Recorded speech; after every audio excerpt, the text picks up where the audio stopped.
say my name. What's my name? What's my name? Slasher. How's it going, everybody? It's Slash103 back with another reaction slash sleep stream. Y'all already know how it goes if y'all have been around long enough. But if you're new to the stream, that's all good. We're going to teach you how it goes. First, we're going to start it off with a nice fat soap. And then right after, we're going to get into some videos. But without further ado, everybody drop an exclamation mark 420 if you're smoking with me. If not, it's all good. Teach their own. We judge nothing up in here except for trolls. Because what? Fuck them bitches. But other than that, if y'all been around long enough, y'all already know the routine. But if you don't, you slacking. But if you're new to the stream, that's all good, because we're going to teach you how it goes, everybody. Cheers, everybody in chat.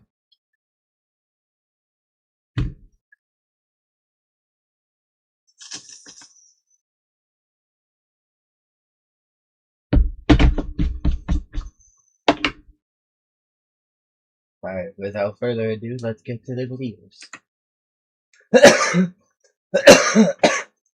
Well, welcome to the toxic planet. Sorry it's been so long. I was in cryostasis for a few weeks there. Welcome back, though. I'm super excited. I know a few of you were worried that the series is going to randomly end. Fear not, I like Planet Crafter way too much to just randomly end it. And yeah, I truly know how frustrating it is when series do end kind of abruptly, so I generally try and let you guys know if I'm going to end something. But yeah, Planet Crafter, we are definitely staying here. But bear with me. It's been, as I said, weeks since we last played, so we got to figure out what we're doing from here. First and foremost, microchip. What do we got? Construction menu filter. Michael, what the hell is that? Construction menu filter. Hides lower tiers of items from the construction menu. So if you just don't want to look at a bunch of stuff, I guess that is actually very nice, because this is kind of annoying to look at, but I'm so used to looking at it. Alright, everybody, I'm going to go take a shower real quick. If I had space, I'd do that. As you can see, my suit's kind of maxed out, so thanks for that, I guess. Okay, we're having just so many problems, man. Do I really need more storages than this? Okay, so gold today, we gotta go through that wall. We have super alloys directly beyond that, and then obsidian. I think that's obsidian, right? I forget the name, sorry. Obsidian I know we needed for something. Not really remembering what, but I would like to get drilled down way far away with that. Fuck up. So yeah, we could get a T2 ore extractor here. That way I'm just mining that as we are far away, because yeah, our base is unfortunately not in the best spot. I don't hate it being here, it's just a trek. But yeah, we can get that down. Just gonna grab some food. I'm very much wanting to explore today. That being said, I should probably launch some rockets, because yeah, I have a few, as you can see, but we'll do that later. Well, I don't know how I got here, but I got here. That's fun. Please don't tell me I'm stuck. Okay, we're good. Alright, did I empty you? Probably not. That's generally things I don't do. Of course I freaking didn't, bro. What the frig is this? Maybe I shouldn't go out? I might have a few too many resources right now. That's okay, though. What the hell is that? Oh, there's just aluminum hanging out below this now. Alright, well, we'll just obviously drop off here for right now. Thankfully, I have storages here as well that are not really filled. So we'll just make them messy for the time being. Okay, I'm not allowed to loot anything. We have too much loot in this damn game. That's my problem with this game. I get nothing done because I have to loot everything. Okay, whoa, what the... Well, that's one way to go over, I guess. Alright, is this cleaned out? No, it is indeed not. How are we doing? 194 of 500. Man, this is going to be a commitment. As I said, when we get the drones, this shouldn't be too bad. But I just empty it whenever I'm here. Hopefully by, episode, I don't know, 20, maybe we'll get this. What's crazy to me is this game is things never despawn. And, I never really experience that much lag. So if I ever do need these toxic waters, they're there. I don't know if I'm going to be able to bring my rover. If you remember, there's that kit here. I think it's kind of intentionally intended to kind of limit you to be here. This would be a bit risky. Yeah, I don't think I'm going to be able to jump that or anything. Unless I can just climb up here. It's intended. Let's see. I'm going to get it stuck. Oh, wait. I wonder. This could be risky. Oh, that was dirty. That was dirty, bro. So there is a way to get through there. All right, I just wanted to do that because I don't have any mobile air bases over here. Didn't really want to have to make them if I have my own now. Oh, God! It's okay, it's okay, it's okay, it's okay, it's okay, it's okay, it's okay. This thing's amazing. What the hell? All right, where the hell am I going? And they'll make these things airtight like they used to. Jesus. I kind of love this because I can explore it. Is this intended? Is this the way I'm supposed to play? All right, I think I can get up over here. I'm just trying to figure where the hell am I? Oh, there's the friggin' wall. Okay, it all makes sense now. Oh God. Oh, please get me out of here. It's like a beached whale. Still haven't installed those lights. Oh, you freaking bastards. Oh, come on, let me on there. All right, we'll just park it here. And I don't even know if I can get in here, to be fair. We still have toxicity around. Nice. There is a crashed ship over there I would like to explore. And, okay, this I can go right in. How nice of you. All right. Well, we're in. Our time here, obviously. This is going to be probably a pretty big base. This seems like a pretty serious thing. Yes, please. Okay.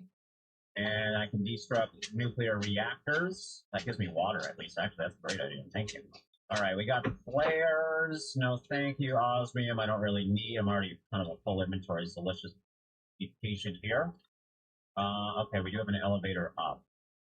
That's down. That's down. That's not up. Oh, God. Oh, what the hell is that? Oh, my God. Oh, my God. All right, well, it's a good thing I got a good filter on me. I think we'll be doing a lot of this today. What the hell are you? All right. Well, evidently this was their plantation. Yeah. Drink that? Sure. I ain't scared. Crap! I just realized I didn't get any oxygen. Sorry, I gotta be a bit rough around the edges at the start, so I'm gonna have to go back to the truck soon here. At least I got rid of most of the goop here. And yeah, we're actually clean. Perfect. Okay, so we'll come back in a bit. I might need to. No, I should be okay. I'm just gonna have to use my truck a lot. Okay, cutting it a bit close. Cutting it a little close. Forget how far I am, but that's fine. Everything's fine. Good time, anyways. I'm pretty much full inventory, so we can just drop off my loot and get back in. All right, so we'll finish up this room. We just have the other side over here, and then I think we're done. And then I'm gonna take my time to look around, make sure we're not missing anything here. Maybe there's a door right here. Called it, dude. Called it. Friggin' knew it. And deconstruct. What do we got back here? Let me in. Let me in. Okay, this is where the truly good stuff is. This is where all the secrets are. We got a golden chest, baby, that's already been opened, which is way less exciting, but still interesting. It said that they will come to save us, these superior beings who understand our faults and imperfections, capable of correcting what makes us slaves to our own biases, of saving those who are and calming those who seek to punish. Huh? We await their arrival, praying that they will free us from our self-imposed tyrannies. We place our destiny in your hands, almighty engravers. Engravers, interesting. Okay, well, that's some lore there. So what's that on it? I don't know what that thing is. Is there a tablet? No loot here, so that's just lore base. Anything else here? We do have proceed mushrooms, which I know I need for something now, so I'll collect those. Don't really need toxic spores. I don't know why I grabbed them. But yeah, I will grab some proceed mushrooms here. Why not? And just looking for any new plants, possibly. We do have plants growing in the fence, it seems like. I don't think I can address that at all. What the hell is this? What are you making of? Aquarium? What is this? Oh, I wonder if this is a water filter.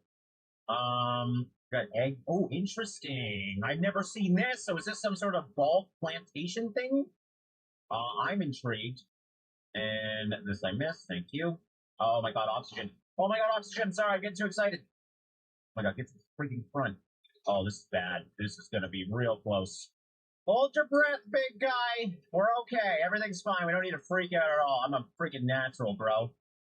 Alright, so that room I think is pretty much done, and we have no power in this room. So we need to turn on this nuclear, whatever this thing is. I forget what we put in here. Is it the tubes? I'm pretty sure it's the tubes. Alright, so I did look it up. This is the fusion reactor, so we need the fusion energy cell, which doesn't come till 40 GTI, at least in the original game. I couldn't actually figure out if toxicity is the same or not. Long story short, I think we're here a little bit too early. Now I'm doing a lot of assumptions, but I'm assuming when we fill that up with the cells, then this place will open up. So that's kind of a bummer because, well, this is kind of our limiting factor right now. I do want to go further into the world, but obviously we are locked to this right now. So I guess we should probably work on that GTI. Just gonna check here once again because, well, I have the oxygen to do so. And yeah, I can't deconstruct this or anything, but this gets me excited. Maybe we'll see that later. Oh my god, I didn't even see this over here. Oh, this is why I double check myself. Because I am blind. Alright, well, I do have to rush this, so let's not waste too much time. Yes, more fertilizer. Okay, and we do have a hole downstairs. Something broke out, that's not good. I just don't want to miss anything, so start over here. Alright, lots of food, which I actually oddly need. So, not complaining with that. What are they making? Cereal? What is this? They got a lot of it. Whatever it is, they got a lot of it, as you can see. And we got a little bit of a spill here as well. Alright, well, I'm gonna risk it. No, this is a lot to do. Alright, so we did this first room. We'll come back. Damn, man, I should have just built a damn base. Yeah, I just don't want to die. Alright, well, that's a bit of a bummer. That means we're stuck over here. I don't think we're really doing much else right now, so I guess we should probably just very much terraform. Oh, let's maybe not do that before we get Alright, so I guess I can put pretty much everything in here now. If I can get a full inventory, that'd be great. Now, the good thing is we do have that crashed ship over to the side of us. So we'll go explore that soon, if we have enough space. But yeah, we'll very much finish what we're doing first. But yeah, that ship over there I haven't explored, so we'll see what's in there as well if we do have the space. Hold on. Definitely gonna miss this if I don't grab it now. What's in there? Ah, fertilizer, my favorite. And we are seeing the random larvas around now, so life is here. Oh, wait. What's stopping me? Hold on. Am I thinking about this too much? Like, what's stopping me from just... Come on! Ah, they think about everything. So yeah, there is an unfortunate limit here. It's be a great spot for a hidden chest, though. Okay, so we did all of that. Going over here now into the jail cell area. Is this literally a jail? We got space food.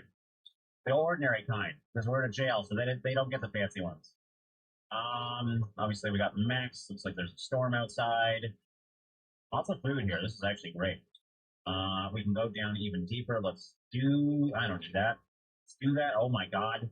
So yeah, this is obviously some sort of main base. And we can go deeper, guys. We can go deeper. Oh, I gotta make sure oh my god, dude. Okay, I need to build something. This is just too much. I'm getting overwhelmed. I'm just gonna leave. That's what I do when I get overwhelmed. Also, I just ran by this loop, so not the smartest idea. And those give us the circuit boards. I do have a few of those now. I'm not miss that as well. Okay, let's take our time. Did I miss this? I did, of course. And there's osmium rods there. Hate to miss an osmium rod. Outside. I already got it. Alright, I think I'm gonna go outside and I don't even know if I can build a base in here. Get out there. Nice, lots of blueprints. What the hell is that? Oh, that's a storage crate. The water crate. Okay, oxygen's pretty bad. Let's get the hell out of here. Alright, so to save time, we're going to drop that down now. I gotta think about that, but yeah, I am gonna try and build a base in here. Usually you can't build bases inside though, I think, so I don't think I'm gonna be able to. Also, there's not many materials around here. Alright, well, we are full as you can see, so maybe I should just head back. Oh god! Oh god! Dude, I almost forgot again. Alright, every little bit counts, so yeah, I just wanted to see if I can actually build in here. Oh, it's bigger than I thought. Okay, hold on. Yeah, it's too small in here. Maybe when I go down, though? This is a taller room. Come on, man. They think of everything! Alright, well, this might be okay, though. This is obviously a lot bigger. Come on. Yeah, baby! Okay. I hope I don't have to go to the other side, because I kind of blocked my area, but at least I got oxygen now. I don't have to freak out. Yay! I can explore! Oh god, it goes deeper? Why is it going deeper? I'm just trying to get beyond the dam, not below it! Alright, so this is obviously like a nuclear reactor, right? We got big old water tubes down here. I'm not seeing any nuclear biddies anywhere, though, so that concerns me. Maybe it's not. I don't know what I'm looking at. What is this place? This dam? It's a damn big dam. Ah, big chest gets me excited. Not real. Okay, wow. Two blueprints, not bad. And Lerma, we're going to need Terra tokens. I think that's my first. We're getting into Terra token stage. And what the hell is this thing? What the hell is this? I guess I'll do. You know what? Let's do it. I didn't mean to do that.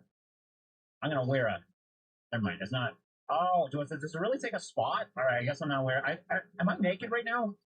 All right. So yeah, we got my nice little oxygen generation here. Don't need to freak out now. Oh, more rockets and osmium rods. So yeah, there was this area going deeper over here.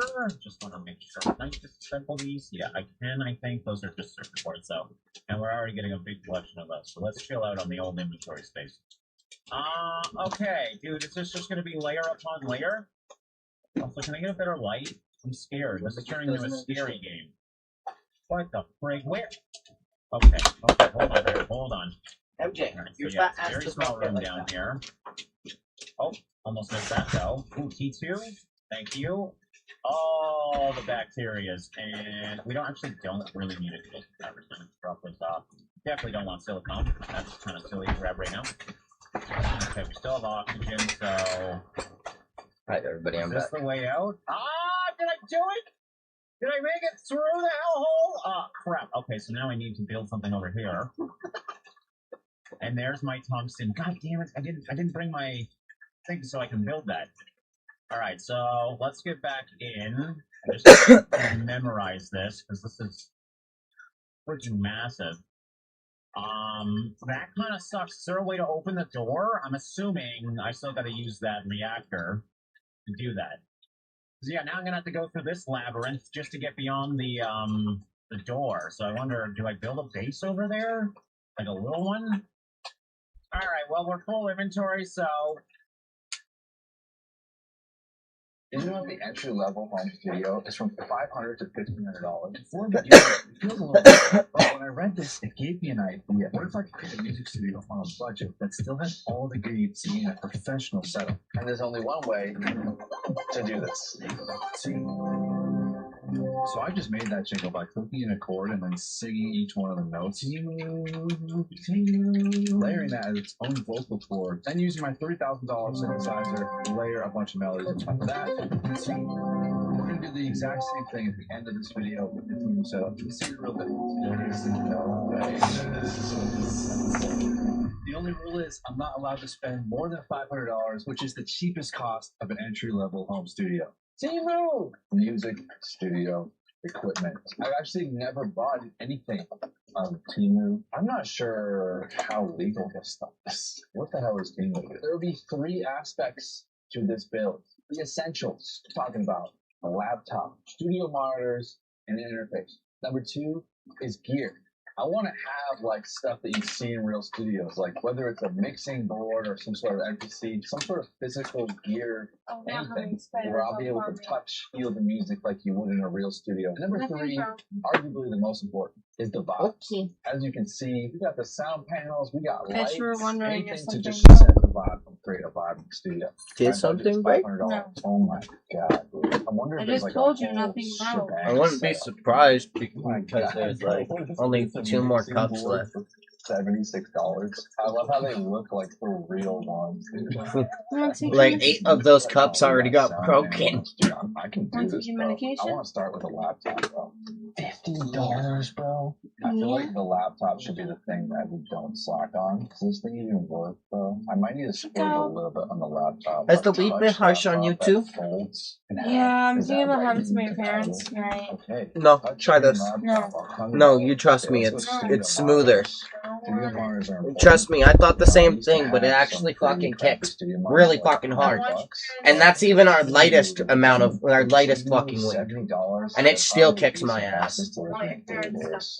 $68. Audio interface, No, your $36. talk last How many night. I did my ports do talk I last have? night. Yo, if you use Timo, dude, that is crazy. Because this stuff is kind of $36 bro for the interface. Alright, the essentials are done. Time to move on to gear. Kind of want some weird control. Dude. The jam looks pretty cool, dude.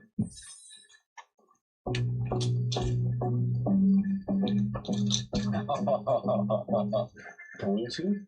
The jam over job, here dude. I so might I have to can get give the you jam job. What? I also grabbed this Gonna come $50 sit over mini here so I and can give you it's that? 3D. Putting our remaining budget to $121. So I get this all in What, one you gonna sit on the music ground? studio for $30, dude. This comes with a mic. No, I'm Bro, gonna this sit on comes it. with You everything. can What is this, bro? Is this a live loser? I don't even know what this is, dude. But it's $30 and it covers my year. I didn't realize at the time how important this decision would be to recreating that original game. The mic is included in this bundle. I thought it was a deal. I'm gonna also get some headphones. $9. What are these, dude? 5.7 thousand of these sold. You know, these kind of look legit, bro. These look legit, and they have a thing for the interface. They're pretty good. Strawberry. I can splurge a little on the vibe. Shot left. Oh, what is this? Lightning deals. $7?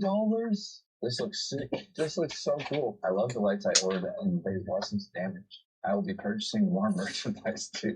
Let's go sound panels. Maybe we can splurge on some sound panels here. 362, let's see, sound panels. Black and purple acoustics would be cool. Okay, $15. How many comes with this? 12 pack. I might buy 2 of those. And the final piece, dude, so the people know. The people know what's going down. I'm going with a similar theme here. The cotton candy kind of look, so this is perfect. I feel like I just spent $1,000. I can't believe that that's less than $100. The seal is $2. Why do you think you're so shy, man? Because, man, This is probably the worst moment of your life, huh? Great day. That's right. Is this your boyfriend? Do you work on him? What the fuck did you say? How are you gonna say you're shy and then yell at him for the Oh, really? Came out your fucking shell. That was insane. So moist. I'm shy. I'm trying to fuck! Like, how the fuck does that make sense? After doing this, not just You guys not together? I feel like some of the reasons why things are so cheap. A lot of it's just like, oh, She's saying no, and he's saying, yeah. I feel like a lot of it Are is you like guys fucking or not? Why is it so complicated? Is that your cousin or not? it's delivering in a few days and just can't turn things. I'm like, less Choice more pictures. stuff. Congratulations. That's great. Thank you so much. That's beautiful, man. You have any advice to share with me? Because I'm in a new relationship. I want to make it last. Any cool advice? Excuse me? I'm always right. You can be divorced in 2 minutes. You're gonna leave her single, bro. Jesus Christ. Okay. Do you have any advice, ma'am? Happy spouse, happy house. Oh, shit. Yo, hey. Yo, she gives me head, bro. Hey! What's up? She goes over work. Yo, lower yours. They're charging me. Oh, God.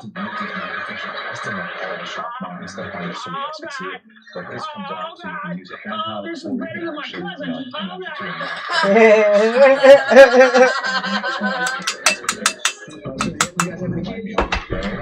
5 kids. Jesus Christ. Okay. Yeah, the whole basketball team. That's a lot of people. Was that always the plan, sir, to have a lot of kids? I would check this out if this had any interest. No, not really. Just kind of happened. What are the names? Do you know the names? Okay. All right. Everything is here. God, your Studio is cleaned out. It's time to start putting this thing together. Stage number 1. I'm just gonna try to make this place look really cool and so that I also want to say like to the studio doesn't sound as good when I put it as the laptop. This might be the most important thing. You always talk like that. You This like a laptop baby. was $100, but for 2 devices, it's like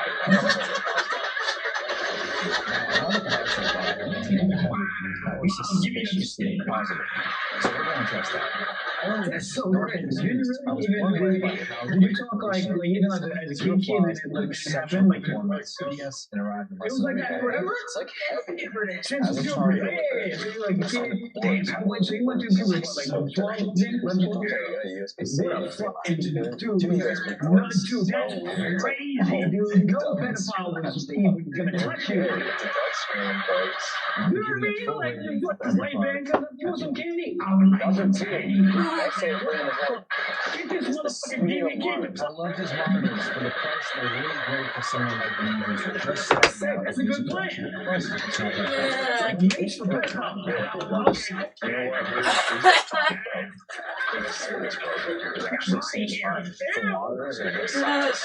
You know what? Disgusting.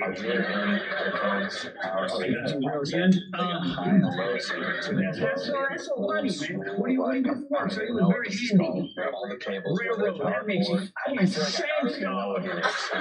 Oh my god! Look at you! You even need a hammer, you just like that with your goddamn head.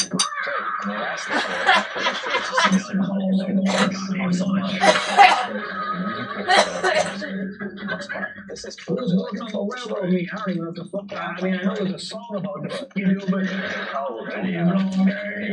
it's on certain designs. This is focus right now. also you do put in new rails. Holy shit! Dude, look at your hands. Oh, low cut, now fire. Hey, I was watching that. So far, so good. The ball is Your dick probably hates you. specifically like this is where it gets interesting. I also think that like is going to be interesting. Exactly described. Very happy.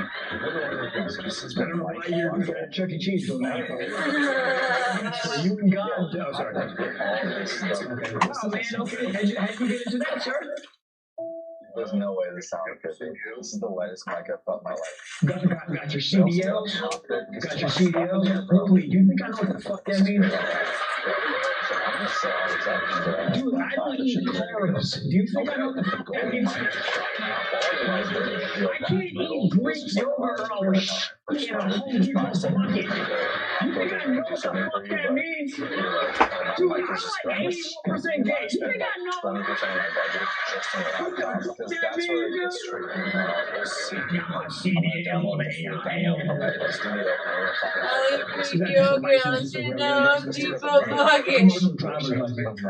Oh, you got trucks too? Unless You got a trucks for the railroad? 61 Pro. This keyboard is amazing. It's not just like Oh, you got the trucks with the railroad shit. So I believe that this makes its own sound. Dude, if you were trucks in the local trucks. Dude, what year is it here? The long trucks? What is a Morgan truck? You want a long truck? With the walls? It's like some classic song from like the early 2000s. That studio and stuff. It's like synthesizers what the made sound. I'm just joking. I don't know anything about man. Listen, here's the thing. I don't know shit about shit, man, but I appreciate what you do because I know if you need to do this, I would be fucked up. So thank you so much. This is nice. See, that's the thing, man. I was sad. This is You want Vivi? 61 keys. You want Vivi? You want Vivi? You know I'm talking to you. You know Vivi? I lost my guess here anyway. The most expensive features. It feels good. It just feels like a card. What? The SD card, the back. Right? Is he right there? What a white girl thing to do. He's right here. I feel like there's a ton of stuff in Get him. I'll call the police. Call cannabis. I'm just joking. Okay, man, thank you. But I know I really do appreciate people like you, man, because I literally, like, if the apocalypse happens, like, I would have to follow you, man, because I don't even know where north is right now. You know what I mean? Like, are you going directions? I'm assuming you go directions. Isn't that insane? Can you tell Mary me, Jane. Jasper, maybe, can you tell me where You little alcohol. I'm just sitting here like just. I see you. It's broken? Lay down. I see you. don't want to take too long. There's not Like, already no, Lay down. Which side of the building? I see you. Lay down. State, I mean, I don't know. All the way. I see you. Don't look at me. Lay down. Okay, isn't that I'm serious, man. Lay down. Like, if you ask me what I'm going for, I'd just be like, I'll say, when you feel like you're like how do you know? Why are you walking straight? Stop it. You just know in the brain. And many keyboards like this Sure. are very Did you use expensive. batteries? What happened? Babe. I asked you a question in 19 seconds to respond. Okay. What? Thank you so much for all your goddamn service. And what did your beautiful wife do? Actually, I'm sorry. I don't know why I'm making you talk for her. Ma'am, what do you do? So I forget what I paid exactly. You work at a museum. That is literally the complete opposite of what you're talking about. This motherfucker all the live long day beating goddamn shit into the motherfucking ground. And you're like, this is Harriet Tubman. She But this was actually cheaper than the actually go railroad. As for the game, but no one actually about this deal. I really did my best purchase for a Jam Jam. This is Oh man, I thought you were gonna get a much bigger reaction. Got it. So you got railroad stuff at the museum? Okay. Yeah, man. How'd you get into the museum stuff? You read a lot of works. I'm going to be setting all this up to test this as well. I'm going to see And including that team at the museum and your house. That's what's up.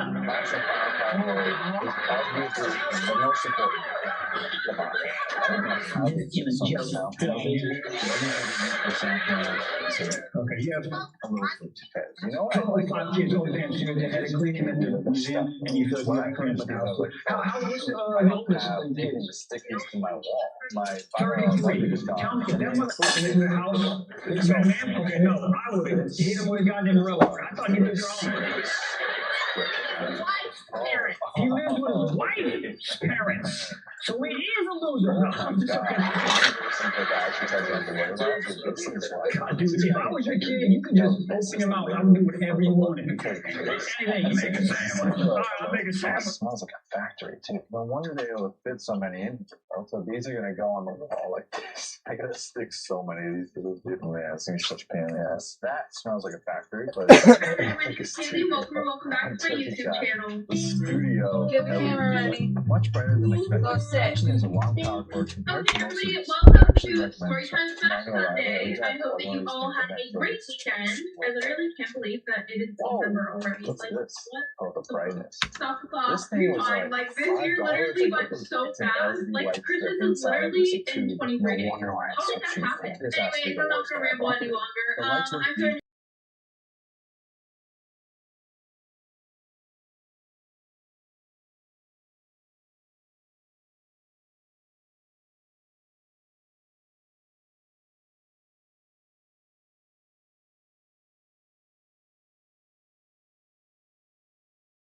You know, it sets the vibe, and that's what we really need. This computer still needs to be turned on, and I need to hook up this gear. But first, let's set the vibes.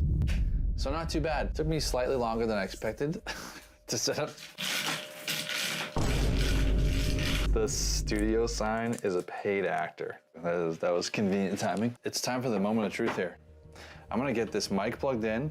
I'm gonna get this interface plugged in. And I'm gonna turn this computer on right now. We're gonna see what we're dealing with. You can download the free demo of FL Studio. I'm gonna see if I can recreate Temu soundbite that I made at the beginning. And, let's do this. Oh boy.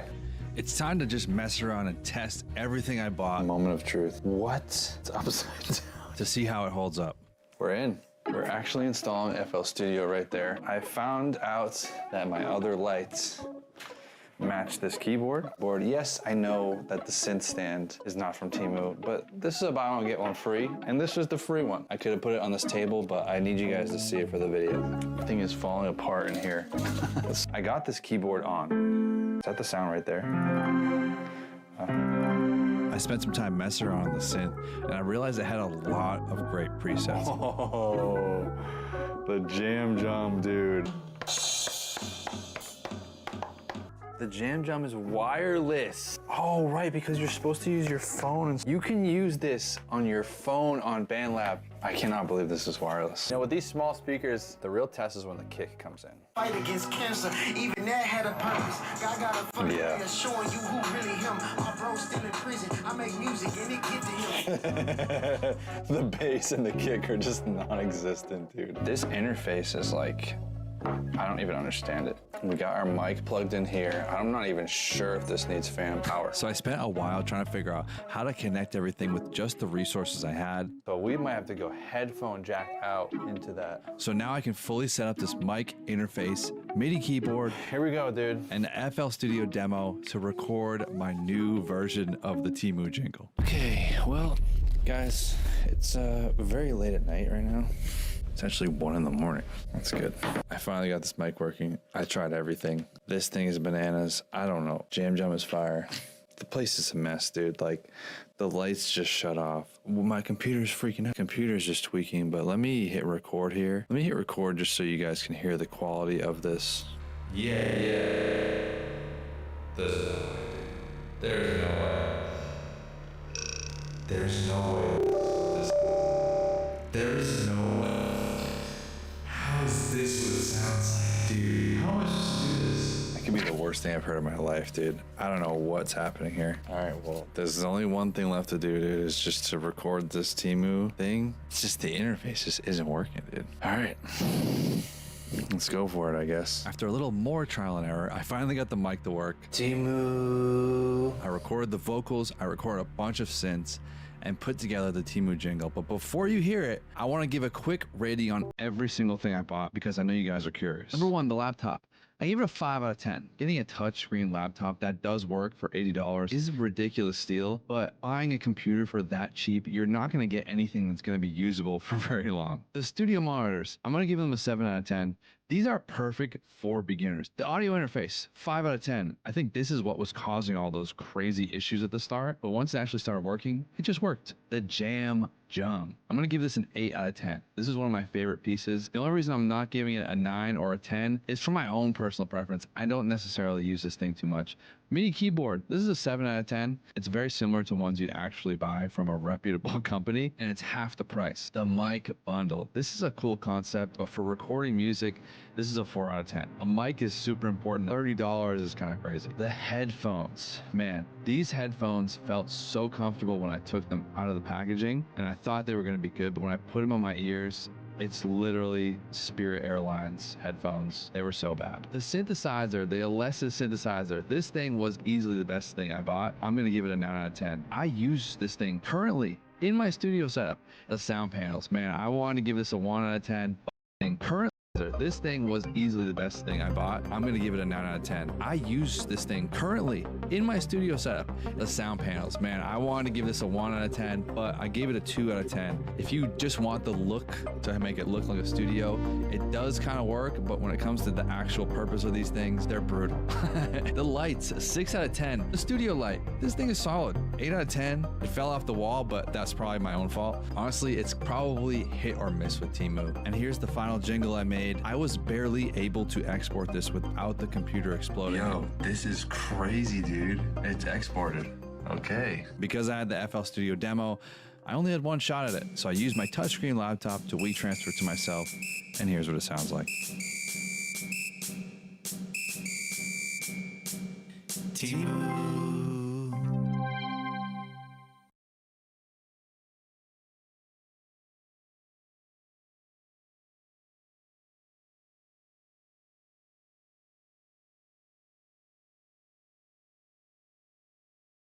We are in the middle of the North Idaho wilderness with two of our favorite off-road go-karts that are jam-packed full of camping gear. And that's because in this video, we're gonna be overlanding to the top of a 6,400-foot mountain to find a forgotten fire outlook.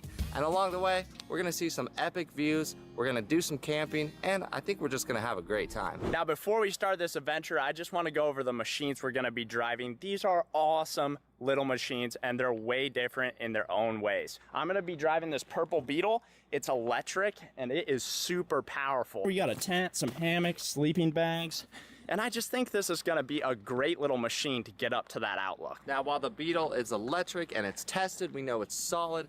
This one, we're not so sure about. It's gas, it's not tested. We've had problems with it in the past. So honestly, I'm not so sure if it's gonna make it to the top. As you can see, my storage is a little messier. I may have a little bit more stuff than you on here, but dude, hanging off the side. Is that gonna be a problem? We've got a custom 4-link setup back there. That is true. I think you're gonna be a lot more comfortable on the path. I'm a little nervous. Me too. I hope that this thing doesn't break. We've never really taken our machines this far before. See if it starts up. Oh yeah! Listen to that thing roar!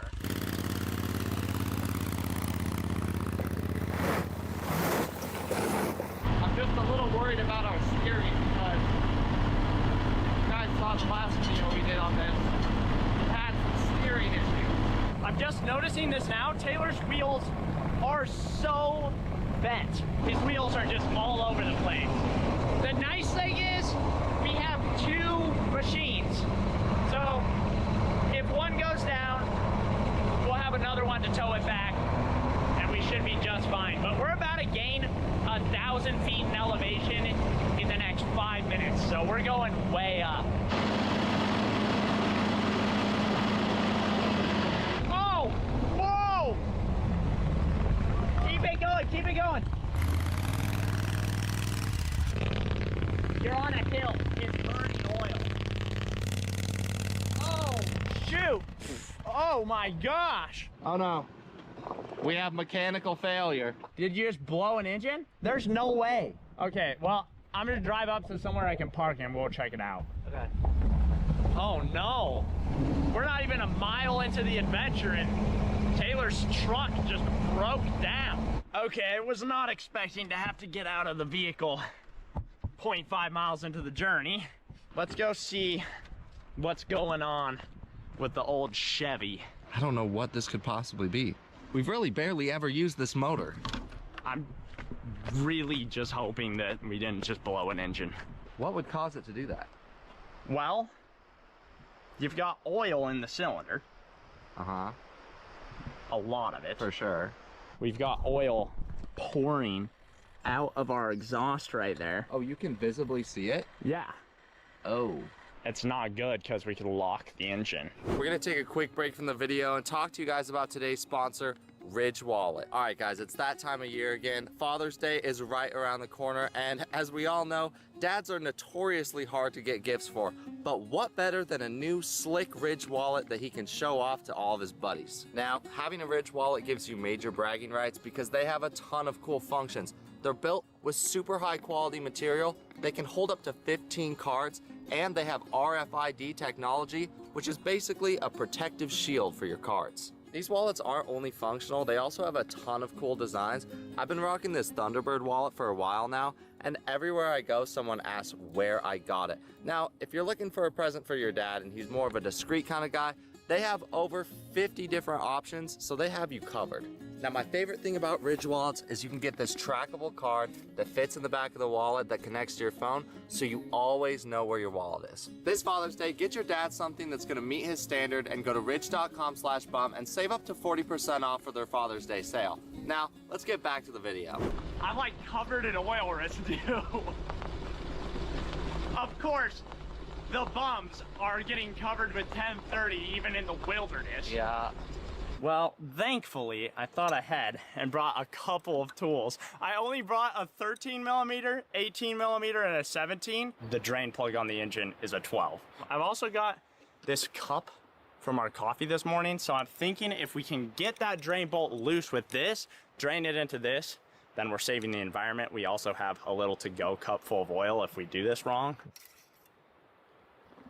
It's supposed to be at that line at the max. Yeah, that's and it's way too much. All the way up there. The oil plug is so jammed in here, dude. If we can get this loose, it's gonna be a miracle.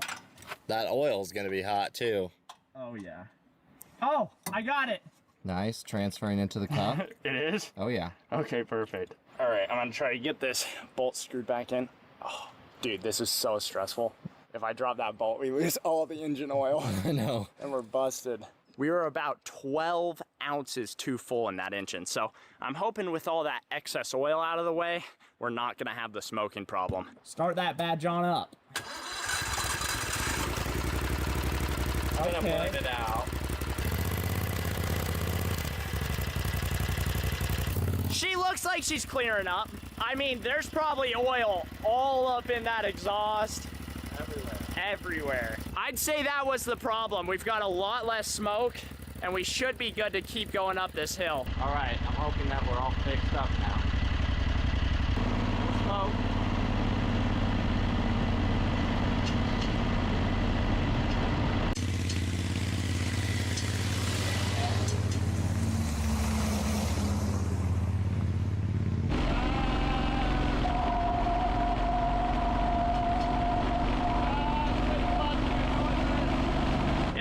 He's doing a lot better. I don't see any smoke. Maybe a little bit, but nothing like it was. Ew. The truck smells horrible. Oh! I'm gonna break something. I'm smoking again. You need a push? Yeah. All right, let's see how this works. I'm just gonna butt up to you and try to nudge you. Okay, ready? Okay, go. Oh, yeah. Yeah, this is working great. We're running into a couple CVT issues, so I'm just using the beetle to give Taylor a bit of a nudge.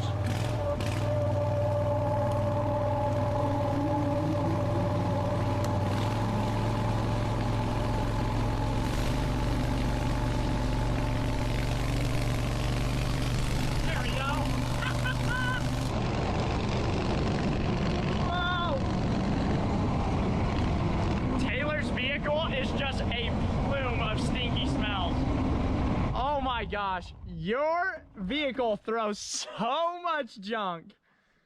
Oh my gosh, my eyes. We've been driving for about 5 miles so far since our last oil problem. We just pulled over to let Taylor's truck cool down, but look at this view. It is crazy, and we've got some pretty good snow accumulation up there. I know, I'm a little worried because I'm pretty sure those mountains are lower than the peak we're going to. For sure. We're going way higher than that. So that means that there's definitely going to be some kind of snow up there. How do you feel about the truck? Do you think it's going to make it? Dude, I thought that the truck is having a harder problem on the ground, regular style, than I thought. So I just don't know. Well, the plan is, after Taylor's truck cools down, we're going to go a couple more miles up this hill. It's just always a hill around here. So we're just going to keep going up the hill. When Taylor's CVT slips, I go behind him and push him with the beetle. We're gonna try to make it as far as we can, stop at a nice view, and have some lunch. I wonder if this is gonna start.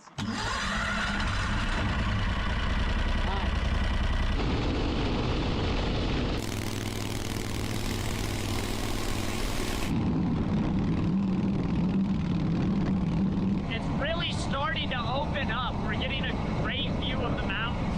I think I may even be able to see the lookout on the other mountain range across from us.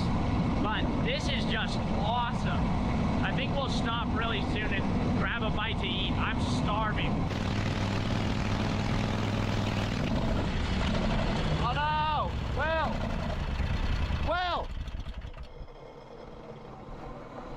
Will can't hear me. He was ahead of me, and I've run out of gas. The road noise is so intense. I didn't even notice, but I just stopped, and Taylor's not behind me, and I don't hear his engine.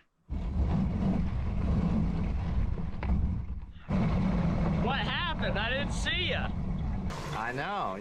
I tried to yell, but you're too far away. The road noise, this vehicle is silent, but the road noise is super loud. I've run out of fuel, so gotta put some more in. I think we've gone 8 miles. 8 miles, 8.5 miles. And this holds a gallon. So that means that this thing gets like the same gas mileage as a real square body Chevy. What size tank is that? I think we're gonna use all of it. I don't know. A gallon, I think. I foresee a no fuel Taylor situation. We don't have a zoom lens, so it's gonna be really hard to show you guys. That is where we're going, that little mountain tip over there. And it seems like they may have wanted to be in that fire outlook because there was a fire here. This whole side of the mountain looks like it was engulfed in flames a while back. Every single tree on here is burnt to a crisp. Check this out. Burnt trees over there. And all of the trees on that mountain are completely burned. So I thought that was pretty interesting. I kind of want to look into the history of that because I didn't really know there was any fire up here.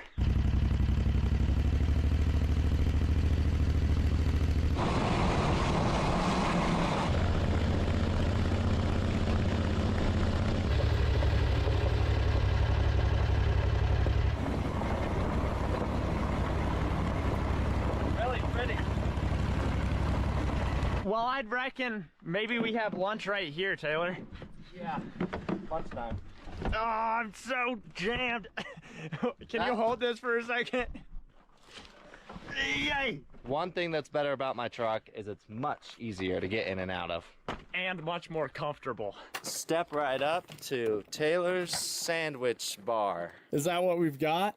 Yeah. Nice. What kind of toppings do you like? Tomato, lettuce. Are you good with, you like meat and cheese? Do we have ketchup? No. And mayonnaise? We have mayonnaise. You don't put ketchup on a sandwich. I just realized what we're doing. We're tailgating. Ooh, that is a lot. If you don't like mustard, you're not invited to the barbecue. Oh my gosh. Do you smell the wood smoke? I do. Cheers. Cheers. What'd you rate it? 6 or 7. It's okay. It's not like the best sandwich you've ever had. But it's pretty dang good. This is all we have. No variety. Well, I'm okay with that. This is a pretty banging sandwich. It's also what's for breakfast. I'm really impressed with this road that they've got up here. I think it's gonna be easy sailing. We're getting closer and closer to our destination. We haven't seen snow. We haven't seen bears. And both of the machines haven't broken. I'm gonna call that a huge win. We haven't seen snow on the road. So we're all finished up with lunch, and this next part is the part that I'm a little bit concerned about because we met an old fella in the parking lot when we were leaving, and he said right at this junction, about a mile up to where we want to go, which is Lunch Peak, there is a lot of snow. And it's getting pretty late. It's 5:24, and if you look over there, you see the sun. It's about to peak down on the other side of the mountain, which means the next section of road, which we have to go down, which is in a valley, is gonna be way darker, way colder, and maybe filled with a ton of snow. So we're gonna hit the road and try to make it as far as we can. And then if we find snow, we'll update you. There's a nice little breeze coming up the valley, and it definitely lowers the temperature by about 10, 15 degrees. It's getting pretty chilly, so we're just gonna pedal to the metal and see how far we can go. I feel like we're gonna hit the most snow down in this ravine. So if we can just get through the ravine, we're good to go.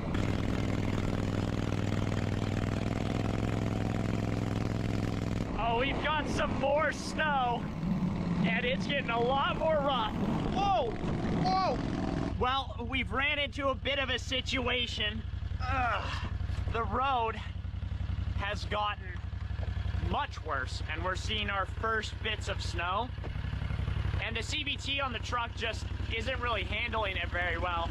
So what I think I'm gonna do, Taylor, I think I'm gonna bust the strap off the back and hook it to my frame, hook it to the front of the truck, and just pull you through this section. I wonder if this is gonna work. Yeah, just wrap it around here. She's tied up, ready for a tow. I'm definitely gonna be burning a little bit more power, but considering you get 8 miles to the gallon, I feel like we're in the same boat. Well, I'll be assisting too. Yeah.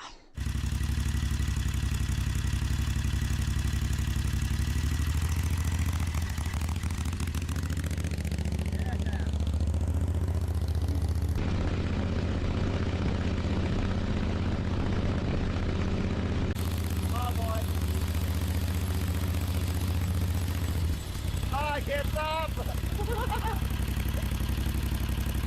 Oh no! So we've got a ton of snow ahead of us. So what I'm gonna do is I'm gonna unhook from Taylor, drive across the snow because I think the Beetle can do it, and then I'll come back and push Taylor while he's full throttle. I think we can make it through. I don't know how bad this is gonna get. These machines were never really built to trudge through a couple feet of snow, so... If it wasn't so deep, it would be fine, but it's deep. Those are some trenches. Yeah. What's my course of action here? Just hammer it. Hammer straight through? I guess.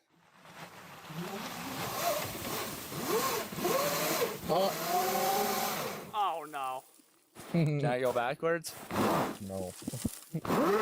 Hey. Well, yeah, I think that means that there's no way in the possible world that that truck is gonna make it through. No, and honestly, I peeped.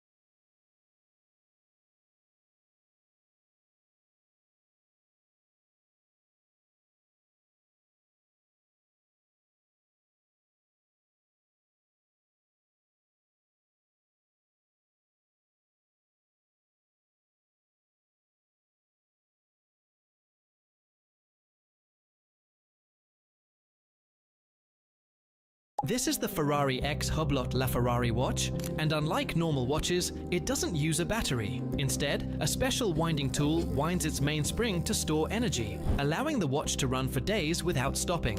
The system was designed to give owners a supercar-like refueling experience, making the watch even more unique. This is the Ferrari X Hublot LaFerrari watch, and unlike normal watches, what can I get you? Why are you talking like that? Because this is my voice. This is my voice. No, it's not. I heard you talking a minute ago. I know you don't talk like that. Neither do you, because nobody actually talks like this. You choose to talk like this, and today I chose to talk like this. Pretty fucking annoying, isn't it? Why are you so rude, man? Just stop doing that. I can't help it. This is my voice. No, it's not. It's an affectation that annoying teenagers and rich people use to sound like they don't give a shit. Except you work in a coffee shop, so I know you're not rich, and you don't look like a teenager. Unless you're Eunice Kennedy Shriver, knock it off. So just because I talk like this means I don't give a shit? And what exactly am I supposed to not give a shit about? That's an excellent question to ask yourself in your actual voice. Excuse me, some of us would like to order. Fuck everybody. You're a total dick, man. There you go. You're talking. Wow. Can I help you, sir? Can I get a latte grande and a large cup of hot water, please? I have my own tea bags. I'm sorry, we don't serve hot water. Why? Well, someone can throw it in somebody else's face. Well, I can get tea, right? Okay, so just get me the tea and don't put the tea bags in it. No, we'd have to put the tea bags in the tea. I have my own tea bags. It's yerba mate, because you guys don't carry it. So how about I give them to you and then you can put them in? I would really like to help you, sir, but we just don't take tea bags over the counter. Okay, I could get black coffee, right? Of course. What's to keep me from throwing that in someone's face? Are you threatening me, sir? No, you said I couldn't do the hot water. Hot coffee is hot water with coffee in it. Not the same. Why not? I don't have to order it with cream, do I? No. No, so it'd be hot, like hot water. Excuse me, I'm gonna get my manager. Are you fucking kidding me, man? Just give the guy a cup of hot water. Okay, just this once though, because I'm not supposed to be doing this. Thank you. Jeez. What can I get you? Why do you talk? Who would get mad? We started this on Monday. Okay, what do you have? We got 7 ounces of silver, Okay. 35 grams of silver, and a diamond crust, $500.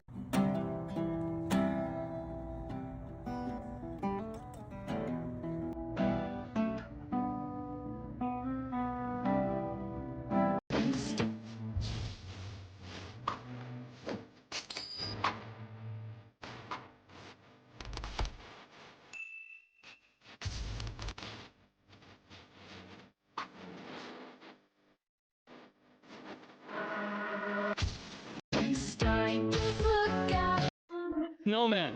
He's after me. I'm doing this.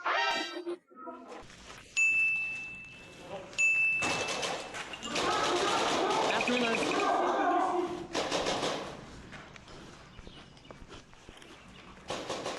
He's stupid or what? He's stupid. He's not admitting it. He's not admitting it. I'm coming.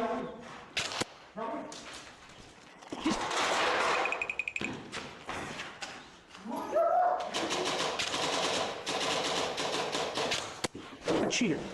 The guy almost fucked himself. But he's not admitting it. He's admitting it. Son of a... Is there a guy next to me? I don't see it. There's a guy next to me. Oh, yeah. But what do I see? Pull it on me. Pull it on me. What do I see?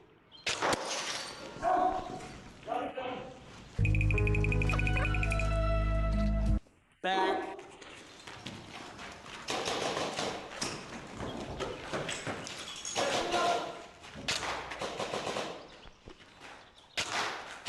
I ain't cooking. Oh, yes.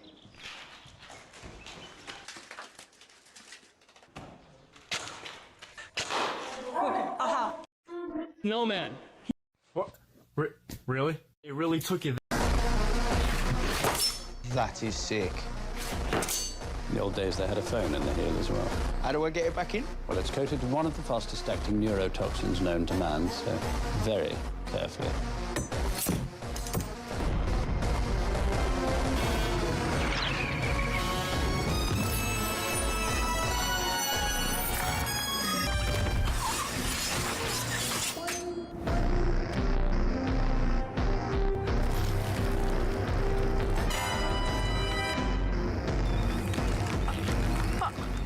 What do these do? Electrocute you. Don't be ridiculous. It's a hand grenade. Shut up. If you want to electrocute someone, you'll need a signet ring. A gentleman traditionally wears the signet on his left hand, but a kingsman wears it on whichever hand happens to be dominant. Touch the contact behind the ring, it delivers 50,000 volts. I'm Martin Lindström. Chester King.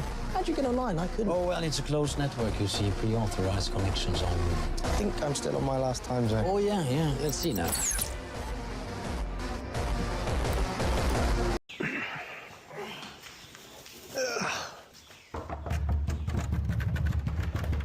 Whoa, what the fuck is going on, man? Just pizza delivery for Jack. We're just dropping off Jack the pizza. don't live here, bro. Oh, well, we had a delivery. They placed over $1,000 order. Yeah, there's over like 100 pizza boxes. Dude, what the fuck? Yeah. Dude, Jack don't live here though. Oh, well, we can't take him back. We just gotta deliver him. Okay, yeah, they're... Going, bro. Dude, what the I don't know what they're doing, bro. Get back, put it on the counter. You can't take it back. Yeah, man, we can't take it back. If you need any more pizza, Jack. Okay,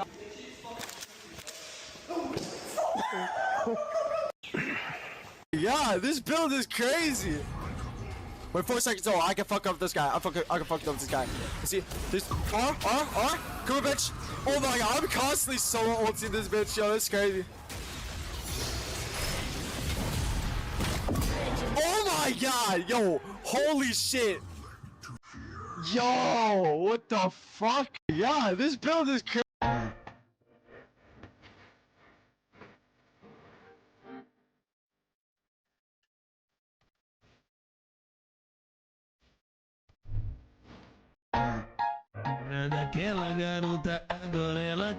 Can't search master. Oh my freaking gosh. Oh, the devil is working overtime. Oh,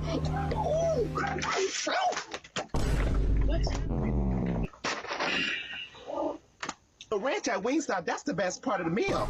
What do you do when you've done all you can? You can't serve two masters. Oh my freaking gosh.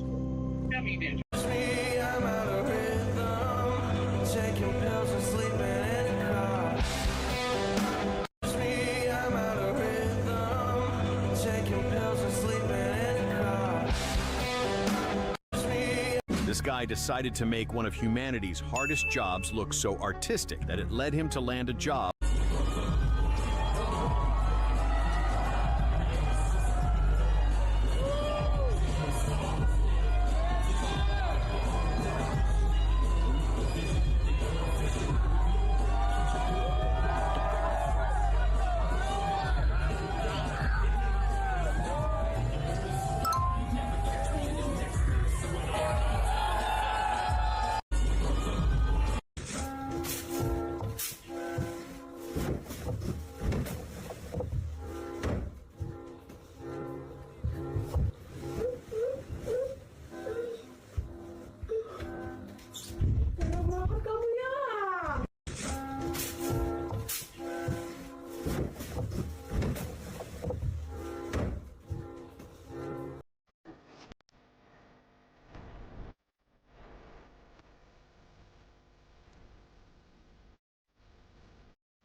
that. All right, what are we looking at with this one?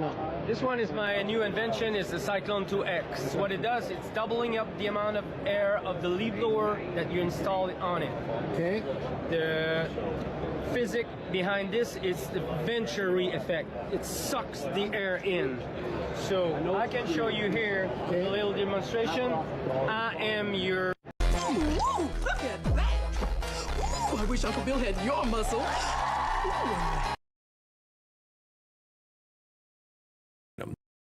Well, 37 days, 22 hours of research, 140 plus hours of labor, and 27 3D printed parts designed from scratch is what it took to build this new triple PC setup in my small 8x9 office. All thanks to one underqualified, overconfident geek who is apparently built just a little bit different.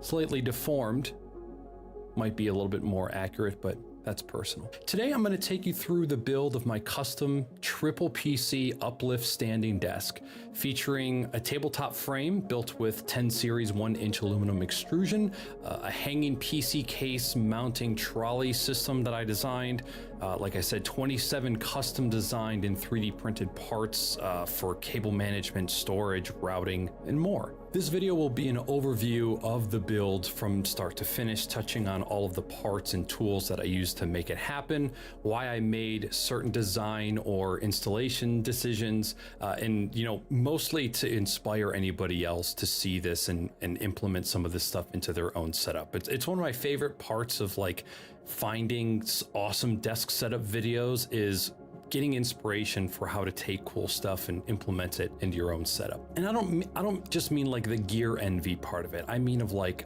oh, that helps a workflow, that improves a routine, that makes my life easier. I got on Facebook Marketplace the other day. I started surfing the web without a surfboard. I found a box. What was in it?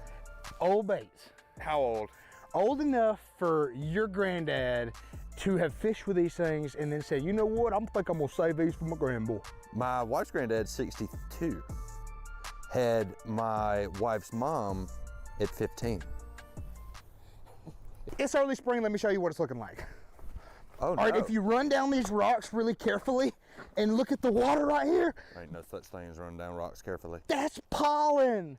And pollen means that fish are biting. I thought that meant the pine trees were making sweet love. Now, while it does mean that pine trees are doing their yearly pine treeing, it means that fish are biting each and every, it means fish are biting everywhere you go.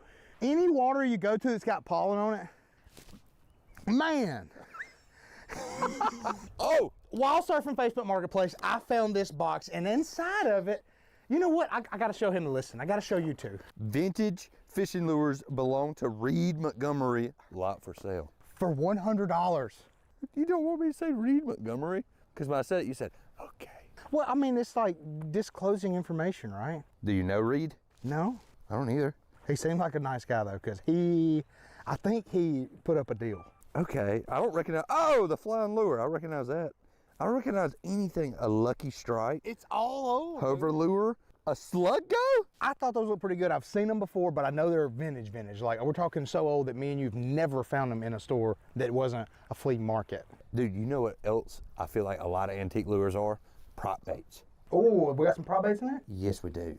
Look at that bad girl. What's that? Every one of those are from, what, 60s, 70s? I mean, probably 70s, 80s, but regardless, they're old. Coca-Cola? I tell you, dude, there's some stuff in there. You got the beer. And it's springtime, so you know the fish are hungry. Time to lay those eggs. Who wants to lay eggs and they chew it over each stomach?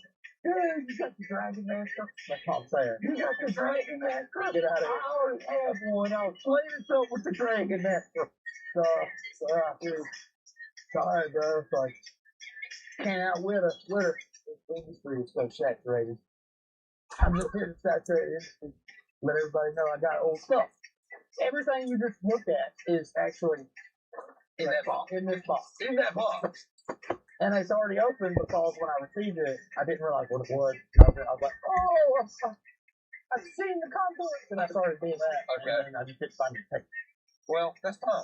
Where would you like to sit? What is this? Any spot on this table. Let me sit over here. Okay. Whoa. Whoa. I think it's only fair. We do this a couple times before. Alright. You good? 2 or 3. You're rushing. I can't sit. We all in the 0 or hero. Take it or leave it. Are you ready for this? I'm ready. Wow. Isn't that a lot of stuff? Look at that. Yeah. I don't know how old that is, but that's gotta be young. I mean, dude, the Bill Dance Jackson Lewis. I mean, check this out. Look how young Bill looks on the back. I saw him at ICAST. He don't look that young anymore. I still don't think I'm trying to see if it has a date on here. 2006. dude, we were young boys. That's a 20-year-old lure. From boys to men. Bill Dance Dancing Hill. Okay, good pull there, I'd say. There was your Coca-Cola lure. Coca-Cola. Come on. Dude, I'm not going to lie to you. I'm a little bummed out about this lure in particular. Have you looked at this at all? I would want to do something with this. Are you serious? This is cheap old. It doesn't mean nothing. I just think it's a crazy lure. So apparently this is one of the most hated lures ever made in the history of fishing lures. Are you serious? You've never seen this? I promise you, I have no idea what that is. So this is the Dragon Master. Okay. So your bait is above the water, and it sits on this bad Larry. So you have like a imitation of a little leaf or like a lily pad, and then your bait with the hook sits up here. So the bad bait oh my goodness. jump out of the water. I've never seen this. And look at this hook. All right, so the hook that it comes with, kind of funky looking, kind of a weird looking hook. Dude, I had no idea. I am sorry that happened to you, buddy. Big plant lure. Just know, whenever we get done with this, if you're looking for one of those, is that right? Oh, shit. All right, y'all ain't gonna believe this. So I went to the eye doctor the other day, and while at the eye doctor having my eyes in, the eye doctor starts telling me about the keto diet. I was nice. I let him go through his whole spiel. At the end of it, I told him I didn't like his attitude and I wanted to do a second. And that led me to today's video sponsor, Dr. Now, if you're like me, it's super easy to procrastinate going to the doctor because setting up appointments and all that is pretty annoying. And with just a few clicks, ZocDoc allows you to filter through 150,000 different providers across all 50 states. ZocDoc's cool because it allows you to search and compare through all of the in-network local doctors around you. It just makes things so easier. You don't like easy. Women. Now, what's really cool is how quick these appointments happen. On average, it's between 24 and 72 hours. But if you're really lucky, same day. Guys, I really do care about each and every one of you, and I want definitely taking a step towards having better health. And you don't want that. Back to today's video. Love you guys. Okay, so we got instructions right here on how to do it, when to use what hook. If you would like the dragonfly to float higher over the water, push the stem forward with the thumb. Hold 15, 20 seconds. Still on my brain. That is great. This one's its own little damn, bro. Watch out now. What are the odds, though, that the fish comes up and doesn't eat the lily pad? I don't think. But yeah, the reason why I I said can see why this is the most hated. I'm just being honest. It says it's the king of that. I think it's after we're done with this sauce, I'm gonna stop eating pasta like that. Is because the fact that what is that? That is a crawl that falls exactly like a. I made so much. I used so much fucking chicken. Like a crawl. And it barely filled this up. To You me, agree? that one looks more realistic than the ones that you see in Academy. I could have used the same amount of chicken. So this is kind of interesting. And I could have made it as a whole pot of real stew. extra tough. It would have lasted for 3 days. 30 bass. I never with a bat and all that. Right. It says simply real, and that's cool. What the heck? I feel like all these older lures use very, very small hooks. And the hook, I do like how the hook is positioned, but at the same time, I don't. I think if they get the whole thing, I definitely know. But I think it might have, but that's a long time ago. Feel it. Yeah. It's like a fruit roll it's set in the back. Dang. I was excited about it. Snake. Oh, yeah, love that. What do you do, man? It's like an old tackle box. What the heck's going on with that hook situation? It's real hot. The hook on that thing sits extremely hot. What is happening? Oh, don't worry about that. That's just some calcium build up. 20 years ago, they were. That looks like a giant rooster tail from probably sometime in the 80s. Just about all of the print is off of that. All right, it says bath and pipe, and this is a. I think my wife's granddad might be closer to upper 60s. I'm trying to remember that. Quantic jig. He was Sluggo. Dude, that's what I was excited about. Okay. Don't that look like something that we could either throw out with forward facing bar or wacky rig or. That does look like a forward facing center bait. Almost looks like a little bit of a stick bait. I'm not even trying to be a doctor or anything. Like, she really did. And she had a huge fear of being alone. Like, she always told me that she didn't know how to be by herself, and she didn't know how to love herself. So pretty much she wanted to get into a relationship with someone, fall in love with them without loving yourself. Which we all know you can't do that. And if you didn't know, now you know. It's like whenever you're on a plane and they tell you to put your oxygen mask on before you put the person next to you's oxygen mask on them. Like, you know, put yours on before you help them. So that way you can help them in general. Because if you don't put yours on, you're going to die. And that person, they've already known how to put theirs on. And they knew that they had to save themselves before they could save you. It's the same in a relationship. In order to have a healthy relationship, you have to figure out your own shit. AKA, take care of yourself from past relationships, No, that's not how it's and yeah, you know, like having a partner who can help you through that stuff is good, you know, but like majority of it has to be done on your own. And it's even worse whenever you get into a toxic relationship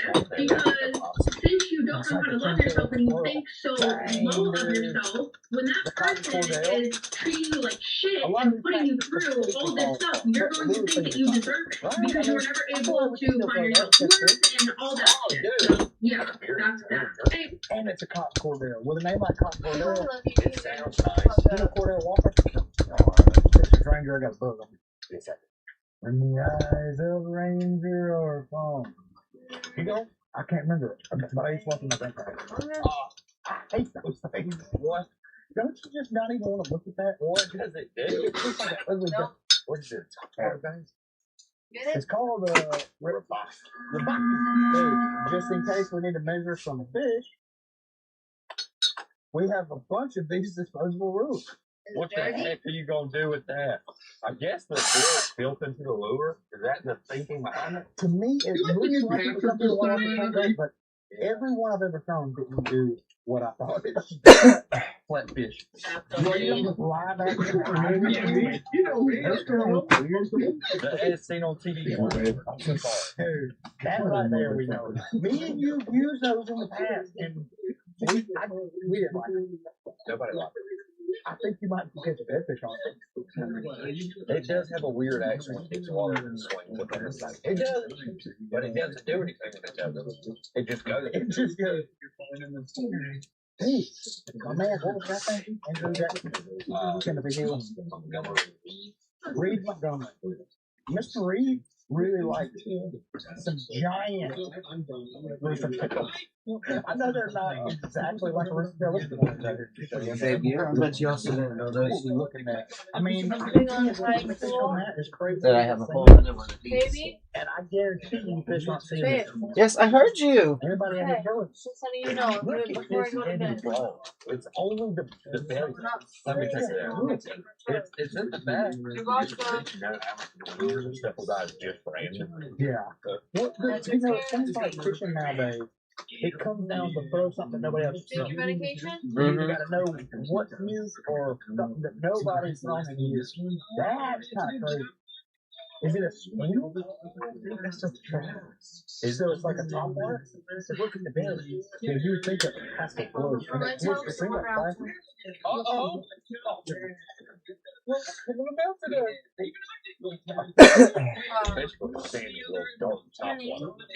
What? This one of those things has been around for 50 years at least. Gotta be. Like one of the original. It's my favorite lure to throw. What? I don't know. So when you got a giant come up, even if it's not a giant, even if it's a pound, and comes up and goes, it just really gets that blood going. It's kind of like what do you call it? Adrenaline when you're scared, fight for your life, fight or flight. Get your die. You only got one shot, one of the two. American best. You don't know them in the living room. We got a secret weapon. Kind of weird. Sidearm blade replica sharp for $7.99. Gosh, maybe these things aren't quite as old as I thought they were. Some of them are. Some of them aren't. Got a good mixture in here. This is what I really like. These worms, they come already pre-rigged. Tell these right here, they've already got hooks in them. I don't know how well the line has held up over the last, 15, 20 years. I just found check body insecurity. They're going to smell too. Oh, hit me with it. Look at this man. For 6. I just don't know about that either. Alright, I will say Jordan, that's my favorite throw, but you can't throw it around pads. Well, that one right there, you should be able to throw it around anything. Sure. Let's make a song about weed. There's kind of a little knocker in there with some demons there. But it's just in there freely. It's in there feeling so real. I know we live here. Hey, oh, water. I'm so glad it's spring is hotter than it used to be. Weird. Dude, I know how you feel about It's not in any of the places I can remember putting it. I know those. I knew it would. Oh, a super quick bullet weight attack. You don't have to re-rig your weight. I have not. What do you just feed your life through that? That's crazy. I'm surprised they don't. That is weird. And these things are the color of the beads that go in between them, so I wonder if that sits above. Oh, it's wait a minute. That's weird. Date on it. It's probably like so old. Real pearl. Love that. What else? Let's speed this thing up. Okay, we got another robot. This right here is going to be a jerk. We've also got old school grasshopper lure. The pearl. Yeah, so that right there is pretty much an old school rooster tail. After they figured out that people were making time on the rooster tail, they started making that. So guess where they made this one? So it looks like a peanut butter and jelly color. 3/4 ounce and the 1 ounce. Okay, I see how this thing's gonna work. So you'll slide this head up through the weight. It'll be a giant football head. But you basically got two different sizes.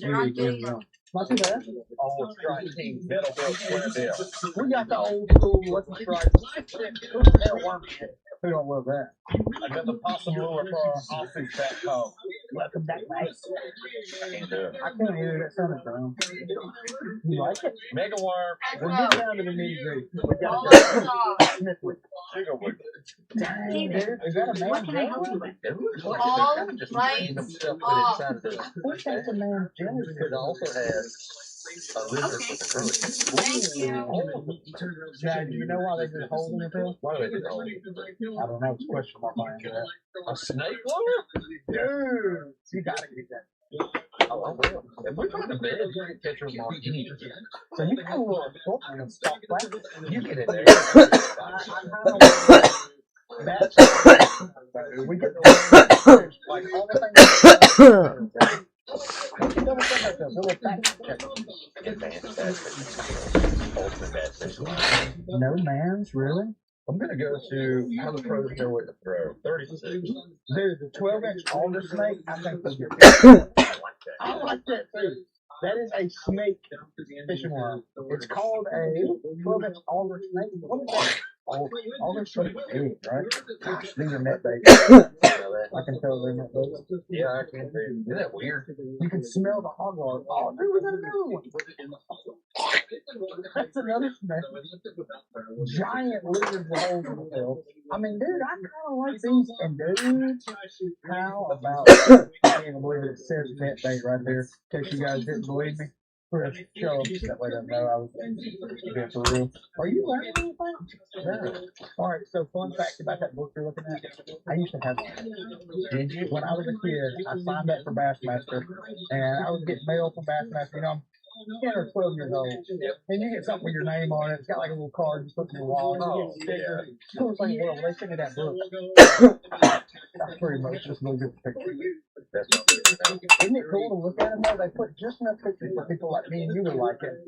And also enough words for people like my wife to like it. They haven't put one fish in here that I've seen that's over 3 pounds. I mean, you start letting everybody know as soon as you start pushing the 55 pounder, you're just setting them up for disappointment. I can't stop, dude. I'm in it now. They got some pretty cool underwater shots. I mean, dude, the photography back then, it's superb. Dude, what a lot. Dude, for 100 hours, I'm telling you. That's pretty good. That's pretty doggone good. And you got a book with advanced fast fishing skills. How you gonna see? What you think you're gonna throw first? Dragon Master. You are so close. So screaming over the boys. It's been a long day. The boys screaming. It's been a long day. We started real early, like 4:30. Went to a new area, and video just didn't happen. It did not. Food happened. A lot of food. You put a boat in. Food everywhere. Let's show. Let's go. A boat in. A boat in. A boat in. I don't know. You want to take your boat? Yeah, get it in here. Oh, you can open the doors as well. That's what that is, man. Yeah. Oh, I love those. Those are my favorite fish to handle. Matter of fact, I wanted out of myself. Chris, come on, brother. Dude, I hate to tell you this, dude. You must have had a Subway footlong because he just laid it. I mean, he is throwing patties back there. Her? Yes. It's continuous. Dude, can you eat those things? Yeah, they're great. You can take it on your family. It's so much food. It's like I've never seen a fish this size poop this dishes. It's so much food. Well, buddy, I gotta tell you, if you were a fish, you definitely did both of them. Most fish I've ever seen out of a fish. They love both. We figured out that they love both. Y'all both I've never seen that much. Back to my boat.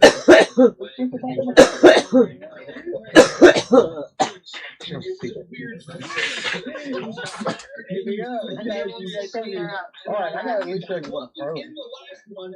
We at least gotta let you know. Oh, I just got hit, dude.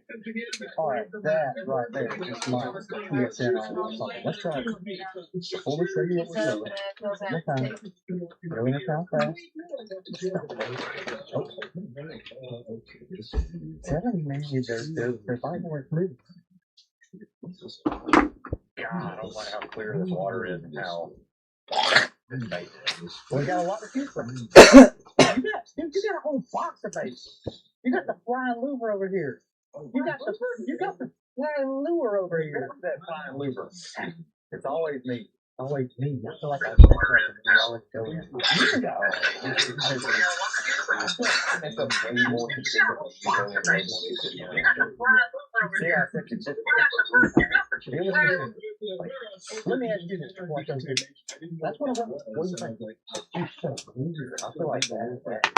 Looking at black and you don't think it's smart? Haven't you people ever heard of? Oh, what is it like? Fruit tail worm tail. Alright, came with this. I think it's kind of cool. Not exactly sure how old this thing is, but that bag of what do you call it? That bag of terminal right there. You mess me up. He's in my head. I mean, I might be this guy. I'm going to slap him. I felt a pop. I felt a pop. I'm coming to are you serious right now? Where do you get that?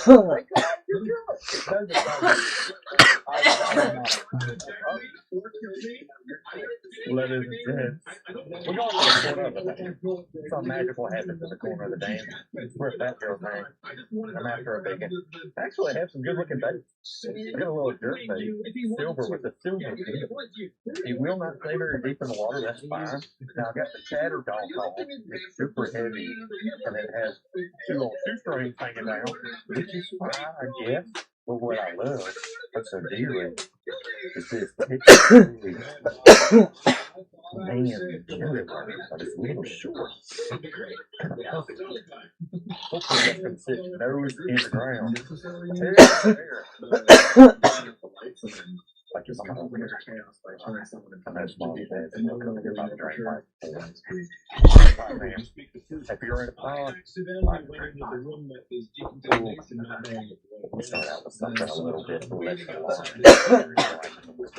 Something a little bit more subtle. Moving across the top, I could have checked this reel. I have not. Right, he did it right. There's lots of security cameras and there is a layer of grass. In a week, and I still had half a bag. It has not been a week. It's only been 4 days. And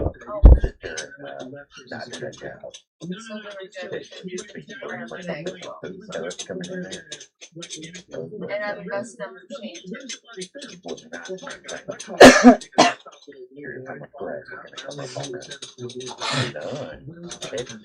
They just wanted to crystal clear. What happened on the outside, was it? Or was there just a hill across the top? I don't know. It's normally pretty clean up there, too. That's where the old frying runs in.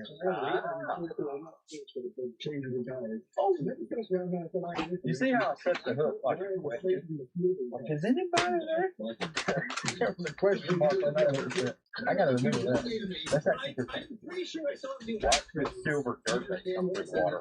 Silver floating jointed jerkbait. It will not go deep. See how sporadic and crazy that looks? Now this looks more like a saltwater present. This thing is 6 inches under the water, and I'm working it hard. That's crazy. That's almost impossible. Watch it when you just reel it. It doesn't really go down either. It won't. Honestly, you gotta do this. You gotta work it like a barracuda too. Oh, I'm beating up. Digging. He spit me. Clear as day. Look at you. That was a nice one. What was that, about 4 pounds? I mean, if it got closer, it probably would have grown. Bit up on my cutter with my shoestring trace on the bank. Wasn't that kind of shallow? It worked, yeah. Oh, you've always struck me as a Bradley Cooper guy. Oh, I love Brad Bailey. Come on, Chris. I fished this corner hard. This corner's been beat to Hades today. I think you could beat the bank right here kind of closer because of a little Dinkosaurus, but I would love to find one that pulls on that line. You know, when you're filming these videos, there's part of you that just land at fish for you. But when you take a stick picture, then you really land. Oh, dude, there's a fish right here. Oh, dude, there's a book right there. I got it. We're about to catch one. All right, we got a little bit of top in the water. There's about 4 fish right there. I think they're right there from that right around the shrubbery. We'll try to catch the way at it, and then bring it right to oh, tangled up, dude. For some reason, I don't know what it is, but upon this side, it seems like, especially if they get overpopulated, all like this food, kind of that size, will just roof up like 6 of them, kind of like dolphins in everything. And they'll just hunt together like a pack. Look at this National Geographic. You ever seen it? They'll work together, they'll talk together. Dolphins are actually very small. Alright, this thing here is called my eye. This is basically a giant rooster tail. And I'm gonna see if it's worth anything. I'm also tied on the sluggo. I am curious though, was this the lure back in the day? Was this like a big secret and the go-to thing for a while? Definitely gonna see if I can catch fish on it for the end of the day. Got him. Small. As usual. I'm yellow. Get on that board, boy. On that board, baby. Let's go. Yellowfish. I mean, I say she was yellowfish. She would kill. See what we go. There's another one. We can at least get one. Release on them. Yeah. Oh, dude, there might be a mama goose up there on the egg. Oh, hey. How are you? I think what we're overlooking is the circumstances of the apparent double homicide. It's rated solid all down. That means two of these monsters were in the same area at the same time. What are the other ones? The old sneak attack.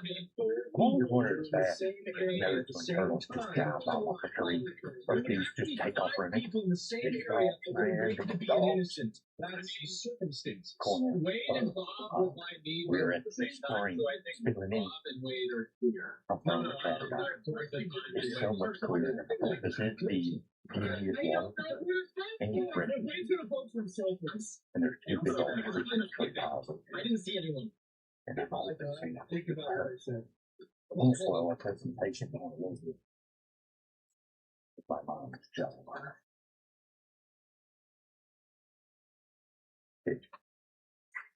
Got him! My dragon's super loose! I'm trying to catch up to him! Nice one? A nice one? I don't want to watch him fight. I'm being stingy, but come to me. Look at here. Oh no, man. Golly. First pass of the day. Not gonna lie, that both end fight was a little bit better. But I can put my hand in his mouth, so I'm having some fun. I mean, it could be closer to two, but she is not very healthy. Look at that tum-tum, dude. Fuck this, though. On the tape, I read. Thank you for the fight, buddy. Yeah. Did you lose my drag when I was looking? Or if you saw it? Yep. Dude, I feel like managing a small farm pond is a big deal. Because there are so many farm ponds that just go to crap in a hand. You know what I'm saying? It takes either time or go. And most of the time, we do Frank? Go. Dude, I either got a fish or a bunch of junk on my phone. Like this junk. Look at all this junk. Look at that junk. Well, anyway, one good buddy. Like maybe 2-3 times your size. Really? No. He didn't say that. You see any down there? I haven't seen it. You think that when these fish see a truck pull up, they just know? I mean, I think maybe. I don't know. Something's weird. It could be all the, you know what I'm saying? Yeah. I have no idea what he's saying. You know what I mean? It's taking too many out here. You think that could be possible? I don't know. I love to have a pond back. I actually tried to do that on my channel one time. Ended up, property lines were an issue. I can see where that could be something. Right. One part of the owner of the pond did not appreciate my effort in showing his pond to a lot of people, which is respectable. The property lines got involved and then it was over after that, right? Yeah. You gotta watch those property lines, man. They will get you in trouble. Dude, so I bought crawfish to put in the pond. I remember that. So what happened? Ended up eating crawfish in Tennessee, but not in Georgia. And game board didn't like that. I was like, okay. I said, I guess you go in the water. And then he came to my house. Thought they were gonna arrest me. They didn't. Let's go. So I'm still out. Yeah, that's hard. Nobody wants me there anymore. You put one glow-in-the-dark crawfish somewhere, and everybody gets mad. They want to take you straight to jail. Yeah, it's like, dude, beats all I've ever seen. Glow-in-the-dark blue crawfish are really bad. They were not that bad, guys. I think I'm being serious. I'm not. They look like the crawfish that we catch out of creek. Like identical. That's crazy, though, man. I mean, I understand. Yeah, I get it. I was being a dumb little boy. Yeah, but I thought about that. I mean, at least I was. It's kind of weird they'll ship you an invasive species. That's my thinking. Why is it legal to ship that? I guess it's for aquarium guys. Yeah. But I feel like that's what happens a lot of the times. Like, aren't all the pythons down in South Florida a result of bad aquarium owners? I didn't know that. I'm pretty sure. There's snakes out there, there's containers. They say, baby girl, can I get a bigger one? They say, no. Well, every place we go. How would you feel about going and catching one like that? Like, actually going and catching pythons? I'd like to kill him if we did it. Sure. Can you do that? I'm pretty sure that's the point. Really? That's like trying to catch a bowfin and then walk the leaf. Really? What if we did a vintage cast net challenge? Ooh. I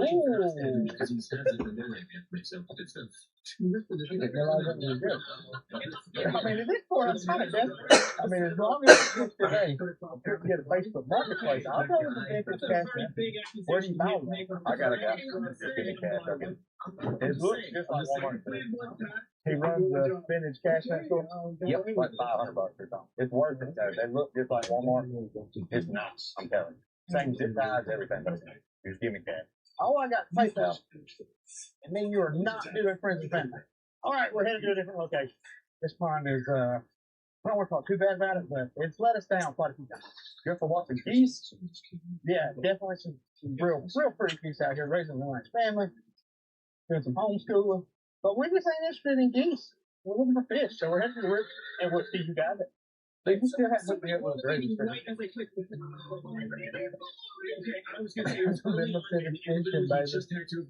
run a limited edition small set.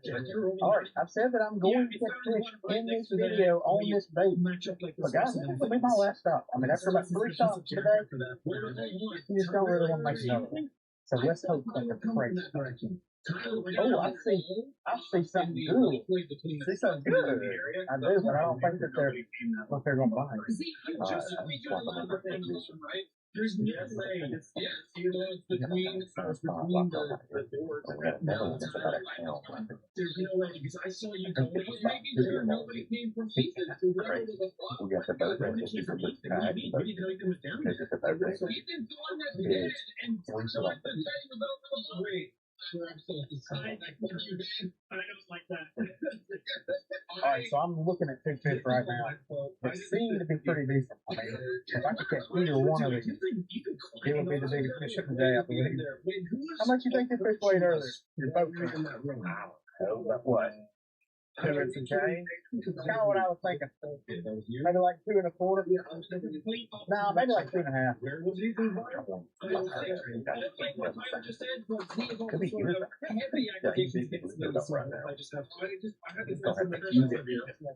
All right, that's it.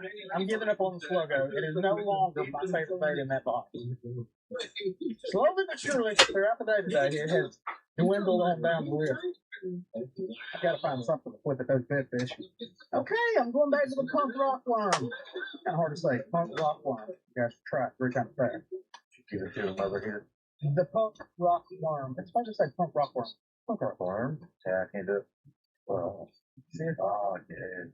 Oh, lucky dude is right. Wow. You gotta love some good old dudes. Man, I don't know that it's gonna happen. I want it to happen so bad. If we could just catch one of these fish, I feel like we would redeem our street cred, man.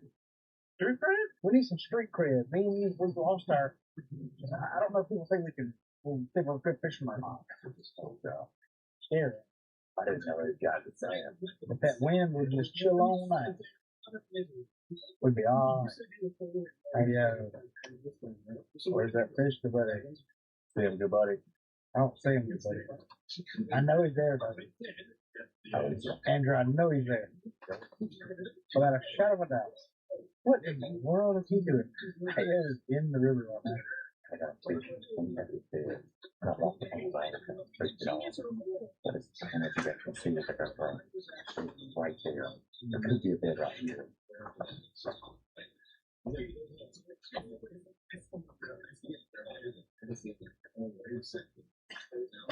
Could be dangerous.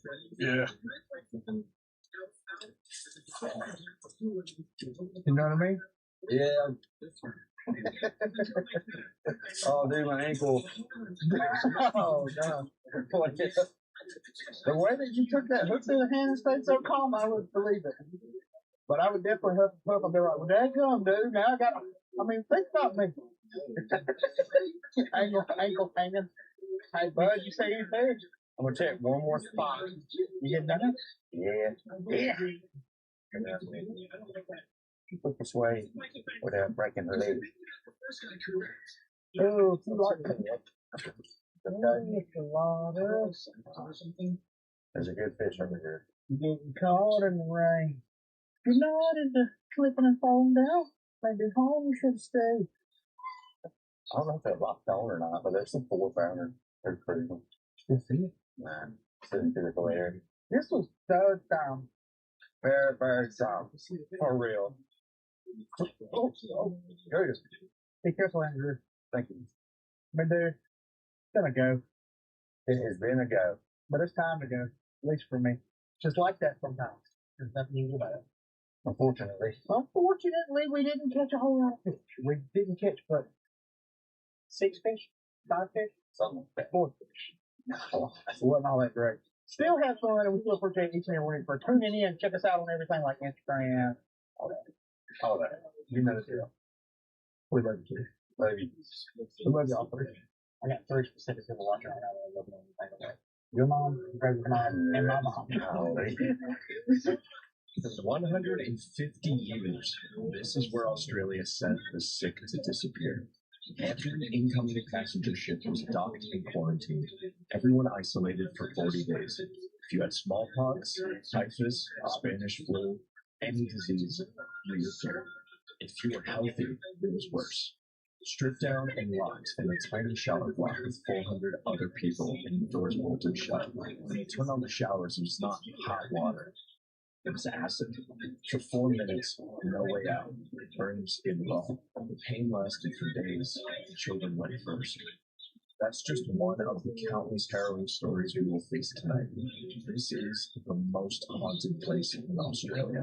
And tonight, we find out why. Welcome to the quarantine station. So we are starting at the hospital here at the quarantine station. The hospital has a lot of history and a lot of sightings. As you can imagine, a lot of sick people here. A lot of sick people here, a lot of doctors getting sick. Let's go up to the hospital and I'll tell you more about it. Let me do it for you. Look how much we've leveled up our editing. We put a camera person behind the door so that we could open it and take a shot, get a shot of us walking in. Ghost camera person. How cool is that? This definitely a level up from the trip of terror. Welcome, boys. Welcome to the quarantine station hospital. So in this front room is where a lot of people reported seeing 2 particular spirits. Annie and Elizabeth. There were 2 nurses documented who died here during the Spanish flu outbreak. There's also children's spirits sighted here. These are original beds. Look at that. So if you had like, I don't know, ligma, you'd be kept there. The original beds are over there, bro. Yeah, these are still like 100 years old, but the original beds are not the actual ones. Yeah. If you had ligma, you would have been kept here. Don't say shit. Ligma balls. Ghost joke. It's a ghost joke. Ghost joke. Hello, spirits of quarantine station. My name is Juicy A.K. Gage. I am sick. Hello, I'm Eddie, and I'm actually sick. Hello, my name is William. I'm not sick. Hello, my name is Grant. I really want to communicate with y'all. I'm Josh. Hi, Josh. Hi, Josh. There you go. And I want to talk to you guys. What are the odds that I actually get sick right before we come here? Yeah, it's weird. It's pretty weird. Especially since they have a specific non-white ward. Yeah. The trigger item. Yeah, and he's the trigger item. We brought a sick minority here, and he did bring up a good point, though. He's a rich minority, so it doesn't matter. Yeah. Wait, pause the video. I gotta show you something. You're gonna like this. Wait. You see this? For the first time ever, the boys have released a women's range of clothes called B-Side. We heard your comments. We think that this range is really good. That's right. We've carried over exactly what makes the boys' designs so good. From our pops of color to our unique, high-quality designs, and of course, the Japanese typography. It's beautiful. The range is super versatile, so you can mix and match. There's zip-up hoodies, a hat.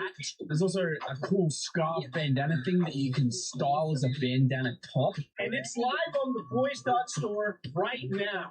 There's also a off-the-shoulder crop tee and a halter neck top that looks super stylish. Yeah, my missus is in love with this collection. She really enjoys the off-the-shoulder top. So if you want to drip out your grandma, gal, sister, bestie, mom, and or auntie, make sure you check out the new Women's Range.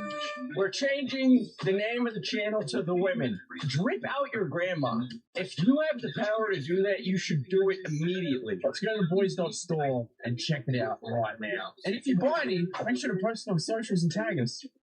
So yeah, we're in a 100-year-old, literally tuberculosis hospital with just all the worst diseases that you could possibly imagine. They crammed them all together in here. Yeah. Imagine being in here and being like, yeah, Spanish flu, bubonic plague, syphilis. 1 in 5 people actually have syphilis as well, in case you didn't know that. Molly facts. They didn't actually know the difference between like a viral or bacterial infection or anything. So they're like, they're sick. Just put them all in one spot, and the ocean air will make them feel better. Yeah. So no matter how sick you were, you could have like a pretty minor illness that is still worthy of being quarantined. You could be like Chinese. You could be Chinese, and then they put you next to a guy with tuberculosis. And now you're Chinese with tuberculosis. Actually, here it was worse for the Chinese because they had an actual separate ward just for Asian people because of how racist things were back then. Well, it's just anyone who wasn't white. It's over there. I'll put it out the front door. The temperature. It's hot as balls in here, by the way. It's peak summer. I don't know the temperature's dropping. So this place is very cool. A lot of it is original. Now, fun fact about a lot of this place when we're getting walked around, 90% of it I feel like is burnt down. Yeah. Like a huge amount of the buildings that are original here have burnt down. Not the ones that we're visiting tonight. These are all the original buildings. But I just think it's super interesting to place you like, yeah, so that burnt down, that burnt down, that burnt down. Okay. So that room is particularly nasty, according to every person who's ever done a ghost tour here and all the tour guides. This front room is where you normally contact the nurses and like child spirits giggling sometimes. So this is the easier, safer, hopefully nicer room compared to over there. Yeah, where it is reported that a 6-foot shadow figure is seen very, very often, who they think is a previous doctor at this hospital. 7 feet. This just in. We've just been told the shadow figure was 7 feet. Oh shit, and driving a Hellcat. That's an odd number of feet. How did he walk? Whoa! A lot of people died here. Yeah, this is basically, if you remember Ararat, this is like a bigger version of Ararat for people that are sick. So they just kept them all in one spot away from everyone else. And it was kind of like a little functioning township, if you will. And it was just filled with suffering. I don't know what it is with Australia and just cramming all the suffering people together. That was mental suffering, and this is like physical suffering. Illness suffering. Yeah. People believe that the 7-foot shadow figure is a previous doctor named Charles Reed. Now, he didn't die on the premises, but he died in like a crazy fucking boat accident where like a boat just like T-boned another boat, which happens way more than I feel like it should. On his way back. A crazy boat accident. Which boat accident isn't crazy? How do you T-bone another boat? Why does that happen so much? I feel like T-boning a boat is completely different than your boat slowly sinking. Yeah. Anyway, so like to show you what it would be like to be someone dying, it'd be kind of like this, I guess. Whoa, that's crazy that you said that, and then the readers went up on the other side. Those are the temperature in the other room. Yeah. So in the other room, like this room is pretty much set up to what it would be like, but in the other room, they actually have the original beds from this place and photos of the spirits that thought to be spotted here. Which disease do I have? You got Ligma. Okay, you got Ligma. Alright. Hello, Mr. Dove. How are you doing today? Alright, could you please get the headphones and the little thing here? How you feeling today? How am I feeling today? Well, I came over here from Stream-A-Thon from England. And I look at there. You know, I was stuck on like a wooden boat for 3 months, and then you brought me here, covered me in acid, and put me in a fucking bed. Tell us how you feel. Well, I feel fine actually. Can I go and see my family that you split me up with after you gave me? Wait, is somebody in there? No. I put that on the original bed. Really? I hate the fact that it rang as you're talking about being the person with it. Eddie's the truth rider. He should be the one laying in the bed. One day we're all going to stand around you like this. Listen, brother, I pretended to be a silent people in a Gansfield method that I didn't even know about. I got possessed in the asylum, bro. The least you could do is lay on a bed, all right? Hey, you don't have long, big guy. What? You don't have long. That guy over there, he had a bomb. Everyone goes to quarantine, doesn't matter. He's got a stomach ache, but he ate a real bomb. It's just because I'm the oldest one in the group. Yeah. So, we put your family that came here with you into the 115 degrees Celsius decontamination oven. We gave your newborn a chemical bath and scrubbed the first layers to get off. But if you're lucky, you have a 15% chance of coming out of here alive, and we'll release you in 2 to 6 months. Maybe this wasn't on an Australian pamphlet. I checked your wallet too. You have $10, so sadly you've been promoted to a class 3. So it took me 3 years to earn that $10. You've basically just described what it's like to come here in the early 1900s, late 1800s. Yeah, they probably want something like that, to be honest. Yeah. Come to Australia. Yeah. There's a picture of a kangaroo on the pamphlet. All right, here you go. I am? Yes. Oh, ding, ding, ding. It's happening. Thousands of Mexican immigrants come to Australia every year. One Mexican immigrant came to Australia this year. This is him.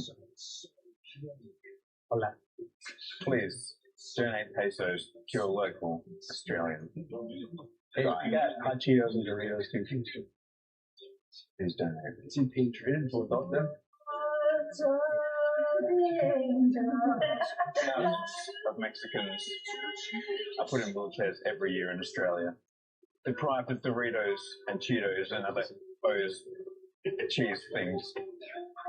And other O's? Donate to some today. Let's go interview it. Or they're going to come to your country. Come on, come. This is Eddie. He came here 6 months ago. How are you feeling, Eddie? Okay. C.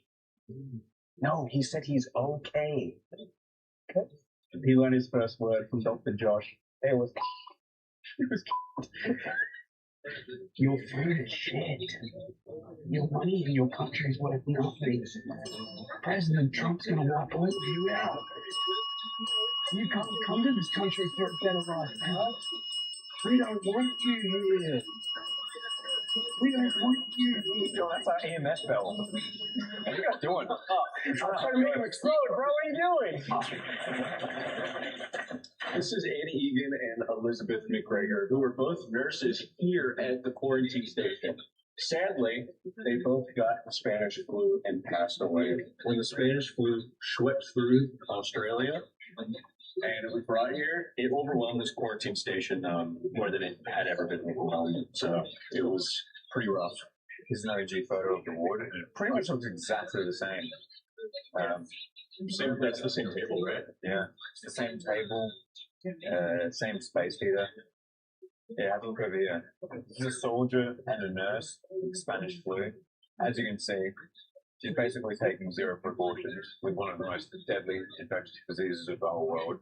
Because that's just how it works here. So a lot of staff and stuff definitely were dying from this shit. I want to say that my name is the Spanish flu, and I also wipe out nurses.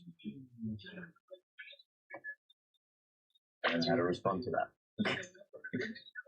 This video is not exactly how they always do. Funny ceiling, and then there's going to be a crash later, and we're going to freak out. Yeah, especially in the showers. That's not a joke. That's actually true. The showers are the scariest part of this place. Instagram to group channel afterwards. Please keep watching because I'm not lying. We're going to Auschwitz 2 in like an hour. So just stick around. Okay? I'm not exaggerating. This is where we're going. Please don't click off. Please, we'll put Eddie back in the wheelchair. Please. Doing this kid. Yeah, I'd say no. So a couple of ghosts have been spoilers in here. The 7-foot Doctor, as mentioned before, and Annie. Annie, he did an Elizabeth McGregor, right? And particularly past these windows is where people have reported to see things moving past. There's something freaky about old hospitals, particularly ones where like a huge amount of suffering happens, smallpox and basically all the worst things combined together. People have just been crammed in here with other diseases and probably caught multiple of the same disease. Or created new ones. New ones, yeah. We have probably made a majority of people more sick than they would have been every time. So the people, doctors, patients, and any spirits of the quarantine station who would like to communicate with you guys tonight, we've brought a trigger item. He's feeling quite sick. We're going to be exploring this hospital, the morgue, the showers, and the infamous gravedigger's house tonight. And we would love it if you guys come and say hello. That goes for you, Annie, or you, Dr. Reed. If you could show yourselves to us or give us a sign that you're here, we would love to talk.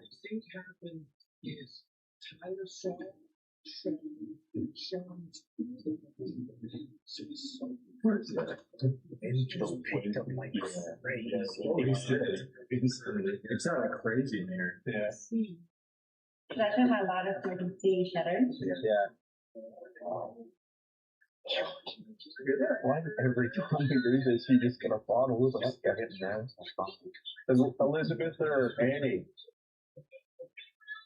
Are you here with us? You okay? You okay, Annie? Are you okay? Even on top, that was good. Yeah, sorry. I know this. Not bad.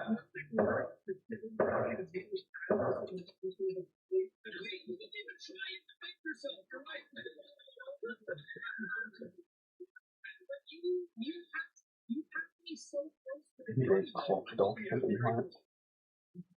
What do you clock off the small box, right? So they just say like, oh, and we'll small for the day. So just keep checking on your own phone until you pick it.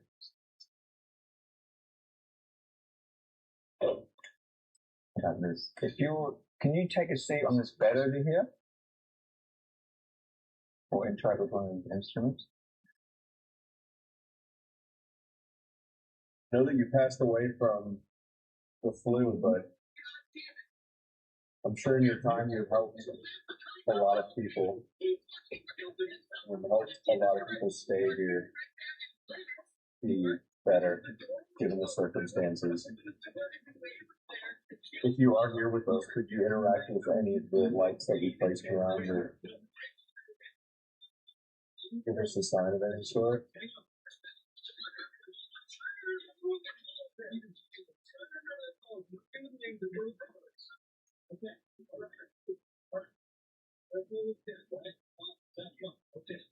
I don't know.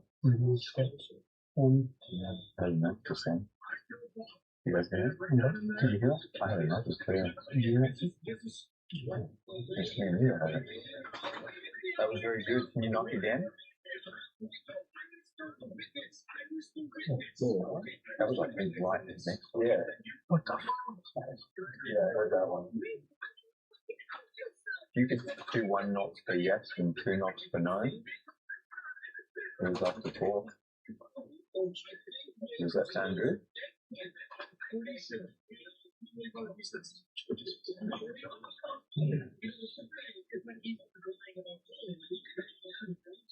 I understand that a lot of suffering people were brought through here in the early days. We were wondering if we could perhaps hear about any of your experiences. We understand that a lot of you may have died from Spanish flu. Annie, are you aware that you died from Spanish flu?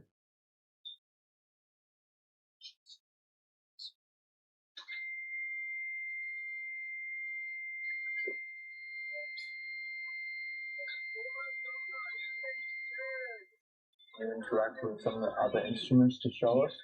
There's the glowing lights on the original beds.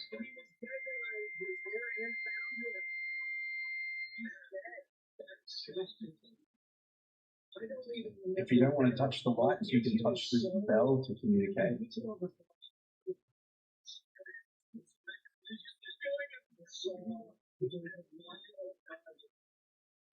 Do you think? So that was very good. Can you touch it again, just so we understand that you understand? But this is the part where I'm like, this is where it starts. The silly goofiness is gone now, boys. Well, it's their name. Annie, is that you? No. Elizabeth, are you here? Charles, are you here? Mr. Reed? The God side is seeing a lot, just watching through the windows and moving past them, which is terrifying, by the way. Yeah, I can see that. Annie, do you know that you're dead? Do you remember getting the Spanish flu? Do you think you're still alive?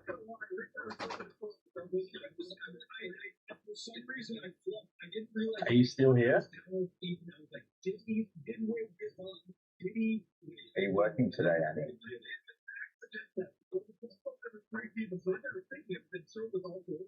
You see, what you spirit you see stuck in loops. Yeah. And they don't even know if they're dead and they just continually. I feel like that's why you see a lot of people report a lot on the spirits just doing the daily motions. They don't even realize they've passed away. And going back to our Gansfield methods that we've done. Yeah. You know, especially my Molly's. Going through and reliving things over and over. Yeah. It's like a special place in hell, dude. I have a bit of a theory that spirits that aren't able to rest, they get stuck in the same loop over and over until something breaks them out. Something breaks them out. No way. Does that mean she's aware of being in the loops? Probably should I confirm. Do you want to be free from it, Annie? From the cycle, from the loop? I'm interested to see, just for my own curiosity, if I've tried this before, since these are both EMFs, if when the bell dings, if that will go up. That'll go off. This place is so creepy. Can you just imagine it 100 years ago, filled with just moans and people and suffering and dying? The only lights like burning candles. Yeah, it's going to be echoing in here. Yeah. Annie, were you a World War I nurse? Did you care for soldiers?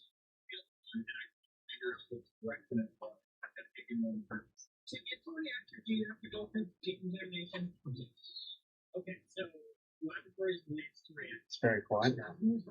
Yeah, it's like it was like there was a lot of environmental noise. Should we split into 2 rooms? In case it's overwhelming. Alpha is on this one. Yeah. So nurses and children in that room. Oh, it's different in here. It feels colder. It feels nicer though. To me at least. Yeah. It just feels different. You know what I was just thinking? What? I was just thinking, so are we talking to a different spirit that is not Annie? And maybe pretending to be Annie. So they say the tour guide did say that they don't know what, but they feel something darker in here, but they don't know. Why is it when I say shit? Maybe we should speak. I'm scared too. Alright, so oh shit. Narrator's the one of the group that like always gets reactions from evil shit. Yeah, and how do we know that we're talking to something evil? I don't know. All we know is just asking questions. We do know that hotel bells are very evil. If you ring them many times, it kind of gets annoying. Yeah. So I think we are speaking to something evil. It's right in front of us. Yeah. All right, so you rang a bell after we were talking about something dark. Is yeah. Wait. Are you dark in the sense that you're a negative energy, or are you dark in the sense that your skin color is dark? Because they had separate sections for people. Just want to clarify. Ring this bell if you want me to speak. Ring the bell if you would like me to speak.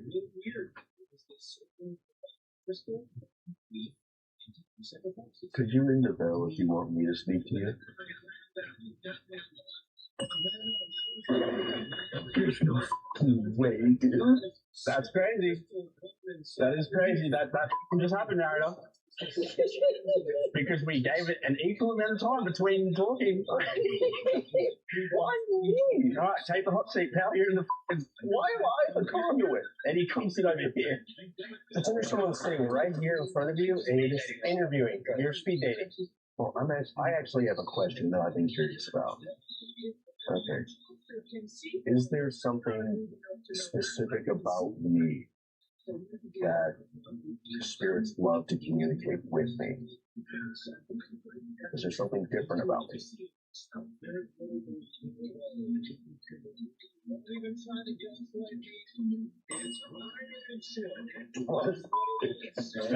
It does make sense though. And that is because you and Lizzie are very spiritual people in this sort of sense, right? Yeah. Like you're like the one out of the group that just really dives into the deep end of this sort of stuff, and you do home stuff and okay, well, you got the X factor, the ghost factor, perhaps. Maybe. I mean, every now and again when we do investigations, I get weird senses in the sense of I'll feel something over a certain spot, and then I'll go oh, I think something's over there. It's similar to the sense of someone is watching you, that feeling you get when someone's watching you. It's how do you explain that? Right? Exactly.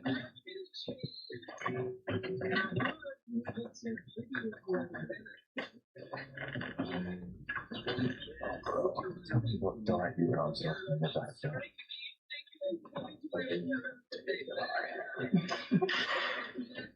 Just kind of take it for us. Just if you want. My legs don't work. I made the cheesy golf bread from the dollar store. Now I can't bend my elbows. Turn around.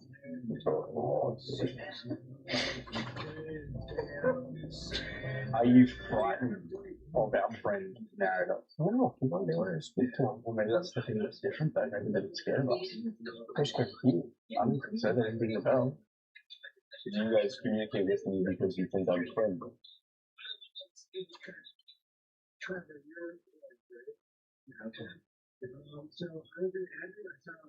And you communicate with me because you think I'm an easy target.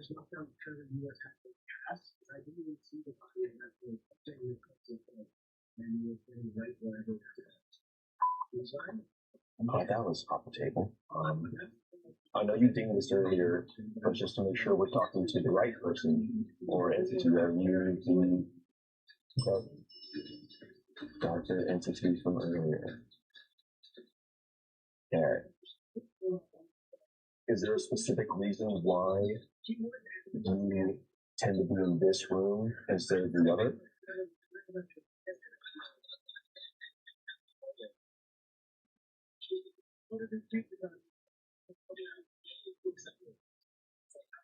Are you considered to be the boss around here?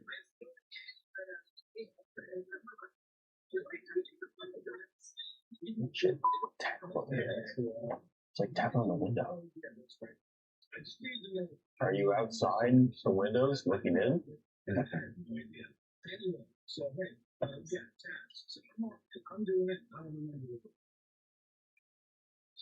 Is that you tapping outside?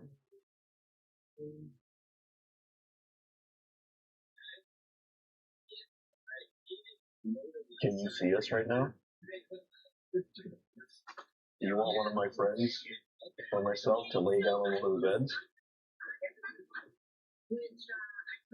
I was going to say, people could be alone in this room. Oh, wait, you gotta give me time to answer because then we don't know what. Okay, were you answering my question? Do you want me or one of my friends to lay down in the bed? I think they want us to lay on the bed. What was this? Nurse role play? Maybe you're the chosen one. Alright.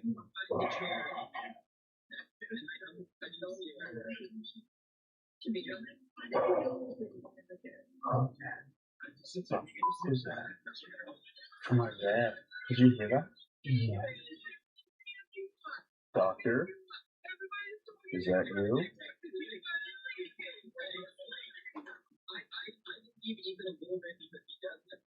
Oh, did you hear that? Yeah. Again, it's behind me. Again.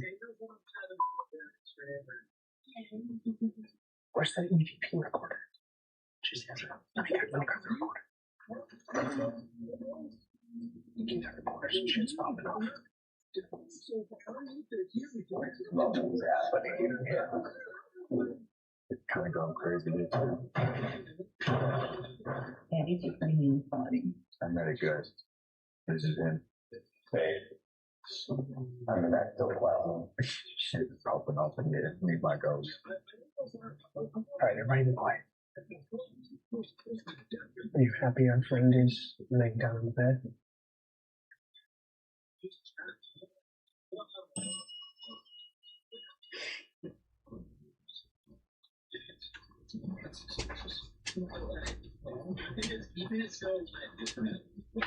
I think we heard you come in. I'm laying down in the bed. We kept hearing things coming from that window behind my friend. Did you just ring that because that's been you watching us?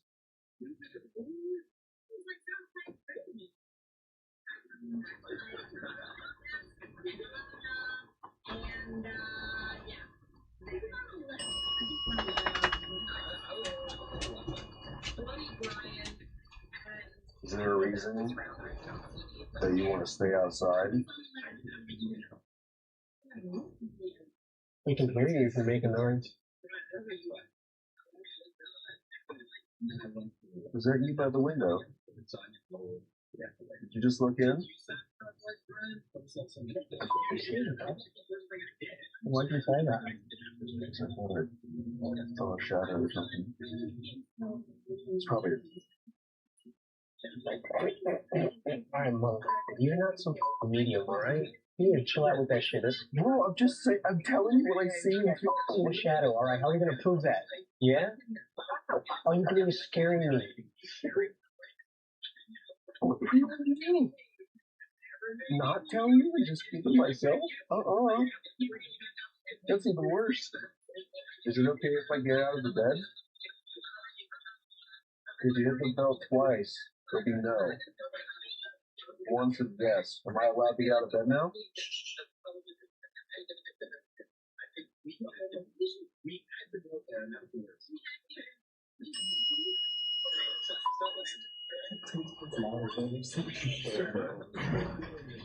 I think we're done here. We're gonna get out of here. We're gonna go to the next area. Thank you for talking with us. We're gonna go catch up with our friends. Yeah, some of that happened. Tracy did a guy's job and she kept saying, we've just been to the hospital Now we're walking down to the morgue. This place is absolutely gigantic. When we were showing around earlier, we did it in a bus because of just the sheer size of this place. And as you can see, it literally stretches for like kilometers. It feels like. I love this morgue because it's just, it looks like just a supply shape hidden like in the vegetation. But I think that was kind of the general idea. They didn't really want to show it off too much, and keeping it hidden kind of distracts from what this place is really all about to the people who arrive here. This is the morgue and the lab. Okay, so the morgue is split into two parts, a laboratory and the environment where they process the bodies and drain them of the liquids and stuff like that. They've asked us to keep the numbers down in the lab because it's filled with a lot of genuine, actual old glassware from the days, which is great because we didn't have to bring any trigger items. The place is already filled. Yeah. Anything that's tagged is original, so from the 1900s. So the two that are the least likely to fall over and break a piece of glass should go in the lab. Not in the lab. Yeah, that's very clumsy to go in there. What? Is the lab. Just kidding, that's the outside of the lab. The lab's in here. Oh, I felt instantly dizzy when I walked in here. Early when we were doing the tour, now I had to leave because he felt so dizzy. Look at all this stuff, dude. Original beakers and glassware that they would use back in the day. Have a look at this one. Shine your light on that, nose. Look at that, bro. That is definitely some 1800s. I don't know if that's wax seal. Could be wax seal, but whatever's in there is some nasty shit, and it looks like it's trying to get out. Or it tried. It gave up and died. Hello, mystery scientists. Hello, I have a crushy Betty. Fresh Betty. He's a cool guy with the socks. He's always wearing the tightest clothes I ever seen. What can we do for you, sir? This is my assistant, Remus. Remus No, the third. We need to require some equipment. For what? Like, This gentleman right here. Ah, dead body, fresh. I see. Very fresh. He died actually 13 seconds ago. Oh, 2 seconds. I got something for you. Definitely this one. The dead bell? Yes. Let's leave it here in the center, so just in case we need to get each other's attention. Is there anything else that might interest you? What else do you have, Doctor? Oh, this one here. Sehr Lampot. Very well said, sir. Just Sehr Lampot. Lampot. One more quickly for you. The pride lamp. Pride lamp. If you ask what it does, let me show you how it works. Gay. It detects if you're gay.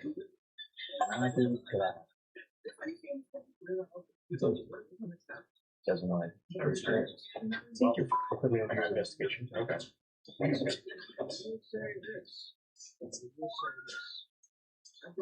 scared me. His penis is gay.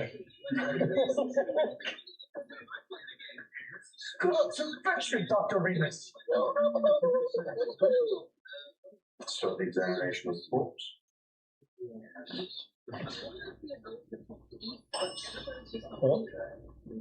Doctor, we have our conclusion.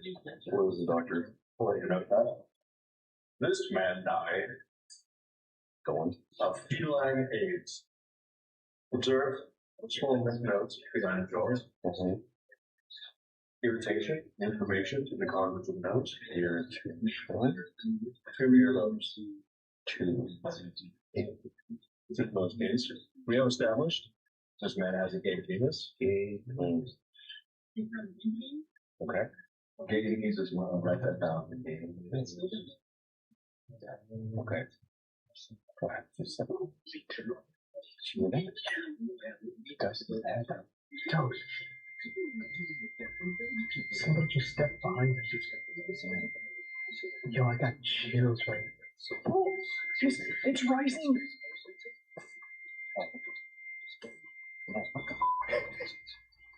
Holly, control yourself. The REM pod. That was the REM pod. Dude, set up the other equipment as well. We'll pass this one. Set up the video. Here, let's do it. I definitely heard some shuffling behind us. I don't even want to look behind us. It's fucking menacing back to It's pitch black behind us. If you're here with us, please give us another sign. We want to make contact. You want us to keep pretending to touch this man's knees. You want me to touch them for real? I can do that. Let me do it. this because you're actually acting out some of this temperature. There's a ghost of my sexual energy earlier. I keep pretending to do stuff. I know, it's almost like because even though we were in joking manner, you were actually acting it out. Yeah. Is that it? Because maybe that's what happens. Maybe we just start acting it out. Like, Maybe if there was a spirit or some interaction, they were reminded of what they used to do. What would have happened to their body. Yeah. Or just start poking at them. Alright. Over here. Dr. Andrews, just pretend to hand me a bottle of some shit. Thank you, Dr. Andrews. See, they like it. They like it. We just gotta keep acting out. The corpse has got some gas left over in it. It's natural. It's the body. Didn't we say there was an entity that's technically a prankster? There's a prankster ghost. Yeah, somewhere. I personally, most of us believe that the ghost that haunts the morgue is a bit of a prankster. But we don't know who he is. We believe he's either the mortician, obviously someone that works for him. Yeah, maybe it's because they keep ringing the bell because they're being silly. Maybe I just want to see something of the mortician. Maybe is there someone in here with us?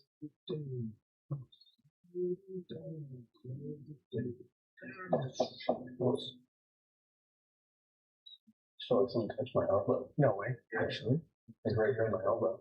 Yeah. Like this. Right here, yeah. Whoa. It's almost like they walked past you and got to know. They're inspecting his body. Yeah.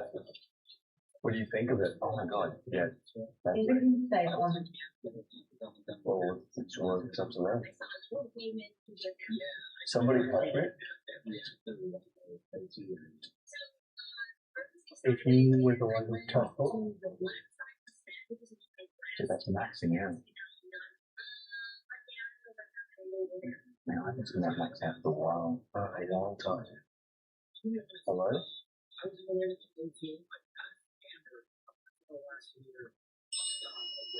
Oh, dude, what if, because we put the bell here, and we're standing behind the window, they're like pressing for service, or like, you know how they would work together from like the people who were there? Oh my god, dude. Well, what the? Are you asking us for something? You want us to pass you something? They might be doing their job, they might need something. Maybe they need something. And this goes back to the same thing we were talking about in the first room, the loops. Maybe it's someone who's working here, like, we accidentally put ourselves in the position of how it would have worked out. Yeah. Because we didn't start getting any activity until you started messing with it. Maybe it like kind of starts up the... Should we try and figure out what they want? Yeah, ring the bell if you want them to get them to pass you something, wherever you need. I have an idea. Yeah. Can you pass me that lamp on this penis? Alright, you've been interacting with this one all night. We think you want something from this side of the room. Can you make it go off? When I reach the tool that you need.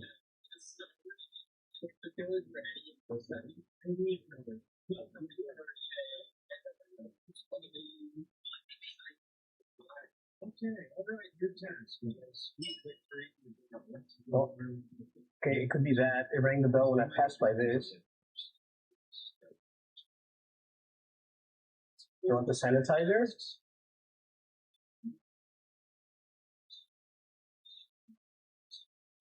What do we got over here?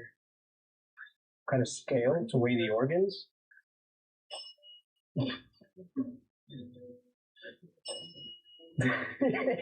Yeah, my new skill to weigh more these organs. Wait, you know what's interesting? Is it also asked for this, which is also a scale. Oh shit. That's a scale, and that's a scale. That's cool. Two things that went off me. Do you think it's actually somebody trying to Do the job. do the job? Unfortunately, I can't grab any of this equipment. I don't want to break it. It's original equipment, and I don't want to even attempt to carry it and pass it over to Molly. We're just not going to do that. So, Are you working right now?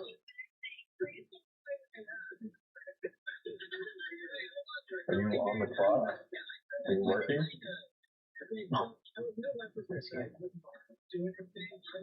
I'm just touching it. Yeah, it's touching it right now. Someone's touching it. Whoa, they turned off the video at the exact same time. That was really weird. That was cool. Feel free to do that more. Hell yeah. We're about to turn on a device that hopefully will allow you to speak through it so we can hear what you're saying. Are you done for that? Just try to talk clearly, loudly, and we should be able to interpret what you're saying. Hear you. Good to go.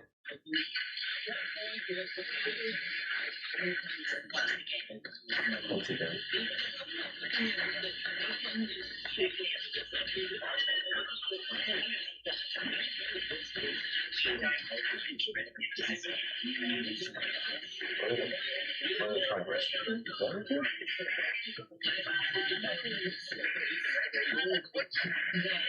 Yeah, hard out in the woods. Whoa, what the? There's the access. He's trying to school.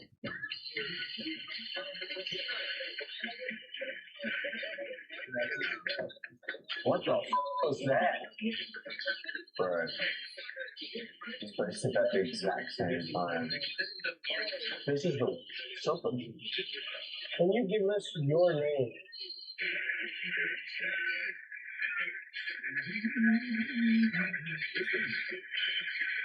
Ford? You said Ford?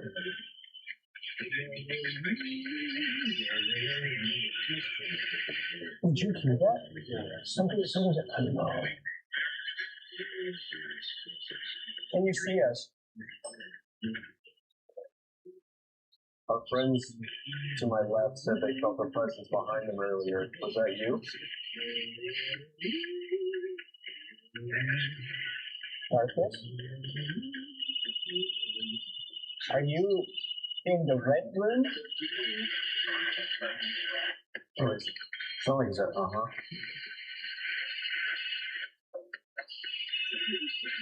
Sorry, just said, he said, uh-huh, and then he said, how do you do? Hi. My name's Eddie, and these are the boys. What's your name?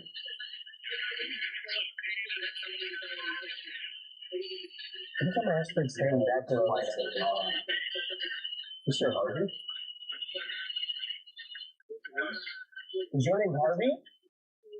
He said Darcy. Darcy. Are you the entity known as Mr. Slimy?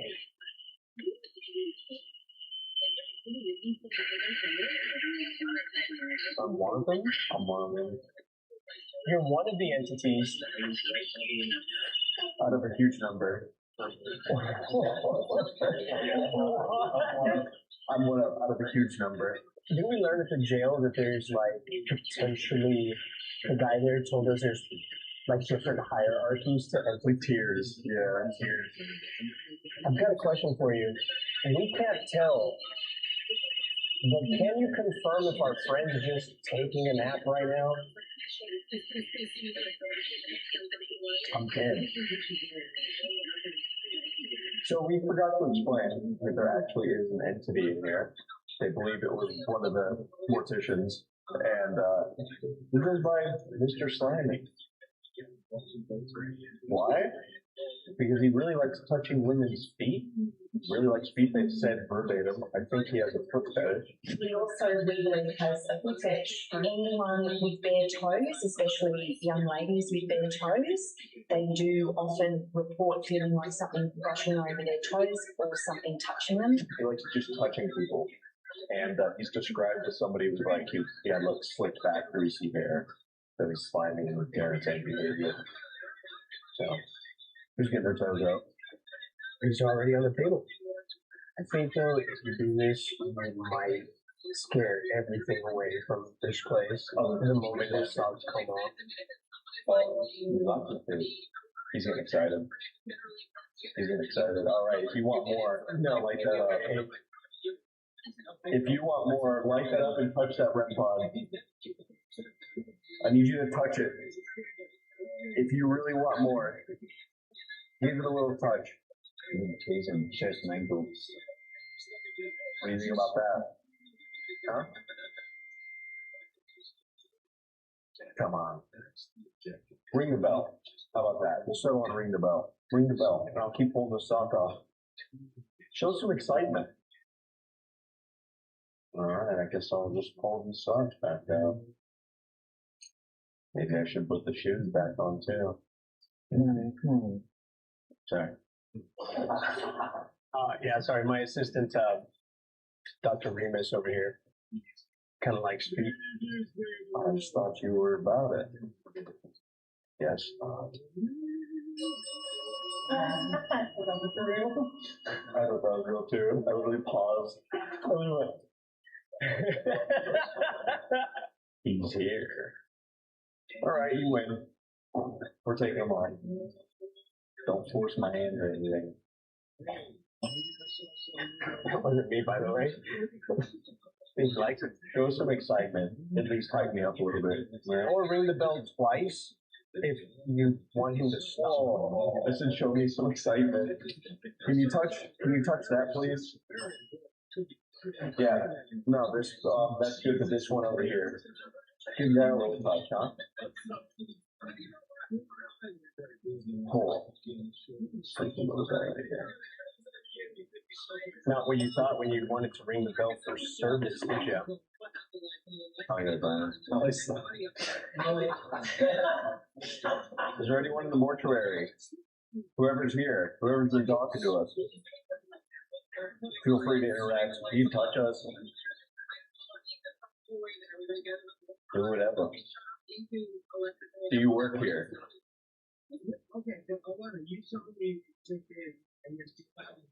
Is that one going off now? That one didn't go off at all. If you're in the lab, could you hand me that off the shelf and put it right here?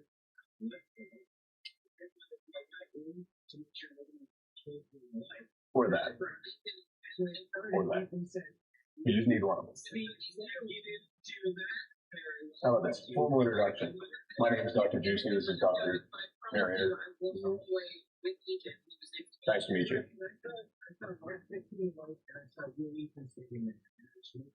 Taking this job, you must have had to have a lot of mental fortitude. Was it hard working here?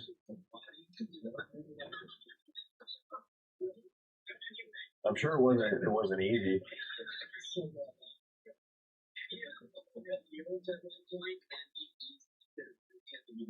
A lot of suffering happened here. Is there something you would like to let the rest of the world know?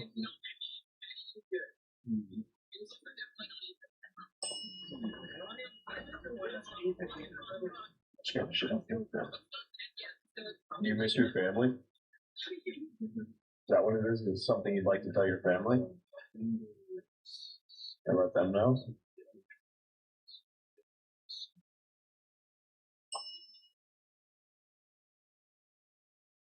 Did you not get a chance to speak with your family before you passed away?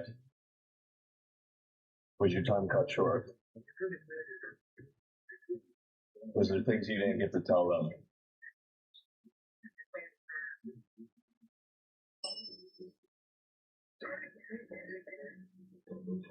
In order to better help you pass your message on, do you think if we say a name out loud. You can ring the bell if we're correct. Would that work for you?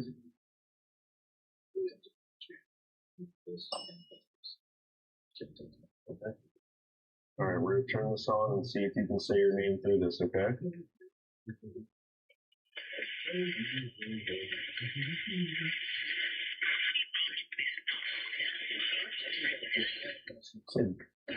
I thought I heard her say Marty.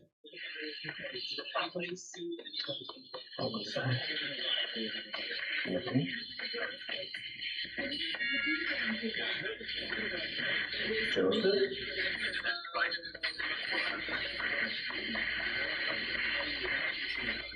Hello?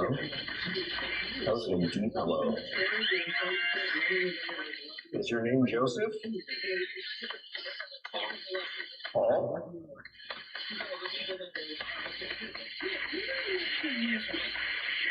I swear you just said yes, Paul.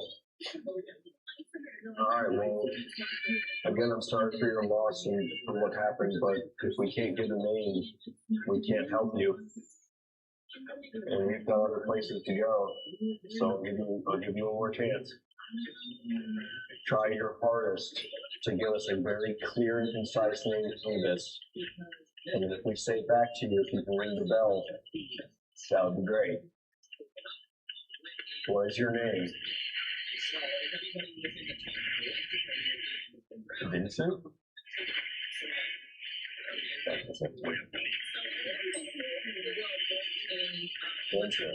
Vincent. I would go Vincent too. Thank you, Mr. Vincent. We'll see you later. Adios. We are at Quarantine Beach. This is the wharf where all the ships would come in with all the sick people. And right there, you see that pipe over there? Right there? That is where all of the blood and fluids from that table that Molly was laying on, all his blood and fluids would drain right there. So people would swim there, but also all the blood and disease would drain right to them. Any people. People from class 1 and class 2. Yeah. This was a private swimming area for only the people with the money. That's right. Class 3 and the introduced later on, class 4 did not get to swim here. Class 4 was Asian people. Just minorities. Many minorities.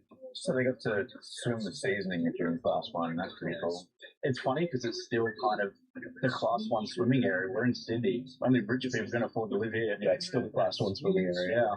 But all the ships would come in here and they would offload all the people and the cargo. So the place we're going to go first is where they would put everyone's luggage. They put it on a cart on this mine cart rail. If you've ever played Minecraft, right, so they came like ships like that.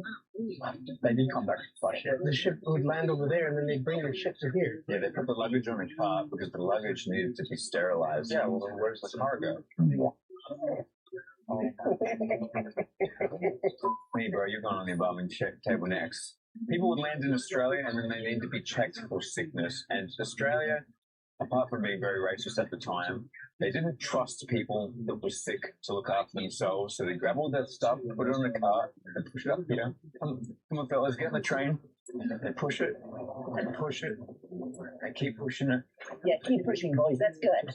And then push it right up to this shed here. This is the autoclave shed. Clav, whatever. Which is basically a giant sterilization chamber. Have a look at this shit. Oh, here you go. Here's one of the carts right here. So they put all your stuff on one of these carts, wheel it up, and then they would move it and put it onto a cart like this. There you go, there's some of the old stuff right there. To put it plain and simple, these are just giant steam ovens that steamed everyone's belongings at 120 degrees Celsius for 20 minutes. So by the time your luggage was finished, it would most likely be damaged, but it would be sterile. So if you had any Pokemon cards that you traveled with, Thank you, really. Reports are that most women's clothes would shrink literally like 2 to 3 sizes because obviously they're going in a fucking oven. And this big door right here, this big beautiful door, this guy was sent over from Europe. It was engineered by the guy who actually went on to engineer the Sydney Harbour Bridge. Yeah, it's pretty crazy. It's pretty beautiful. I still don't understand why they needed 30 locks just to steam luggage, though. It's probably just confusing to you because back in the day they needed to build this to sterilize something, but now you can just do it in a doctor's surgery for like, was it $300 or something? It was 700, and it took 15 minutes, not 20. Wow, we've come so far. But on the other side, they could open up the doors and get the nice, clean, sterile, and probably destroyed stuff. So if you're like, I'm heading over to Australia to start a new life, I was getting a kangaroo brochure, I'm going to hang out with a kangaroo, I'm going to put my grandma's ancient family heirloom silk dress in this carefully packed luggage, and then you get here and they're like, oh, straight in the And then boom, you got a bunch of clothes for dolls. Just like that. I also thought it was interesting, just for the record, if you were working on, this is the dirty side right here. Here's where all the dirty workers were with their dirty luggage. And before they left the building, they would have to get scrubbed down. I want you to remember this stuff. It was just with water. Crazy. Wait a minute. If all the stuff got in here to be sterilized, what happened to all the people? Well, they didn't go into those. Where did they go? They had their own special place, their own special showers. In fact, it is called the shower room. Hang on. The early 1900s in group showers have a pretty bad reputation, Molly. Why? Do you say that, Josh? I don't know. Australia wouldn't do something like that. No, surely Australia wouldn't poured a bunch of immigrants into a giant room and lock it and cover them in chemicals, right? So this is the giant tub of acid right here that they use for the showers. You know what's better than one tub of acid? 2 tubs of acid. Basically, they would fill up these tubs of acid, mix the acid with the water, and bathe people with it to sterilize them. Put me in the fucking oven, dude. I'll prefer that. And then 4 days later, the first layer of skin would just fall off. So the idea was that the acid would kill any parasites or ticks or anything, or any possible living creature that could be on you. But, wombo combo, after 4 days, yeah, all of your skin would come off, like a full first layer. Worse than any sunburn you could ever get, like actually peel off. So if you had, I don't know, some sort of chicken pox or something on your skin, or you had any leftover scabs, all good. What would happen to your penis? Yeah, it's not that bad. So they just feel like, really? Yeah, and I grows back after a couple of days. The lady said it was like sunburn, but 10 times worse. It's 1,000 times worse. Yeah, I mean, it was so bad that they literally had to lock them in. So, sure, look. Yeah? Yeah, that sounds fucking awesome. Yeah. So this is the shower block. It's one of the most haunted locations in the entire premises. It's known for its shadow figures and different paranormal encounters that have happened in there. There's even a picture, which we'll show you here if we were able to get permission from the people to use it. If not, Molly will reenact it and rent that. It's like that, but without Molly like a shadow guy. Yeah, exactly like that. Anyway, are you guys ready to enter the shower room? I am sweaty all the time, shower. I fucking hate my first layer of skin too. Okay, good. Well, you're at the right place. Look in there. That is, bro. Imagine being led in here. As soon as you open the door, that REM pod at the very end is going off. Really? Yeah. Temperature? Oh shit. Keep in mind, the people being led into this, most of them didn't fly here. People weren't commercially flying. Most of them came on a ship voyage that would have taken anywhere from 3 to 9 months. And then this is, the bell just went off. Yeah. This would be the first thing you do when you land in Australia from a ship voyage after being sick. It's also worth mentioning this was the first and second class showers. The third were much different. Unfortunately, they don't exist anymore though. Yeah. It's worth mentioning, we have rigged it up already with all the instruments that we need, so should we role play taking showers? Yeah, I think so. First, third, and fifth boy, grab the lantern. You're number 2. I'm ready. Take your shower. Actually, don't take. Get in the shower. So people would have been let in. You put all your possessions on the first bench. The doors would have been locked. And a guard would be here to ensure It's just shower noises. That you're taking a shower. The shower had about a 1 foot drop where you would stand. Begin the wash. Now, if you thought you were going to be sneaky and try to avoid getting a wash, there's a hole here for a guard to watch and make sure that you're being washed. So, welcome to Australia. Get naked, get in the acid bath. I'm going to watch you shower. Oh, privacy. That's nice. 24 hours begins now. Guys, this shower hurts. Don't leave the shower for 24 hours. Yeah. Oh, what was that? Wait, someone said, oh shit, REM pod? Dude, the REM pod of the entrance is going off. Is that what's going on again? Oh shit. Everyone, just keep showering. Keep showering. Are the doors supposed to be closed or open? Closed. Oh god. Holy shit, everything's going off as soon as we start role playing. So, people would have to stay in these showers for 4 minutes. Make the noises that they would be making right now. How? La-da-dee, la-da-doo, la-da-doo. Hey, y'all, I don't think this is water. Well, my EMF's going crazy, dude. Why are you actually naked? Do some sharing, Joyce. Get in here. Like, literally everyone else but you. My EMF is going off. Dude, that's the first REM pod I've seen go off in a while. Like that. Yeah, that was crazy. Oof. He can't do it. What?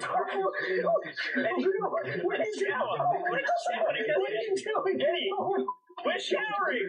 Turn the water! That's the water, bro. Come on. Oh, God. Jesus Christ. Why are you wearing a thong? It's my underwear. Why are you wearing off the boat? Why are you wearing a Speedo? I just see him run across, like... Oh. He's right behind you! Alright, this is legitimately one of the most haunted spots and one of the most unnerving. I don't know if you guys have mentioned it already, but before he was running around naked, he was trying to vomit. His tail was sick as soon as he walked in here. Me and Molly actually stepped outside because we were about to throw up. It was pretty intense. Hello? This is a scary thing to just, I hear a creak and look over and I see this, man.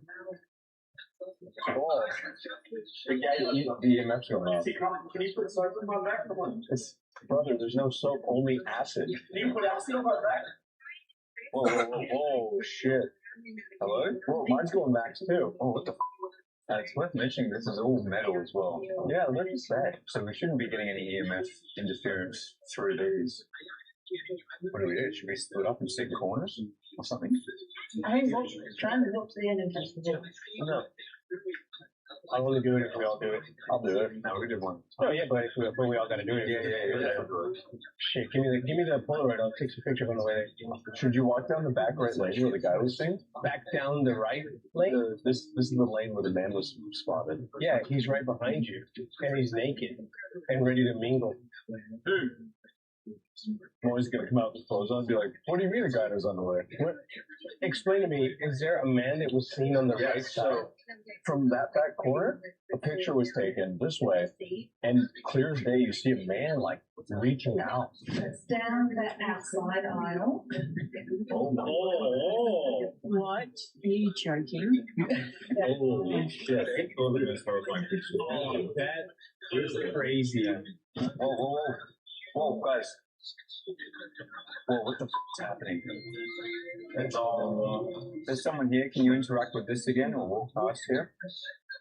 Oh, shit. Dude, this thing is going on command. Dude, every time something goes off in here, everything goes off at once. Like 3 things. Hello, Shadow Man. We're here in the showers. We've seen a picture of you. And we would like it if you said hello for a photo. We're going to send someone up by themselves to the end of the shower block where it's said that you reside. We're going to knock 3 times. Can you knock back?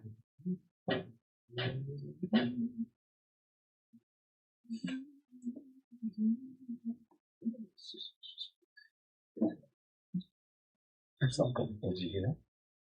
Can you give us a sign? I'll go first.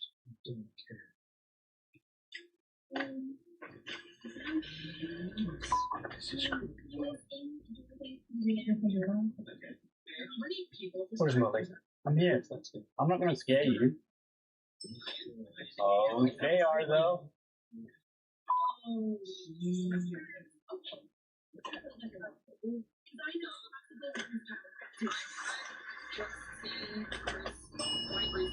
Me, man. Oh, yeah. Just tough, bro. Can you say hello to our friend?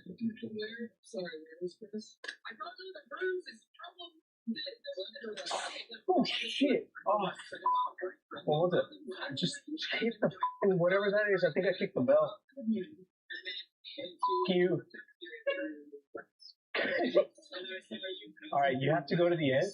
Did you touch the wall? I think you did. You didn't touch the wall. I went and took a picture. I went up to the wall and took a picture of the. You didn't touch the wall, bro. You're supposed to touch the wall. Okay, I went all the way to the end. Yeah, but you didn't touch the wall. I went all the way to the end. I even got a picture to prove it. All right, everybody's got to go up and take a Polaroid of the toilet. Which toilet? The one on the left. That scary guy's room. Goodbye, Molly. Goodbye, Jesse. You want me to do one on the way down? Yeah, you do one halfway and at the end. Oh, I don't do well alone. It's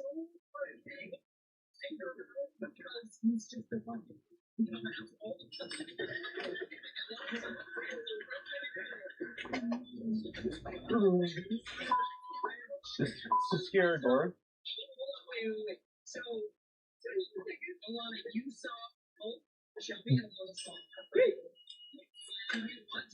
I'm touching the wall. Yeah, I'm coming back. What? You turned the light off, you fucking dogs. You did. I don't know. The light turned off. I'm scared. I'm scared.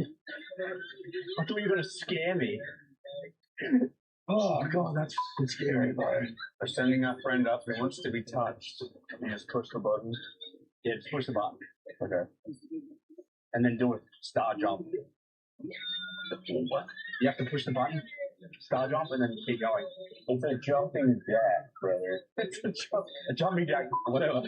You push it, go like that, and then keep going. Okay. I need to see at least one. Alright.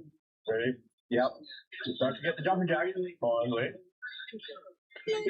Does that count? Whoa! It actually took a ball. That counts, yeah, you did a good. Is the camera beeping? No, it's the REM pod. Why did the REM pod start beeping as soon as you take a picture? Yeah, that's not good. A flash analog photo. Might I add? When you get to the end, it's very scary. No, yeah, it's all scary. No, the end is extremely scary though. Oh man, I really don't want to go down there. Well, you need to touch the wall. I really don't want. You have to though. Shut up, bro. It's bad. This sucks. I'm checking corners like a clear a house.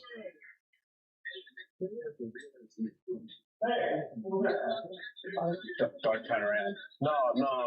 Wait, did you actually talk? Don't turn around. Wait, shut up. Are you talking about the footsteps? Yeah. All four of us, all of us are right here, bro. We have not moved. No, don't. I'm lying. I'm being narrator. I'm not lying to you. I've held Molly back from trying to scare you. No. Don't make me go down the. Oh my God! What's no? Bro, hang on. Right when he got to the middle, I heard footsteps coming from over there that weren't his, and he reacted to them thinking that you guys were gonna scare him. We were standing right here. You heard the footsteps, right? That's why I fucking stopped. That's what you thought it was us. I thought it was one of you fucking with me. But we're all back here, dude. And then the bells just started ringing 3 times. Yeah, it kept ringing, dude. All right, when the next person goes up, everyone. Dead quiet. Go dead quiet. I'm gonna go next, guys. You know, before you start walking, I have a theory. Once again, it seems like things have taken a liking to narrator. Yeah. Right, close? Yeah. All right. What the hell? That was like a knock on that door. Everyone else from the things, I want to know any sounds that we hear. Yeah, everyone pile up.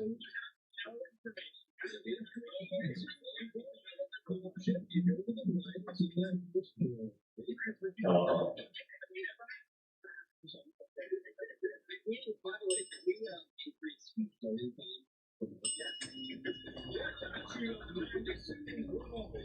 You down there?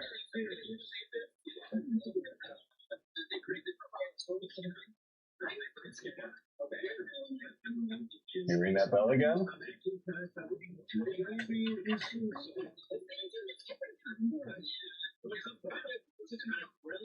One more ring.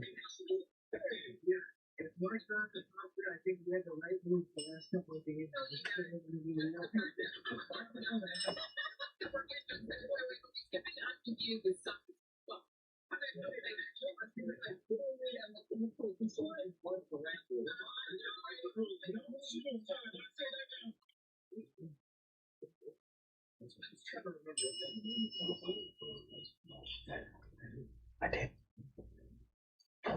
Please. Just this. That's right here.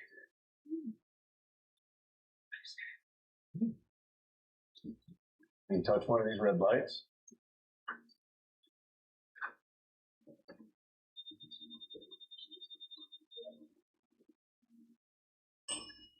Yes. Go for it. Come on.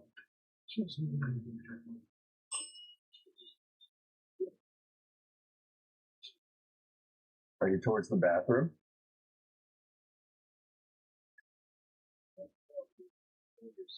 I thought I saw someone. Dude,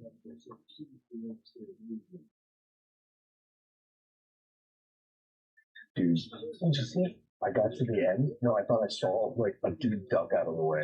I got to the end and I saw there's a first bathroom that you see through the last row of stalls. And you peek around the edge, you'll see a second bathroom in the back corner. I swear to God, I peeked around the corner and I thought I literally saw a guy like out of the way for a split second. Did you hear the knock? Yes. It's like a silhouette in the back bathroom, but it was like he was like crouched down. His head was low. And now that everyone's done a challenge, I think we're going to spend more time in here. Doing Estes. Yeah, doing Estes. And I want us to all sit in separate corners. Yeah. So Molly is going to sit in the middle of the showers under the red light and do the Estes method.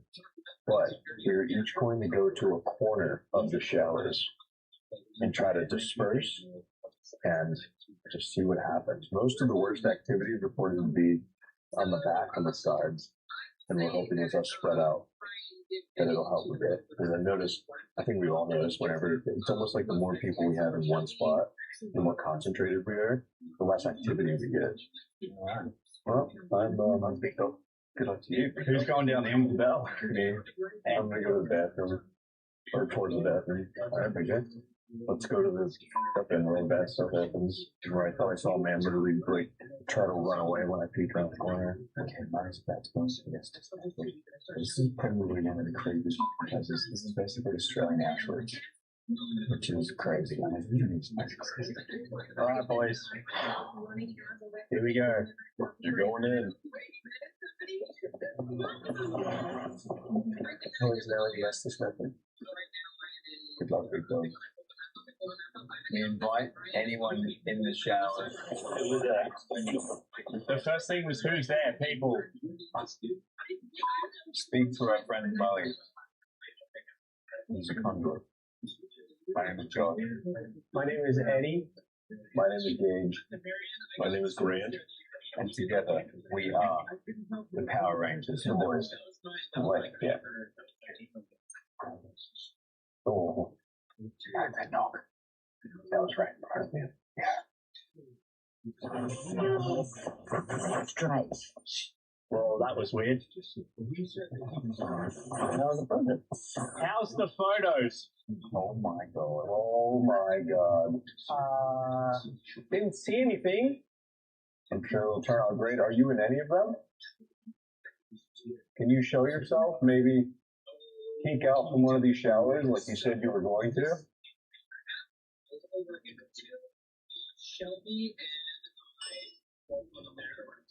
Okay, go ahead.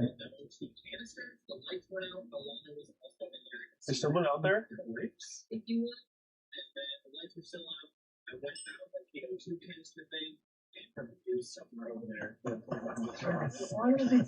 don't think. Or maybe Edward. Town Square. Town Square? Are you a spirit that... Yeah, that's right.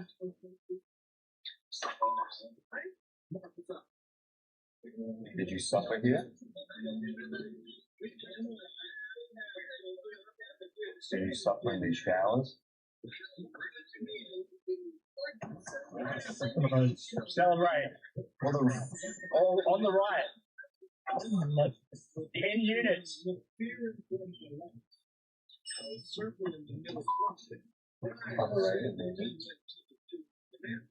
Are you in one of the showers on the right? It's over on the left. Oh. Wait, which one's left? We have all of it. Maybe this side too. Yeah. Laughing. Lots of laughing. Oh, I like this really nice. Are you watching the person on the left?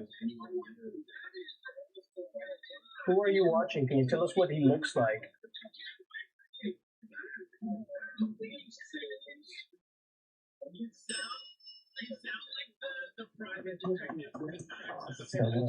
I guess there was. Their lives. Their lives. We do a deal with them. Are we speaking to an entity that we've seen earlier tonight? Come on. It became one of the most. This trip? No. It's not one of the entities we saw before. Someone new. Where's Durst and Lana? In the middle. What's happening? I'm right in front of Molly. Really? Yeah. Yeah, really. Are you a spirit that's bound to these showers? Can't get out?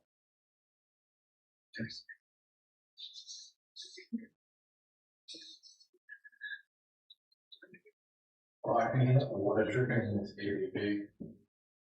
What water? Right. Really?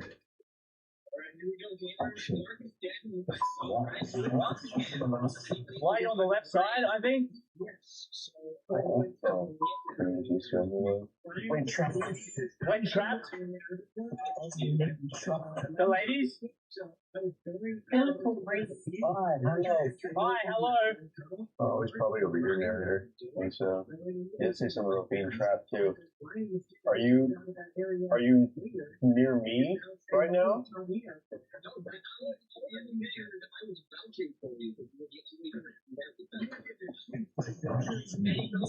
Use the machine?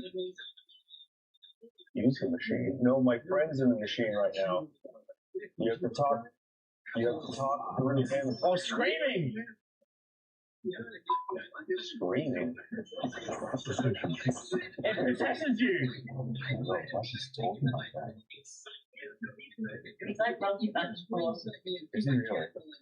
It's hard to think of like questions when his answers are so aggressive. Yeah, sounds like he's upset. Yeah. What do you mean it possesses? What do you mean possesses you? Are you trying to say something's trying to possess our friend? I did. You did? Oh.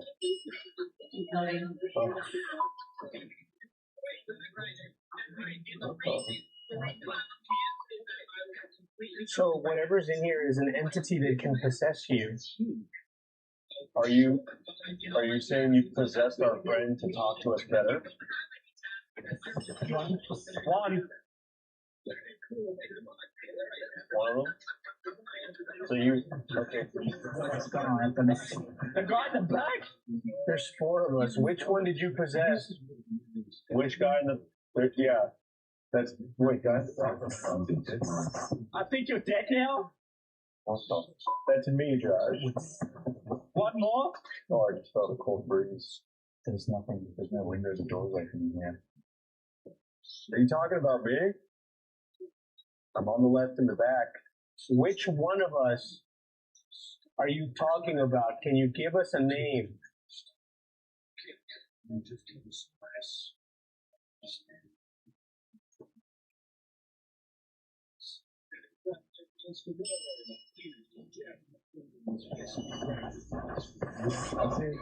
I said, it's just a prediction. You shouldn't have done that. Do you want us to turn the lights off? Yeah. Is it possible? Is it possible to turn the lights off? It is. Kill the lights, guys. It's the oldest trick. It's the oldest trick. Turning the lights off is the oldest trick. It's up there. Dead man. In the middle, to the right on the door. Dead man. I think Sophie was dead now. He was laying on the floor. Yes, we don't understand. Well, he was laying on the floor. More laughing. Whoa. It's like 10 people just gone, whoa. As soon as we turn the light off. It's just got a lot more creepy, dude. Yeah. Tell us who you're talking about in possession. Give us a sign or a hint. Can we have one of you talk as like a representative for the rest of you? Just one spirit talk through our friend. You like that? Yeah, like speaking of one spirit. Nominated. Yes. Yeah. Perfect. Okay. Confirmed it. We are going to the gravekeeper's house after this. Should we be worried? It was no loss. I've spent time here. At the gravedigger's house? We spent time there. Should we be worried? Or is there anything we should? Exactly right. Exactly right. We should be worried.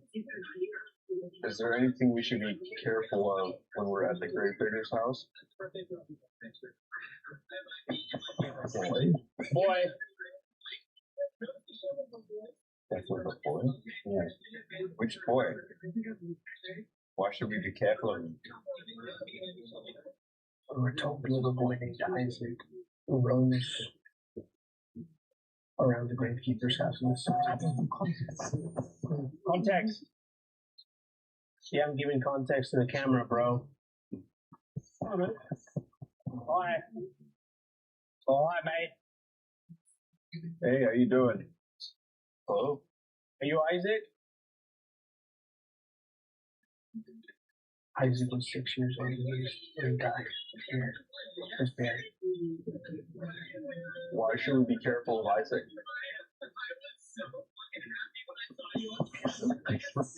Threatening. He's threatening? Is he the one that usually scratches people in the house?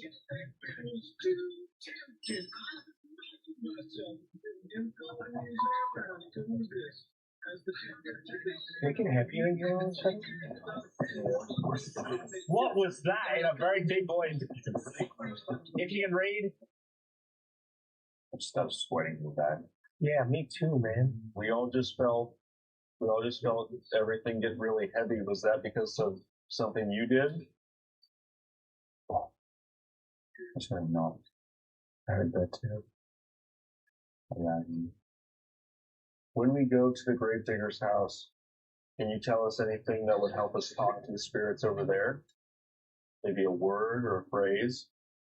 Maybe something in the house? Head. Oh, his head from the back. Into. What the fuck? No, what he just said. What was head from the back into? Into what? That's not. Hey. He's telling us to fight Isaac. Are you taking that now? Man. That's so fucking scary, dude. We don't like it when you peek around corners. I like it. Am I looking at you? That's me. Oh, what? I've been staring here since you said hi, May, because I thought that I could see. Can you say it again? Hi, May. He's staring. I've been staring. See face? Did you see face? I did earlier. I just feel like I can feel something there. So I've been staring and I feel like I saw someone earlier. It lives in here? Oh, that's cute. Brother. You not in there. No. Show me your face. I thought I saw you earlier. Whoa!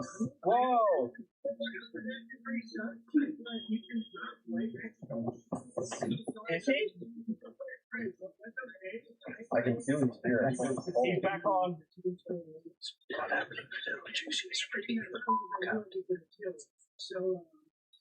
Where he's staring. Yeah. I don't know how to explain it. I've just been staring here because it's like I can feel like. Yeah. I can see something. I think he's in there, Juice. What are you doing here? What do you think? He's with David. Hey, you say there's two people here? He was lost. He was lost. What the f? Oh. He's with David, he was lost. Is David someone that was here? Did someone come here with David? Did something happen to David? Invited. He was invited here? Yes. Wait, someone touched you? Yeah. I thought it was like Somebody touched an area. where? On my fucking thigh. Oh shit. It felt like my shorts were moving on their own. We are. Don't you? Don't say that. Can you please not touch me? Could you reach out and try to touch my hand? It's gone. Waving. Give a wave. You've got a wave. Yeah, cool. Yeah. Oh. Yeah, thanks. Yeah, thanks. The air feels so cold. It's like a crazy difference. Come on, reach out and try to touch my hand. We're laughing. It's breaking. Nope. No, not breaking.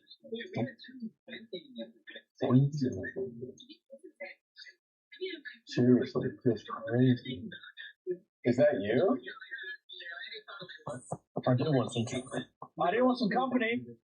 I swear I can see something like moving out from the shadows between you and Mary.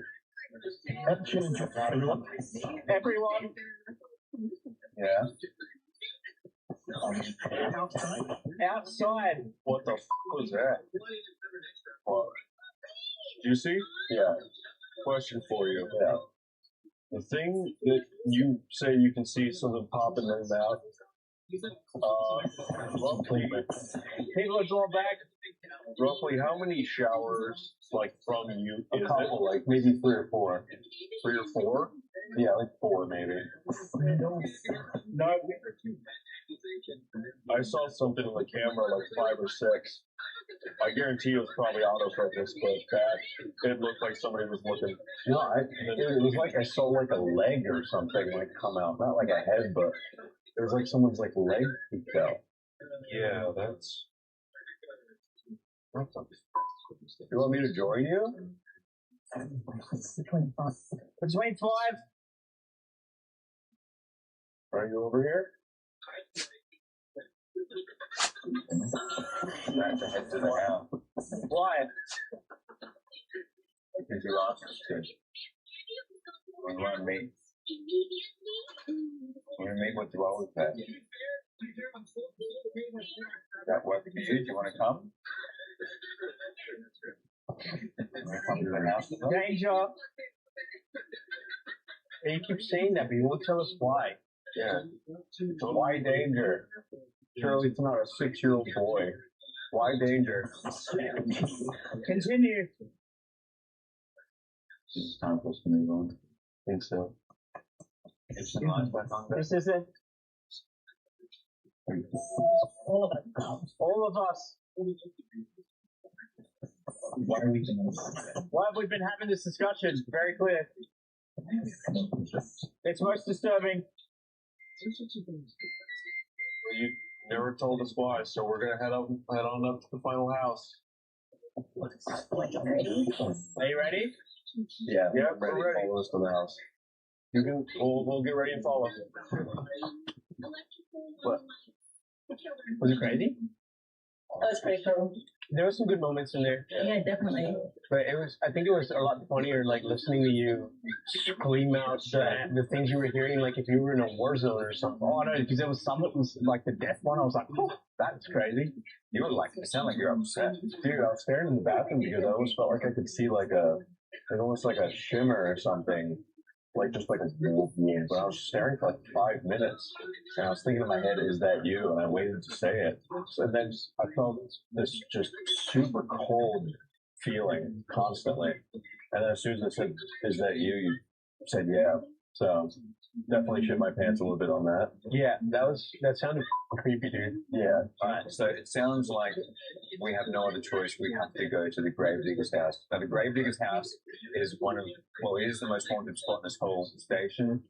And it's something that the tour guides specifically, some of them don't even like to go in there at all. You're just going to have to wait and see for yourself. We're going to have to drive there because it's pretty far from here, really. Yeah. But yeah, that's where the final showdown is going to happen, I guess. As my very attractive friends all said very enthusiastically, this is the Gravedigger's house. And across the street, a bunch of graves. Who would have thought? But there was some headstones down there, but they removed them because it was depressing the new compass to Australia. We're being quiet because we were told to keep the noise level down up here. You want to anger the Gravedigger? Damn it. So eventually they came through and they lined the ground and started putting bodies in new spots because people were complaining coming through that the smell was getting really bad. Because the bodies weren't very, very deep. They're only buried about 30 centimeters, which I'm from America. I don't know what that That's means. like this deep. 1 feet. 1 feet? That's like 5 short of what people normally do everywhere in the world. It's like 5 boxes of Lunchables stacked on top of each other. That's a way more accurate and efficient way to think in about American it. terms. And the reason for that, my guesstimation on the reason, my hypothesis, is because all of the grave diggers weren't paid money. They're only paid with a bottle of rum. Sounds awesome. 1 bottle of rum per body. That's right. So just bury them as quick as you can, put them 1 foot in the ground, get your bottle of rum, go back to your tent and start screaming. Yeah. But we're told this is the most active, most haunted, most messed up place in the entire quarantine station. And there's a little boy here that's seen around the premises named Isaac. He's 6 years old.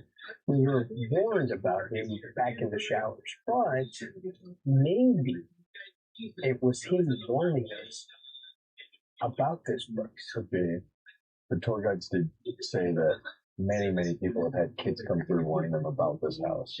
And like I said, this is the most messed up place. The tour guide showed me a little photo gallery of scratches that people have gotten here.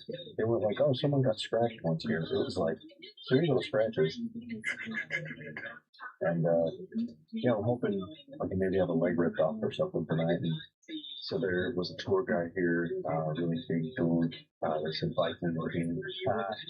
And after he went in there one day and actually antagonized some of the spirits in there, after that, for 5 solid years, after what happened in there, he refused to set foot over the threshold of the front door. People would walk in and they'd go, this is one of his. Okay, that's cool.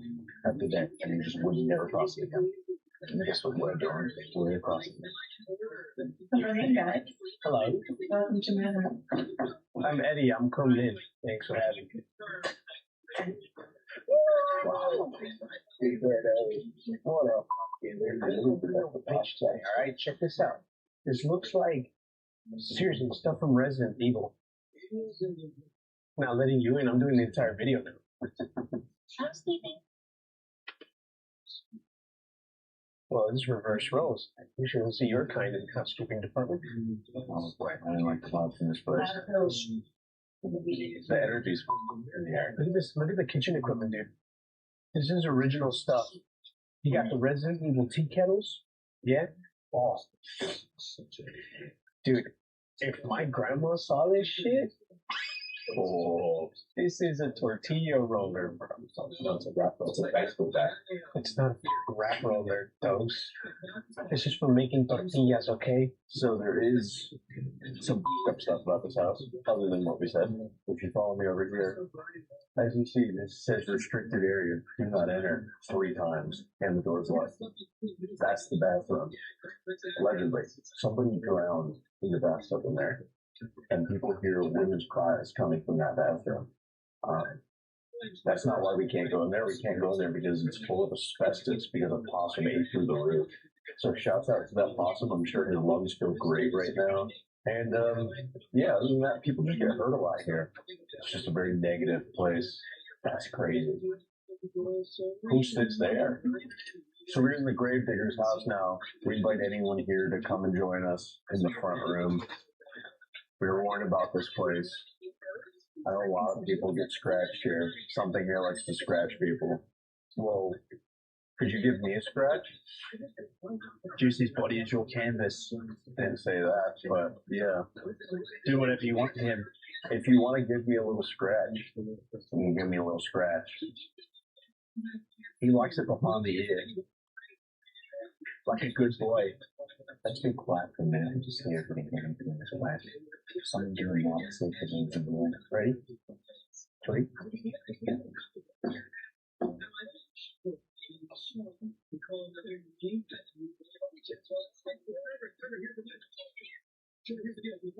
I thought I had 1.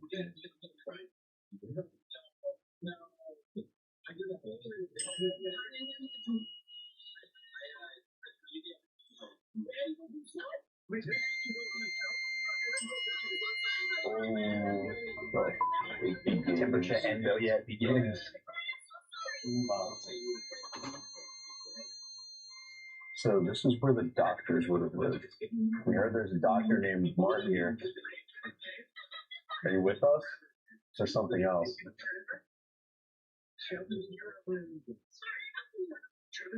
Well, that's 2. Is that 2? Yeah. Is that you, Martin? Can you come to the front room? That was not a temperature one this time. Yeah, that was it touching it. So did you like maybe feel that noise in there? No? What noise? No, did you hear that? No? It's like metal cleaning or moving or something. Really? Did no one hear that? No. We brought Mr. Doctor, a sick person in your house. Hope that's okay. He's also Mexican. Yes, he is. So can I get some help, doctor? I'm not feeling too good. My throat's really burning, dog. Doc. I got a bit of a congestion. I'm really congested. He's trying to tell you that he's congested.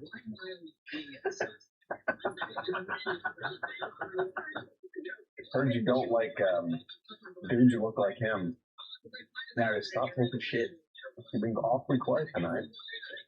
I will say, we were. Hey, who's that? Whistle? Yeah. But a whistle or a bird? That was clearly whistle 100%. We invite anything in this house to come and interact and communicate with us. We were told to be wary of the spirit known as Isaac. Are you here?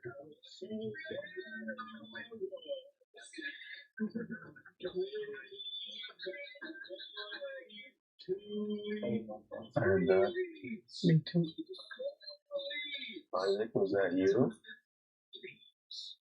The doors can come in here, maybe ring the bell.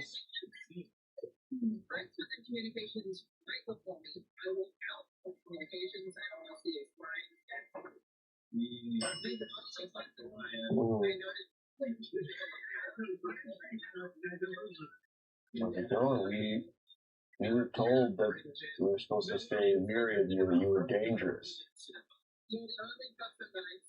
Are you the one that likes to scratch people? Very heavy. Yeah, a bit busy. Yeah. Is it someone else who likes to scratch people?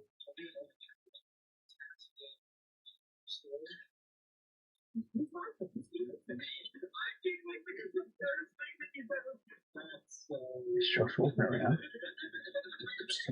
Sounds like I thought you were. Did you hear that? Yeah. That's how people walk around, right? Can you come in this room for us? We want to talk to you.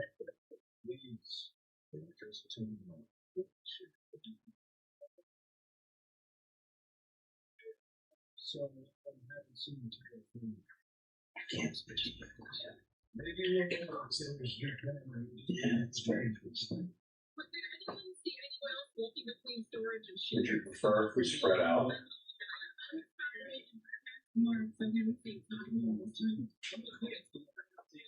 What is that bitter pattern? No, dude. Well, some stuff right on. Yeah. In the back room. No, here. Oh, in front of you, really? Yeah. Someone's here. Who are you? If you're Martin, can you touch that light again?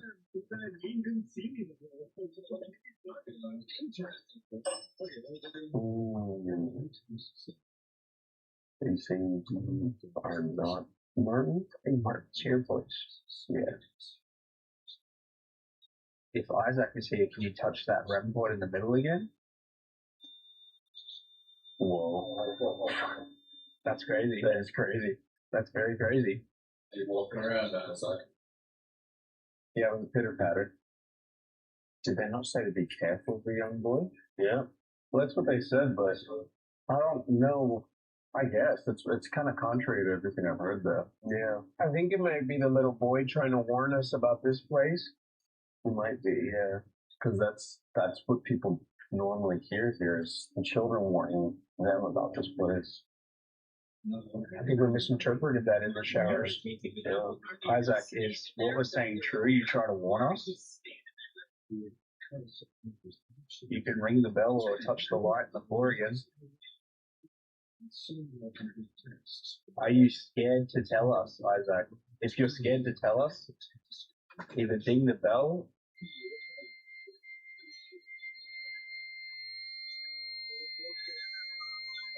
Fucked in the shower. See if he'll take the thing here. I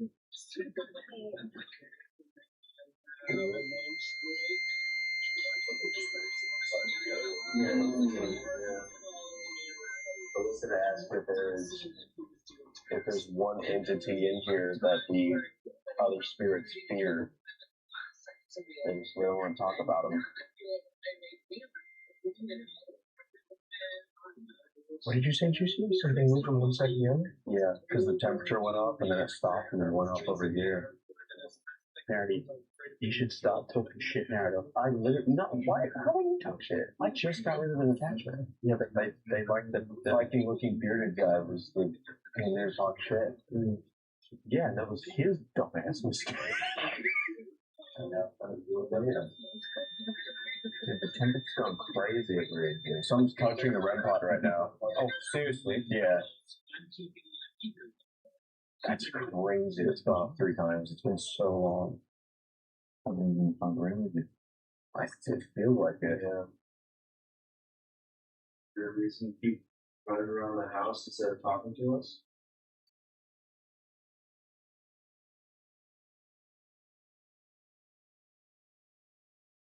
You heard that, right? Mm-hmm. Are you moving in there, Josh? No, I'm dead still. Can you hear that too? No. You hear that? Yeah. I thought that was perfect. That's what I keep hearing, Brian. Excellent action. Like people walking around.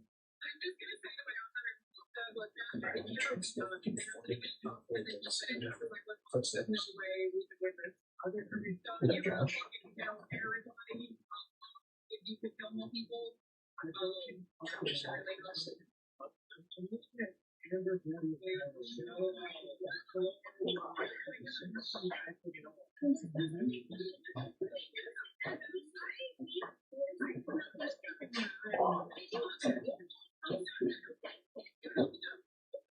It feels really heavy over here. Hello?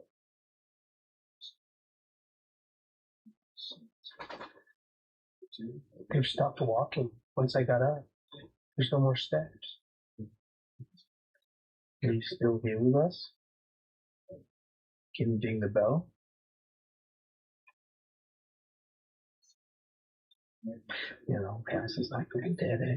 Yeah. Because I'm so hungry. I was under the impression that I was going to be scratched coming here. I found nothing. As far as I know, I have no scratches. Because I don't think you're capable. I don't think you could do it if you wanted to. I don't think you're strong enough. Basically, you suck. Interact with me. Scratch me.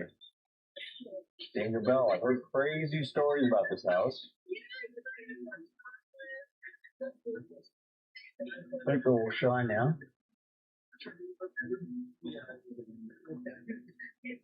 Your house sucks.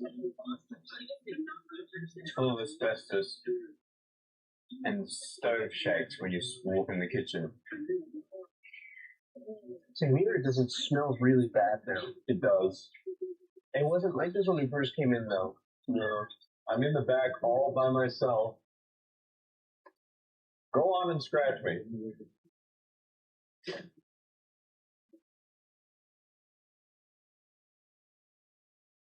Pathetic. Unbelievable. Absolutely pathetic. You're not living up to your name, boys. Did we waste our time coming here? Maybe we did. Should we do an Estes method in the room? Yep. Let me hop in there, Brett. You're going? Yeah, you are being a big bitch. That's right. I'm right here. Scratch this mom. Scratch me. I've seen pictures, tons of people that you scratched. Tons. I've seen over 20 pictures. Kind of disappointing. What do you think, though? Is any scratching? I think there's nothing in there but a freckle. Nothing but a freckle. We've heard incredible stories about this house, but unfortunately, none of the stories have come true for us. Even though Juicy has tried his best to chat to most shit. So now, we're thinking maybe it's pointless to use the instruments and we're going to try and get some actual words out. So Eddie is going to go into the Estes method.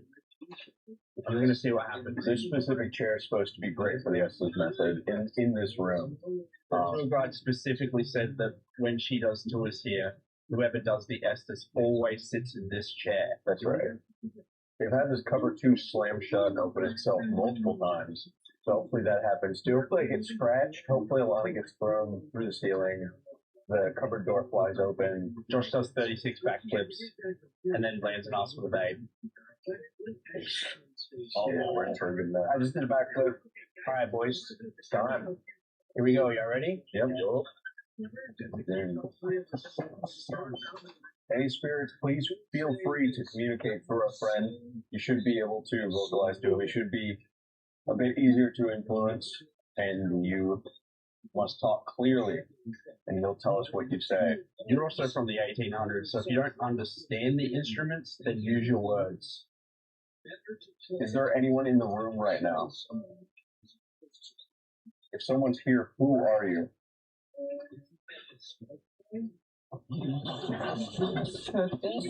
Perfect.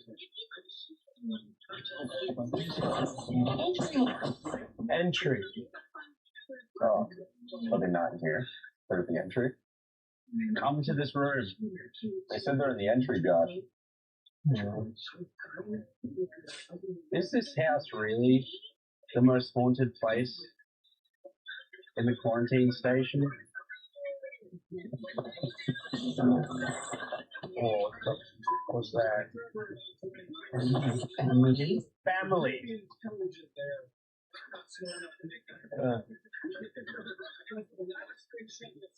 Someone mentioned possession, and I'm pretty sure Go find them. I don't like go find them.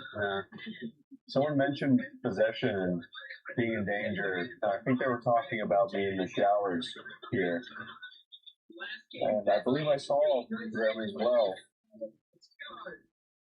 Should I be worried about anything? Is there anything I should worry about? My family.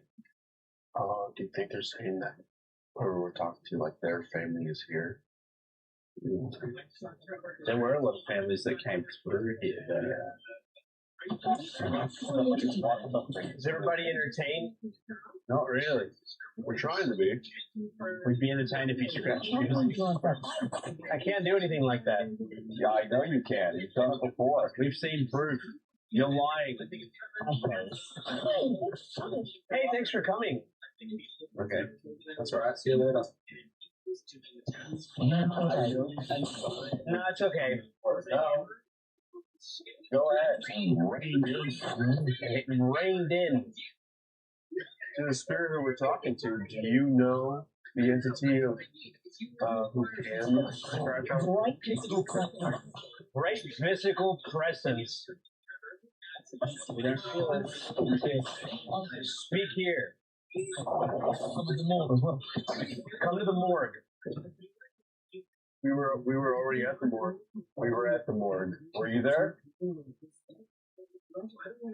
Well, you talked to somebody named Victor there.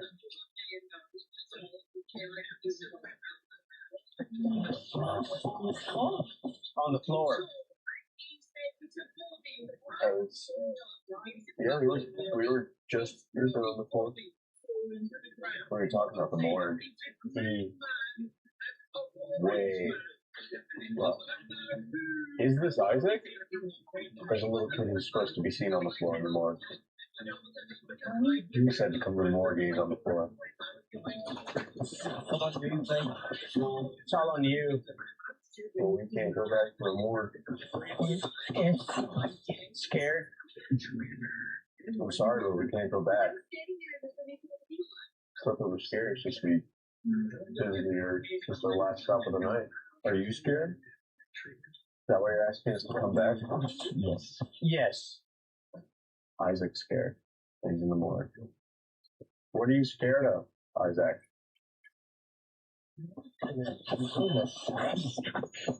Please. What? What's wrong? Here. Here comes the morgue. It's like he's really trying to get us to go back to the morgue. He's so scared. I think.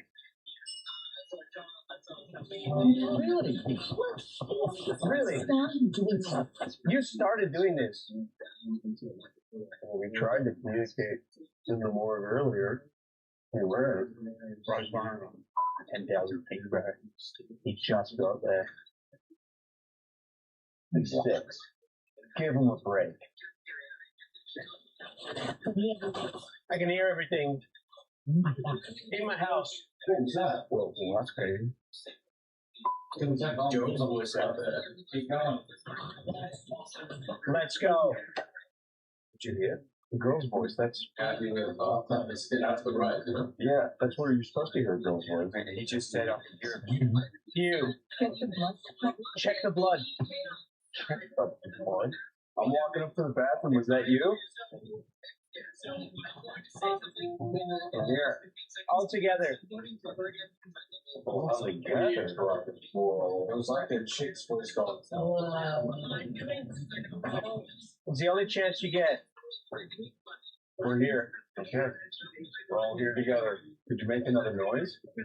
Check the car. There's the bathtub. Great. You asbestos room. I'm at the door. Can you make another noise? Are you in there? We're here at the laundry. Hello?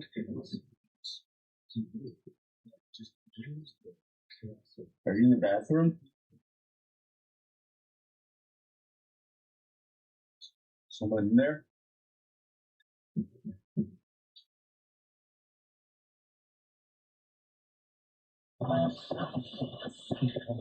He's coming. Who's coming? Are you hiding in here from him? Sammy? Hello. Sam. Bye, Sam. We're supposed to be filling in Sam here. Really? Yeah.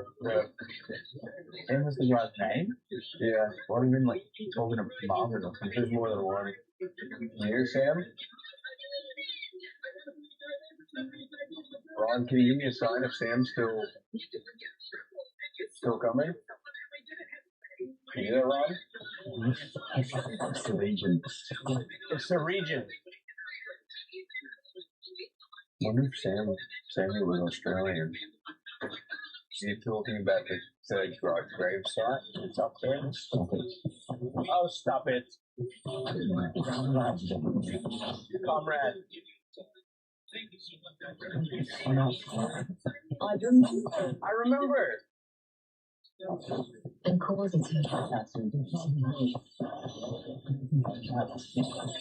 A cat scratch. Whoa. Alright. I'm waiting for you. It causes hurt. Are you ready for this? Are you ready for it? Yeah, cat scratches stuff. Good light today, It's a good light today.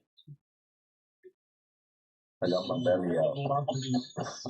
That was love to be. Scratch him. I got the whole belly out. I don't know. Oh, I do. Although I'm here, I can't help. Guts. That's shrimp. That's the gut right there. I can't wait for.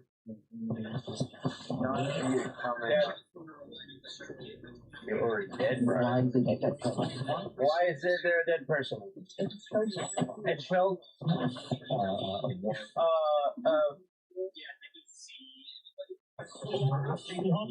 He's behind him in the grave. You can mess with it until you burn. No, we won't be messing with the graves. I know. Isn't everywhere around here burned down? Yeah. Clean the tomb. Don't worry, I think they did. They technically did do that. Yeah, they did. She said Sammy was coming. When's he getting here? Stop. What? Keep it moving. No, I want to talk about Sammy. When's he showing up? Yeah, what can we talk about Sammy? Murder. You walked in, he said murder, so yeah. Yep. Maybe just said yeah. Are you murdering him? You're a rich man. Why are you murdering him? He said you're a rich man. You're murdering him because you're a rich man. We understand it when he's president. Oh, wait. Do you think they want to murder you because you're rich, because you have a higher status here? I'm going to swim up and down. I can't communicate much with him.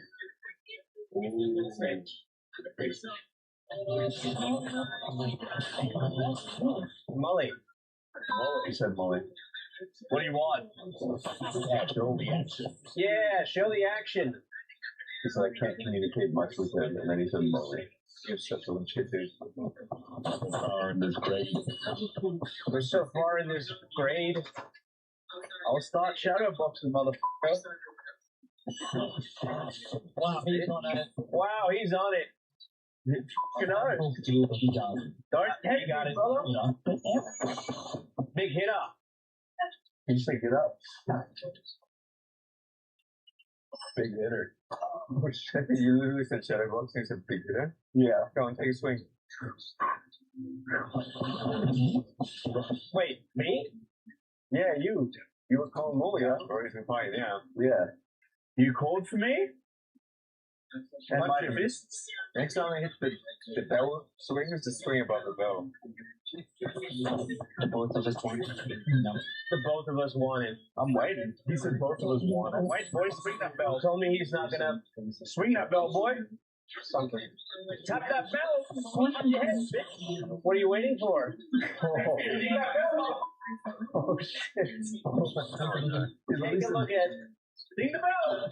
10 seconds. 10 seconds. 10 seconds. You have 10 seconds. Most people 8, 7, 6, 5, 4, 3, 2, 1. Go stand in the crease. Oh, go stand in the crease, pussy boy. Where's the crease of the house? Where? It's here, the doorway. I can't believe nothing happened for an hour, and now we've had 5 direct responses. I'm in the crease, brother. With Molly boxing. Where ya? You're fine now. Yeah, what now? We go pussy boy in the house, do we? My boy's a geek. You don't want to with him. Do some film. Imagine, bitch. Come do some filming. Oh, Josh just opened the camera. Usually wants you to film the fight like World Star. World Star! World Star! He definitely doesn't know what World Star means. I'm gonna go stand by his Isaac can, like, what? Isaac can what? He's 6. He just said he's 6. Little boy called me out. And he just said he's 6. Direct respondent to. Holy shit. Look what you've done. I'll fight Isaac. The 6-year-old that died at the quarantine station. You have to stop staying low, bro. Sounds like someone's crying. Yeah, Isaac's scared. Get up, Molly. No, he called me out. Maybe someone else called Baby actor. Baby actor. Waiting for that bell jersey. Straight through the wall. Oh, hell no, Molly's trying to box the 6-year-old at the quarantine station. And you made him cry and then start acting like a baby. He's a baby actor. It's a rude baby, you're a baby actor. You know, I'm not gonna lie, Isaac. You got my boy's gonna knock your shit smooth off. But I clapped this bitch up out here, this out. Gotta teach you the definition of domestic violence, motherfucker. I know you're 6, you don't know no better, so we're gonna consider this an accident. Alright? So you don't gotta cry. We're gonna chat shit, you better be ready to make moves, bitch. Only 6. He's 30. He's 6 with 2. Got him. Have you forgotten I'm here? Wait, what is the sun here? How'd you like that, little man? Wait, what did they say? Got him? He said, have you forgotten? It's the sun here. Yeah, I just forgot there's a kid. Oh, friend. Our friend. Expected for the last next week, bro. He's dead now. Oh! And he just Come ding that bell again, boy. I didn't even get up. Oh, you heard him, dude. Say sorry. No. You smacked him. Say sorry. No. First, go small folks, man. Leave him alone. Even being a Oh, no. Technically, he's like older than me, though. You put him back in the acid box, dude. He's not done yet. Isaac, you alright? Oh, he just punched you in the face, you okay? I know why he's so squared up like that. Oh, I'm ready for anything. He ain't done yet. I ain't done yet, though. Isaac, are you alright? You talk even more. Hey, he's back. Trying your own shit, motherfucker. He said talk even more. He said talk even more. If you can, scratch his back. All around the world. You boys are all around the world. Wait, what did he say? Yes, we are. Yeah, I got boys around the world. One phone call, they'll come here. My bro's got shooters, Isaac. You can go. Pow! He stood up. He just went, I wish I could say I didn't hear a go, but I did not think the night would go like this, boys. I'm not gonna lie. When Eddie comes out of the Essex, we have to tell him that there's someone really talking up. What's going on, man? What's going on? I've rejoined. What's going on, man? He said he's rejoined. He's rejoined the fight. He's still my kid. We cannot let the new father Eddie. I'm white. I'm white. Wait, Molly, you punched a 6-year-old and his response was, I'm white, I'm white. He knows he's going to attack a world. Yeah, the number one rule of fighting is know your enemy. Alright? Know your enemy. I'm not gonna lie, this is exactly how I thought when I was younger. I'm whiting up on this kid right now. He wants 5. Alright, I like giving up. Do you concede? Let's pull him out. Yeah, it's kind of funny. No, do you surrender? No, I'm just resting. Isaac, do you reckon you could not tell anyone about this? Next. Don't tell a fucking soul what happened in this house. Next person who can't rolls up with an S. So this is what feels like. Next Estes, can you not tell the next ghost investigators what happened? He's a world-class guy. Jesus. The only one I've got. He's a Middle lady world-class guy. Juicy. Juicy. He said juicy. He said me? Yo, get up there, Juicy. Your turn. I didn't think it would be Hit him.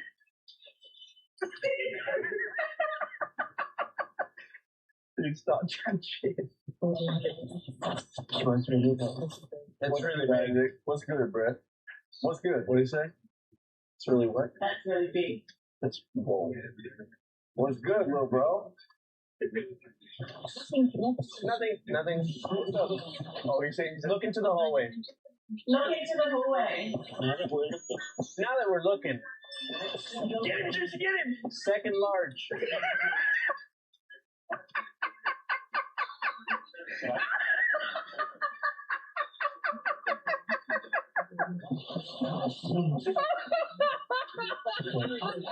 Over it. We won! We won! It's over it! Yeah. Congratulations. I tried. Yeah, well done. Yeah, high five over that shit. The kid's got tuberculosis. Pull him out. He can't. I knew this shit all night. Before we pull him out, we gotta tell him that it's really spooky if we can. We should all just be sitting on the couch. Where are you? And he sees the video. What do we say though? Have sex. Okay. Damn. Alright. Juicy pull us off. And on that note, we'll talk to you later. We're gonna pull our friend out. Okay. Brother, what the happened? You wouldn't even believe me if I told you. Are you joking? No. Where is everybody? Hey, They're come here. shadow boxing. I blew it right away. This guy sucks. What happened, dude? Was it good or was it? He's asking for more. Okay. So I'm gonna start with. There was a lot of gibberish. There was a weird moment where Dose heard a woman at the bathroom, and then you told us to go over there and check for the blood. There was some genuinely freaky shit. Yeah. Wait, really? Yeah, and then we went over there and you told us all to gather together, and that was terrifying. And then you said that Sammy was coming, and that's one of the people who's supposed to be here. Sammy. No fucking way. Yeah. Yeah, you're right. Yeah. So you did say Molly, and unfortunately that spiraled into. Well, okay. Let me just say, you said Molly, and Molly got up, and he's like, "What?" You started talking shit. Now, there's a chance that the person talking shit was probably Isaac, who's 6. There's also a chance that we're never going to be able to come back to it again after that rest of this. No. Because you kept talking shit, and Molly said, next time you ring that bell, I'm going to knock your lights out. Josh specifically said he's going to go through the next week. And then he dinged the bell, and I smacked him right in the head. And then he cried. And then you said that you heard crying. And then he cried, and he said, I need 5 minutes. And then he came back and dinged it again. Isaac, could you ding the bell for fun one more time? I'll give you a high five on the way out with my hand open this time. So no paranormal gaps in us. Alright. It's fun hanging out with you, Isaac. I'm going to bed. Isaac, if you want me to come back sometime and we can play another game or something, like you ring the bell.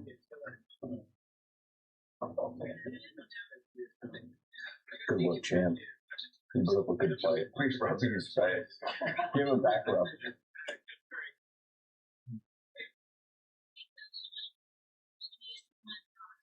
Cafe racer. Very cool, but normally very expensive and also custom built, which is why I was surprised to see one that looked this cool already in the cafe racing style on Amazon and Walmart for about $2,000. A street legal 250cc shipped right to my door. What could go wrong?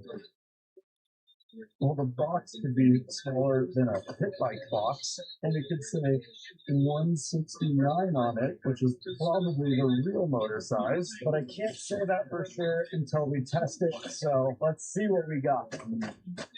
I forgot my razor knife. It's giving someone already returned me vibes. I got tape and a hole in the box on this side with a random strip of cardboard covering up the hole. It is red though. I did order red, so there you go. What do we have here? Oh my. Everything looks pretty janky as you can basically expect. I mean, it feels like a metal fender, but we do have a bill of sale and instructions. Haven't been getting that and everything recently. And we've done a lot. If this doesn't scream, I'm a return, I don't know what that's. Battery tips, an essential, those are sale title, and a U.S. priority mailer. That definitely wasn't packaged in China. That's all I'm saying. Let's see what we got. It is very small. It has a kickstand zip tied to the shot, if you even want to call that a shot. Oh no. Oh my. Yikes. This is a skinny tire to be taken on the streets. The 2.75 by 18 in the front, and the rear is also an 18, but a 3-inch. It's pretty funny because, yeah, $2,000 isn't a lot for a road bike, but it is a lot for something that isn't even as good looking straight out of the box as something like the Timu 150, you know what I mean? The looks can be deceiving. They have been in the past. Maybe this thing is just so awesome. I just haven't discovered it yet. It was one small 250 to have some electric mountain bikes giving me a run for my money out there on the streets. Oh boy. It honestly does not look bad. But what I'm dying to know if that is actually a 250. It might be. I don't know. Let's see if we can't find some kind of identification. Electric start, CDI. We've got 5 years. I've got to be a full speed, so that's cool. Carbureted, of course. Oh, it says right here, 248cc, 436 pounds. Let's get to it. There we go. Now, how your handlebars feel in your hands can make or break these cheap bikes, because of course, we're on the road, we want to feel safe, we want to feel somewhat comfortable, and like, we have some beefy brake levers, that's good, and some regular thin grip, not like the extra thick that comes on the Chinese bike sometimes, so that's good to see. Also, there's no miles on here, so if it is a return, it's not used. I have a clutch, blinkers, horn. Whenever I see these things on Amazon or Walmart, I'm always wondering what kind of paperwork they come with. I actually haven't made one of my road bikes road legal yet, so post the review and get $100. I might have to do that. We've got a certificate of origin. We have a bill of sale. First oil change must be done at 300 miles or before. It must come with real oil. Charge battery first. Let's get to it. We'll be able to make this legal for sure. So many of my bikes end up with a dead battery. And I think that's because I don't charge them before I use them. And this is the first one that had instructions. Said to actually charge it, which I think is a great reminder. Never going to complain about that. Batteries are expensive. What's crazy is these little batteries are like $100 even at Walmart. They give a whole bike in 2000. How much do you think they're really making these for China? Maybe $5-10.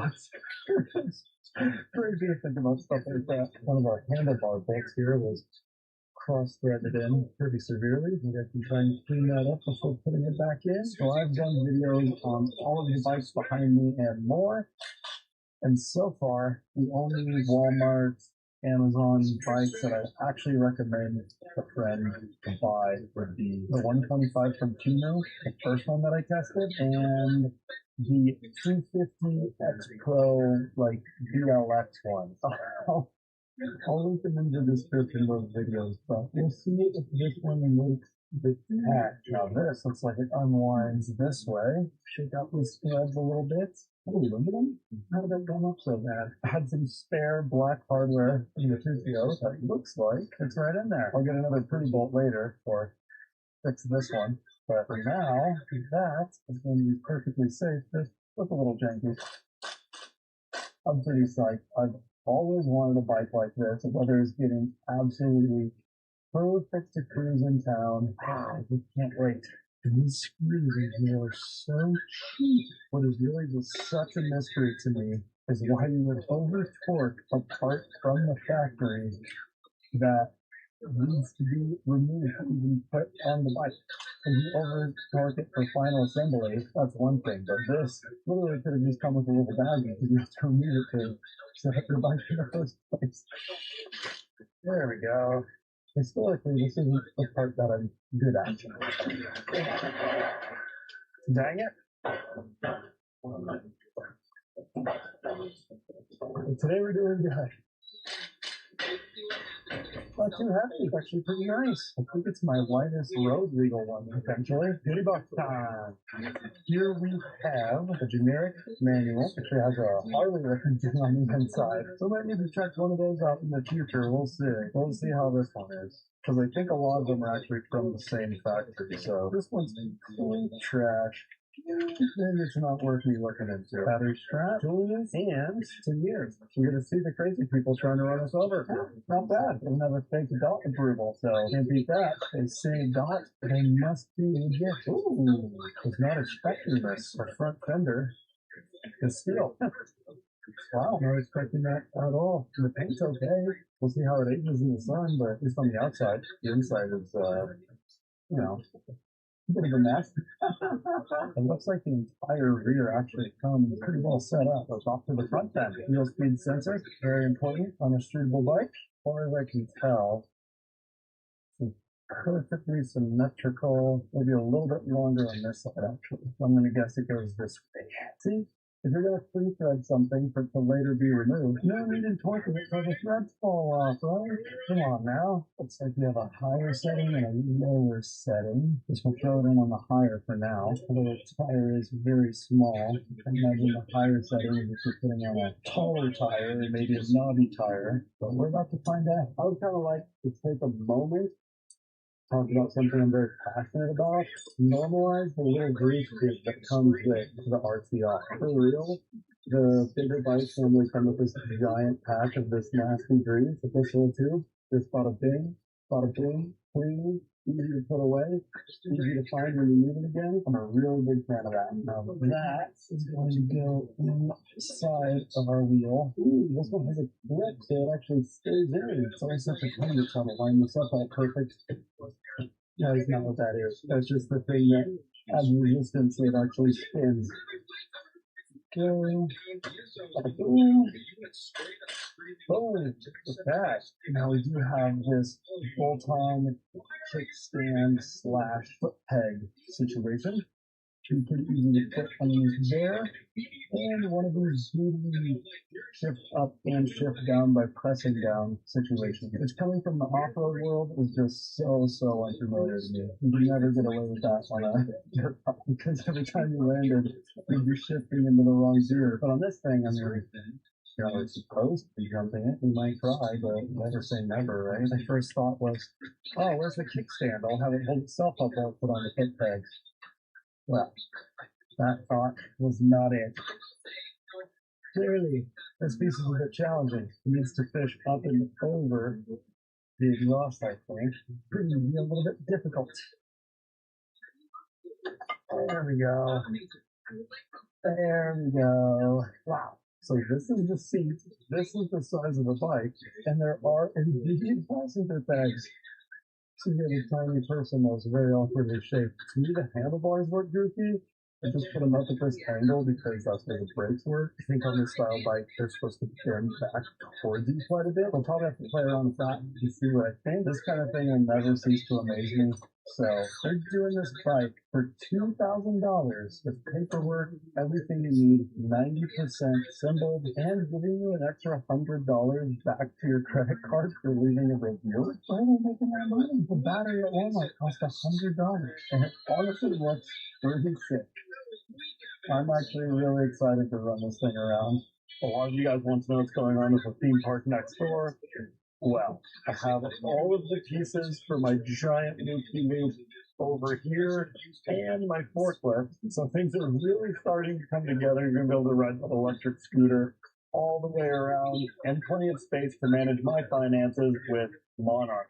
In my opinion, Monarch is the best way to manage all of your finances in one place. I hate how each bank, credit card, business account all have their own apps and websites. It's so confusing, you don't even know what's going on. But on Monarch, you can see everything in one place, all in one clean dashboard. You can set goals for saving, goals for a down payment, paying down a credit card. And since you can see it all in one place, not only do you know where you're headed, but each incremental bit of progress feels real. Monarch is private, ad-free, syncs with over 13,000 institutions, and it works on both web and mobile. So to start your free trial with Monarch Money, click my link in the description and you will get 50% off your first year with total money clarity. Thanks to Monarch for sponsoring this video. We couldn't do it without you guys, and thanks for your support. Now, let's get back to it. All right, let's see what's under the seats. Gotta be where the battery goes. The instructions for this are very much for a different motorcycle, so if anyone's guess is as good as mine. Okay, got some wires. This is our little air box. The battery must go inside of this one. Yeah, there's a fuse. Actually, you wouldn't have to remove the seat to get in here.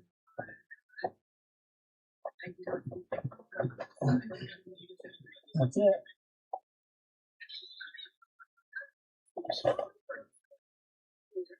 Alright, well, still don't want to do it all that much. This is pretty flimsy, poorly molded plastic mounts. Already broke one of them on the first removal. You see a lot of 5-star reviews for this thing. Remember, getting $100 back for doing it.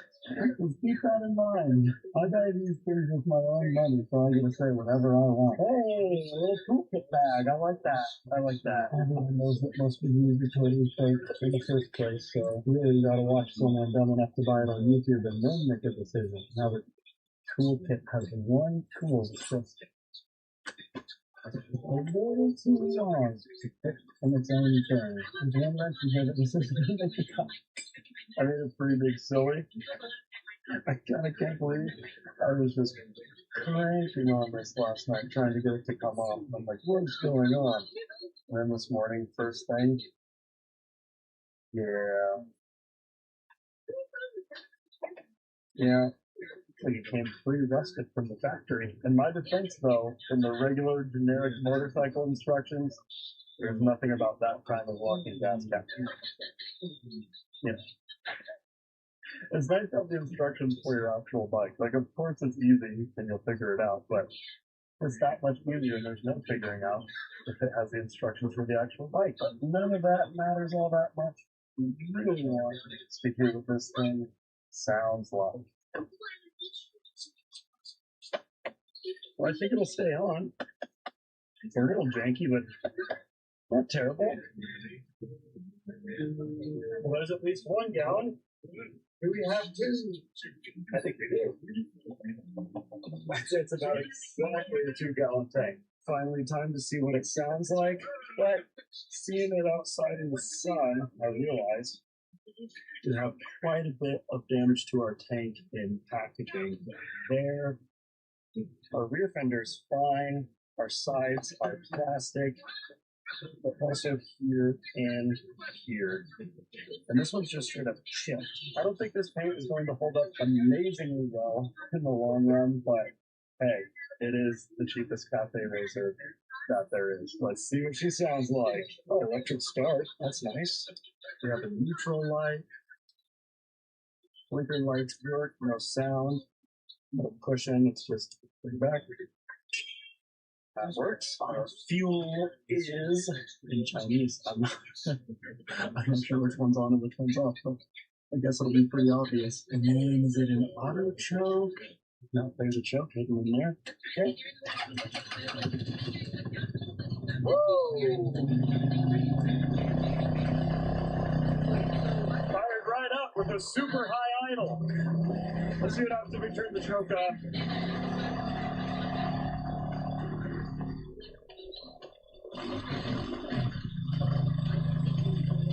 There we go. It's definitely a lot louder than I thought it would be. This is every bit of a 250, that's for sure. And that muffler is not much of a muffler. I think what that is a spray painted cherry bomb. I think this is by far the coolest street bike we've done a video on the channel. I'm psyched to ride it. It's time to drive this thing, but I realized in the safe class here, I don't think there's much better than this. So I leave it straight up for a minute. Check the dipstick, I already cleaned it out. Oh. Wow, okay, well, I guess we're good then. I was not expecting that, to be honest. I guess it's time to see if she'll do a burnout. Wow, fired right up. No choke, I'm pretty sure. Front brakes aren't very good. That's the only reason why I think it might not be a burnout at all.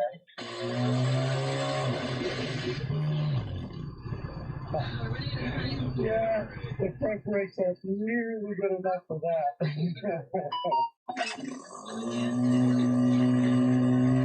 Oh no, that's an issue.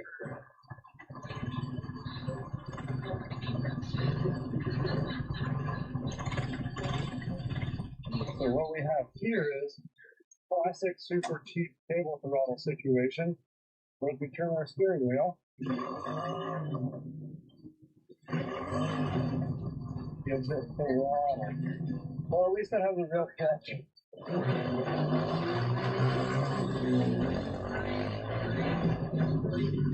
Oh, Friday night, the D&D is closed, so I wasn't able to register this bike, but it is included. The only bummer about my garage complex here is that it's literally across the street from the police station. You might get pulled over, but it's just a risk they're going to have to take. So I don't think they should open up for a motorcycle. It's on floppy, it's smooth.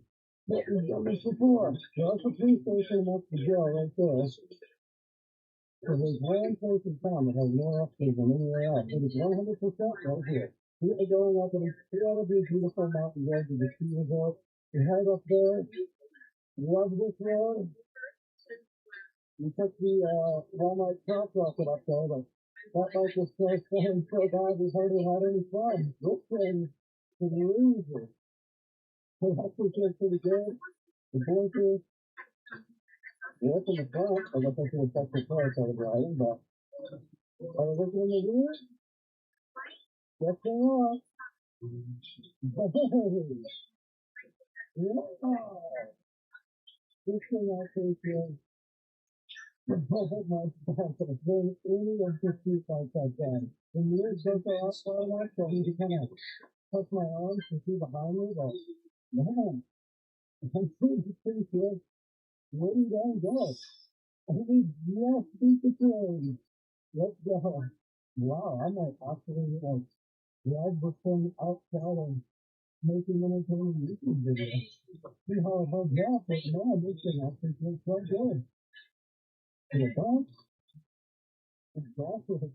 Yeah, who knows where those just see my back there. And I see that here as well.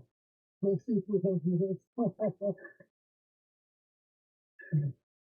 There's some of the offspring I was talking about. Probably told me to go by without a plate, but hell, not speedy, so that's something. I'm insured, so it's really not that bad. technically, if you buy a brand new rig, I think you have 3 days to get it registered. I don't know what that counts for getting things online, but hey, I guess if we get pulled over, we'll find out exactly what the rules are. We are going to gain a lot of elevation. Right now we're going down to this low, and then it's all up here up in there. And we'll see how this thing does through the carbureted motor. So we'll see how it goes. I'll keep quiet. It's really quiet, and then the lower RPMs actually. It's not a bad sounding bike or feeling bike. The front brakes are soft, we'll see if that changes as we keep going, but well, for now, pretty great. Time to open it up. Okay. He's got a little power. That's not a possibility. That's full throttle and forward. Giving a little bit of speed and forward. We'll change speed up there right now. 80 and what? 40? So we're basically going to speed right now. I want to say it feels like it has much more power than the run-up front rocket. I believe it's just over 2,000. I think it was a little bit more. For the 260 at least. I forgot the 150, but man, that's only way too different. This thing feels great. We got no one behind us. We're feeling a great pass.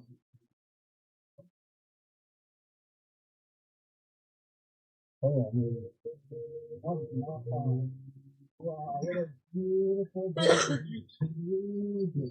This is normally the part of the video where I just absolutely waiting on the motorcycle, but it just feels so, like, I'm so sad.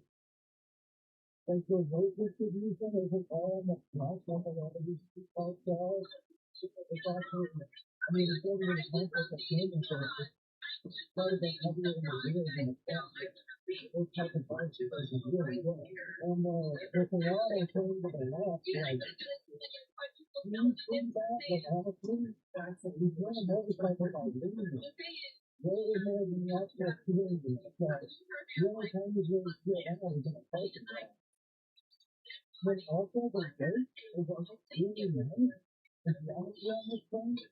Like the feeling isn't wobbly at all. It's just like the soft plate. Which is exactly what you want. I don't know if they get happy with the design of the existing motorcycle, if they're putting on a work and see that.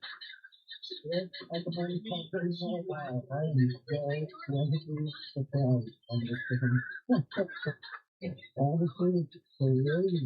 That's the first, the year. Hop off the second, hop off right before 80K. Oh, what a beautiful road. She needed this kind of year. So it's going to kind of hard to run to go. It's doing a lot of elevation, and I'm not ready to bring power. Why don't they encourage us to actually speed control when they come across? Turning to such a small bike, I really feel more slowly. I can see them right turning and pretty slow that bike. It feels significantly more safe on them. Any of the one-up contractors, any of the field stores, or even the volume people, well, I think it was also 2 days at 9 kilometers. We also 2 days. I'm going to pull over and pretty much be 50 minutes to the thing on top to the thing on ground. It's a road cruiser, so it's a big stop. So our speed sensor right here isn't rubbing on anything. It's like our kind of computers in this light. Let's see. Oh.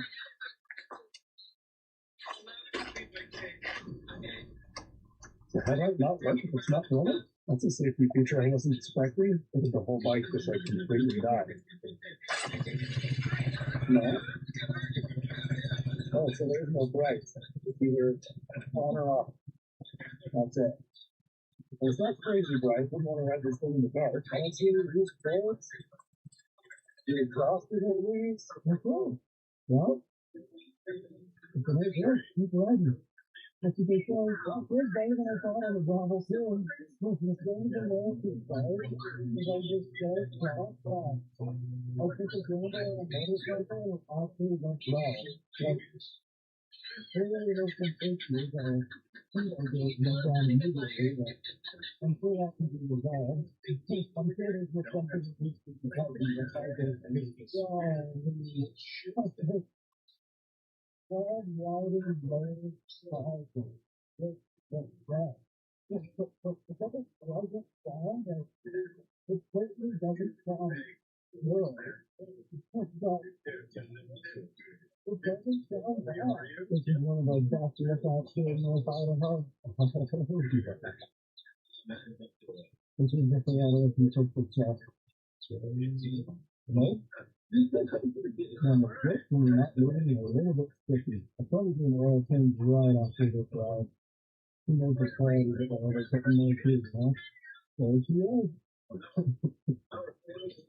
Looks good out here. That's what looks like a front coming in.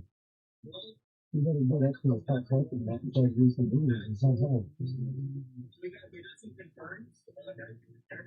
Yeah, this is probably the most powerful murder from Fiance that I've got. It actually feels solid, and it doesn't sound junky and lighter, too. Because our body recovery is still down.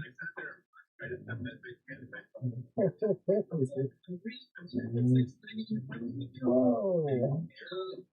The battery stayed in it and it's kind of really.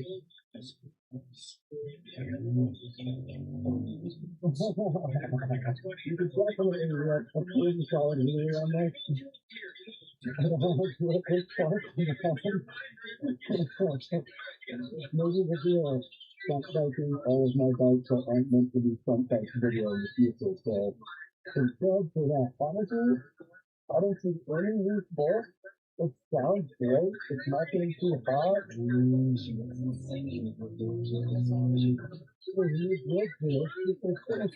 is by far the safest I've felt on the road. I'm going to do this thing. I'm going to ride to the trees. I'm going to have a great time with it. Oh, here we go. This is brand new. Wow, that's crazy. So this is the terrain part. When I was a kid, you could just ride all the way down here to the lodge. It always was like not the resort property, but oh look, another good there. Oh, so Josh was able to maybe see over the bridge. Okay, see that's where that's not cool. I feel like if you rock this on this side of the bar maybe, but you know, if you look over the truck right there, you're in a bad predicament. So there's two brand new bridges. Everything but the speedo and one handlebar there. Everything else on this thing is just premium as heck. Oh, lovely ride. This bike is just for movies. I'm actually gonna write them a positive review and get my $100. Alright, this truck's going pretty damn fast on the bell, so I think we'll get a good idea of what you look at it. Right now it's probably going about 40, 45, probably like 80K.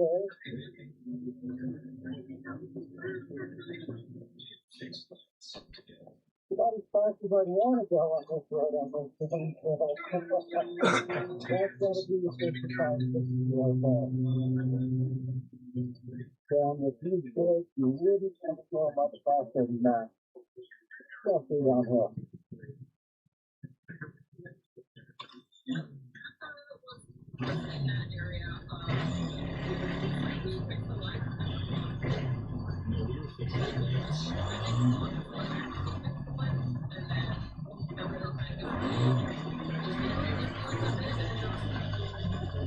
Okay. I legitimately like it. It's actually pretty cool. And it looks good. Shoot. Don't even know what to think. I mean, shoot, it feels safe. It looks good. It works good. My rear fender's off. Sorts of freaking popped it up on the stand to check the speedo, and this part is supposed to stay still relative to the wheel. so that it spins this, which spins the speed up. Now, this part to me looks fine, but your screwdriver, I can tell for sure. So yeah, that still spins down to this, that's what you want. But this, when I pulled it off of these, was popped back right here, which spins with the wheel, push it back into place. And there's just not really anything that's going to keep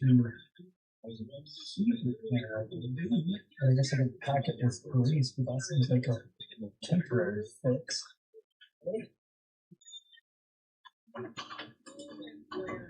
Let's just see. Keep on. Spin this way. Get this to be running.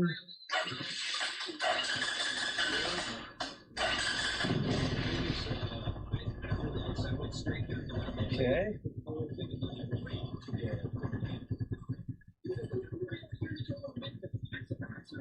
Well, I had it running, definitely got the front wheel spinning fast enough for it to notice, and nothing happened. So I'll email them, and I'll make the YouTube short if they take care of me or tell me how to fix it, or if they don't. So subscribe to see that. Thanks for watching. Have a good ride. It's time to go fishing. We go fishing small. Hey, it's Jitter-less. Fishing last ball. He's probably up the river. He may be over on the lake. We're going fishing with small, y'all. For goodness sake. Let me get this right.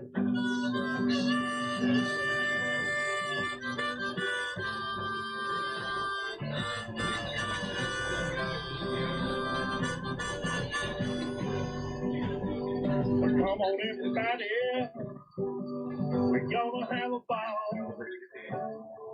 Fishing with ball, we're going fishing. Alright, listen, y'all. Can I call them y'all? You just did it. Listen, y'all. We at the Walmart. We at Waldash. Oh, my mom and daddy used to call it. We're at Waldash. Because you see, there's no dashes. I promise you there used to be a dash. Prove it. Google it. I'm not taking the time to do that. I'm not going to do it. Yeah. Alright, it has been a long time since I had done a catch and cook on the channel. Mostly just cook. Mostly we just eat. I had a comment the other day, and it said, wow, work really was keeping smalls in shape. We're about to get started. They knew me. They didn't know you. Listen, we pulled up. There was a guy that knew me. He was like, hey, come on, dude. Did not say, hey, yo. He was like, Mom. So I was like, all right, for real. We're about to tell you guys the truth. Nothing but the truth. And the truth is, we're about to go into our Walmart. Yes, we are. We're about to go into our Walmart, and there's a specific thing about this video that we're doing. It's touching. Okay. So, I mean, we're both going to be catching fish. We're both going to be cooking fish. All right. We're going to have a $25 budget and a $20 budget. In addition, you know how most time we have like a big wheel to spin? It's actually small. We touch our phones nowadays. Or we'll flip a coin, or like Indian leg wrestle. We've done all kinds of things to. We've done all kinds of things to figure out who's going to be who. Yeah. All I'm saying is, we're going to have a fish out. So we're about to go into Walmart, and we're going to pick out the supplies that we need for a $20 catch and cook, Okay. as well as the supplies we need for a $200 catch and cook. Okay, that's a little different. It's a little different. So you and I together get to go and pick what we need, right? I think that's cool, right? I think that's so cool, right? That's not what people are doing. It just makes me feel like we're not going to go in there, and then I'm responsible. I think that's when I'm responsible for. Never say anything, guys. Just let it off. I ain't never say anybody did it. Man, it's kind of innovative. It's a new thing. It's one of them deals where I chat GPT. Did you? I was like, It seems like some AI technically advanced. just a little something. Did you? I hadn't paid for ChatGPT yet. I mean, I got it right on the 10th try. They let you do 10 tries in one day, and then you gotta All right, you guys know what we're doing. We're going into Walmart. We're both about to pick out the $20 as well as the $200 budget. Then we're going to have a fish off to see who gets what budget. Oh, biggest fish gets the biggest budget. I mean, that's how you got to do it. That's how you have to do it. That's what always. Sorry. I'm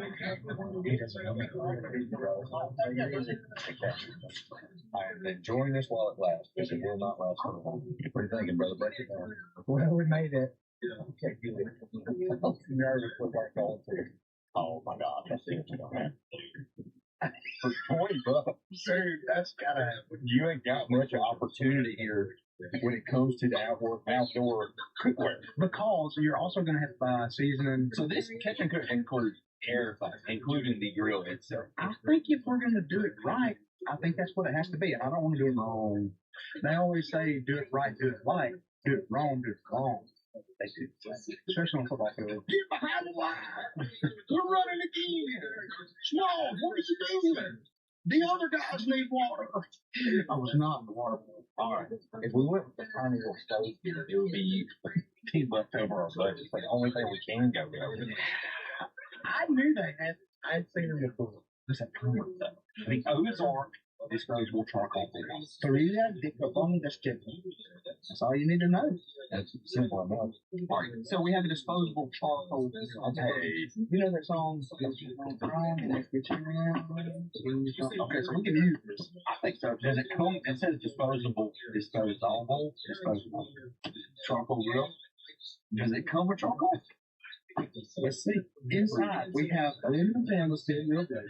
95.48 square inches of cooking space. They're trying to make it look like we can cook whatever we want. Mm-hmm. All right, so it also says it provides up to 2 hours of cooking time. Okay. As well as 1 pound bag of charcoal. A 1 pound bag. I mean, with 1 pound bag, that's enough to get put in a room. Yeah, you can go to jail for that. All right, so we're doing the small budget first. I think that's the only option we've got. All right, so $20 budget right here. We have sorry. That's a $10 disposable grill. Meaning we've got $10 left for butter, Charlie Chatter. Oh, you're also gonna need some utensils to flip that fish. I forgot about that. Yeah, you did, boy. All right, so we got you don't need it. I just like how you said boy. You don't. Oh, that trash garbage. All right, so for the $200, we have a we have a celebrity box. Oh my God! We've got a 17-inch grill.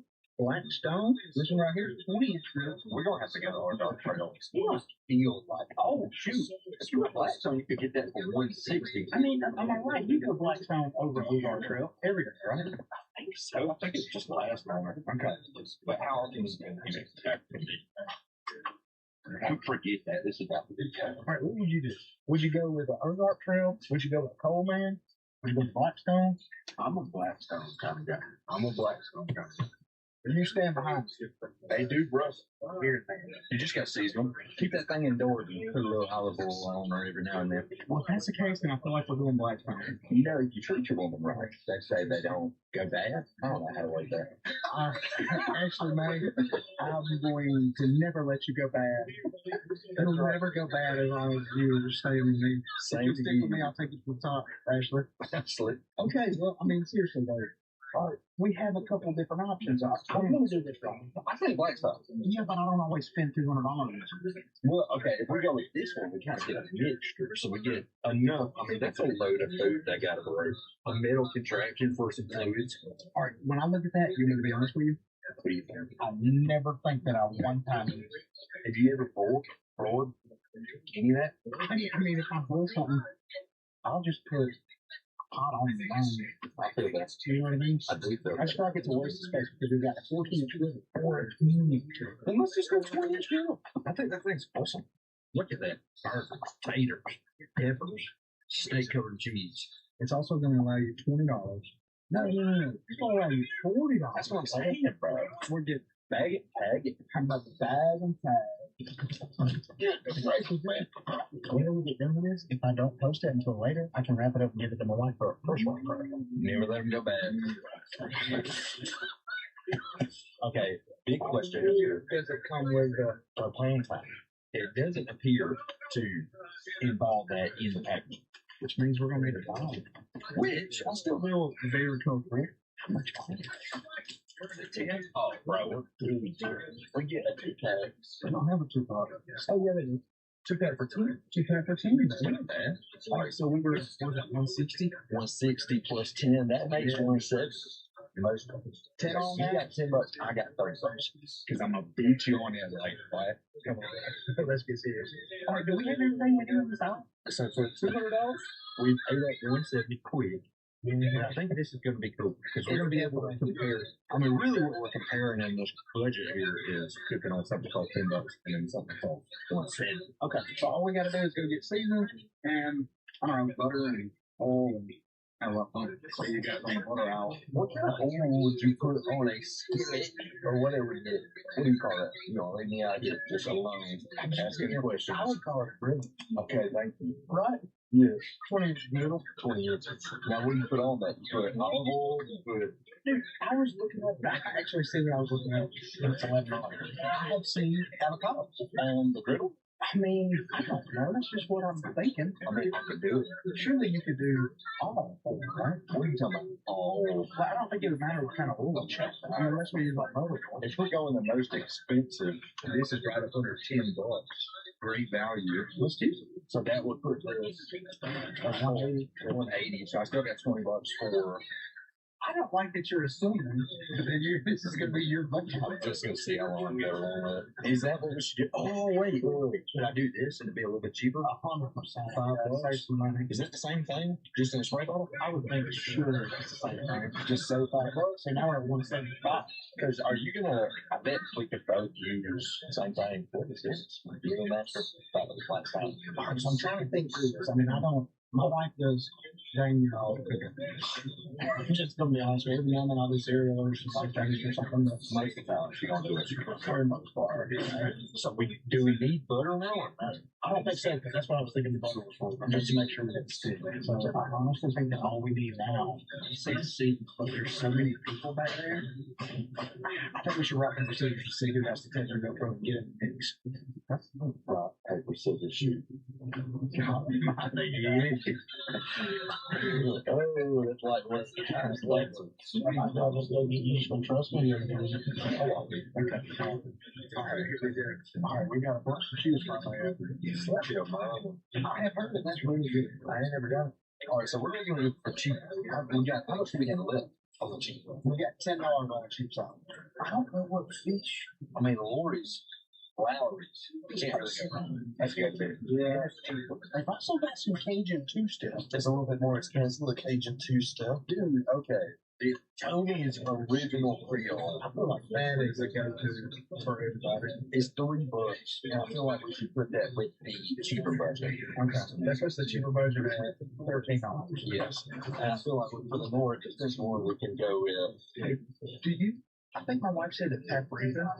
I just want mine to look good. I feel like we need them to look pretty good, and I think that paprika can make something look like you did more than you did without changing the flavor. I'm gonna throw something at you a little while. Okay. What do you think about this chili lime? Oh man, that's up to you. That sounds like taco season to me. Like, don't you like it? I don't do lime or lemon. That's just great. Really? Oh yeah. That's not really for me. So okay, do it. No, if you like it, I'll do it. I think you should have my mom taste test. All right. All right, I'm gonna go with the Dano's Cajun. That's $70. What's that the expensive one? 175, 182. You're at 182. Do you do more than the Creole or not? I want to get some lemons. For that expensive thing. I think we should. I know you don't do that, but you definitely should. I've seen that on pretty much every kitchen cook that I've ever seen. So you're seeing paprika. Paprika. We're going to at least make it look like we know we're doing. All right, so we got that. That, how much was that? $250. $250. So that puts the cheap side at, we're still at only $15. So that's pretty awesome. Well, we got to get cooking utensils. I need to save everything in. I do too.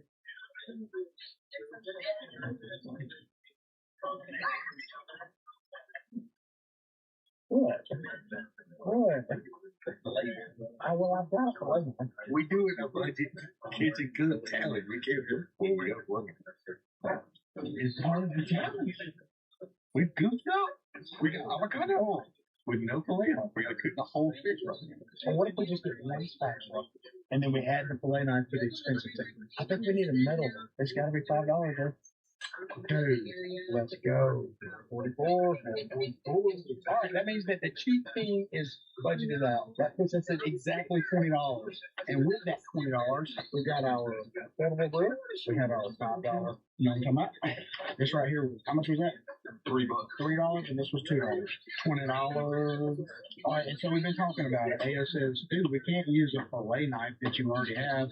It's got to be part of the challenge. Everyone got to stick to the challenge. I get that. I'm sorry for how it's not that I was like knowingly trying to cheat. I just wasn't really thinking about that. So I just put a pooper shipper.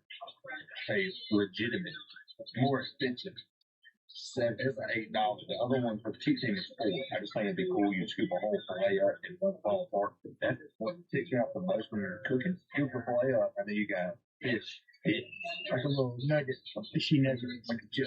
All right, so expensive team's got $10 left. We have to find a fillet knife for less than $10. That's going to be everything we need. I also think we gotta find, just for the sake of the challenge, the cheap team needs the crappiest fillet knife that they have.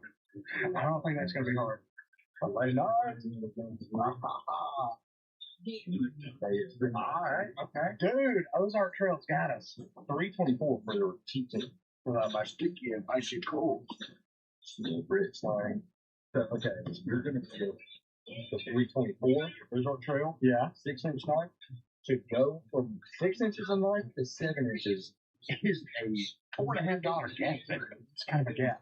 Are you cool with me choosing this really expensive? For sure. So, in reality, this fillet knife put us $2 out of budget, which I think is okay. I think it's respectful. I think it is too. Because in reality, you don't really need this paprika. Come on, man. I'm coming on now. All right, well, here we are. In reality, subtract your paprika, you got your tones, you got your disposable grill for the cheap team, and then we got a cheap knife and cheap spatula. We can get a whole fish cooked done with that. And borrows a friend of avocado from the expensive team, whoever gets cheap team. The expensive team now is close. I think it's right at 200. We need to include tax subsidies. You ain't gonna be eating that. So we're about to go check out, and then we got to go to the water tomorrow. We're gonna have a fish off. We're gonna find out exactly who is gonna be good. I have a lot. Dude, you don't even have a logo on there. Okay, Brandon. Yeah. I think tax. If y'all want to have the small PO box, I'll wear it. And if they're Richardson 112, then too. Just make them appropriate. They ain't gonna wear nothing heavy, you know. Dude, I got one that I was gonna wear today, but it was one of those hats that you need to wear after you get a haircut. Like this one fits a bigger knob. Yeah. I have one that I know you're gonna like. I won't say it. That's all I'll say. We'll see you guys on the water. Oh, hold on. I forgot the plug. I forgot. You got it? My man. Hey, yo, to put the plug in for me. I hope he's not lying. I'm looking at you. I hope you're not lying. I trust you. I just don't know about you. Gosh, it is chilly. So we have a nice little storm of bread, and we've only got about an hour before this thing drops the bottom on us. It's already a little bit wet. I woke up this morning at like 4:30, and it was still raining from last night. So conditions aren't the best, but I definitely can see some fish bites. And the good thing is, all we need is 2. I think we'll catch more than 2, but all we really need is 2 fish for today's video. Let's do it. We've been doing what we do. Hey, welcome aboard. All right, we got a little bit of a run before we get the creek we're wanting to fish in, and it's going to not be fun. Hey, brother. Here we go. What you want, Frank? And you pick it up, I'll put it down. Think about it, there's somebody up there in that playground circle. Dude, look good, man. A little wet. Hell yeah. You got one curl. Can I just show you? Yeah, my mama loves one. Well, your mama ain't necessarily one I'm worried about. Your wife, she ain't gonna like seeing that. Cause that curl, you know what I'm saying? There's no way Comment section ain't gonna be. Well, they've got to do it in their eyes. All right, which one to start with, man? Pick out what you want. I want to use a thousand. I want to use that. You want? I don't know. I'm going to serve it. The bill that I took. Sir, all right. Look, injury drink. I'm like, to pay for my kidneys. I noticed one day you said you were growing. So this one will AO go.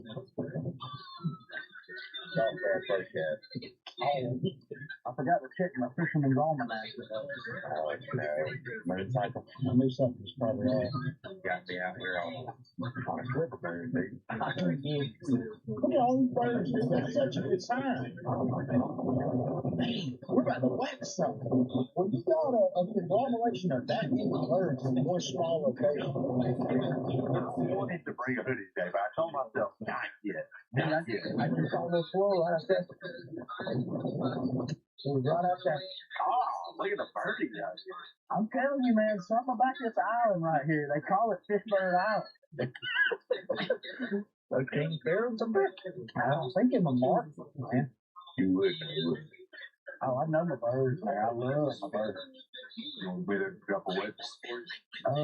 No. Only those men. Wait for it? Yeah. You ever, like on the grass? Oh, buddy, I could never forget this. I'll know this stuff forever. All the action we're getting right now? I just meant maybe you come out here and stick your little rocking chair up on one of those ones birds. I'm telling you, if I could fling a rock into that island, it's like 1,000 birds can sit on it. Oh! Giant! Look at this big fish right here. He is stoked. Don't you act like you ain't stoked on that. This is a brim! Oh, my Lord in heaven above. Come on now. I know y'all know that I like a brim, but y'all don't know that I love a brim. When he gets it off the square bill. Why would you know what? I normally. Oh, she's young, man. Does that mean we're old? Should we keep it? No. You gonna eat that? No, that pretty. But I'm hungry. Oh my gosh. Kind of pretty, but she is so nice. That's some actual copper nose blueberry. Beautiful. All right, look at that. It's a leaf. The hook set was so cool. She knocked the fire out of it. Baby girl, the mirror is flop, flop. I love that. That was actually really, really good. Baby girl, the mirror is flop, flop, flop, flop. That's funny. That's common. That's real good humor. So guys, what's your experience right now? I guess that's making me want to laugh right now. Oh, got him. God, felt good. Is it? It might be a spot. Be a spot. I got to foul up. Dude, I'm surfing. You surfing? Be a spot. That's a spot here. Come do it. Yeah, come, dude. There's a little tummy on him. That's better than my brim. He said 5'1". Dude, I love when they eat this. God, he's hot, brother. That's how that brim was. I mean, how did it do? See, that's what we do. That's a good thing, dude. You got your thing. I don't necessarily like that. For me. Isn't that fun, dude? Saltwater bite? That is a perfect temperature fish. I love that. Dude, it's got a belly on them. I also love to see these get out of the way. Oh, yeah. Sorry. So this one thing for like a 4-pounder. Nice fish, dude. Live well. Nice fish. Isn't that cool? Oh, for a second I was like, this could be good. The spots are so mean. So lean. Oh, wow. It's neat. Oh, God. It was. I don't play it. Okay, sorry. Ooh, whoa. I'm about to do some work out here. You know that's going. I ain't got a choice. What in the world you got going here? Don't play my rod. That's your rod. Is it? I mean, for right now. Nah. For that cast, 100%. That's like beforehand. Don't you even start with it. Was it orange? Was it? No, it wasn't. I never. That's the wrong wheel. You let me read all this stuff. You know it is. If it was, I didn't know. What did you say? We're about to go to work. Oh, yeah. I'm about to put the work here. You got to go to work right here.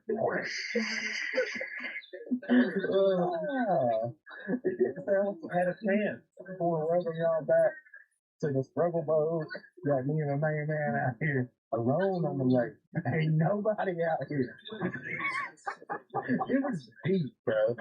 Like, there's no way I did this. I need to go. I promise you. Oh, I got one home. I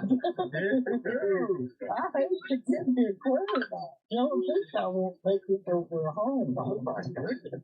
It's a small world. Fishing for small today. I mean, it's not right. You don't want to get over.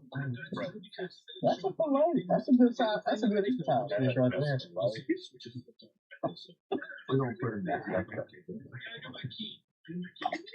Man, I'm telling you, this fly right here, there's no reason why there shouldn't be a spot ready to eat right in there. Right now. Come on. Come on.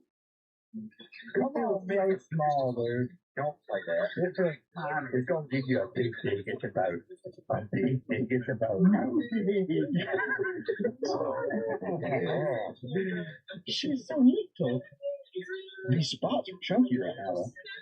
The one solid pretty fat. I want to look at that. I mean, that is a good excitement. Look at it. I just want the big pleasure. Yeah, that's right there. Right there ain't gonna get this. That ain't gonna get it. That's a 20-off fish right there. And you got any antennas come out of this over shady crawfish or nothing. She's so warm. They're so hot, guys. You can feel these fish going out. I don't know what the heck it is, but it is. And that water trap is so nice. All right, well, we're gonna keep fishing for a minute, right? I think so. Like it's not over yet. It ain't over. Ow, look. I got a fish. No, you don't. A big one? Oh, are you serious? It's not giant, but it's a good tiny. You gonna both with it? I'm gonna both with it. Oh! Mr. Paul. No, you don't. Look, you found it. Oh, pirate! That's way bigger than you guys. I'm always thinking the water. Holy boy. Dude, that's one of my best flies. I'm not excited. I'm definitely getting on the edges. What the hell? This chicken is by the tree. That is a nice one. Oh, spots are chomping, buddy. Ready, man. We definitely got to keep it. Well, I mean, we need the fillets. Dude, we're going to catch it. That's a football. It's definitely a tooth something, but it's a hot tooth. I like that. I was filming balls and I cast it out. Small just found a beautiful tree beneath the water. So he caught his fish and I was just letting old Slobberknocker sit down there.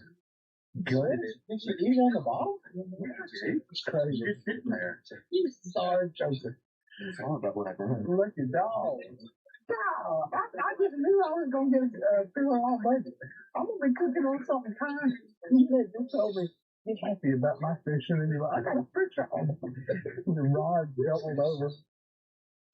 Dude, he is so deep in there. I don't find it out. Is it enough? Yeah, it is. I'll pay you. $30.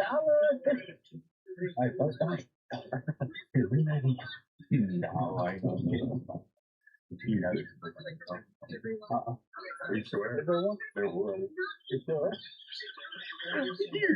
I had no idea. You liar. I promise you I didn't know. There's a little fish over there. We got some fillets now, buddy. That's a really good job. We got some fillets now, Chad. Oh, gosh. I'll grab that. You grab that. Oh, what's the first? Yeah, my buddy. Dude, I'm very happy with them. Myself. We're hiding my hands behind it, so it looks good. You've got some mittens on. I do. Golly, I still got the small one. That's the slobber knocker at work. Dude, this road goes down deep and stuff. Dude, way to go, Aya. Thank you. Coming out here and just laying the smack down on me. I saw it fish flash it, and I didn't want to save the 3 pounds. And then I saw one flash in my head. Oh, that's a hard thing. Honestly, there's no single spots on this lake, and a lot of people get fish. It's good. Oh, a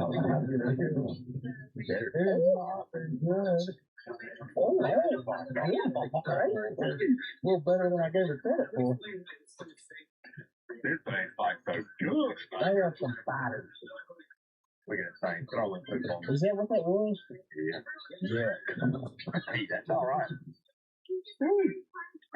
Catching them things. I'm still on the little ones. Just what everybody wants. I mean, we're keeping fish, right? We might as well keep fish. I think we should. That's number 3.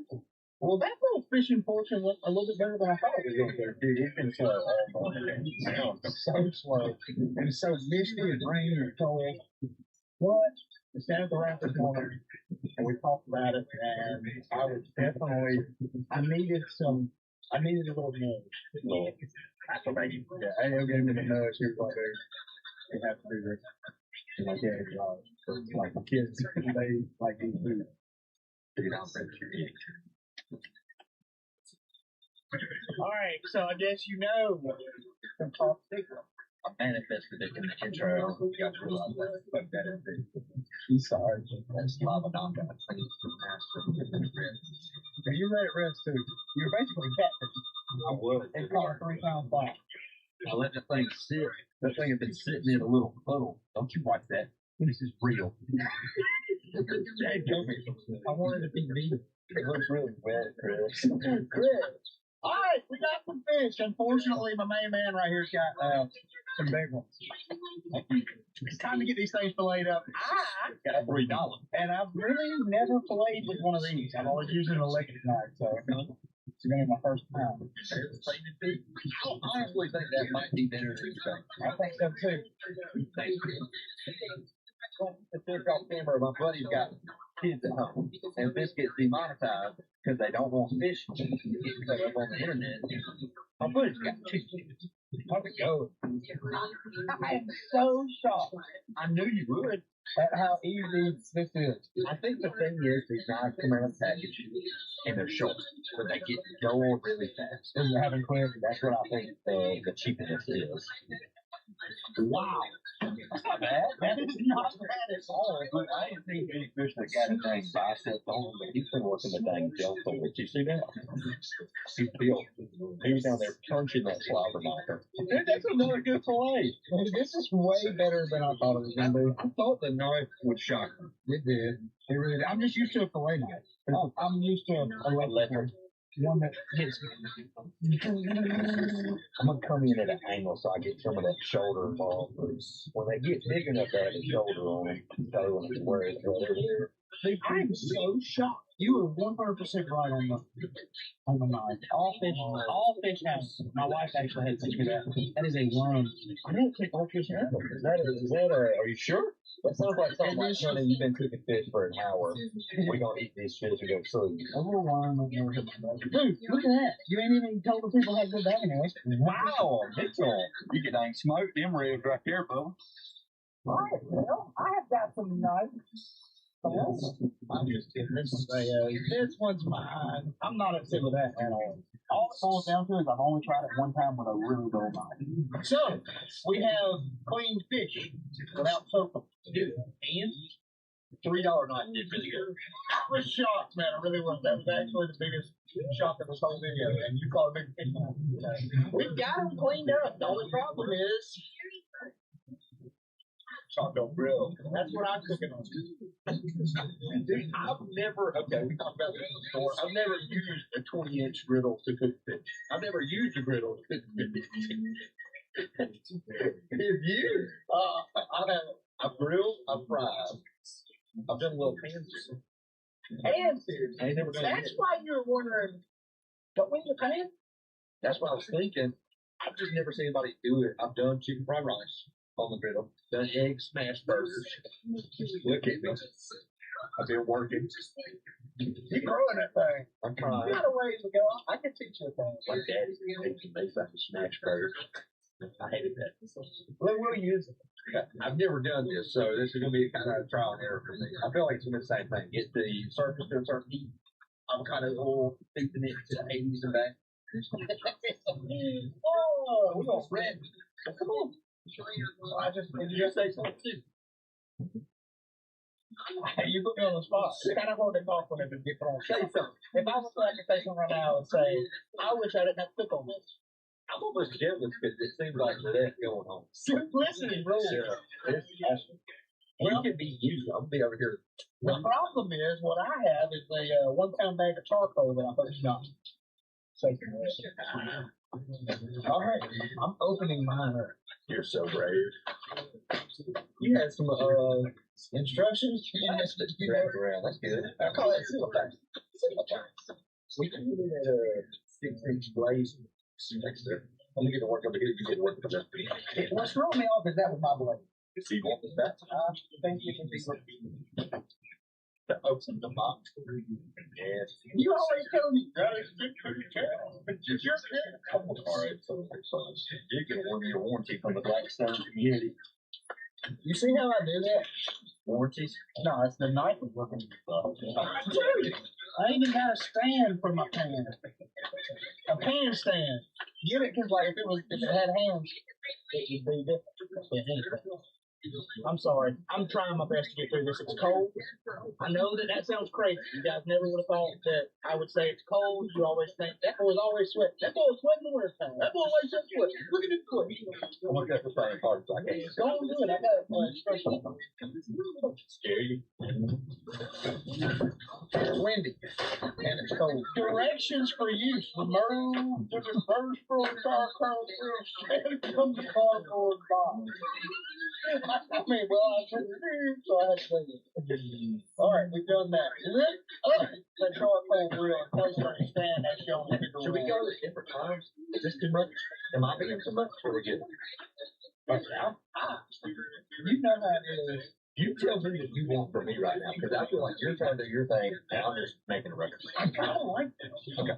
All right. Leave the starter sheet under the grill surface. Do not use any fire starters or flammable liquid. What? I have a starter sheet. This thing comes in a briefcase. I'm jealous. But I thought it was so nice. Put some weight. Pick it up. I come walking in the house today with that. Tell us I got a new job. It would look like working at a tech startup specializes in digital documents. Listen, little man. I'm out of the house while I'm gone. Mom safe. You did the joke and it's not a briefcase. Yeah, it's like I was like actually working. I wish we had potatoes, corn, cheese, some entree. You got to figure out all those water. Don't talk my grill stuff. I just looked at this packaging and it just looked like we could have some stuff for a mile. I need that word first. You looks like we have such a variety of flavors for a mile. Welcome back to another episode of My Life But Sucks. I'm sorry. Terrible. It's a cool life. It's dead. It's over. Leave the starter sheet under the grill surface. Do not. Don't use any fire starters or fast flammers. We're not going to move any farther till we. It's kind of an extra season. That's a key. That's what I'm saying. You ever try that with cake? Everything on the inside dry up. Embalming without any. Embalming, yeah. I'm balling, I'm the sun, I'm good. Feel like this comes attached. I'm trying to figure out how do I get this all without for a rack and something. Oh my gosh, come in the book with ideas of how to use it. I'm gonna start saying that. Alright, is this our starter sheet? Leave it on top. It told me to leave there. It told me not to leave anything I went too far. Alright, so do I just like that joke? So this is set for remove grill top and regulator. Push up knob and twist under appliance body to disengage grill lock. Grill is locked up. Alright, so I don't have a match. Brother, yes you do. You've been with her 10 years. I love that girl too. That is my home girl. I don't know how this works. I mean, this thing is easy to come. Like, I literally went too far already. Got it. Oh my girl. Remember when football we had jerseys? You wore a girl. I did wear a girl. We had to wear girls. I didn't wear no jock crap. I got this phone down there. That would have been a rainy day for both of us. Give me a girl, man. They shoot the picture back. For real, if you want to use it when you get home, get a little bit of more foam here, it'll rust up. She's going to dry it out. Just like you know this thing specifically. And the way it goes, attach and reattach, I'll show you this. And close that. Work that up. Should. On the bottom. Ah, a little twisty. That locked it in? Think closer to you. That's it, baby. That's locked. You work over on your station, I work on the I'm holding your butane. Well, what if I didn't want you to hold my butane? Ask me this. Okay, I see. Now there's a little lip right there. You missed the lip. Just for. I knew that was coming. Fish Kimbo. Here I go. Half of it's locked. And we will be fine with that. We'll be right back after these short messages. This isn't hard, it's just cooking food. I have now had secured the griddle on top here, and I'm going to attach my butane connector. Now, the way you connect that is just a simple screw in motion. You get it on there, and then it's on there. Now, the difference between propane and butane? Yeah. What? One of them starts for plug, the other one's butane. Propane's for fruit, coke, fillers, butane's for butt fillers. Boston butts only, okay? Boston butts. Love barbecue. You seem like a good man. I don't know what you're trying to get at there. You just got it. Oh, there we go. I think it lit one side of this. Well, this thing's already on fire. You see how I had a good idea? The commitment when you go there, that was good. Let's freaking go! Alright, we gotta get back up here. It said keep it out of the wind. Did it really surprise me? I feel like that just means she's gonna be a little wind.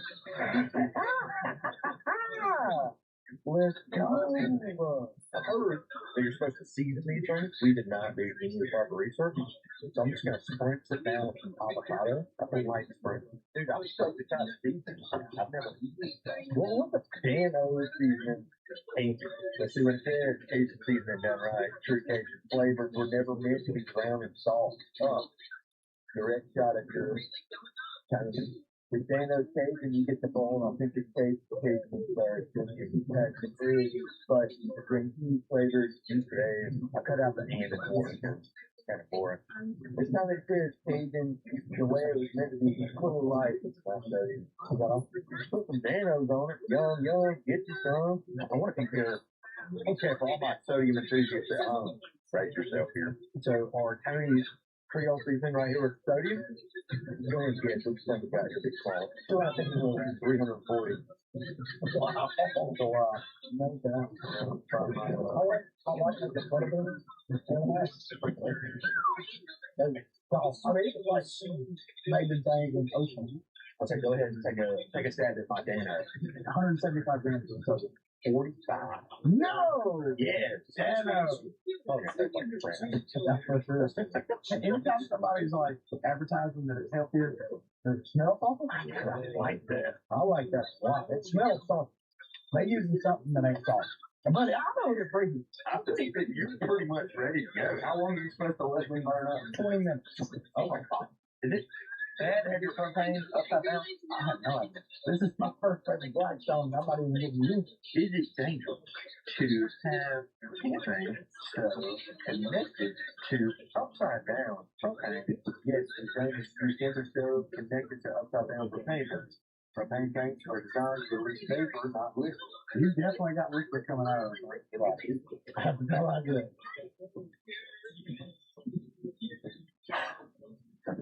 I mean, it's Canada.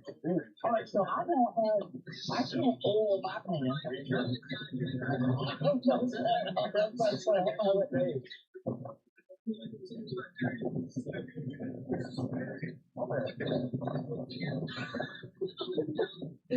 Oh, it's all burned on already. I'm gonna get mine first. It's a giant toy. Oh, I read it. One drop. You're right.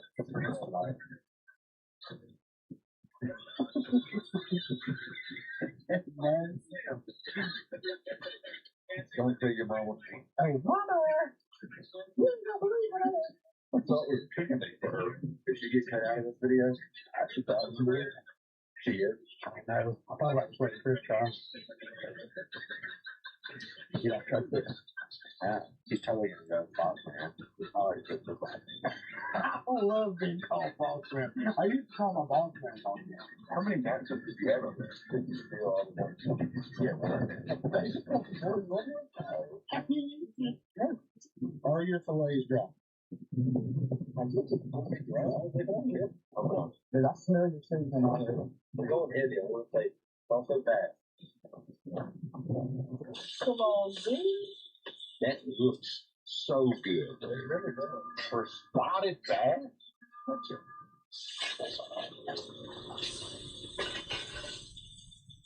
think that's dope. I was going for medium rare. Yeah, medium rare on fish. We gotta go to sushi joint for that. I just know you want the worms. That's what I'll tell you what I'm gonna do. I'm gonna pull it off now because I think I'm good. I do too. I'm gonna put a lot of windows involved in the situation. It's very I don't know. The lemon involved. A little bit of lemon involved. I don't know.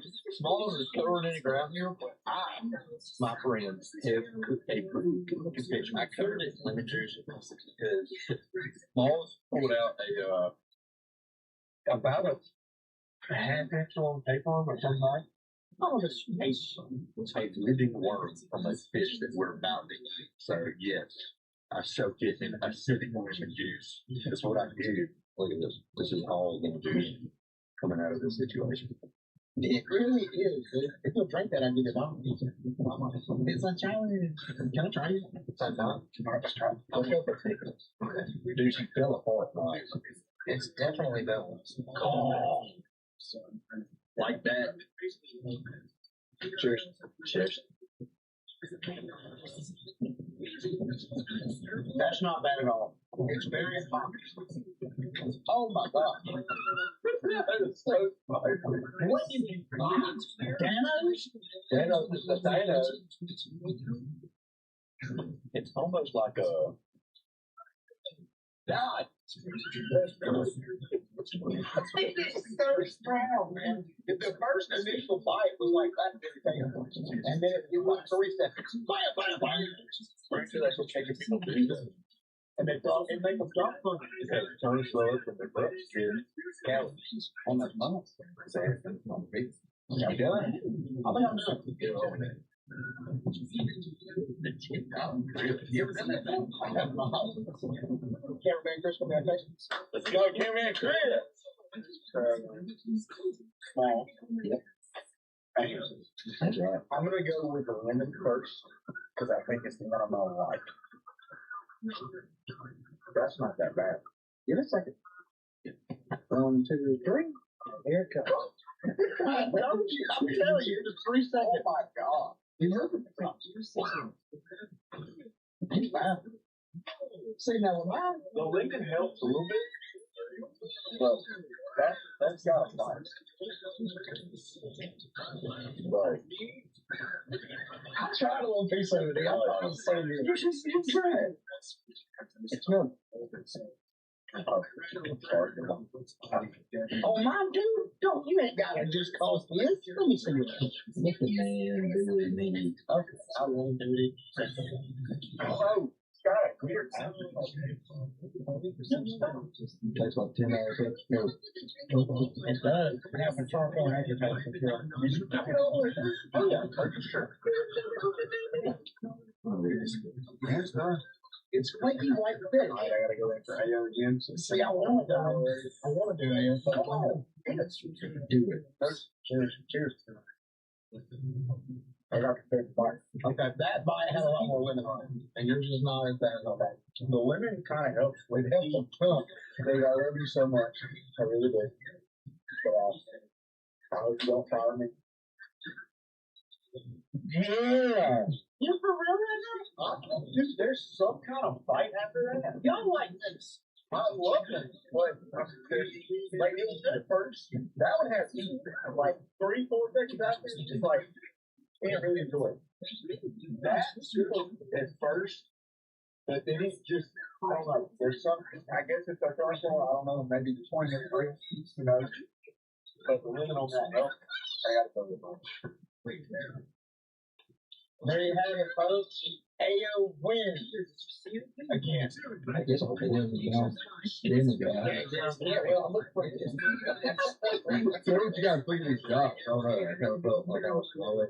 Could have cut some people off, I'm not sure. Oh, it's slow. Did it take you back? Yeah, it did. Honestly, I kind of liked it. So if I ever just decide to fully quit, instead of moderately quitting, I'll be over here. Oh, you got some. At least it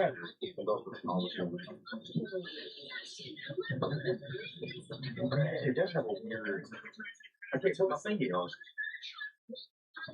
it. Okay, I mean, I think it tastes good. I think at the end of the day, we're eating spotted bass.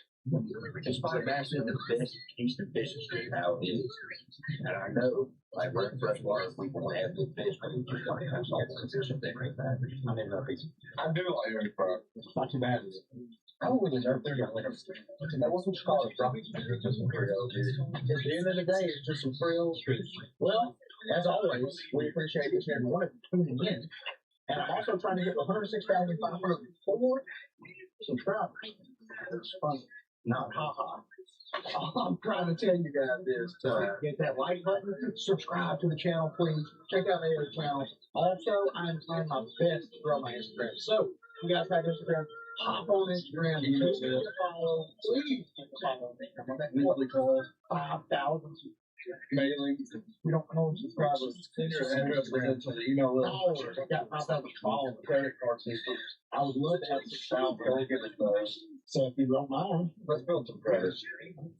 Love y'all. Miss you already. Well, 37 days, 22 hours of research, 140 plus hours of labor, and 27 3D printed parts designed from scratch is what it took to build this new triple PC setup in my small 8x9 office. All thanks to one underqualified, overconfident geek who is apparently built just a little bit different. Slightly deformed.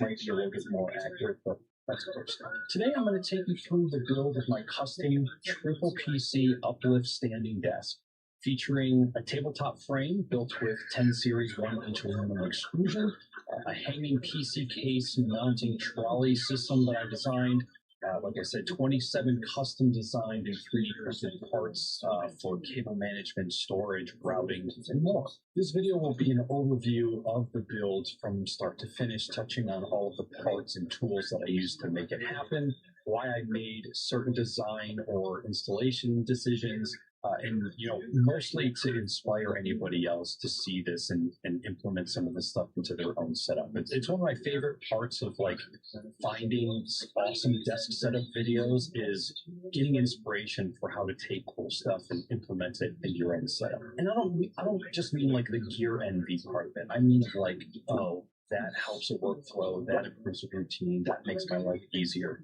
That's the stuff that I love. If you are curious about anything in this project, down in the description, there's going to be a link to a master project guidebook. It is going to cover absolutely everything. I love putting time and love into these guides. It's going to have hardware, tools, parts, everything that's used. I will also be publishing all of the 3D printed parts that I designed, in case you want to give any of those a shot. Some of them will have like the steps available if you want to tweak them. Others will like just be the STLs because I might be continuing to work on them. Quick disclaimer, because transparency is important. I'm going to be mentioning a lot of different parts during this build, and I do have a couple of brands that I've partnered with to make this possible. Uplift Desk, Elgato, and Anakin all provided hardware for this project for free. None of these are paid sponsored deals, but they provided hardware, and it's a good amount of hardware. Just trading content for hardware. So please be advised that any links in the description or the project guidebook that are Amazon or B&H, those are going to be tied to my affiliate accounts. So full details for that disclaimer is going to be in the video description if you need it. Here's what my office looked like on January 1st, the day before I started breaking everything down. So pretty cramped, as you can see. That TV on the wall was never meant to be a permanent thing, but it was the only spare display I had at that time. And the TV is like 7 or 8 years old, so lacking a lot of like the high-tech parts of audio video, so that had to go. Core setup is gaming computer for PC gaming, recording streaming computer for recording audio video or doing desktop capture or live streaming, and then a MacBook for music production and other audio-related things. One of the things that I loved the most in this setup was the server rack for the PCs. But because of space, those just had to go. But the new setup for how I mount the PCs is dope. Might even be better. More on that later. Now that you've seen the old setup, here's a quick rundown of what I want out of this new setup. I want to be able to effortlessly access and use all 3 PCs at any given time. I'm a geek with ADHD who is a content creator, gamer, revised musician, 3D designer, printer, and tech enthusiast. And this lovely office of mine has one critical purpose: to provide a modular and functional workspace for all of those things. The Anakin's picture-by-picture feature of the 49-inch monitor is key for this. Of course, my neighbor is leaving right now. Is he actually? He's going to set his truck. Yeah. Wow, he actually got in and left immediately. The last time I recorded the video, he let his truck idle for 39 minutes. 39. It's a Dodge Ram with no catalytic converter. What do you think that sounds like? Wardrobe change, wallpaper change to signify the passing of time. At the core of this project is one of my favorite desks of all time, and that is the Uplift 4-leg standing desk. 72 by 30 tabletop on top of a 4-leg quad motor, sturdy as all hell metal frame that supports up to 550 pounds. I may have reached the limit, if not surpassed that weight limit. Foreshadowing. The reason I chose this desk for this project is because I already have a 4-leg commercial version of this desk over on this Mac setup. Almost a year ago to date, I worked with Uplift to create some content around that desk, and through that build, I discovered that these desks were perfect for my kind of setup. The assembly of these desks are a little bit involved, but it's not complex by any means. The tabletop goes down first, and then you place each part of the frame on top of the desk, and then just screw it in bit by bit with the included hardware. This is where my first tool recommendation comes in, and I've actually already shared this on X a couple of weeks ago. If you are like me, and from age 0 to 34, absolutely hated working with Allen keys or Allen wrenches or hex key, whatever the F you want to call them, you need 2 things in your life. I'm not going to bore the non-tool geeks if you're curious as to why the reasons. If you're curious, just pause here and read. But holy Christ, I love that. You need a set of wear-out Allen wrenches for both Imperial and metric, and then a set of top-line Allen wrenches for Imperial and metric. I'll throw them up on the screen here. One of the top reasons I love the Uplift desks in particular, like with this frame, the frame creates these channels that are great for cable routing and cable management. I'm going to link a video I did called 5 Tips for Cable Managing Your Standing Desk. But one of those tips is when you first build your standing desk, all the power cables that connect to the legs and the motors, secure those down out of the way as secure as possible. Those cables aren't going to move once the desk is built, so handle that now and thank yourself later. Now that the desk is built, the first custom project has started. Now, we don't have central air in this 100-year-old house, and the problem with window units is that they stick out super far into the room that you're in. I don't like that. So my idea was to build like a waterproof frame that I could push the air conditioner out of my office and into the world, just to reclaim some inches. Now, I could have gone super fancy with it, built the whole thing out of wood, sanded, primed, painted, sealed, but I'm on a schedule. So I took some measurements of the AC unit and the window, threw together some really quick designs that would help me assemble a wooden box quickly. And once the box was built, I could work on weather sealing it. So I used a combination of vinyl paper, flex seal tape, caulk, expanding foam, and then some white Gorilla tape. And, just kind of filled in all of the tiny crevasses with weather seal foam, and it came out perfect. It doesn't look too awful, didn't take too much time, and it's mostly going to be covered by the desk anyway, so that went perfect. Well, the real question is, was all of this really necessary, or did I just need a multi-day excuse to say hi to this dog? Oh, Diesel. Hi, buddy.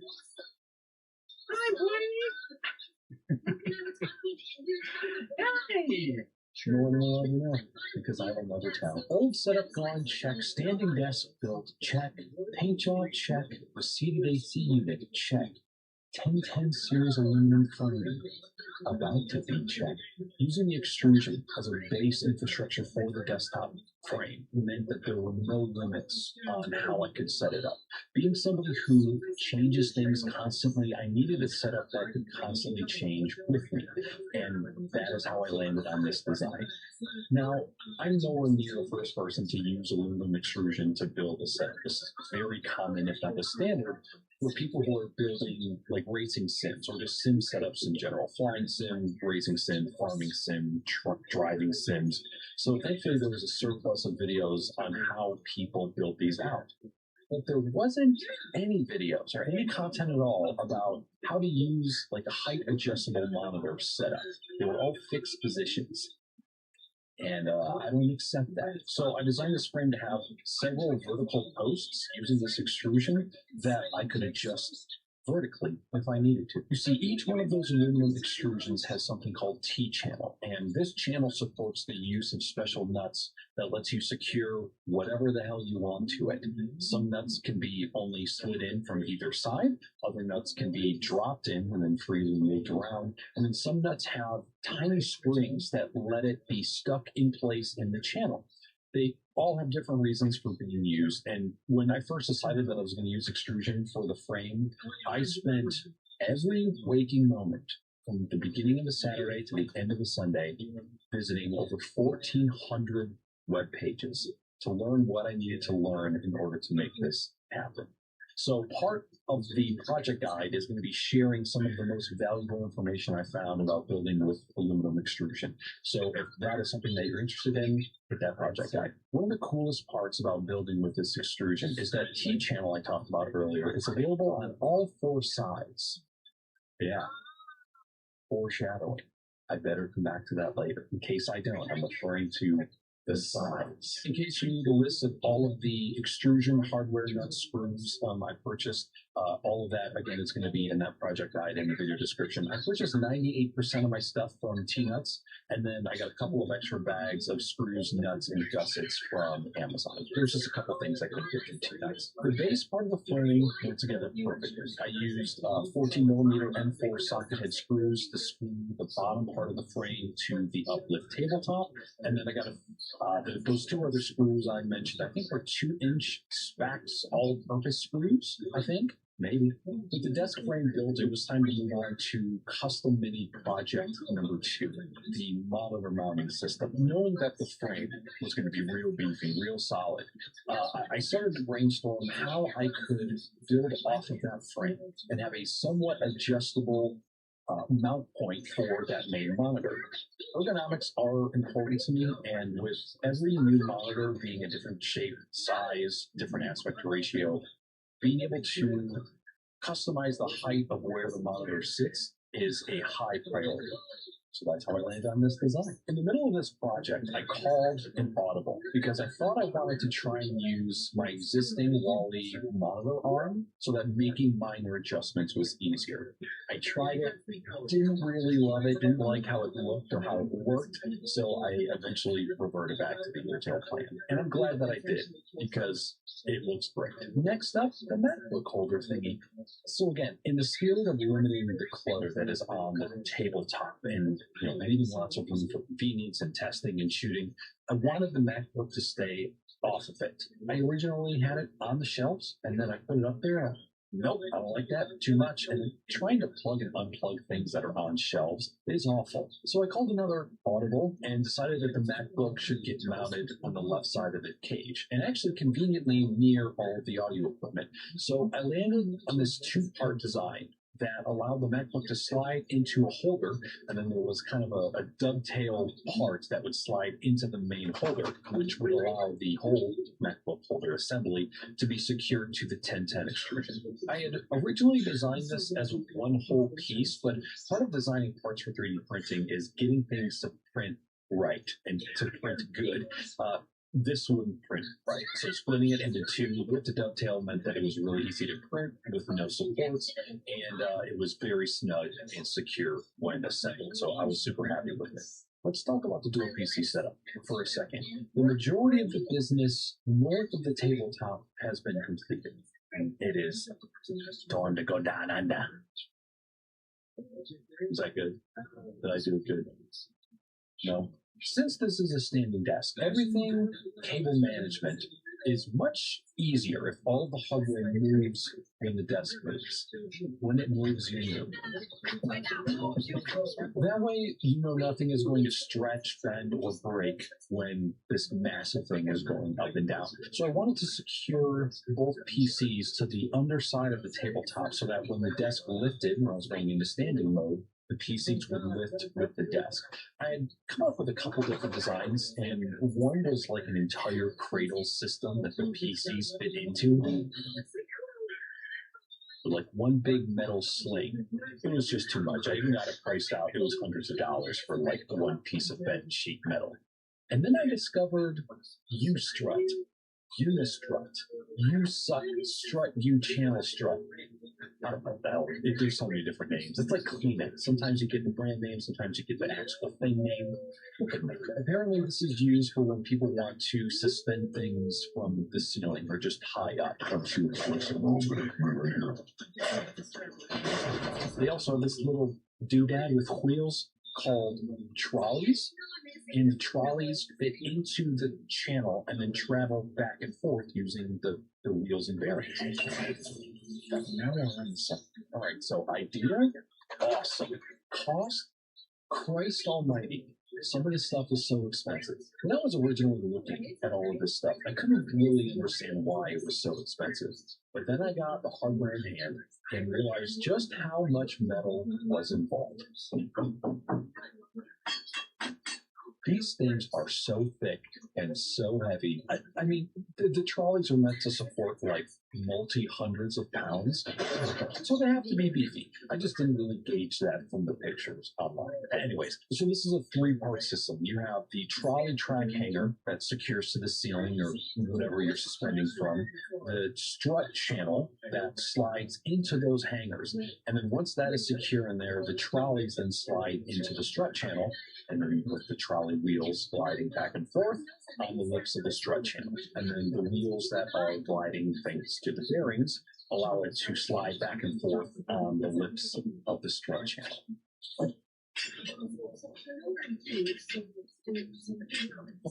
When I first designed this, I had the strut going all the way from front to back of the desktop. Now, what I didn't think about until I actually started to build it was if that channel went all the way front to back, and the PC would have to come all the way forward past the front lip of the desk to get unmounted, which means our cable would have to get unplugged to bring the PC down.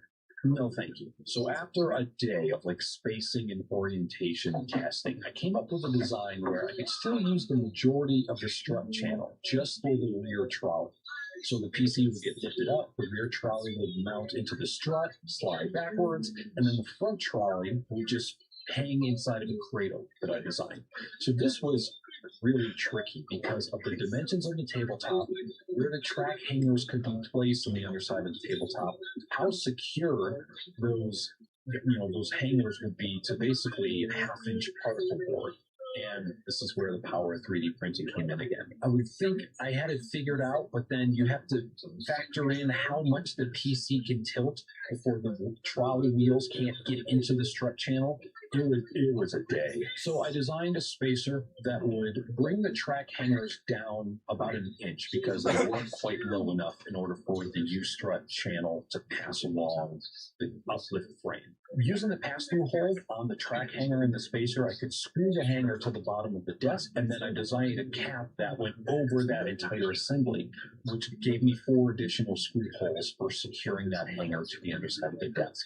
So just printed those in white PETG, and it came out almost perfect. I did have to chip off the corner of one of these pieces, just as opposed to reprinting it, because I was printing them pretty thick. It was a lot of filament, a lot of time. By the way, everything printed for this desk, it's all in PETG. I've never printed so much PETG in my goddamn life. And now the worst part of any project, cable management. I need to be very clear on my stance with cable management. I hate it. I think it's stupid, it's a waste of time, and it destroys lives. Like equal to alcoholism or gambling. That's how dangerous it is. Is it really that serious? No. But it feels that way. Here's my problem. What we deem cable management in 2025 is securing and hiding as many cables as possible, by any means necessary, which is great when you want to post a picture of your clean setup to Instagram once a year. But when you change hardware as often as I do, plugging, unplugging, installing, uninstalling, it can be a nightmare. A lot of the times, most people are just shoving power, data, and audio cables into these massive bundles and Velcro and zip ties, which is like, first of all, an audio interference nightmare. I want to keep all my cables separated. At least keep the audio cable separated. Keep it separated. I've seen all the cable management solutions, 3D printed ones, non-3D printed ones. I'll be honest, I went into this project with the plan of using the underwear cable management system, which is, I think, built off the multi-board ecosystem. But when it came down to it, I just did not have the mental bandwidth or the energy to go down the research, print, test, repeat, part catalog, analysis, paralysis, black hole of an ecosystem of parts. Choose from 20,000 different parts. Great! You know what that is! That's your... But really, though, if you haven't checked out the underwear system for cable management, it's pretty awesome. The creator is hilarious. Their launch video is hilarious. Just the whole system is awesome. It's just not for me for what I wanted to do here. So if that's your jam, check it out. So this is when I called it Audible number 3 and decided to go with my own cable management solution that I've actually been using for the past couple years in a few different ways. Just redesigned it this time. I call this method cable loop routing, which is just an awful name for the method of loosely routing cables with a series of loops. It prevents cables from just kind of dangling everywhere, but doesn't manage them, but also just gives them direction. Now, when I first started using this method, I was just taking like plumbing pipe wrap that has like this hard plastic wrap that has holes. I would just make a circle and then screw it to the bottom of my desk. It worked amazing. Did exactly what I needed. Looked awful. Absolutely awful. So about 8 months ago, I started designing my first cable loop routes that would be 3D printed and then screwed to the bottom of the desk. These worked like just okay. They were kind of brittle, and eventually I just stopped designing them because I knew I was going to do a better job in January 2025. One of the reasons I wanted to use extrusion for this project, I'm actually calling back to earlier in the video, I remembered, was to be able to utilize that T-channel that was facing the rear of the desk. The rear-facing channel allowed me to design these hanging loop routes that could screw directly into the extrusion and then just kind of hang down below and hold all of my cables. So this would allow me to slide any of the cable management parts I designed back and forth along the channel, and these designs could be any size or shape that I wanted. The only requirements was that I needed a hole to secure to the extrusion in my prints. That was it. So I came up with a bunch of different designs. My personal favorite was the triple channel loop route. It might be the triple channel XL with a clip on it. Anyways, smaller top channel for my audio cables to stay away from everything else. Larger middle channel that was for anything power, data, USB, or other. And then finally, an open-ended channel that lets you just kind of push cables into it for them to just sit. This was more of like overflow, or any cables that had power connectors that were too fat to fit through parts of the other channel. I designed a lot of cable management parts. One of my favorite parts are these snap-in loop routes for the 1010 series extrusion. The clips on the end allow the part to be snapped into the extrusion, and then the rounded base is so that you don't hurt your thumb when you're actually pressing this in, because it takes a lot of force. That rounded base also doubles as a lip for removal. If you need to, you could probably get like 4 to 5 snaps and removals before that clip probably is going to break. They have a taper design so that you can have a little more room for thicker cables, and then an open clip design so that you don't have to pass through every cable. You can just kind of shove them in there. The entryway on the clip has a grid for her pleasure design, so if the clip is getting full, you can just kind of rest the cables in there and it'll hold them shut. It's awesome. The other part I designed for the dual PCs that were hanging was this large panel of loop routing. Again, I just want the cables to get to the right place and have slack. I don't need them to be super secured that I can't move the PC at all. So this larger piece just got secured to the underside of the strut channel. This gave something for my 8-port patch panel to secure to, and then I could just have a bunch of thin Cat6 patch cables that go to every network device that's over there. Then every cable would be routed over to the PCs where they need to get plugged in, and all of the excess cable length they just kind of drape and hang, and just makes plugging and unplugging way easier. Last on the cable management list were these larger cable hangers for the sides of the desk. Sides? Wait a minute, Nicholas. Is that aluminum extrusion on the sides of your desk? Why, yes, it is. The sides. Call back. I remembered again. So this is a smaller kind of single channel extrusion. I think it's called 1050EX, I think.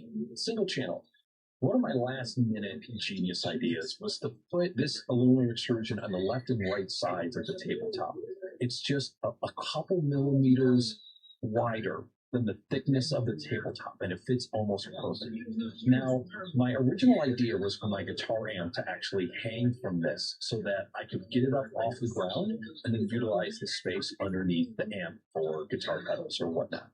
That didn't quite work out because remember earlier when I said I might have hit the weight limit of the desk?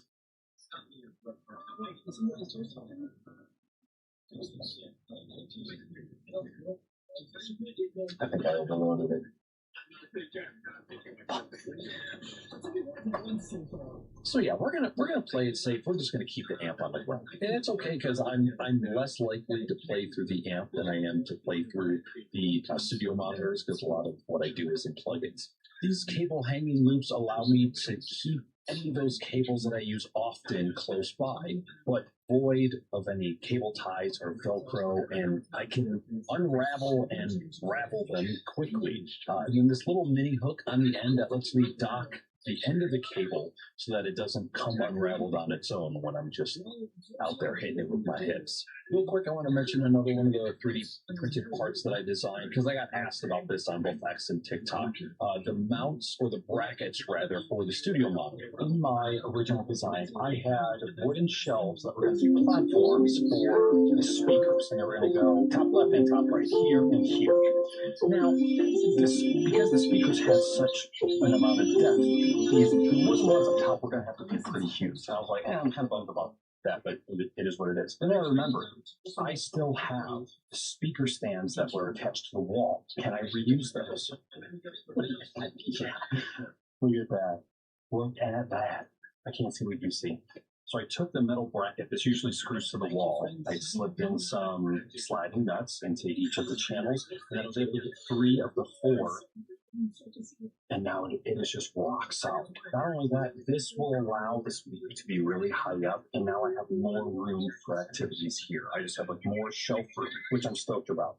Screwing in these wall mounts with only 2 of the 4 holes was already really solid, but I wanted more, so opened up Shaper 3D, designed a few L brackets that would let me use all of the holes for mounting, and then I could pair it with some additional hardware that would just allow me to connect it to other sides of the extrusion along the back side of the frame. Worked perfectly. I loved it, and that design is for you to download or manipulate if you need. Okay, let's go back above sea level again, because we have some shelves and mounts to install. So circling back to the beginning of the video, where I mentioned that the verticality of these extrusions was key for this project, and not only for mounting the main monitors, like the main display monitors, but for the shelving and the studio monitors as well. Now, I'm going to be honest, I struggled a bit with these designs of the shelf brackets or shelves. And installing the shelves was one of the most frustrating moments of my life. Not just this product, my life. If you want to have a bracket that secures to the aluminum with 2 screws, but then can also secure to the wooden shelf with 2 screws, you need to have 4 pathways. 2 for screws, 2 for tools. On top of that, it is really hard to make brackets that are low profile so that they're less of an eyesore while still being sturdy. And then you have to decide, do you want these to be an open frame design or a walled off design to keep it clean? How wide? How tall? This was actually pretty tough. It was probably the most difficult design of this entire project. By the end of a weekend designing, I was able to consolidate all of my designs into a very select few, 18. I could not stop designing brackets. I was so frustrated, and I kept thinking I could do better, and I never did. Some of these brackets are for 4-inch shelves, some for 6-inch, some for the front, some for the back. To be honest, I got so sick of trying to mount shelves that there are probably 7 different designs of brackets on this frame right now. So if anybody wants to take any of my bracket designs and remix them, you're more than welcome. I never want to design a shelf bracket ever again. The ones I have are good enough, and I need to move on with my life. Along with the shelves came my very first WLED project. So to summarize this quickly, WLED refers to a project in which you can flash microcontrollers with firmware that creates kind of like a mini web server for controlling LEDs, either via Bluetooth or Wi-Fi, or something like Home Assistant. There are apps for phones, PCs, smart home. WLED is super awesome. So what I did was I purchased 2 WLED controllers. I split each controller and then connected 2 LED strips on each side, like on the other end of that split. So that let me control each level of lighting underneath the shelves per shelf per story. That didn't sound. It let me control the middle level and the bottom level independently on both sides. I think that's right. I'll just show you. Since I host Home Assistant via Docker on one of my Unraid NASs, as soon as I connected these microcontrollers to my Wi-Fi, Home Assistant found them and then allowed me to turn them on and off pretty much instantly. I just used the adhesive on the back of the LED strip to secure it to the bottom of the shelves. I decided to not go with any diffusion. I just didn't do enough research before I jumped into it, and the shelves are already so short, I didn't want to add extra bulk of things that my hands could run into. Maybe there's some low profile diffusion out there. I just gotta find it. Before I dive into the tech of all of this, like the PCs and the audio, I want to tell you about this chair. This is the Capisco by Hag. Now, my white Michigan ass wants to pronounce it Hag, but I think it's Hug? And that's a different money. 99% sure it's Swedish. This is an ergonomic task chair that is sold on Uplift's website. Now, I've been using this chair for about a month and a half now, and I have mixed feelings on the comfort side of it. Everything else I love. First, notice that I said task chair, because I don't think that this is meant to be an office chair for which you're sitting hours and hours and hours. It is very firm, and the shape forces you to be conscious about your posture, and any slouching results in soreness and fatigue, and it's easy to get lazy sitting in it if you're not super in shape like me. Now, I prefer not to have any armrests on my chairs. Never use them, hate them. While this chair doesn't have them, there are these swoops that not only allow you to sit back and kind of rest your arms, which is perfect for like doom scrolling or just chilling out. You can also rotate the chair and sit with the back seat up against your chest, which I love when it's time to switch it up. The base of the chair is also super low to the ground, which lets me put my feet up, but not have my knees bashed into the underside of the desk. You can see the base is like super low to the ground. I love this chair a lot, but I'm gonna need a couple more months before I figure out if it's actually going to be in here for hours of sitting, or if it's going to be a better fit to be out in the workshop where it's constant, like standing up, sitting down over and over for in like short sprints. My final reason for choosing this chair was because of how low profile it was. So when I stand up at either of these desks, there's nowhere for the chair to go that is not in the way. And since there's no headrest and the back is pretty low, when I put one of these desks into the standing position, I can just push the chair underneath that desk. Or if I just need to work in the office and I don't have any of the desks in a standing position, I can push it in and it just doesn't take up a lot of space. Whereas all of my other office chairs that have a large back and a headrest, they stick out too far. It's just always in the way. So the core of the project is completed. Desk, frame, PC undercarriage, cable management, and lighting, they're all set in place and ready to go. Time to show you the dope tech that makes it all work. So first up, the 49-inch ultra-wide monitor from Inikin. This is the 49C1R model. This monitor is dual QHD, so aka a dual 1440p 120 Hz V8 panel. This is a 32:9 aspect ratio monitor, so it's like having two 24-inch monitors that are 1440p smashed together without a bezel in the middle. Now, the reason that those specs are important is because this monitor has both picture-in-picture and picture-by-picture modes, meaning that using either the USB-C port, DisplayPort, or HDMI, I can plug in two completely different computers and have them show up side by side, like one is a 24-inch and one is a 24-inch. Like having the PC on the left and the MacBook on the right, or the MacBook on the left and the recording PC on the right, or gaming PC all 49 inches, or MacBook all 49 inches, and just switch between them whenever I want, depending on how I have them set up. Now, I don't like to use hardware KVMs with monitors when it comes to gaming, because I don't want to rely on the hardware that is in the monitor to handle the switching. I prefer to use software KVM. My favorite is Synergy 3, which allows me to seamlessly switch between my gaming PC and my MacBook and my recording PC using a single keyboard and mouse. I have used all of the closed source and open source software KVMs that are out there, and I've actually done a couple of videos on my experience and why I chose Synergy 3, but in my opinion, Synergy 3 is by far the best, especially if you're doing Mac and PC. Using that in conjunction with this monitor is like truly a seamless experience. This lets me have two PCs side by side and there's no lag between them. And also because I have this 18-inch 1440p monitor down here, I can go from gaming PC to MacBook, or MacBook to recording PC, and vice versa. One keyboard, one mouse for all of that. It's amazing. And I'll get back to this tiny monitor in a second. If you don't want to go the software KVM route, this monitor does have two USB-A, one USB-B, one RJ45, and a 3.5mm audio jack to manage your mouse, keyboard, display, audio between those two PC sources. Now, this is a gaming monitor, so it's also sporting adaptive sync and HDR400. Something that is important to me is color accuracy, and this panel has 99% sRGB color gamut and then a 3000:1 contrast ratio, which is pretty good. So far, this monitor has been awesome. There's a few drawbacks going with this particular monitor. These monitors being behind, I can get a considerable amount of glare, so I have to be mindful of like having a bunch of apps with big white screens open while I'm gaming in the dark. And then the bigger issue was I was under the impression that I could have two sources that would both be 1440p 120 hertz, and that is not the case.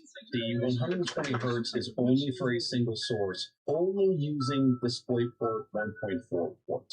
not the HDMI 2.1 port, which, if you know anything about those specs, HDMI 2.1 should be able to do that no problem. But for whatever reason, there's a hardware limitation with the 2.1 port on this mod, meaning I can't pass through 1440p at 120 hertz if I was running in a picture-by-picture mode.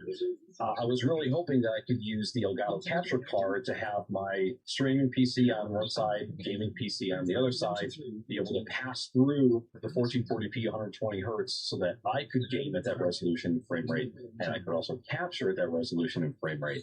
But that is not going to be possible, unfortunately. If I'm in the split picture-by-picture mode, everything is 60 hertz, which, to be honest, is a pretty huge bummer because that was one of the main specs that is required for doing what I wanted to do when I selected this monitor. So figuring that out after the fact was a bummer. But it ended up being okay. It forced me to download Moonlight and Sunshine, which is an open source project for sending gameplay extremely fast and extremely high resolution and frame rate over the network. I hadn't tried it in some time, and it just got me reacclimated with it again. So I'm currently testing that out right now. Gaming has been awesome on it, even though my gaming computer is an Intel 8700K, but it is definitely failing to keep up with my 3080 Ti, so it's going to be time to build a new gaming PC pretty soon. But all that said and done, star of the show is the picture-by-picture mode when I want to work with my gaming PC and my MacBook side by side.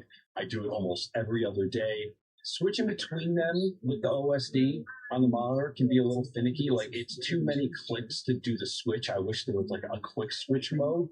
But OSDs for monitors are always awful. If you get a monitor that has a good control interface, you're lucky because most of them are terrible. The smaller monitor down here is the U-Perfect 18-inch 1440p 144 hertz panel.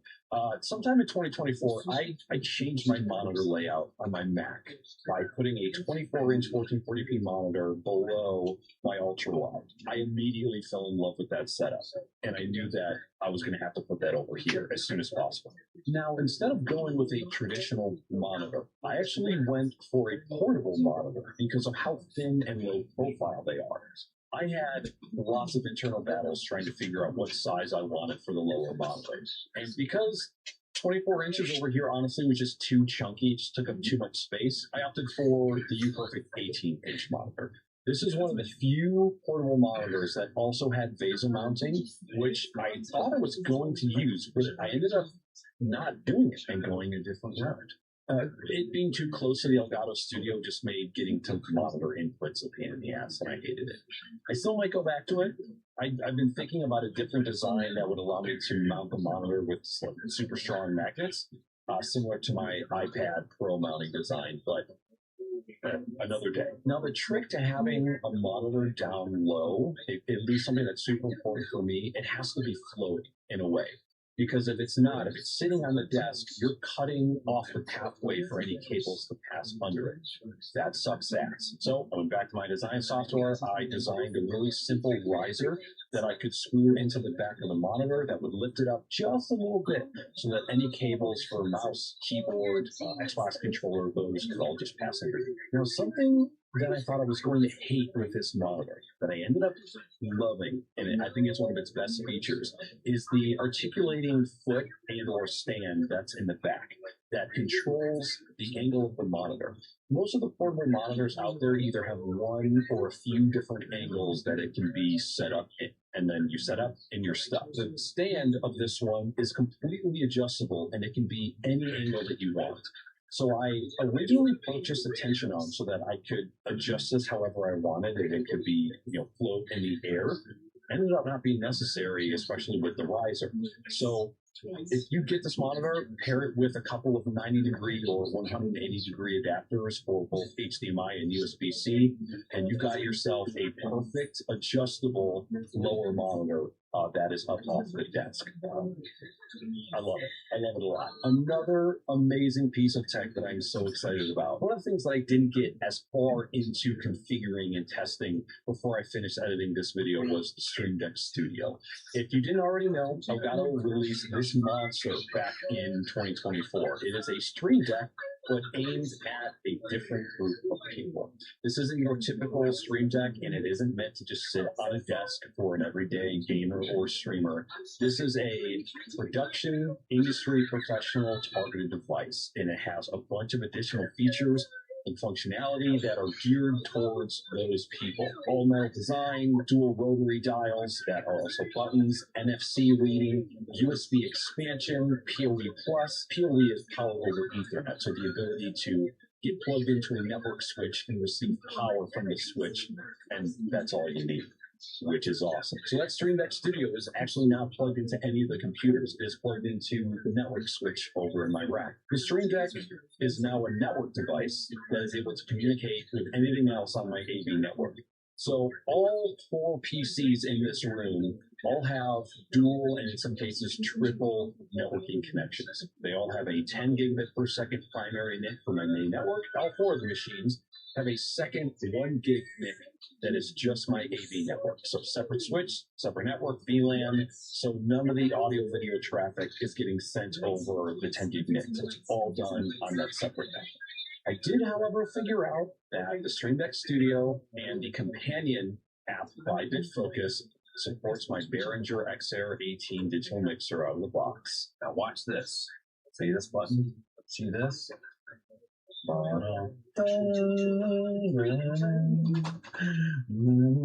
I can mute and unmute all those channels right from here. Right now, the streaming PC has audio going out into channels 15 and 16 on the mixer, and I currently have the left and right of those muted. Oh, wow. The combination of all of these things has just made this setup so powerful and so functional. And I think this is probably one of my best projects to date. And the original idea just ended up unfolding to perfection. Everything about it I love, and I'm so happy to be working with this every day.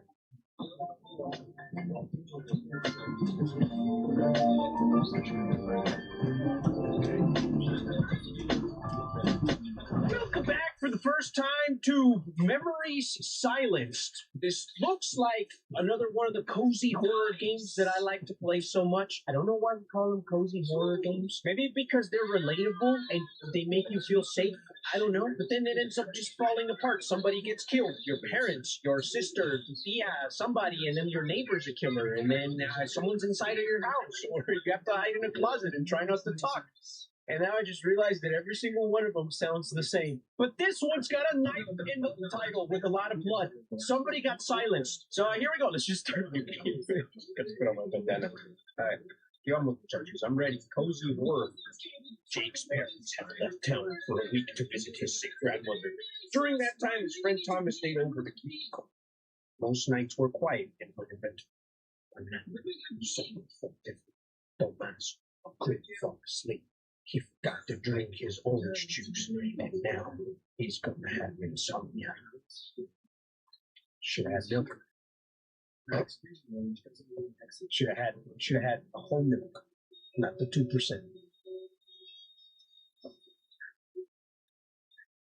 Thomas, what's wrong with me tonight? I just feel off. Maybe I should grab a drink. I knew it. I told you he didn't grab his drink. Use wisely, and that's not what interact. Easy. Okay, easy game.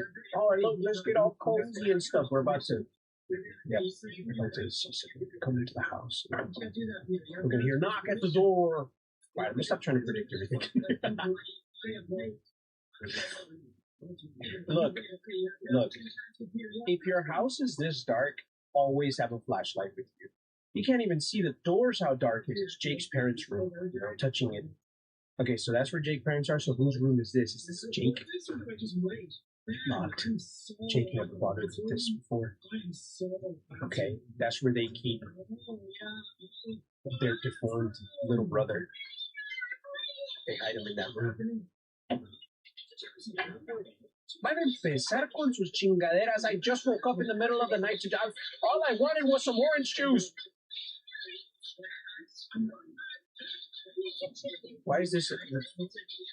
That's a bad sign. Their parents just got divorced. Mom's probably crying, and dad is like in the picture, so she like flipped it down. She hasn't realized, like, she doesn't know if she should throw it away yet or not because she kind of hates the husband, but she doesn't want the kid to grow up without a picture of his daddy. So they put the picture down while she decides and thinks about it. Meanwhile, she's eating a lot of pizzas and smoking a lot of cigarettes and a Big Mac. ¡Ay, perro! I mean, gato!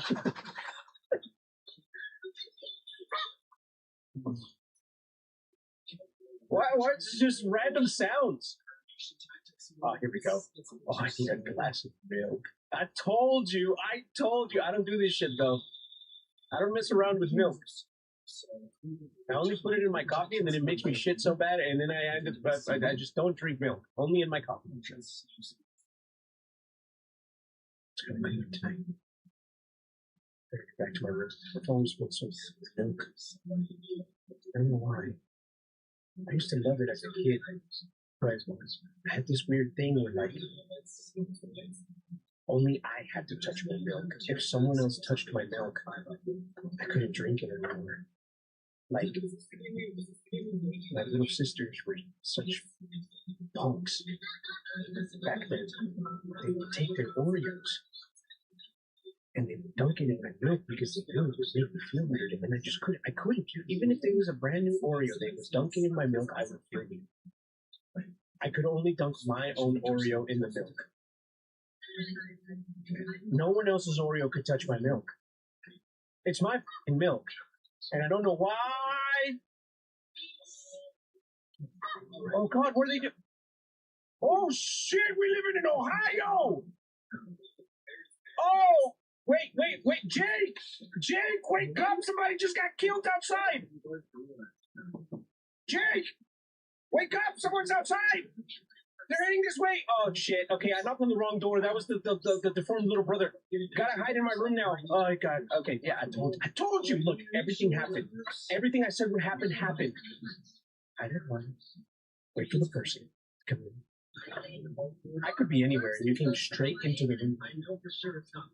No one else woke up. Oh God. Hey, cabron.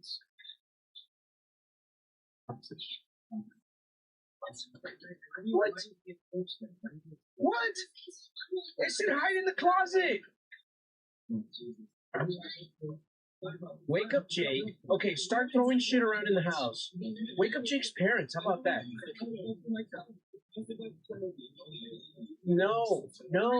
Wake Jake first. That's so stupid. Wake up the responsible people. Jake is asleep. Wake up, someone's outside. They're heading this way. Okay, gotta hide in my room now. Okay, so let's go back to the room. Find a hiding spot that's not the closet. Aha! See, they try to flip the script on us. They try to trick me. They try to make me feel like press left mouse button time with icon. Oh God. I think I'm good at music. And rhythm. I got that rhythm. That was cringe. Nervous. Okay, I'm just gonna say random shit. No, bro. This is like derp revolution right here. How slow this is. What the?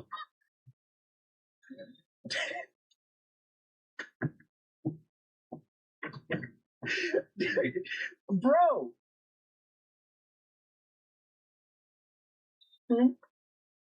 Where is this loud noise? Have I been under the bed the whole time? Oh no! Oh wait. Polices. Did something happen? That sounded like my grandma. Something my grandma was saying. Look, it's a polices. Tom must be up. He probably knows what's going on.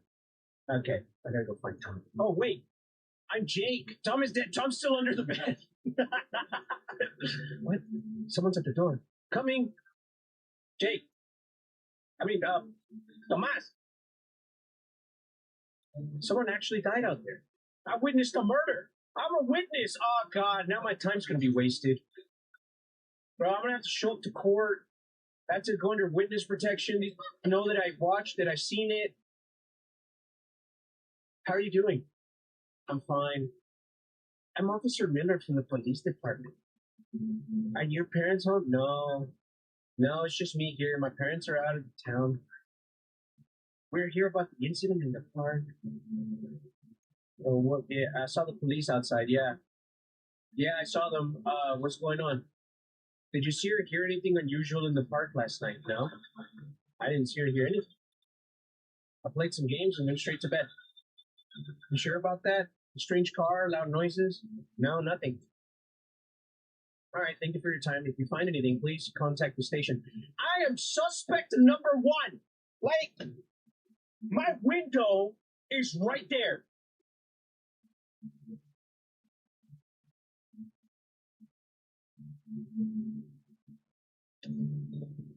Of course, officer. I will. Have a good day. Right. I still need to find Tom. Oh, yeah, I forgot about my friend who's here. He probably saw something.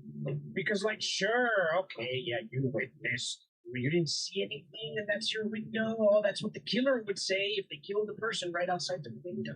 Yeah, maybe I'm too smart for this shit. Maybe I should be a detective. Tomás! ¿Dónde chingados estás, güey? Bro's not under the bed. Did he get taken? Okay, well, he's not here. Más. Cabrón. Hello? Tomás is oh, he's in the toilet shooting himself. After what he saw. I seen last night. No, he's not in the toilet.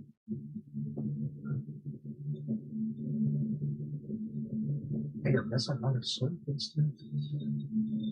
Wait, why do you need so much? Let's see, shampoo, conditioner, body wash. What's that? Weirdos. Oh, there he is. Yo, Tomás. I mean, there he is. I've been looking for you, bro. Oh, I didn't hear you, man. Did you see it? Something happened in the park. The park? Yeah. So there was some kind of incident. I told them I don't know anything. Right. You don't look right. What's up with you? I'm fine, just tired, that's all. You know something about the park? No, I don't know anything. Why would I? Dude, chill. I was just asking. You're making it sound way worse by freaking out like that. Hey, yo, who's that outside? I need to go. Okay, bro just made it 10 times worse for Jake because Tomás was just visiting, right? So Tomás is going to leave. He's going to go back home. He's going to just be chilling, living his life. And now Jake is going to deal with the consequences of these people coming back to try and kill him because he's a witness. Or they think he is, but he's not. What's going on there? We're going full detective mode. You have 4 new messages. Appreciate it. Thank you. Jake, you up? How's your morning? Need your help with something. I think there are a few boxes around the house. Can you move them to the basement? All right, I'll do it. By the way, there was some kind of incident in the park. Yeah, I saw the news. Probably has something to do with that recent murder case. Try turning on the TV. They're still talking about it on the news. Oh, seriously? Yep, the police say that the suspect's still out there somewhere. Okay, I don't know why it's triggering me that every time a message pops up, it doesn't fully, like, scroll all the way down. Like, it pops up like this, and you still have to scroll. That's kind of scary. Just stay inside and keep the doors locked, okay? I'll be right back. I'll be back in 2 days. Okay. Tap to close. Right, gotta move those boxes in the basement. Pretty sure the ones I mentioned are in the hallway and the living room. She was complaining about them before. Typical mom complaining about boxes. All these boxes don't belong here, mijo. You better move it. Every time there's a go basement. It's the basement. Of course. Is it? Oh shit! That is a creepy ass door. But this is a creepy ass basement. Looks like a totally different game. I feel like I'm playing Resident Evil -10. Just grab this.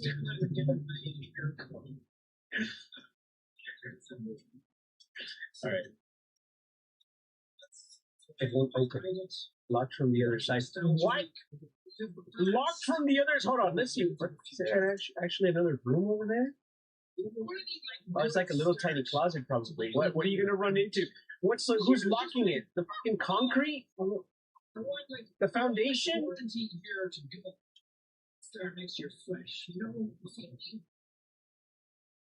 That door's definitely got something to do with this whole story. Watch.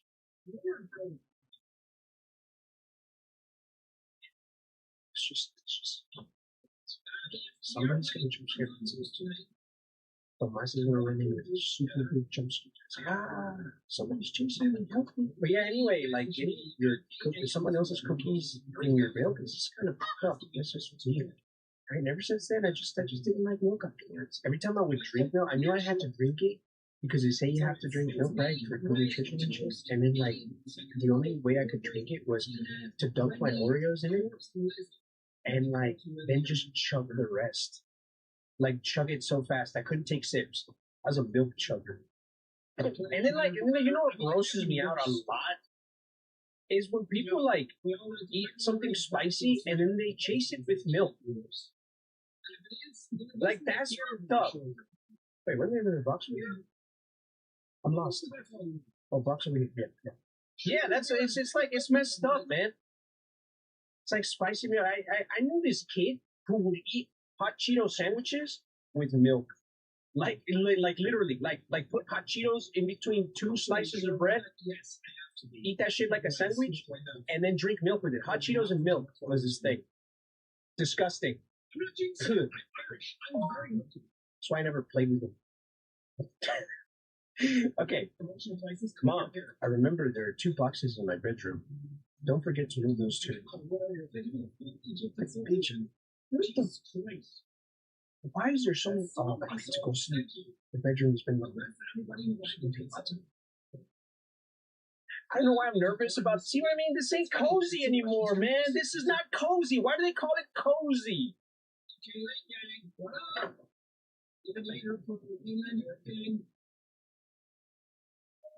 It was the neighbor. That's him.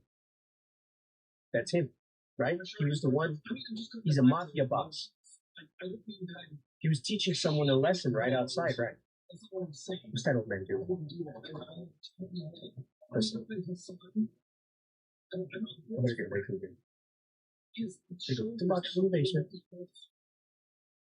I gotta turn on the TV as well. As Mom said, turn on the TV. There's some talking about it on the news. One more box. Just going over to watch the news real quick though before I grab the final box. Maybe SpongeBob is on. Yep. Yeah, that guy's talking like the sloth from Zootopia. Look at his mouth movements. That was completely uninflammatory. That's a new word. That's a brand new word, right? That's a $6 word.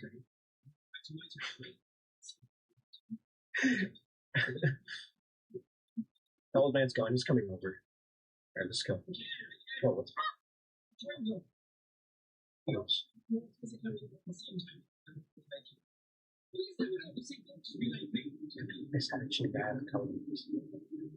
I hear that shit.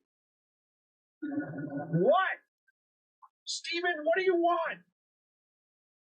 My mom's not here right now, okay? You can come peep later. Matter of fact, give me some money, I'll let you in. Her room's right upstairs, it's wide open. Weirdo.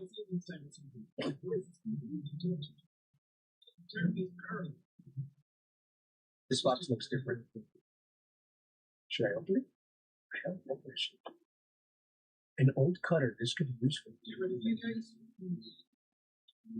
Wait, now take the cutter for nipple. Come on. How are you going to say, what could be useful? I click on it and I can't take it.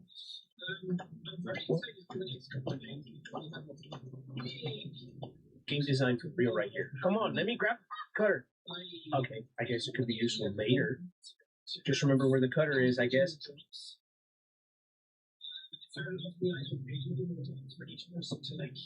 What the? Who's knocking on the door now? Oh, God. What do you want? Steven, please. George? Oh, George. You've been staring at my house all afternoon. Now you're knocking? What's this about? Someone's watching you. Yeah, you. You've been creeping outside my window since I started cleaning. Yeah, thank you. Finally, a character in a game that calls out the peeps, the creeps, people peeping toms. Maybe I should be more worried about you than some mystery guy. No, not me. Him. I saw him. He's been around your house before. He might be in danger. I'm not joking. He's here watching. That's not creepy at all. You know how you sound right now? Okay, no, ask him. What kind of man? Okay, what kind of man are you even talking about? He's tall, never speaks, stands still, always in the same place. He is watching. That's creepy. You sure you're not just seeing things? No. He's real, and he'll be back. Oh, God. Okay, well, see, that makes it even creepier.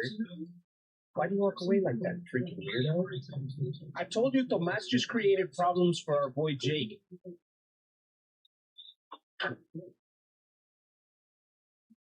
Guess I should get back to cleaning. Still a lot left to do. Okay, well, if there is actually a man watching from somewhere, we've got to find out where from. We just got to protect ourselves somehow. The box cutter. Guess it's time to grab this shit. Trash. There's more boxes? I swear to God, there was no boxes there. Where did they come from? If Mom texts me that there are more boxes, I'm going to flip out. I might be a little schizo.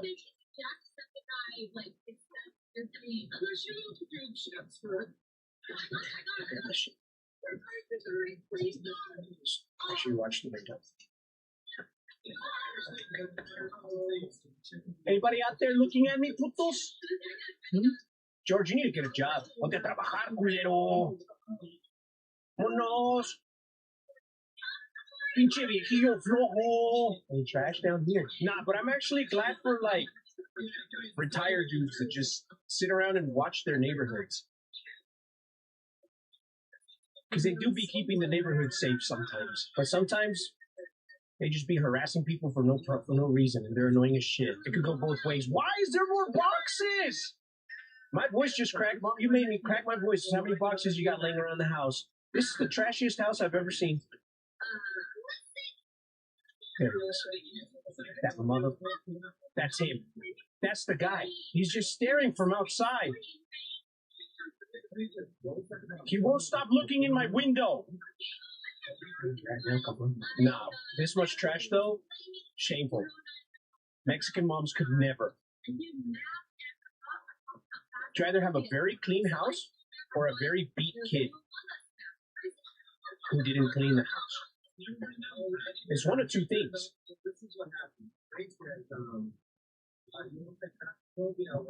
Need to take this trash to the bin outside. We're going outside, cabrón. I'm watching you, fool. Which side of the house are you going? Gotta go this way. Probably. Where's my trash bin? Does this door work? Hey, George. George, I found the guy. You want to go talk to him? Chase him out of the neighborhood? Say, it's me, George from Neighborhood Watch. Dun, dun, dun, dun. I'm here to save the day and chase the thugs away. I see you. I'm here to save the day and chase the thugs away.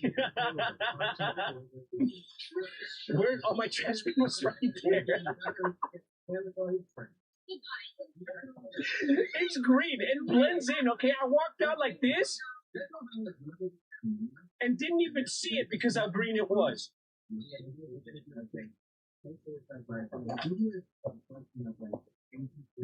Someone's right behind me. Well, look who it is. Oh, shit, Susan. Oh, it's Mrs. Thompson. Well, look at you. Taking out the trash all by yourself. Such an intelligent young man. Abuelita, listen. I guess I've got nothing better to do. Yeah, I just came back from the bingo and the thrift store, 50% off on Wednesdays for senior citizens, and I went to the park. Polices are everywhere. You know what that means, don't you? Yeah, they came by earlier, asked me stuff, but they didn't tell me what happened. Of course they didn't, but I'll tell you this, it's no accident, not some random mess. It's a murder. And the worst part, the police don't have a clue who the killer is. Sounds like you're just overthinking it. Overthinking? Jake, I can't even think anymore. Look, I'm old as shit. Bad people can be anywhere. Anyone could be hiding something. Just like him. Look at this. Cabron! Stop looking so creepy! Seriously? What's wrong with George? He always stares. It's creepy. George has always been creepy. Some say he roams at night watching houses. You're just trying to scare me. Scare you? I'm trying to warn you. Sometimes the danger isn't across town. Sometimes it's right in front of you. That is a deep thought right there. No, for real. That is some sort of like superhero one-liner right there. Like that's the shit you hear in like Spider-Man movies. Oh, by the way, Jake, where's your mom? Haven't seen her around. He's out of that side profile though. Visiting my grandma. So you're here alone? Yeah. Lock your doors, Jake. You never know who's watching. Okay, look, lady. I'm just scared. I'm gonna watch you. How about that? I'm gonna follow you. I'm gonna see what kind of creepy lady you are. There you go. Where's she going? I can't follow her. Damn it. She's just gonna go like no clip over there in the back rooms or something. Alright, I'm back. I'm gonna go back in the house. That served no purpose other than to freak me out even more. Mom? Oh, like say mom. Man, what's up with everyone today? First George, then Mrs. Thompson talking about the park like it's some murder mystery. I should just focus on the cleaning. Pick up 3 plates.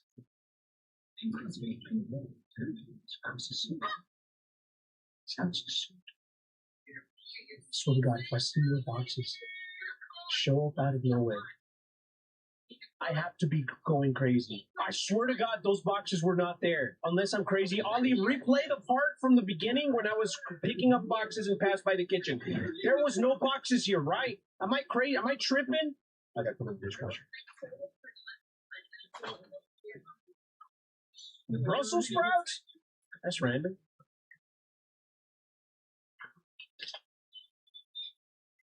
I just spawned like 4 cups and like 600 plates.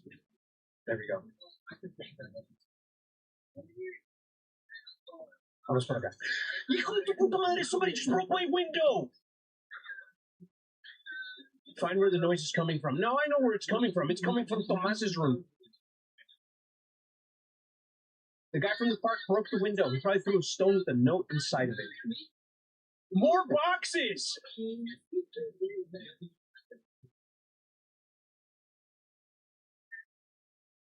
I'm going to dream about boxes tonight. Wait, no, for real, where did that come from? Hold on. Mom's room? Where did that just come from? Which window is it, man? I checked every window. Is it even in? It's George's window! They got my boy George! Oh, he's gonna be so mad the hooligans are breaking into his house!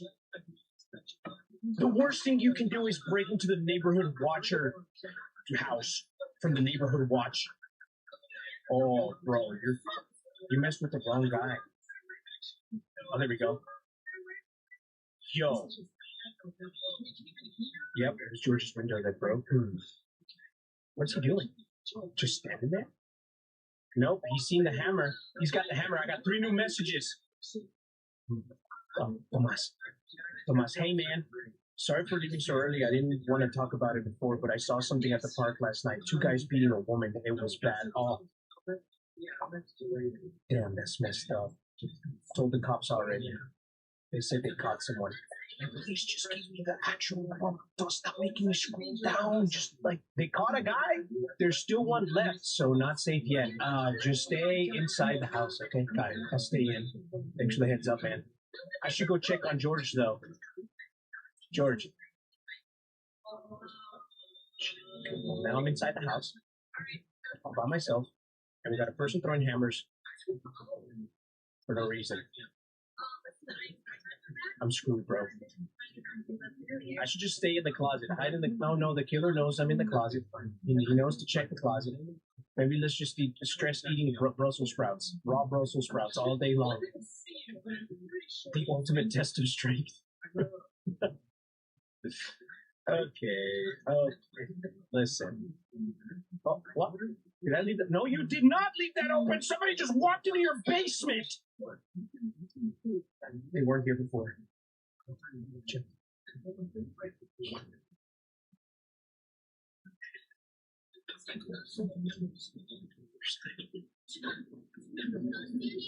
Someone's in here. Someone's to get the box cutter. You better grab that box cutter. Grab that shit. Someone really coming in? Yo, what? I don't like this. They're hiding inside the cupboard. Now they're knocking on the door. There's a crowbar right there. Grab that shit. It feels a little loose, but it should still work. Okay, there's hammers. I get hammers? Chingón. Okay, what about that one? It's too old to use. For what? Oh, I'm boarding up the house, aren't I? I'm boarding up the windows. Ain't nobody getting in here. Try breaking in through boards. Can you close this door? Thank you. That's the guy. That's him. No, that's him. He was the one standing out there, right? Who's Rachel? What the hell? Rachel? No one named Rachel lives here. Really? You sure? Thought this was her place. Yeah, I'm sure you've got the wrong house. That's strange. I could have sworn this was where she stayed. You here alone, kid? No? My mom's around. Why? Just asking. Thought I saw someone else here earlier. Kid about your age, maybe? Huh? Hey, he's looking for Tomas. Nice place you got here, though. Thanks, I guess. All right, then. Sorry to bother you. Oh, dude. Who's that man? He's suspicious. I've had enough for today. Yeah, a shower might help you relax. Okay, that's... When you do that kind of shit, oh, nice place you got here. You here alone? Bitch, you know you're... That's him. That's the guy. That's better. Feeling way lighter now. I'm starving. Time to grab something to eat. I could not take a shower after all of this. I'll stay stinky. I'm not gonna just go here and I'm not gonna go in the tub, turn on the shower, and then have all of this water blasting, covering up my hearing. You know what I'm saying? Because then I can't hear anything. What if somebody breaks in? Then I won't know. I won't know where they broke in from. I would be so anxious. You know that feeling you get when you're home alone and you go in the shower and you start shampooing, right? But then you have to close your eyes, but then the thought of closing your eyes is scary because what if there's someone in your house, right? So you go in, you close your eyes, you get under the water and you start rinsing it off as quickly as you can, and then you open your eyes and you start breathing again. Because it was scary. You know what I'm saying? That moment. I haven't recorded. Listen. I want you to know I haven't recorded this early in a long time. It's pretty early right now. All right. I had my coffee. I'm a little hyped up. I'm fasting. I ordered some food for you. It should arrive soon. No, Mom, no. Don't invite the Uber Eats people at my house right now. Well, thanks, I guess. Oh, where's the charger? Battery, sorry. I should charge it in my room. No. There's no reason for you to go upstairs. You keep an eye out on every window. Put yourself at a vantage point where you can see everything, right? Grab the charger, bring it back downstairs with the phone. Don't leave your phone upstairs charging. You need the phone with you. This is Thomas's room. Forgetting himself. Two different people. Just. This is what I'm talking about. This is exactly what I'm talking about. Who is it now? Oh, it's the pizza guy. Drugged up, bro.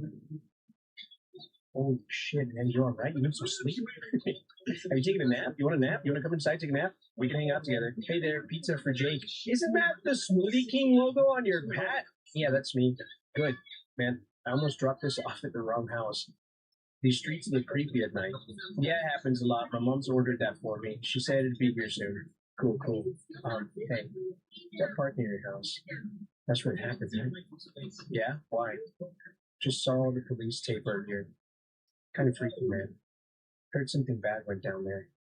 Yeah, there was some kind of incident, but the police are handling it. Nothing to worry about. Yeah, sure. Guess you're right. Still, people say they saw someone running around here last night. I almost didn't take this route tonight. Well, you made it, and thanks for the food. Yeah, that's kind of... No problem, man. Just be careful. Enjoy it. You too. Two? I'm home alone. What's that?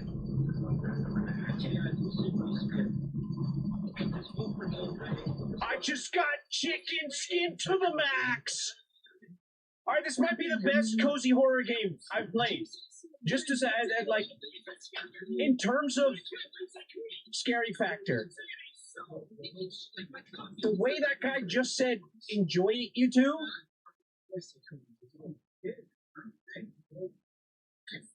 Alright, I'm having pizza with my killer tonight. He's in the basement. Did I get jalapenos on it? That pizza was good though. Didn't think cleaning could be this exhausting. I'll just rest here for a bit. Homie, you picked up trash, you put dishes in the dishwasher, it took you all day. Just a quick nap, don't fall asleep. Just get out of here. Oh god. Oh, we get a cutscene? Oh shit. You didn't lock the door? Oh, I really passed out. What time is it? I should go to bed. That killer is stupid. If he's actually a killer, he is really stupid because I was just laying on the couch, just like, here, take my guts. Have them. Just have them all right now. No one's going to say anything. There's some opinion on that pizza. My boy. That's my dog right there. Jake is real. And the only thing you're missing on that pizza? You ordered with pepperoni? Salami. Okay. My mouth is watering. Bacon. Try that shit, dip it in ranch. You gotta dip it in ranch. You gotta have a little bit of pizza with ranch.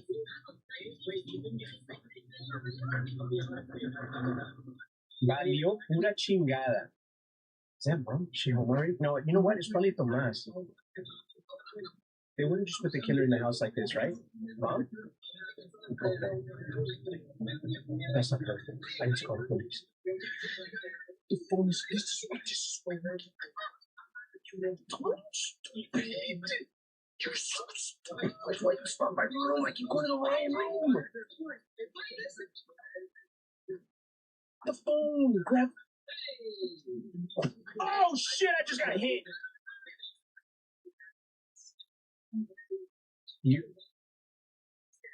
You are really dumb. For real, you are actually really dumb. Oh, my head. This is my basement. The killer's really dumb and Jake is really dumb. Shit, he tied me up. Oh, very good. We're very lucky there's a box cover in the box. You sure the cops are off our backs? Yeah. The killers are right upstairs. That photo on him. Wrong guy. The cops really think they got the killer. Idiots. 2 of them. And why the kid? He's not the one who saw us, right? No. But his friend might have told him. Can't risk that spreading around. You think anyone else knows? Maybe that old guy next door. The one that keeps staring through the window? Someone broke his window! This wouldn't be happening if you had finished the kid last night. I tried. Tried? You tried with that woman too. She wasn't even our target. God, these guys are dumb. She just walked by at the wrong time and saw your damn face. Aw, damn. And now you're making the same mistake again. They're just getting themselves in deeper trouble. Why can't you ever get a job? What the hell are you doing? It's useless now. Won't risk him calling anyone. They're gonna kill me. We have this tonight. No witnesses. You checked the kid, right? Yeah. He's still unconscious. I tied his hands. So he should be fine. Oh, good thing I closed the box. Good, don't screw this up. Fine. I'll find something. I thought about leaving the box open so it's easier to grab the box cutter later. You stay down here. I'll check the old man.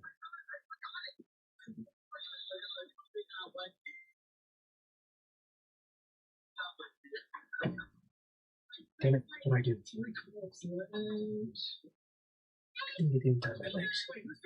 They are stupid. They are the worst killers. There's a cutter in the box that can reach it. Don't make any noise though. Oh, good thing I've been doing squats, leg pistols. I need to find a way out. Better not make any noise or get caught. They look dangerous. I don't think I can fight them. See, like, if I wouldn't have been working out my legs, then if I would have like tried to kneel down to try and grab that from behind, I would have fallen. There's something behind this.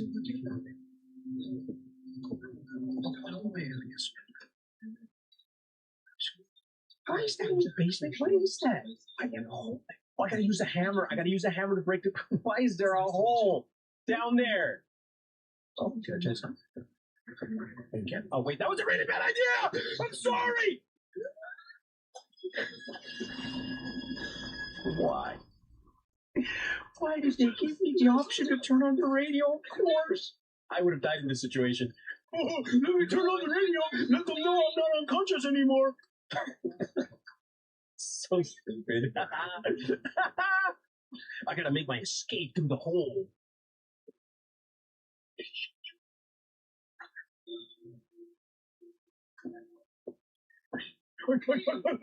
Box cutter! Dog, you could use the box cutter as a weapon. What are you doing? You might not be as strong as them, but they could just the same. You're in a life and death situation, my boy.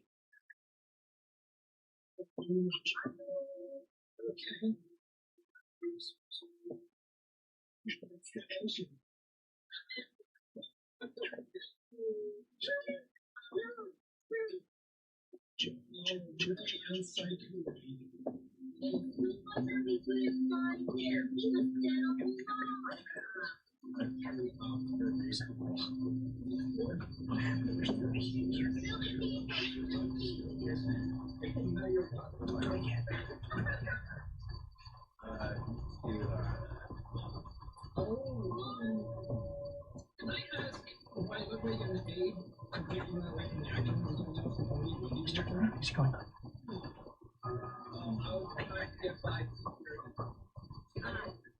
This is going to make a lot of noise. Go back.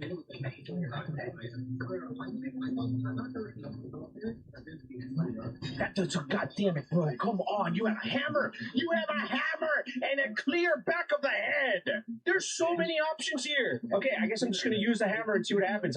He's probably going to hear me. It's a hammer. Go on. Is it going? You are the dumbest killer in the world, man. Like, honestly, you suck. Oh, never mind, you're smart. Okay, I'm sorry.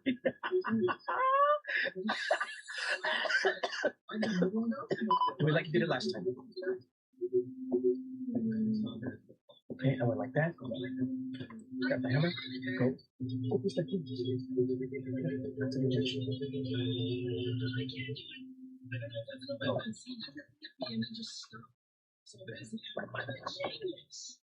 The hole was there. That was the whole time. What was that? There's a secret behind it. He's upset. He's mad. He lost me. What happened up there? Somebody screamed above the old man, standing by the window, watching. So your guess was right. He suspected something. It usually is. Is he alive? That won't matter. So what's the move? Uh-oh. I'm checking the house. That scream might have drawn attention. Stay here. Keep things quiet. I'll be back. Who built this room? This is the biggest mystery. Okay, so red guy. This is not good. I need to get the spare to get mom to get out. Red guy killed George. But purple guy hasn't even noticed that I'm gone because he heard a noise. He heard the scream as soon as I went behind here, and he hasn't noticed that I'm gone.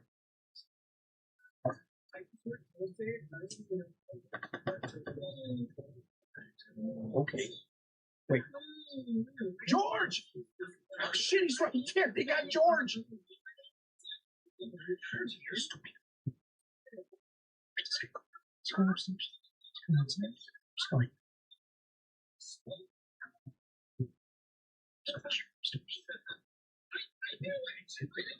He's got a knife too. He's got a knife.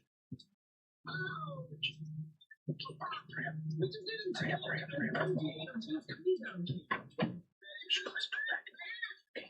Where's the key? He's gone! Oh, they noticed. What? The kid's gone! He slipped out! I checked the basement! Every time you touch something, it turns into a problem. I need to find the key fast. Where did you come in? Find it now. Where's the key? Where's the key? What's coming here? There it is. Oh, God damn it! No! I'm dead. Where's my box cutter? Where's my hammer? You had so many opportunities on me. Oh no! Oh no! Not all the way back here! Come on, man! Come on, man! For real? I can't believe I have to do this whole thing over. Okay, here we go. No, you're doing this with me. I'm not having Ollie cut it. Right up.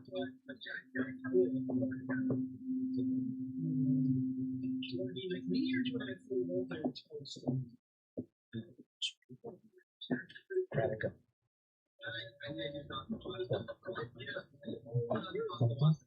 In, baby. Fast!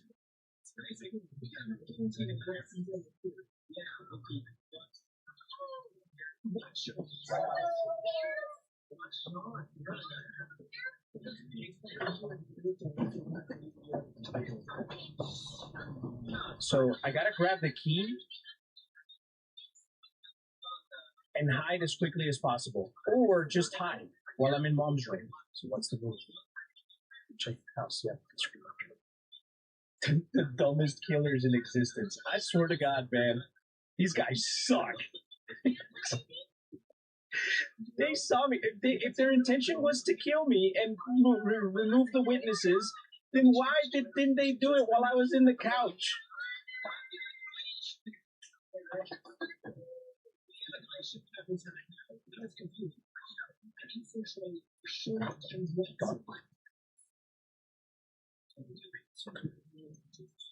Close the basement door.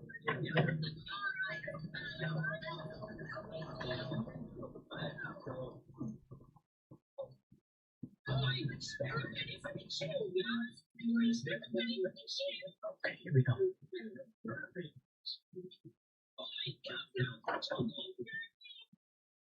Where do you hide? You hide in there? No.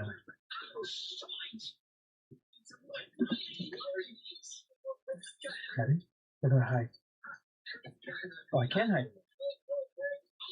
He slipped out. I check the basement. Every time there's something, it turns into a problem. Okay, so you can hide it.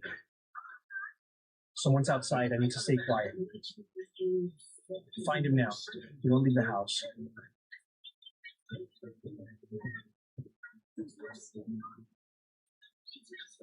I need a checkpoint, man. I don't want. Oh, here we go again. This is so easy.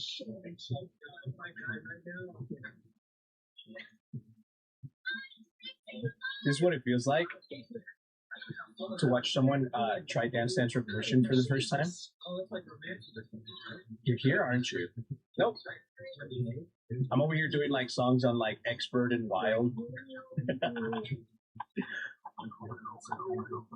The cops are here. We have the back door key though.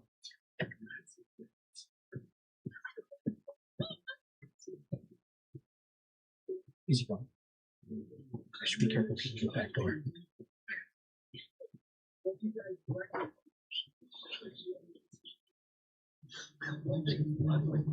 Where's the back door again? One second, we can distract them. Let's go this way. About the TV. The TV, go around this way.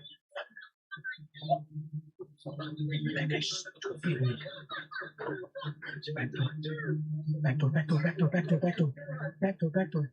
It's jammed. I could force this open, but it will take time and make noise. But I have the key! What do you mean? It's jammed! Force the door. Oh, God. Maybe this isn't the right choice. Nope, it doesn't sound like it. So, you know, they grabbed it. What is the point of the key? If the door, it just turns out the door is jammed. If the door is jammed, then I don't have enough time. Is he gone? I should be careful getting to the back door. Or at least I got a checkpoint. That's good. Okay, he is gone, but he's going straight back in the basement. So that guy's chilling in the basement.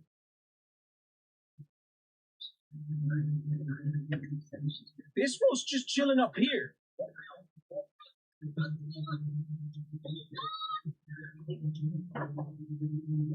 The basement door is closed.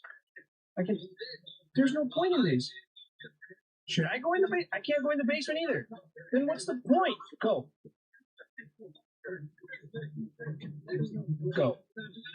Just do it. Boom. He's coming up. It's over. If it's not the right choice, then... Oh...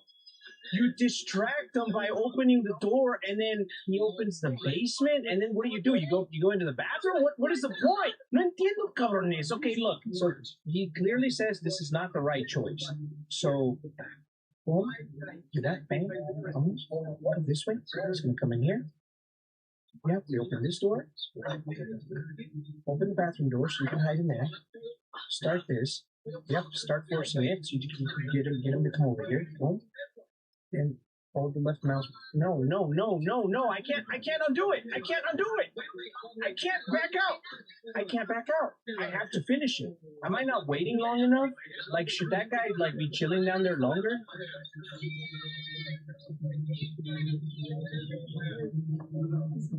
Should I distract him with something else?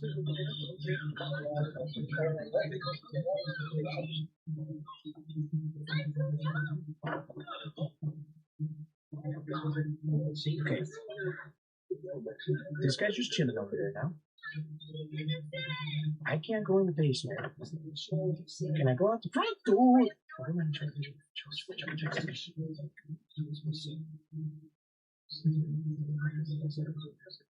Okay, now I'm screwed. He's right here.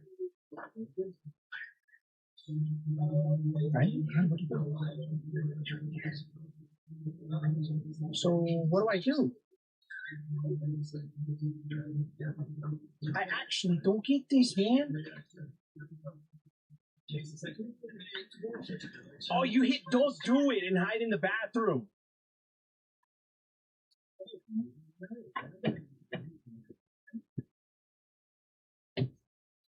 Did he just break the door? What can I do now? What about the old man? I'll check on George, really.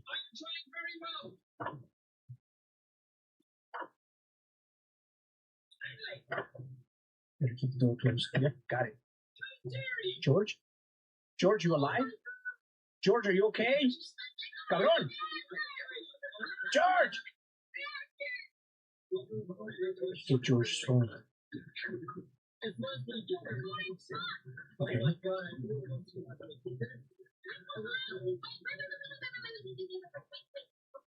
Brother, what just happened? My game's frozen. Oh, here we go. Press tab. Missed call. 13. Okay. There's no signal. Can't even open it. What do I do now? God. Hey, Kenny, do I hide you? Do I try to back up? Officer! Please! Help me! They're in the house! Easy, kid. Calm down. There you are. Wait. Move, kid. Get back. Oh, shit. Move.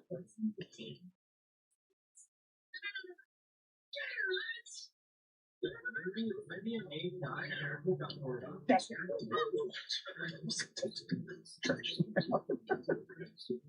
yeah.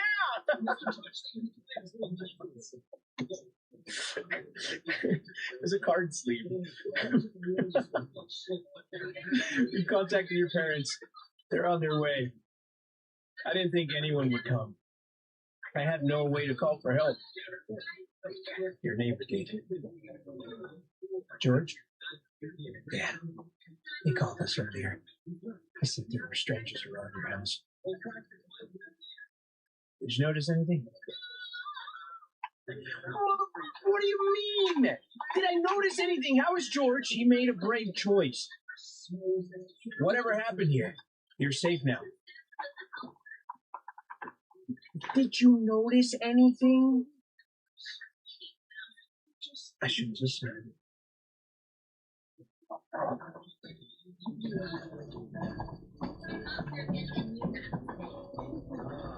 Deanne, thank you for playing. That is such a that's gotta be like a parody of a cop. Did you notice anything? You got the killers. What do you mean, did I notice something? I almost died. Yeah, I noticed that I could have hit him with a hammer in the back of the head or something. I noticed George was dead. I also noticed that the back door was jammed. What do you mean, did I notice something? That devolved into absolute chaos at the end. Thanks for watching. If you guys enjoyed this game, then leave a like. Let me know down in the comments what you want to see next. That's it for me. I love you guys. And I'm going to see you next time. Adios!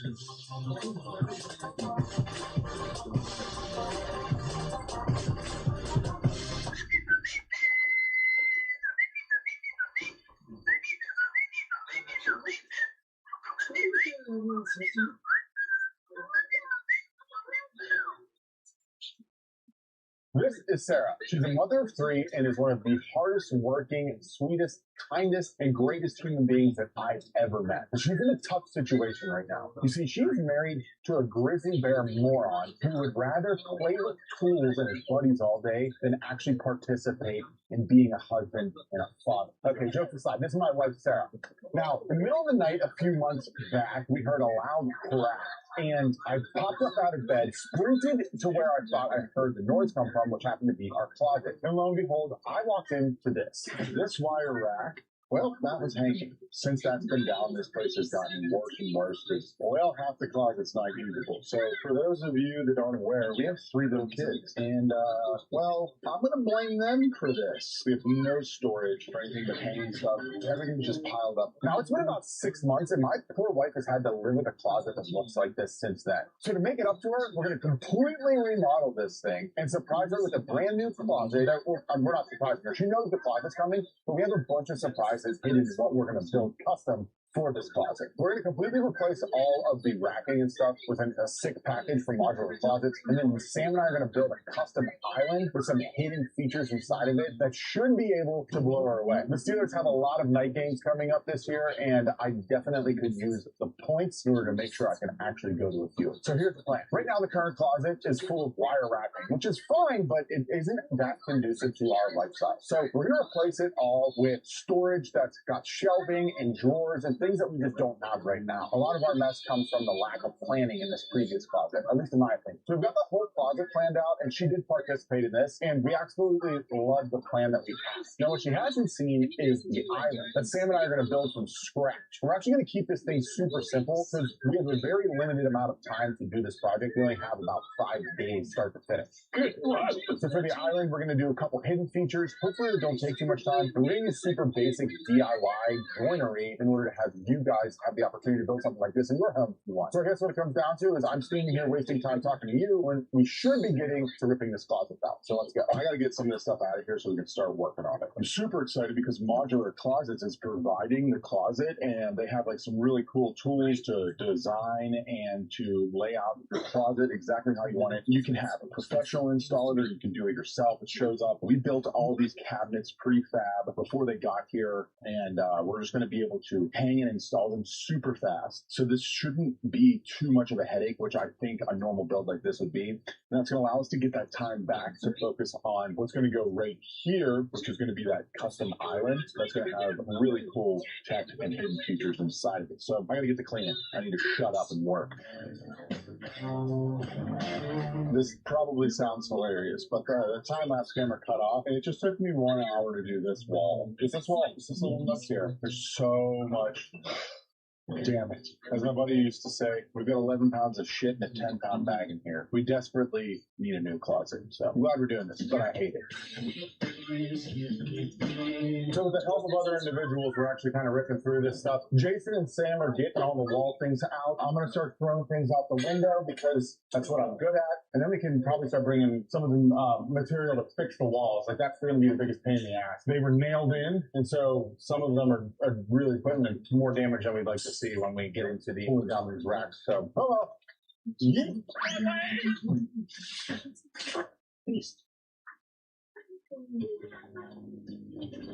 All right, Jason's going to get patching the hole, and we want to take this out. I guess the biggest concern is, did they lay this down first or the floor? So popping off the quarter round, could give us a look inside. What do you think, Miguel? What's that? Ooh, there's no way that, yeah, it's on top. It's on top, Jason.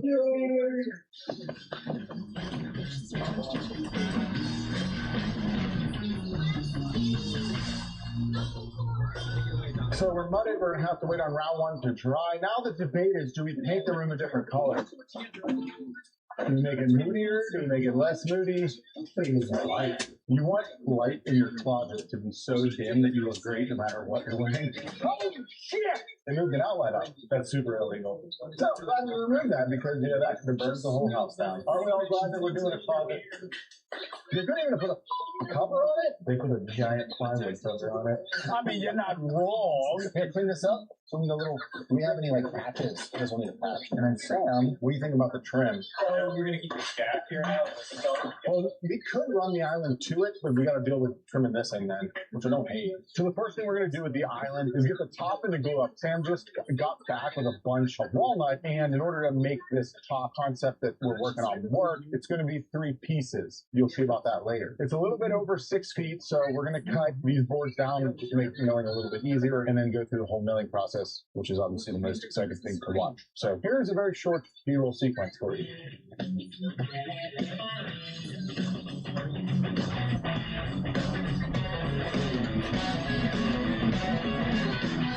That's a pretty wide. This stuff's not bad. We've got this middle board is going to be the piece that's going to rise up for us with the sapwood looks like. I always kind of like to make sure if there's going to be sapwood that it's used in a way that like is intentional. So basically what that means for this is it's going to be on the outside. All right, we're going to get a little glue up, let these things sit overnight, and then we'll bring them down the final size and dimension, fill all the knots and stuff We're gluing them up. It's actually super easy to glue up comparatively to what we normally do. I actually feel weird about it because it's like so simple. Yeah.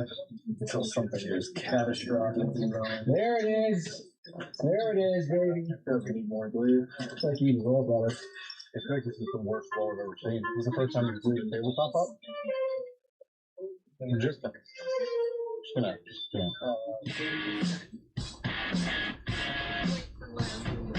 Day 2, Jason's already in here getting the drywall ready to rock and roll. If you don't remember Jason, he is the other very large man that you've seen from time to time on the channel. Expert, I would say, in all things building. We had to call him in for doing what the f we're doing. And Sam hasn't had a coffee in 22 days. So we needed real expertise. But it's looking great. We should be getting to primer and paint here in the next hour or so. Then, depending on how quick we're dry on the paint, we're going to be hanging stuff.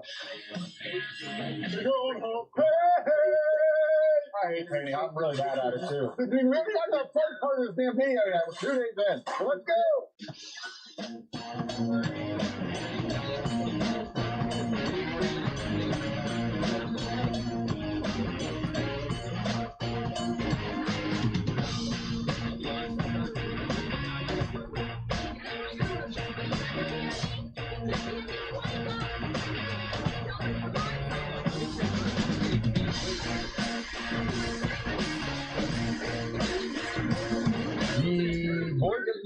told me that the paint is probably just dry enough to start hanging, so we're obviously going to take advantage of it because it's day 2. We got to get as much of this done as possible. Look at this one hung. We got to find our studs, but these, where they cleat them, are too tall for this gap because of this.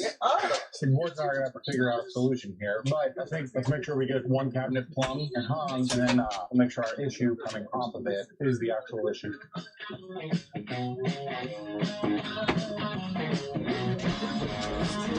Alright friends, I ain't doing shit. I'm just here bullshit. Jason and Sam are crushing it. But first cabinets are up, they look good. We're having to make a few changes as we go, which is kind of the nature of the beast with these prefab kind of design things. But for the most part, I think it's going pretty swimmingly. Neither one of them are too upset yet, and I haven't even fed them, so things are going well.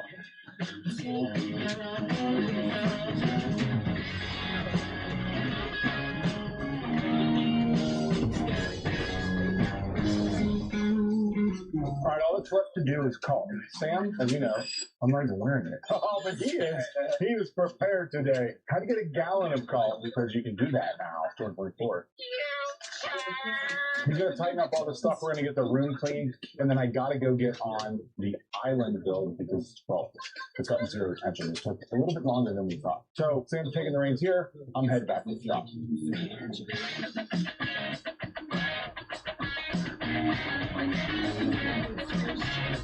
All right, we're finally back to the shop where I can build something, I think, or at least I'm going to try. Sam and I came up with what's going to be a very basic cabinet carcass style build that should be easy if you guys want to try something like this at home. Look at this. This is as bare bones and basic as you get. We've got 4 sides and 2 back stretchers. I don't know what I'm pointing at. Actually, I'm looking at the back now and I realize that 4 sides, top and bottom, and then the back stretchers. We're going to rip 7 pieces at this width, and then I'll cut a length for the tops and bottoms, and 12 parts for all that, and then I'll rip the strips for the back and do the same thing. We're going to use exterior screws to put this piece parts in together. It should go super fast. The next cheat code that we're using to make this quick and easy is pre-finished plywood. This is finished on one side. This will be all of our interiors. This stuff only came out to be, I think, like 50, 60 bucks a sheet, which is super comparable to what you can get at the box store. So for you DIYers out there, look at your local distributor and your single side finished stuff because it can save you a ton of time in finishing, and it's actually so much nicer to work with. Gonna get to ripping down some stuff, chugging some Jocko, not sponsored, and then we're gonna get some boxes together.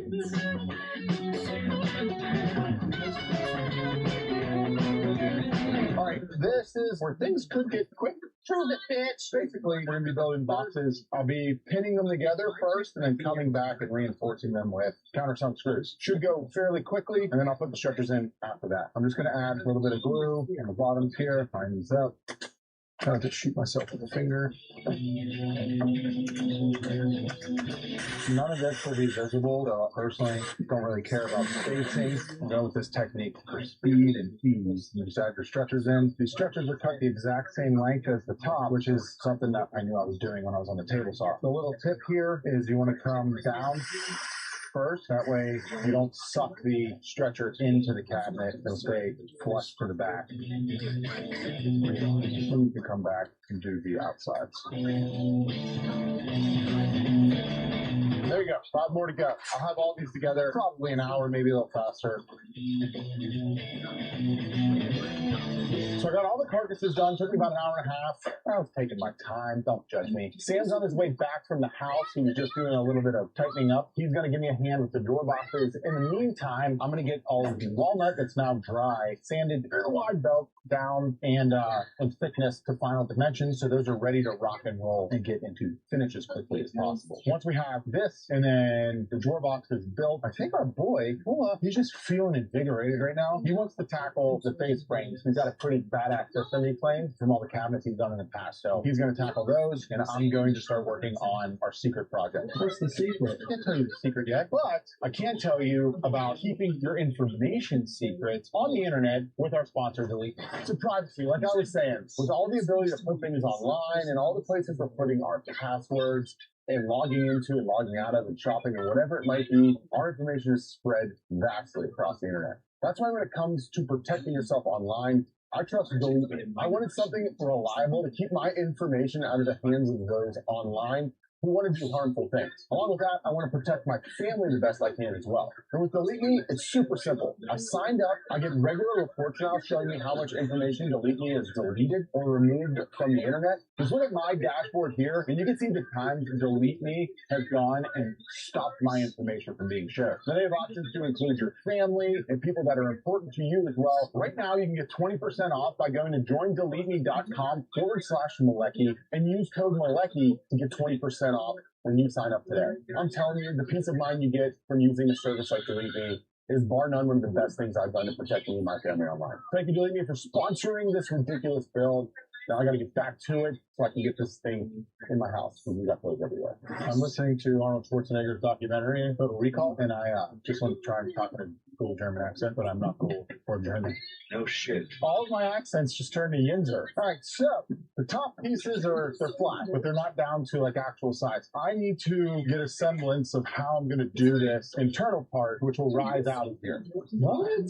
We're going to do like another hidden cabinet, kind of like my whiskey cabinet that none of you watch. Yeah, I'm looking at you. I don't have a lot of like jewelry and stuff, but I do think it's cool to have like a hidden compartment. I might get a watch for a couple in the future, which I'll need to hide. I have things that I definitely would like to hide in there that aren't necessarily appropriate for YouTube. Pew pew kind of stuff, which we'll put in there, as well as I probably have 15 to 20 pocket knives, so we'll do a little compartment that kind of rises out. But I'm going to get this stuff locked together and then start kind of thinking about that. I think the lift mechanism just showed up too. I'm going to be modifying a sit-stand desk, and this specific one, we'll link it, doesn't have a rod that goes between them. So we just plug this in. Let's see if we can get this thing to go up. They're linked digitally, and so essentially I'm just going to build mounts that will work with these columns, and then I'll be able to mount them to the base of the cabinet and mount them to the top piece that'll hide everything. And that's about it. That's as high as it goes. Our cabinet's going to be 36 inches off the ground. That's 29. It's 36 is counter height, generic. You guys didn't know? Because where we're at, it's a good height. We do have the benefit of like how we're building this, that I can build a platform for them to sit on top of, and we can raise it up if I want to get more height. We are constricted though by this column here, so we can only probably build that up another 2 inches. Just to make sure we're hitting our heights, let's put together the platform. We've got some extra material. I'll build the platform real quick, and then we'll get that set on there. Everything's getting trimmed out on the bottom, and then we're paneling the front and the back. That's what's going to hide everything kind of going inside. That's why we can have this open carcass. So let me get that built, and then we'll set this thing on the ground. And belt broke again.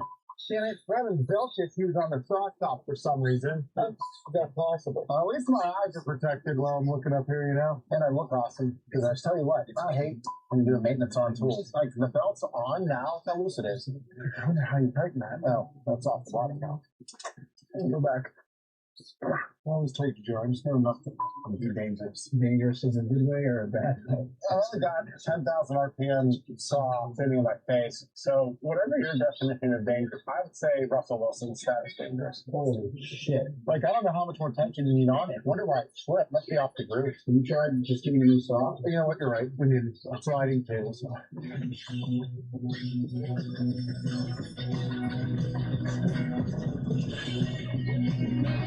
Like I mentioned, I'm going to build a super basic platform here. Nothing too fancy. This is kind of like Euro style. Pin it together. I'll come back and put it with screws. I don't know how we're putting our trim on. Did I do that right? No, I didn't.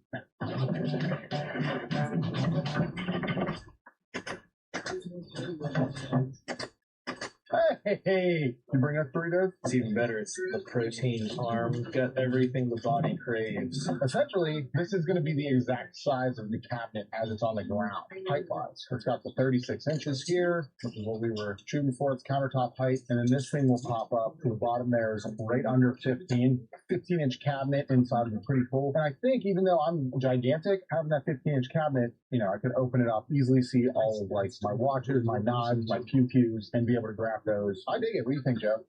I like it. Sam thinks it's great.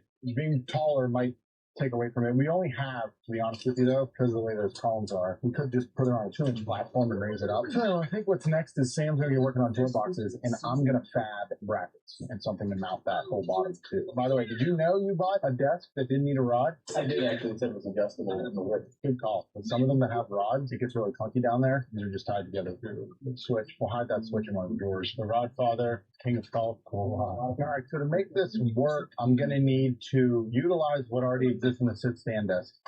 It comes with a bunch of hardware and some mounting screws, which I'm going to utilize to my advantage. And I think what I want to do is I have some plate here that was just kind of chilling. It's 5 inches wide, which is the width of our gap. And but if I can essentially center here, my plate underneath this, I can weld some pieces on the side and the back here to attach to, and then I'll be able to screw this down into a platform. If I keep that all kind of tidy, it should hold pretty sturdy and take the wobble out. One thing we noticed when we were doing that test there is that it likes to kind of rock around. I don't want to have to drill into this, so that's kind of why I'm going the route of using what's already there. So yeah, I think I'm going to give this a shot. Start tacking some stuff together. See how it goes.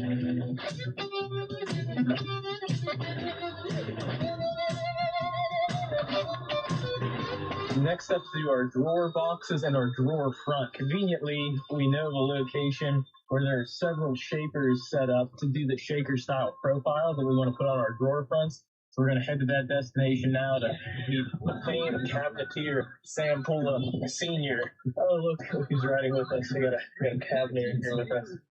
You ready to make the journey, old girl? All right, so I've made it to my dad's shop. We're going to be taking these 2-inch maple facings and creating our shaker style profile. That router, that shaper, and that shaper. In about an hour and a half, we should have the parts we need for our drawer fronts.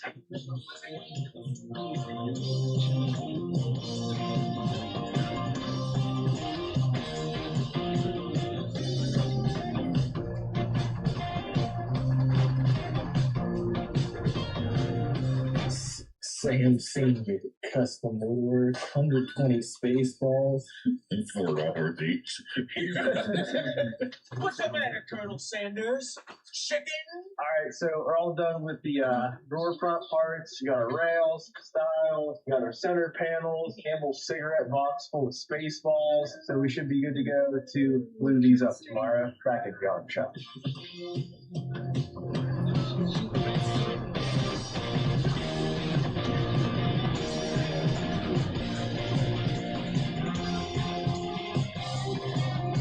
Alright, so we have our cabinet boxes built, we have our drawer fronts glued up. What we're doing now is determining the size of our drawer box. We're using these Blum undermount slides. One trick with getting the width of your drawers is to use a spacer. What that does is it subtracts 3/16 of an inch from either side of the drawer box to account for the spacing you need with these guides. Instead of measuring everything, doing the math, subtracting it, to get a more precise measurement, you can take 2 pieces of whatever stock you're using for your drawer box. In this case, we're using plywood. We're going to butt these up against the right-hand side of the cabinet. We're then going to take this 3/8 inch spacer, which accounts for, as I said, 3/16 on either side of the drawer box, and take a measurement there. I don't have a tape on me. I actually did it beforehand. It measured out to be 17 7/8. What you'll do then is cut a test piece. The first one I cut was actually a little bit too loose, even though I measured it right at 17 7/8. So it helps to have these physical blocks here to get a more precise measurement. Cut another one that's a little bit wider, place it in here. You can see it's a nice snug fit. So this is what we will cut all of our drawer box fronts to.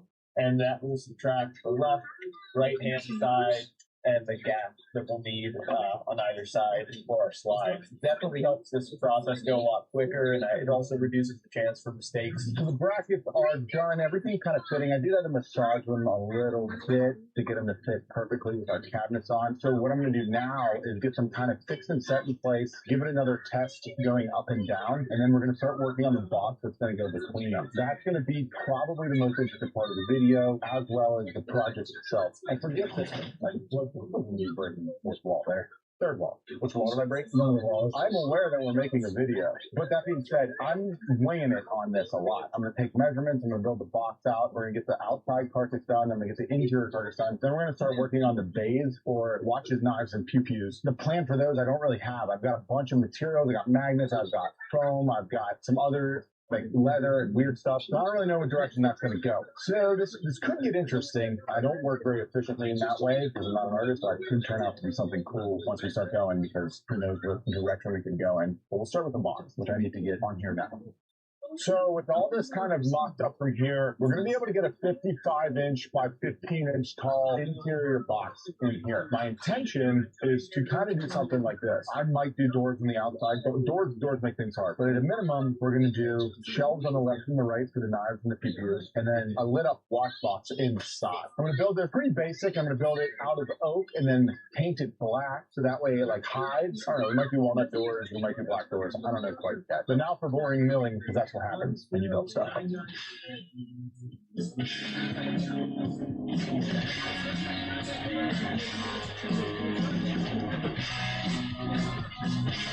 So I went ahead and decided to just do the inside cuts for what's going to be the back panel. That's what all these rabbits are for. So this will be our bottom here. This will be our top. I'm just going to kind of clamp this thing together, mark some pilot holes, and then take it apart. I'll clamp back together. All right, here's some construction. Okay, we're all mocked up. Now it's time to figure out what the hell I'm going to do with more or less the rest of it. Joe and I were just talking. It's like, do we put a pocket knife here? I don't have a bunch of watches. You know what I mean? The kids can dream. I love like the individual boxes where you put a watch in and pull it off. I just fear that with this going up and down and being vertical, that could kind of like fall out. And I'm trying to think of how I can do that. It has to be press fit and then hopefully stay in. And think a little more. The reality of all of it is I have one pew-pew I want to put in here. And I think I just built a custom holder for that to go over here. Yeah, I gotta start thinking now. One pair of pants later. All right, for the center section here, I kind of drew up this grid. I just was messing with some stuff here. I think that's what I want to do, because I'll make grids that I can then line the interiors with leather and felt and stuff, and I'll be able to press the watch into it so it sits nicely. I've never done anything like this. It's probably gonna take me a minute, but I got the table saw slide set up, and I'm just gonna take my time going through it, and hope I don't budge up any of the measurements.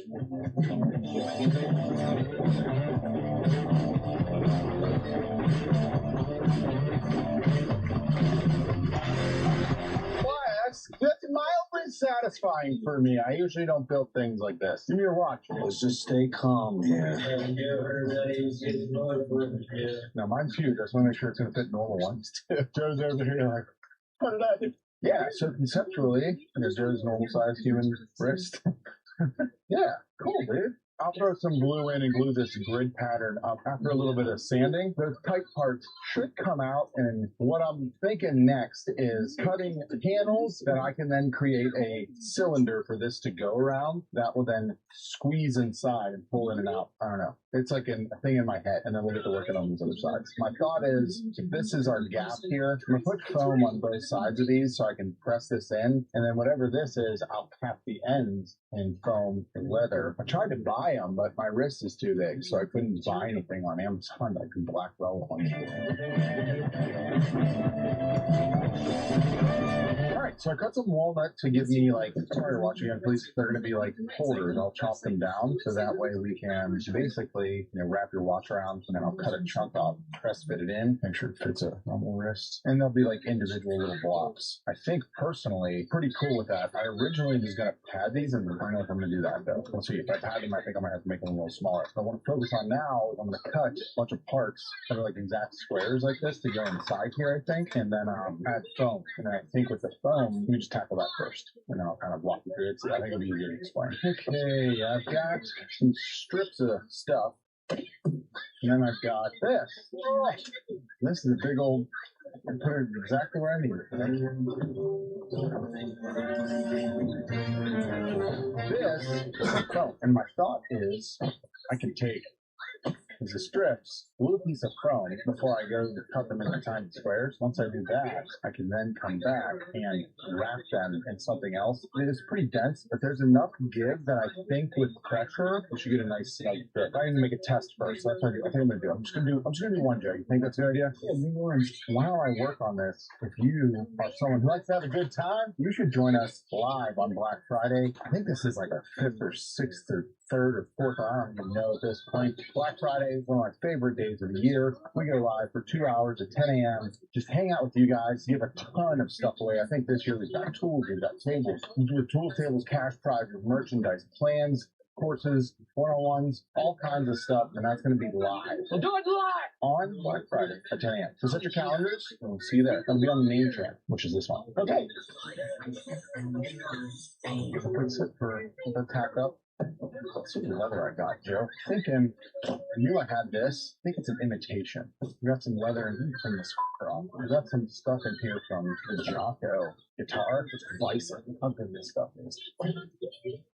So this is like a more of a supple. It's called a pull up. You get like a little hook on it. I think this is kind of what we're gonna go with. What I'm gonna do is cut little squares, and then I'll wrap the foam and staple them in the back. The original John, an orange accenting a long. That's not orange. Okay, that's fucking tan. It's similar to the shut up. We see that kind of combination. You're talking shit. Damn. So my intention here is that these are really, it would be easier to work with big fur, and then I'll be able to cut them down small with like a stop blocker on the table saw.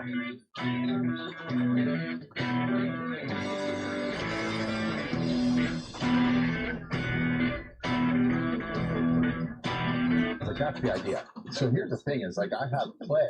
These I can cut down. I think that width is like a concern I had, right?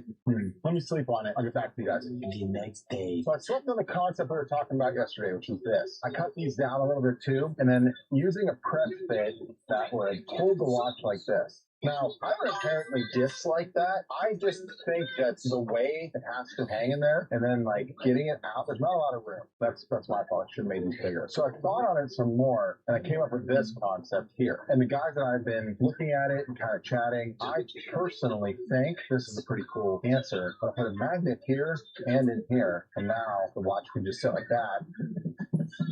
It won't bang around or fall out. I wrap my walnuts and some leather to protect the watch as well. I don't have a ton of watches, but you know, man can dream. I think from what we're trying to do, I think that looks cool as hell. The whole cabinet's gonna be black. I think the black with the contrasting, like I love that tan color with black. I think it'll just look awesome. You would do it different. Leave a comment down below. So I'm gonna build a bunch of these, then cut these down, and get these all kind of put together, and move on to what we're gonna do on the other two sides.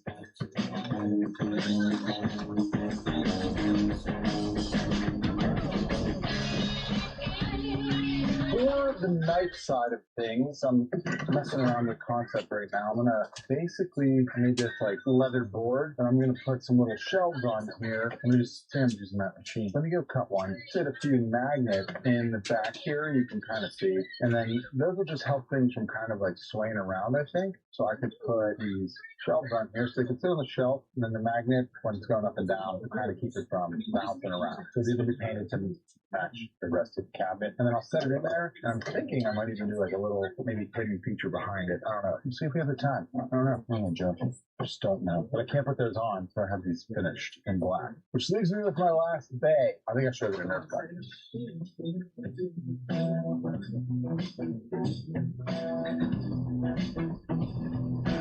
All right, now on to some of the fun stuff that you guys love. Sam procured these LED tracks that I need to route into the top here. A smarter John would have done this beforehand, but he has yet to show up at this shop. They'll have these diffusion panels that go on the top. I've got a router bit in here that I'm going to have to do in multiple passes. Put a support board here to try not to fudge this up. I wish I had a bit big enough to do it in a single pass. That was going to be nice and tight and all that fun stuff. But I don't. I'm going to have to finish all the cuts by hand because it's a router. I think we're just going to do the tops instead of go the whole way around the box. box, so that way the light's just shining down once it's opened up. In the words of Joe, this could be catastrophically wrong, so great for me.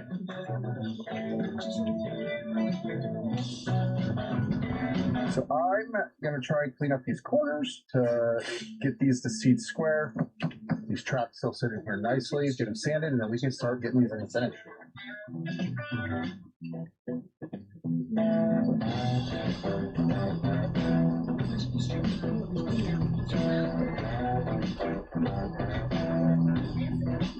Sam's finally done the drawer boxes!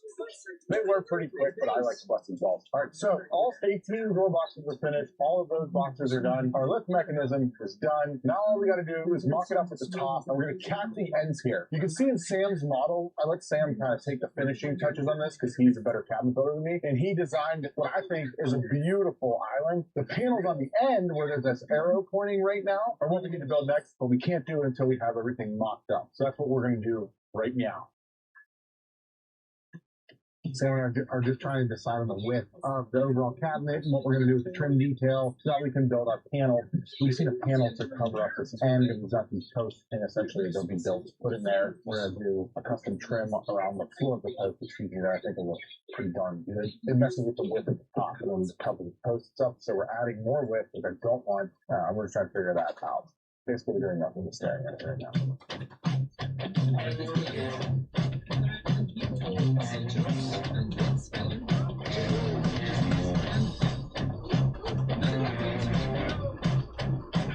So Sam went ahead and built the panel that's going to cap the end based on our previous conversations. I've got the top here. I just sanded it down to 120 grit. While he has that in finish, I'm going to get this thing also prepared for finish. We're looking at an overall 74. One of the concerns here is that it's not one piece. So I got to do my best to kind of keep everything square, make sure I get a nice clean cut. And I'm going to just mildly round the edges, chamfer the whole thing, get it sanded and ready. Put some spray, I think. I think we're going to spray it for speed's sake.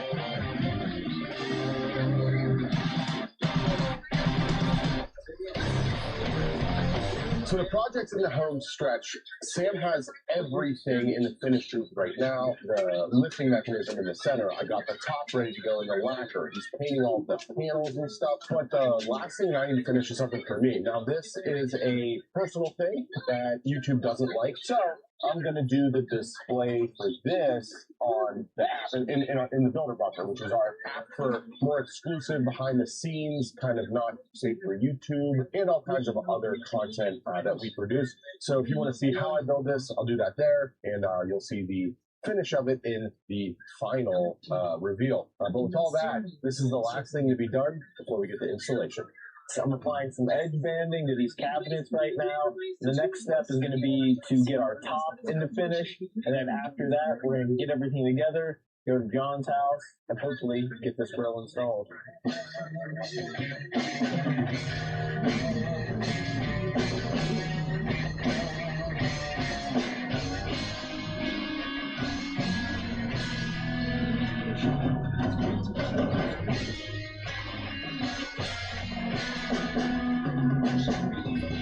Me and Paul are at the shop right now. Paul just finally wrapped everything up. We're going to proceed to pack the truck and get everything on over to John's. John had to fly out of town for some business stuff, so we're hoping to kind of surprise him before he gets back and get everything in there. And we'll see how it goes. Any comments? I think it will be an absolute miracle if this is installed and ready to roll by the time John gets back, so we'll see.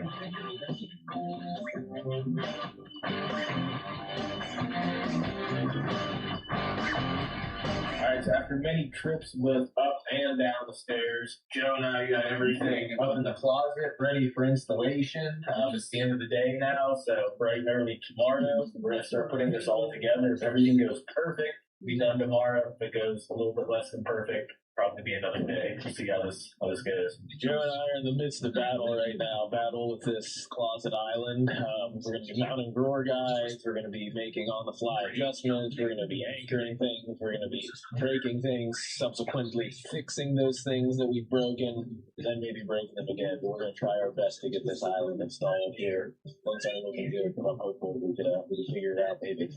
We are currently just getting to mounting the island. Great. We had a beautiful discovery as we were installing this. We were throwing the levels on the base here to see how we were going to need to shim it, and surprisingly, this base is dead level, which means the floor is dead level, which is nice. Maybe that's a sign of good things to come. There's a lot involved in this installation process. We're working in tight quarters, a lot of moving parts on this thing. But we're gonna get her done. It's gonna be beautiful. I wouldn't go that, but we're like a good 2 hours out from home. We stopped at the gas station. Ride's going okay. We might make it there. We might have to stop, get a hotel for the night.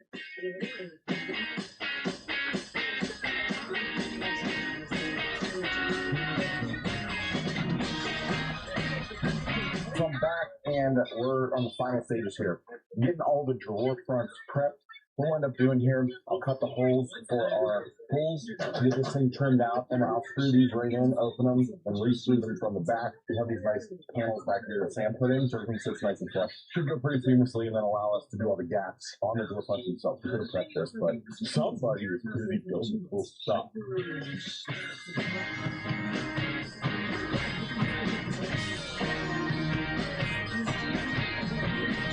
All right, we're in the final stages. The board's been blazing through. We had a few minor oversights because I'm an idiot. All that being said, we got to drill a hole in my drawer so we can run the cables and then get all of the switches and everything kind of hooked up here. So I'm going to try not to blow a hole into my hand.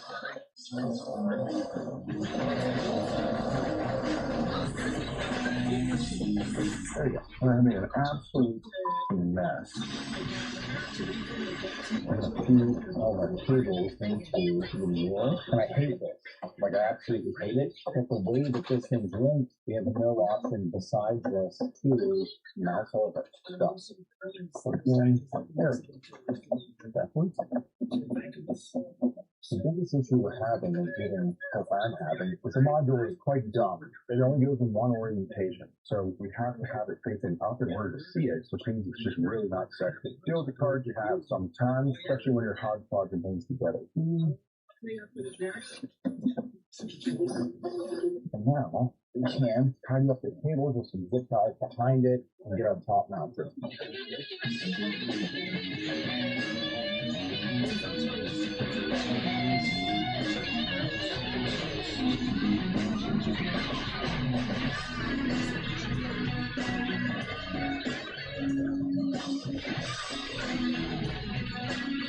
After no less than a month, I give you our topic.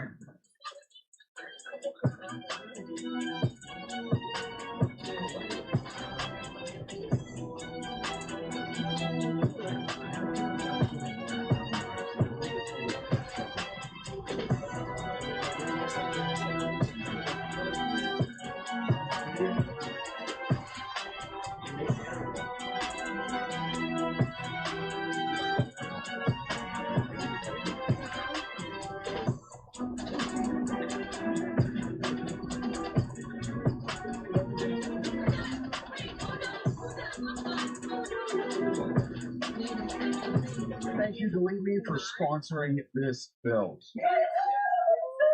Finally. Oh, she's beautiful. You like the green? Oh, I love it. So Joe, That's amazing. Joe knew you loved the green, and then wanted it. Yeah. So Sam did all the paint and all the trim. Look at the trim. The trim incredible. This is what a dream house it looks like. And then there was one thing you've been asking for that we knew.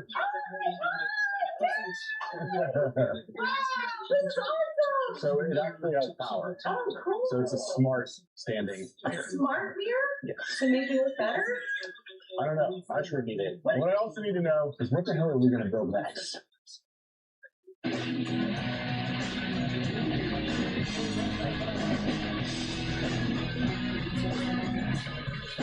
All right, so Jeffrey got everything degassed, and now it's time for his first deep pour. We are popping the cherry, people. Jeffrey, how do you feel? Nervous? Okay. You ready? So first thing we're gonna do, I sent a video to the customer. He likes that it's like a very subtle pattern in the base, so we're gonna keep that. But in order to keep that, we've got to make sure we're not like dumping resin right in the middle. So if you're doing something like this, you want to pour the resin onto the side. So this is degas right here. You're gonna see I'm gonna pour it onto the edge, and that edge is gonna let it just kind of seep over. Now, if I go too fast, it's gonna create a hole under where it's going in. So you just gotta take your time. And you can basically do this on anywhere you have like a good enough edge to pour onto. We've mixed up 24 gallons according to our calculations, and depending on how many voids it goes into, we should be good on that. That's 33 total gallons going into this table. A little bit more over here, so kind of just pour it on top. If I pour directly into, you get a lot of bubble. No ridiculous failures. We're just gonna keep pouring these buckets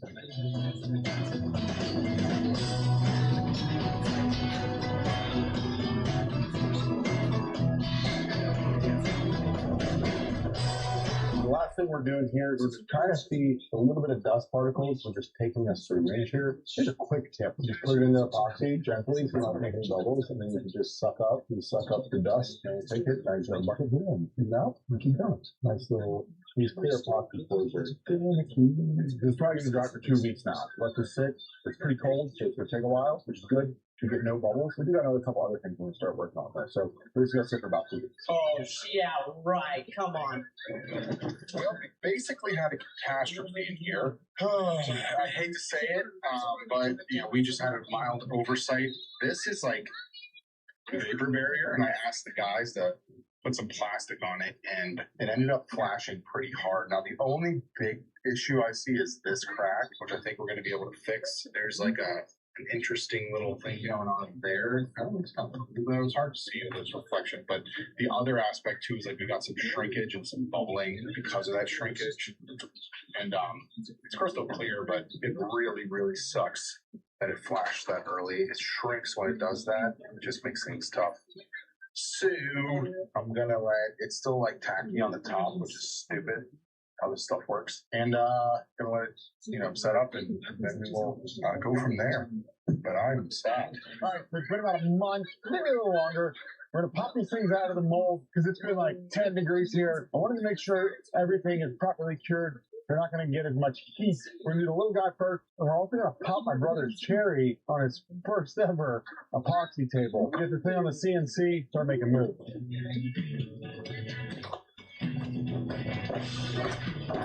We get a single pull on the amount of epoxy side. Go! Let's go! Thanks, boom, pop. Now our only problem is these are stuck. A good sign at all. I bet you someone forgot mold release. I definitely put it down. Did you? Yeah. No, Jeff. Usually when it goes on, this shit comes right off. Might just miss this edge. Alright. Because we don't have a ton of play with these because of the 2-part pour. Let's clean this stuff off. I'm going to take quick measurements, write the code for the CNC, and then we'll get on the CNC bed.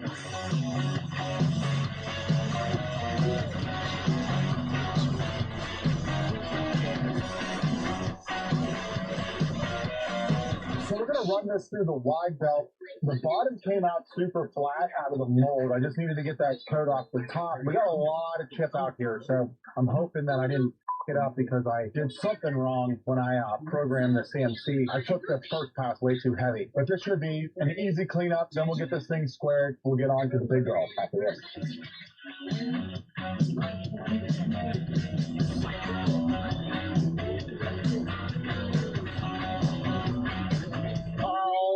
It is finally time to try to move this son of a bitch. This is the biggest and probably, we can guess, heaviest table we've ever built. We have to move it in here to get it out. In order to do that, we're going to pick it up with the forklift, put it on casters, and then turn it in the room and try to roll it out. and then we'll reevaluate how we're going to get it over to the CNC bed and get it demolded and all that stuff. The biggest worry I have right now is picking it up and crack.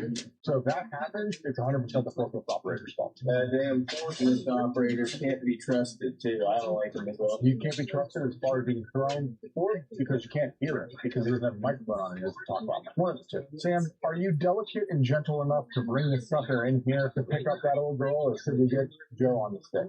Semi-certified. They refer to me as the cowboy forklift operator. Semi-certified. That makes zero sense. I am absolutely disgusted in this. He's been avoiding working on this because it makes me very angry. So, I'll show you guys in a second how we're going to fix it.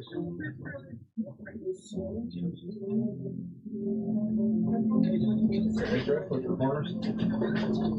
Let's keep going. Swing it out.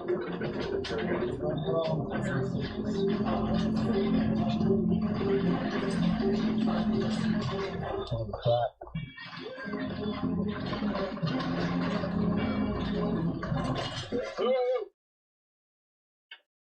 That one needs to scoot forward.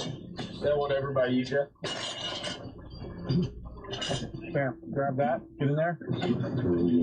Pick up the fucking table. The crack's on the floor. There's 100 of them to get it over there. You're going to pick it up the same way. It didn't have any sag because we have the crib, so you should be able to pick it up and drive it over there. Put it down left and right. All right, you good? Go up. You're clear on the right going up. Does it fit? It should fit between. These are bigger. Drive straight to me. Turn this way. Straight to me. Up. Straight. Turn to me. Straight. Straight. He's good. Okay. I'll turn to Jeff. Straight. Hey. Talk about nerve-wracking. What we need to be doing next is getting us an opportunity to roll it onto the CNC bed. I'm so fucking nervous! I'm literally so nervous. I don't have words. I don't want to talk. I want to just shut up and then, with my butthole as tightly clustered as possible, do the work. You guys are here to follow along with my stupidity. So what we're going to do is we're going to attempt to get this out of the mold onto some tables to roll over and put on the CNC bed. Then we're going to give it a haircut on the top here because we do have about an inch of meat. That's a lot of meat, son. We'll go from there. We'll just keep adjusting as we go.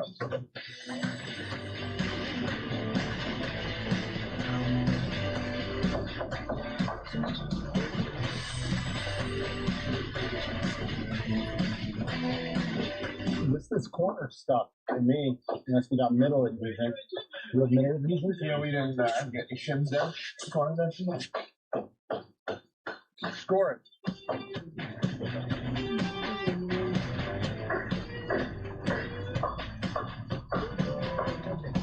See?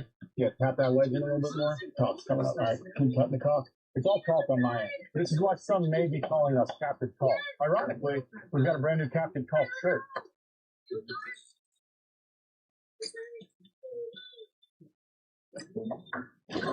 Hey, it just popped! You can clearly see out the other side. And the only two patches that got anything stuck on were this one and that one. So my thoughts here, guys, let's shimmy it slightly, get that hanging over, get that hanging over. We'll take a chisel, get those parts off. And then what we want to do is put the bottom on the bed, and we want to just come in and we'll just hand job, cutting these all down. Okay, these are big. We're going to give her a haircut. We're going to give her a little John Lucky Workshop Ozempic treatment. 3, 2, 1. Okay, so hydra, roll.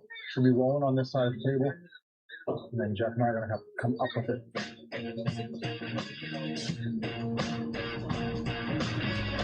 Real quick, I just got to send a huge shout out to Mr. Cool. You probably noticed that awesome little unit chilling up there. That's the DIY ductless mini split. We have them in both the CNC room and our epoxy pour room. Temperature control in both of those rooms is important to us, mostly in here because it gets super hot in the summer, especially if the machines are running all day. We want to keep that temperature down, and there is literally nothing better to control an environment like a workshop, especially a small one like this, than the Mr. Cool unit, specifically the DIY chuckless mini split. You can do the whole damn thing yourself. We installed both of our units and they went so easy. I was actually blown away by how easy these were because it did seem way more intimidating, but they've got a step-by-step video tutorial that literally walks you through everything you need to know to do it, and it is not that hard at all. They've got multiple Energy Star certified models. They've got a 12K, a 14K, and an 18K, which is awesome. They've got a 7-year compressor warranty and a 5-year general warranty, which is also something that I love. And if you want even more, you can sign up for a lifetime warranty that they offer on the compressor as well. Basically, if you're trying to cool or heat your shop, you cannot beat Mr. Cool. I love that I can just grab the remote, turn that sucker on, put it at a temperature that makes it comfortable, and I can work year-round in my shop thanks to the temperature-controlled environment provided by the Duct Mini Split. If you want the same thing for your shop, check out the link I got for you down below for Mr. Cool. Now, let's get working on this table.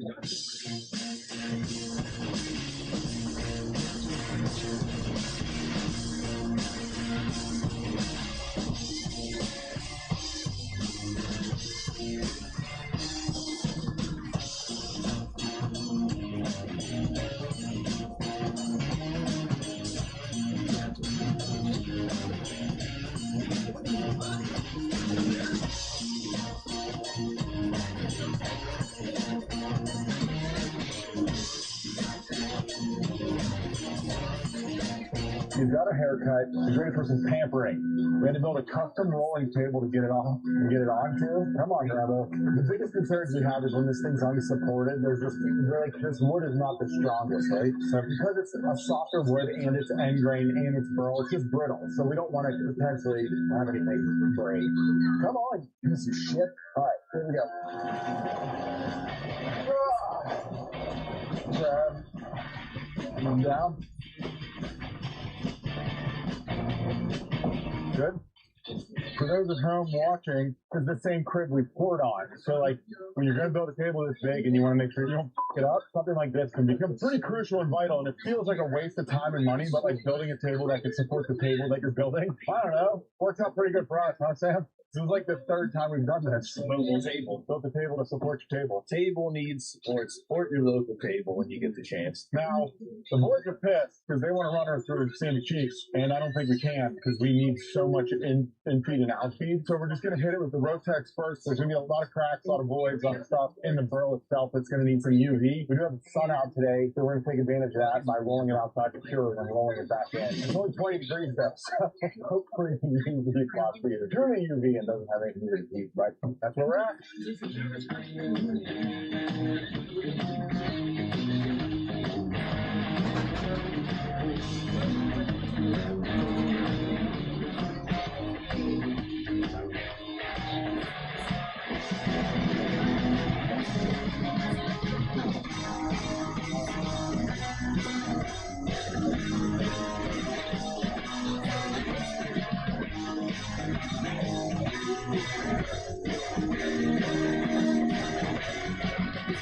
We're about to take this hard maple. We got a bunch of 8-quarter hard maple, and we're going to cut it down into some manageable sizes because those pieces of hard maple are going to be used to make this outside perimeter of the base, everything in black here. Basically, all I'm going to do is cut these down to their rough length so it'll be easier to cut them to their final lengths and also to assist in the milling process. Some of this maple has a very, very slight amount of twisting within it, but we'll get that out. I'm going to use the better stuff first, but worst case scenario, we'll use that.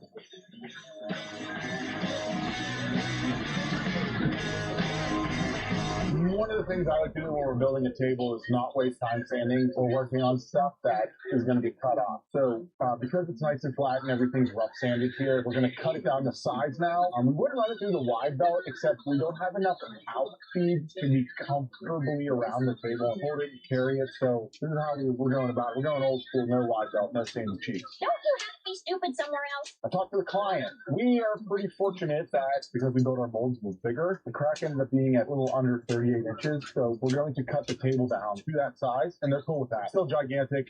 And we'll start out, we'll cut one square side, and then we'll cut a parallel side, and then we will do all of our edges square to that, just like we're doing a normal table, just over sides. Fortunately, we've got a whatever giant track the truck makes, and then we have the extensions where you can tie them all together to have a long enough straight edge here. This is one of those things that feels worth its weight in gold.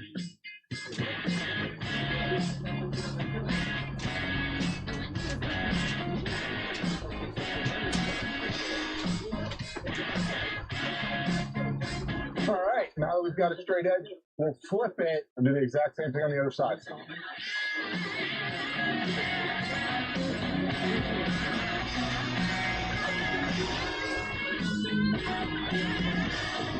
So we want to keep this table as big as possible, and because we had some shrinking and some issues with the curing, we're getting stuff like this. We suck again! So I did a little bit of sanding, and it doesn't look absolutely terrible, but this obviously we can't keep this here. So Sam's going to build a little edge mold form here, and we're going to stuff this up. We're going to degas some high-performance epoxy, pour that in there, and let that cure. It should work and should bond and then resolve this issue we have here. We could do a deep pour, but the concern with deep pour is the volume of deep pour in this small of an area concerns me with drying. So, never poured something under 1 gallon in a deep pour. So we'll do that here, and then the same thing over, and then one crack on the other side. We'll keep moving this forward. Worst case, if it looks like shit, we'll just cut it off. The table will shrink by an inch on this side, crack on the other. Nature of the beast when you're building shit like this. It sucks, but we're gonna try the repair before we go and just cut it smaller. And then we'll get all the top filled. There's a lot of cracks and voids here. We fill these with UV epoxy, black stick epoxy, all the epoxies. We're just gonna get all these cracks and voids filled, get this thing feeling glass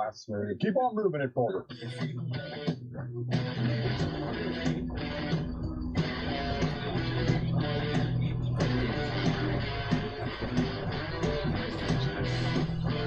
Alright, so we're getting ready to start making our cuts for the table base here. Everything's all milled to size. And now comes the fun part of cutting the angles. I feel like a quick tip for something like this, whenever you're working with a shape where you may have a weird angle, like you can see in the drawing, we had a 94.1 degree angle. To make your life easier, round that to like the nearest whole number, just to make it easier. So you can see I have 95 degrees, I just rounded it up to 95. And it's very easy to get your corresponding angle. It's an old geometry rule, but on a plane like this, both of these angles should add up to 180 degrees. So with any like polygon like this, you just take that number, see what you need to add to it to make it 180. I know that's an 85 degree angle. When making cuts like this, I do recommend making like a small version of it just to make sure you've got everything set. As you can see here, since I'm keeping this flat, this will just be a 40 degree cut here, 40 degree cut there, just to verify I did everything right. I just got a small model, did a flat piece. Because I rounded that to the nearest whole number, it's the same angle on all the cuts, and then everything should fit together like so, regardless of scale. Yeah, I thought everyone needed to know that. Everyone needed to know that, yeah. Keep it, hey, look at that. I'm gonna get these cut down, we're gonna check back in and see if I screw this up and this whole tip section was just a waste, but I don't think I will. So we'll see.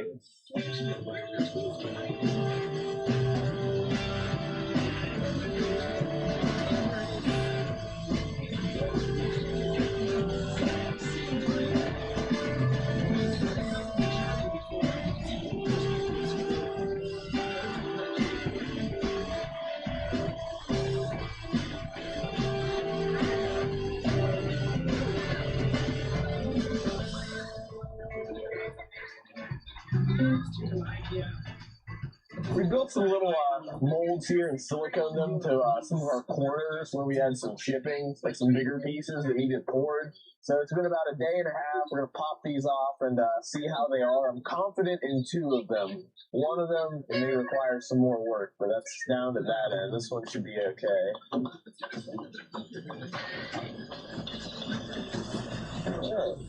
Alright, that one's a success. Great success. No leaks, I just don't know how good the patches are going to be. I feel like it's going to require a little bit of touch-up work. Alright, you get it? Let's go. Alright, not bad. Not bad at all. This is the one I just do not know about. Alright, so far so good. Let's see if it filled underneath it. Oh no. No! My favorite shim cracked right in half and pay for this. Get my revenge on you. There we go. Okay, I have to get this silicone off, but there was a crack that went down. Oh wow, it's still wet. It went down this way. I believe we're filled. Once we get the silicone cleaned up, we'll be okay. Tip for cleaning up silicone. Isopropyl alcohol will soften this up. It should wipe right off. I think we're okay. Alright, I'm getting these leg parts cut with the metal bandsaw. I got my straight cuts taken care of, and now I'm cutting my miters. A quick tip, whether you're cutting metal or wood, whenever you have like a mitered corner like this, or even a straight corner, you want to have whatever your stop block is touching as little surface area as possible. So I get a much more accurate cut, and it's much more easy to set up every time with just that point touching here, rather than setting up a positive stop that's at that angle. You have to slide a little bit this way, slide a little bit that way.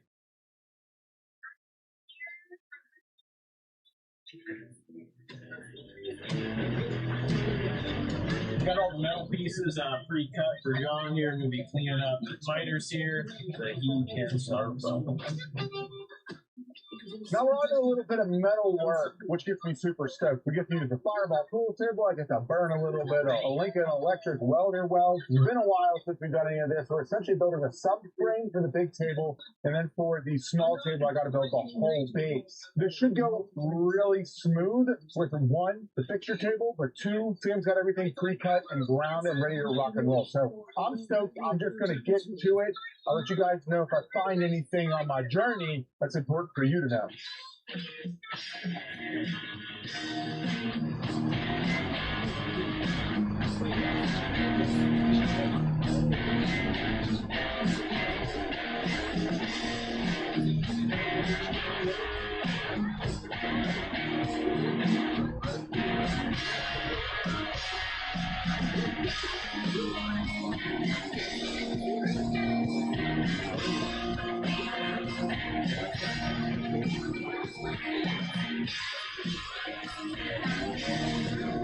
So we got these bitches right here about to take these to Spray City. They're trying to fuck up. So see you at the next clip. Okay, Bob, let's take about 20% off for over there, eh? We got these legs here. Everything's all built, sanded, chamfered. These good meats in that way. Before here, we get everything primed with our wall-off primer, and then we're going to be painting these with a Sherwin-Williams Gallivan series. It's a category paint they have.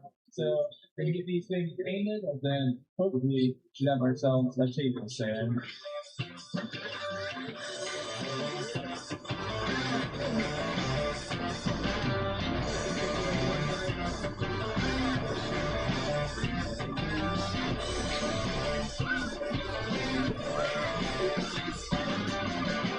So here we are. We have giant chunks of wood, and we have smaller chunks of wood. Wow. The next phase of what we're doing is we're going to create the veneers for our panel. These panels here are a little under 24 inches wide, and they're oversized. Sam made them oversized. So we are looking for about 12 inches of material on each side. I personally really like all of this figure and all of this burl. It's absolutely gorgeous. It's stunning. We need to get 8 pieces out of this. And it's slightly under 3 3/4 inches. What I'm going to do is take this rough straight edge that we have here. We're going to veneer these to one side of these each for the book match on them. I think what I'll do first is we're going to cut this down into a smaller chunk. We'll get a straight line here and a straight line here. This is oversized 3.5 inches here, so we only need this to be about 30. So if we go about here to here, it should be an awesome and more or less stunning book match. We'll get some real beautiful figuring here. And I think we can get 8 panels out of that 3 3/4 if we keep them all below a quarter inch.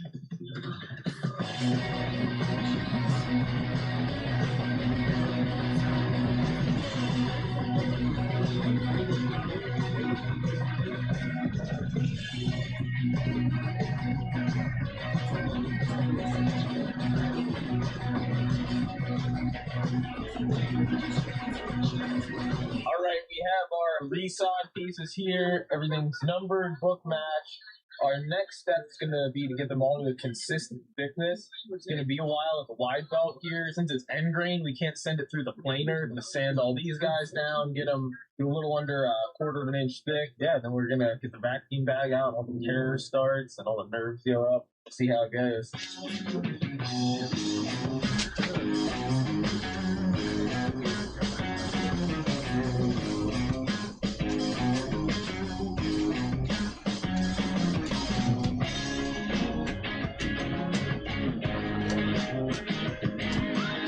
everything flattened, right around an 1/8 of thickness. We're getting everything kind of laid out the way we want to do it. We're going to use the table saw and a sled and a fence to give ourselves the best opportunity for a straight cut. We've used this in the past. It's worked really well. So we're going to go ahead and do it again. Essentially, we're just going to put a nice little carpenter's triangle on our materials. Already got an A on there, so we'll keep those as A. B. It's important to establish the layout before you get over to the saw. That way you're not fiddling with these beautiful grain. You can see there the book matching comes out really nice. Yeah, that's good shit. So we're gonna get all these edges tight, then we'll get them matched up. We're gonna then put them in the veneer bag, glue them down to the substrate, then we will do all of the fill and all that other stuff. It'll give us a little bit of a backer here. The more moisture you add to these, the more likely they are to start flexing around. And last time I did this, it basically turned into a potato chip before we even had a shot. Oh my gosh. God, I don't know what to do. So we are going to try to avoid doing that at all costs here. So to the tabletop.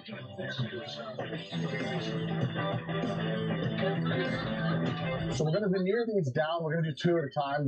We'll do 2 now and then 2 more in the morning. If you're new to veneering, I don't know anything to tell you. I'm basically of the mindset, study as much as you can and then send it. I've done a decent amount of veneering in my day. My table base went pretty good except for that one panel, and that's why we're going to split this up. So you've got to use specific glue. We're using Type 1 here. Sam's just going to dump it on. I'm going to roll it on. We'll do both of these. I'll hit the seam on here with the glue bottle. We're going to put them down, flattens on in the bag, and send it.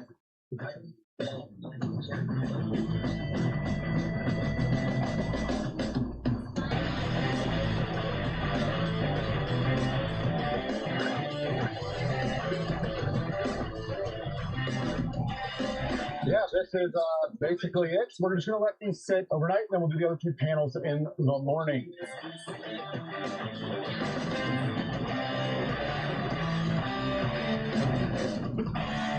After Jeff did probably the best polishing job I've ever seen done in this shop, we're about to throw some finish on here. We're using a post-catalyzed 2K acrylic, and we're going to start by sealing this guy. We're going to seal both sides, then get some coats of the 2K acrylic on there, and then hopefully we should have ourselves a table ready to be polished, and then go out into the world. It's a hard day, Joe, and you gotta send the table out into the world and live its own life. Without further ado, let us spray.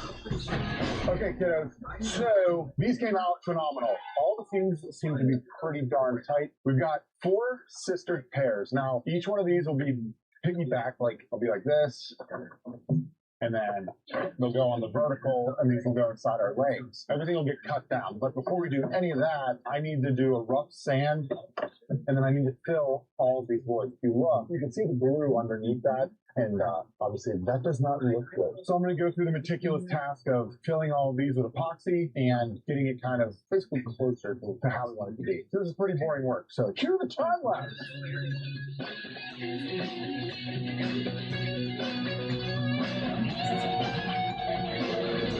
All right, Sam and Jeff have been ripping on this thing. It is looking incredible. Look at that beautiful mat lay down on all of the wood. Now for some of the more tedious work, Jeffrey and Sam have gotten a lot of the tape done around the wooden parts already because we're going to be polishing up all of the clear in order to get it back to that kind of a glassy look. So we're going to get that matte and then that shine exactly like we did my table, exactly like the small one's already looking. We got the base back from powder coat. We've got the legs back for the smaller table from powder coat. So this thing's in the final stages. All I got to do now is get the panels sanded and cut, and then get the base for this in the finish. We're going to be ready to rock and roll for assembly. So here's a little polishing montage. Why not?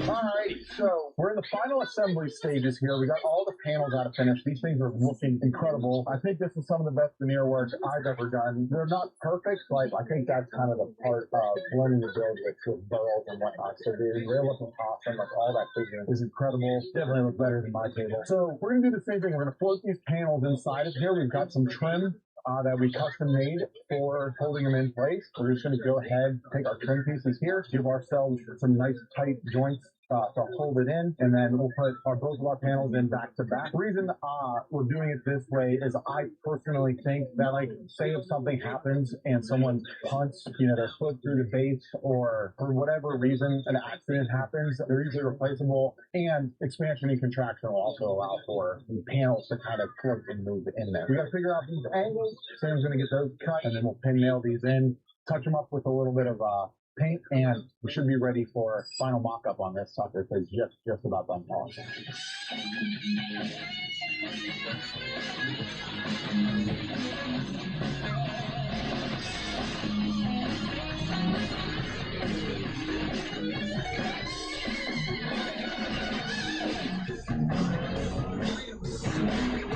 All right, we got the base mocked up. We're gonna get the top on, lots to do, but we're in the home stretch. All that's left to mark the threaded inserts, and then it's time for that. You got a full beam for B-roll. Sorry guys, I'm gonna beam this today.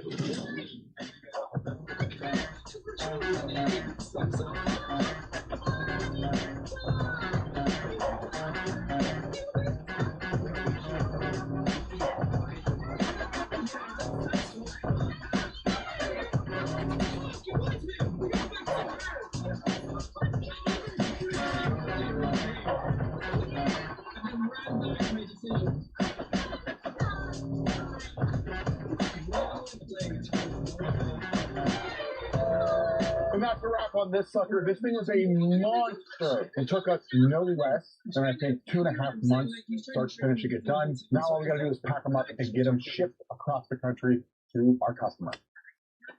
So obviously, after tackling that, I'm no stranger to gigantic tables. And the first enormous conference table I ever built was a custom table for one of my favorite brands, Black Rifle Coffee. It was an awesome opportunity to get in front of a lot of eyeballs way back in around 2018, 2019. And me and the old team just went and fully sent it. I'd never worked with epoxy before, and I decided I was going to pour 5,000 bullet casings into a table, and there was no better brand in my eyes to do it for us than Black Rifle Coffee. So check this out.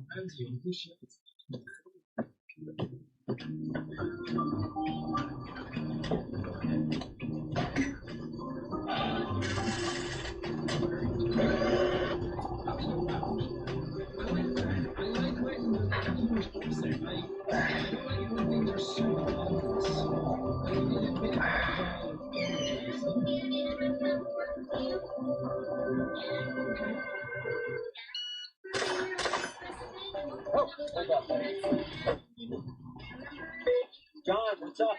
Heard from a little birdie that you guys are looking for some stuff for the new office. Yes, just moved to Texas. I need something totally unique, special. So what are you thinking? Some coffee tables for a coffee company? No, I don't think a coffee table. I want something bigger, that's a little bit more online with Black Rifle Coffee frames. Ah, so you're thinking more like a conference table or desks or something. You guys on the range? Yeah, of course we're at the range. Ooh, nice. I think I got an idea. Why don't you guys send me some of those cases at brass? Ah, I love it. Yes, we'll shoot a bunch of brass. That won't be an issue. All right, guys, let's load up the mags. We're going to be here a little bit longer.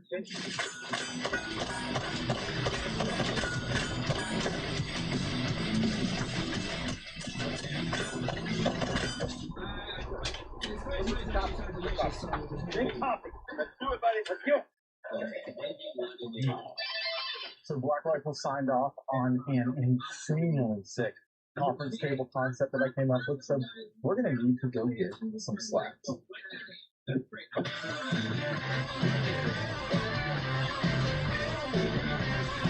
Ooh, baby. You're right, those are about 10.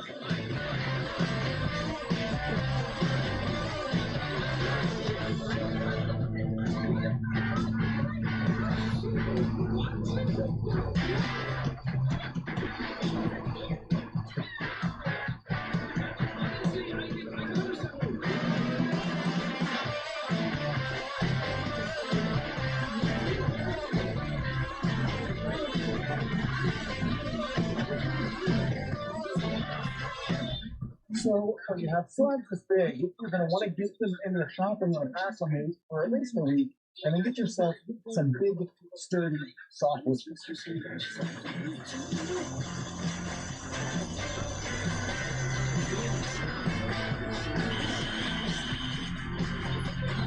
Because we're mimicking the Vulcan turret, we want to create those muzzle brakes for that kind of have like the slots in them. So we're just going to sleeve them instead of cutting them in. And it should give a little bit of depth. Sam cut these all down to 6 inches. Now we got to clean them up, and I got to curve all of these in. I'll see you guys.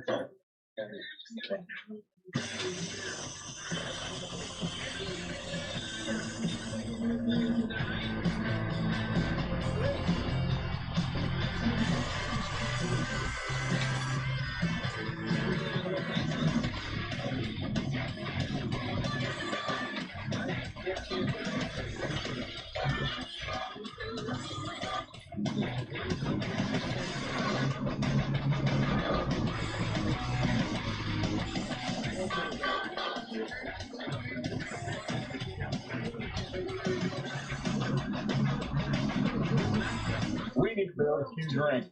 So, we're going to make this just a big old segmented bowl.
Oh, yes.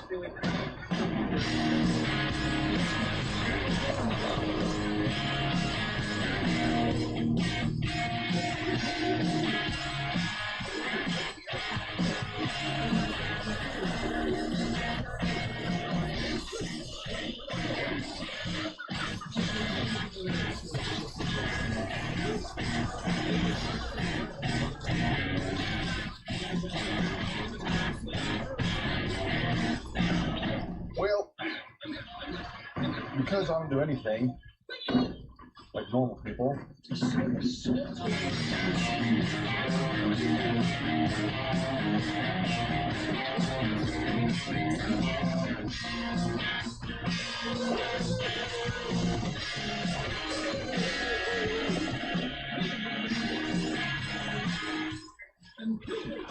I hope this is enough.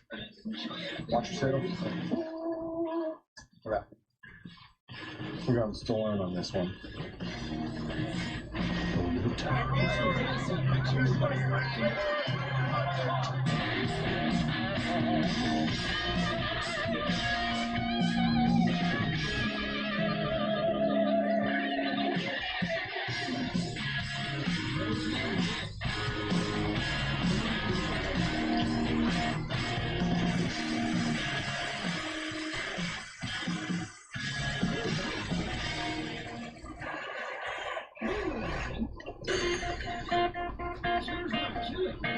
That is incredible. Like, no way we're gonna need all of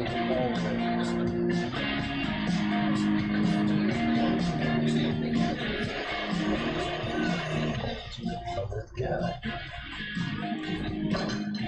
It's time to devolve. Great. Oh, by the way, it's not letting.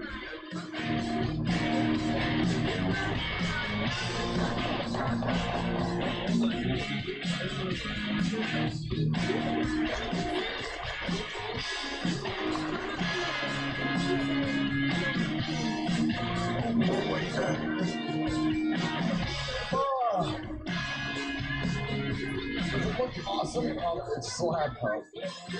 Mother.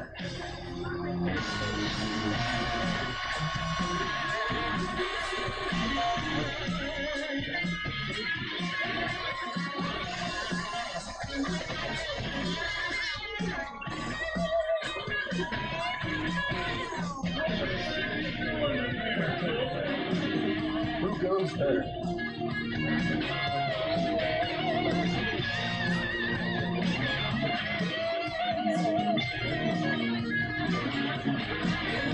Okay, so in order to create a perfect fit, what I did was you saw me trim up the outside of the circle.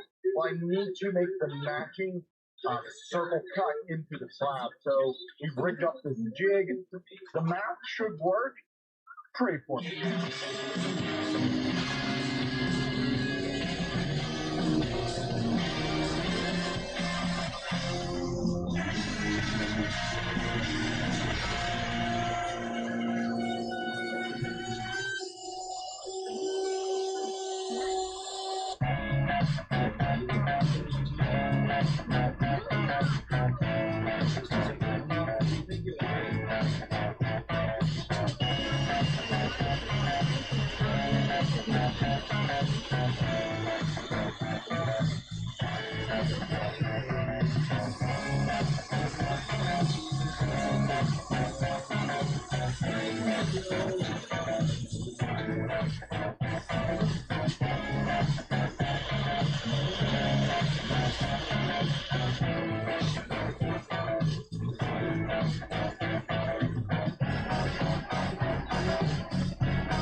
Well, it's game day. Let's go.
Hey, She's done. Boys ready?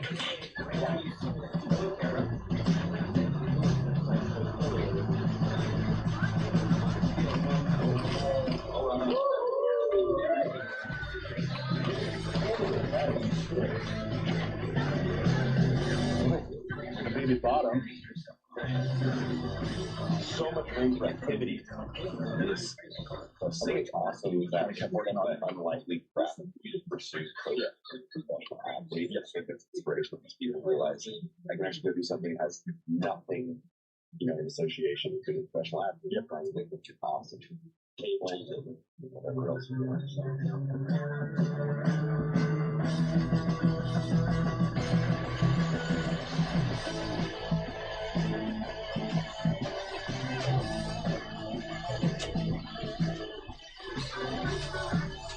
Thank you guys. Awesome opportunity.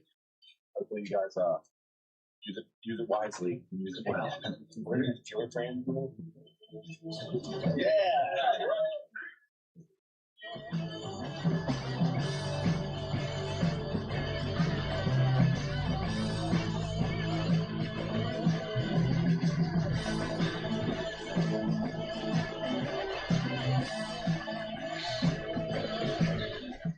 What are you gonna make me?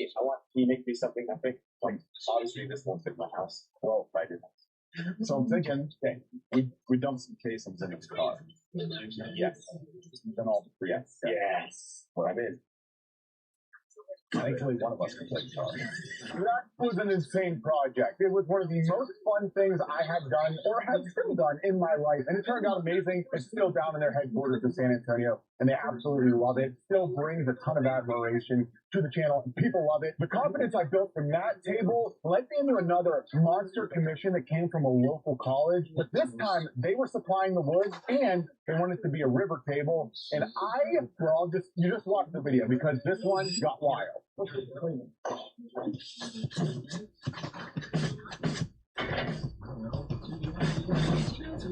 starting the part that's very supportive emotionally and physically.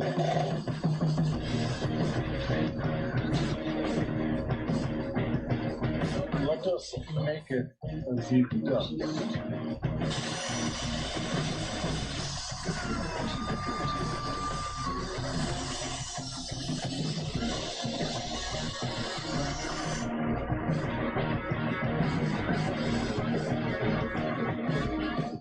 I ordered a half-inch plate of steel. They come in 4x8s, so it weighs 500 pounds. We barely got it off the truck. I had to call the neighbor forklift. So we're going to cut it outside.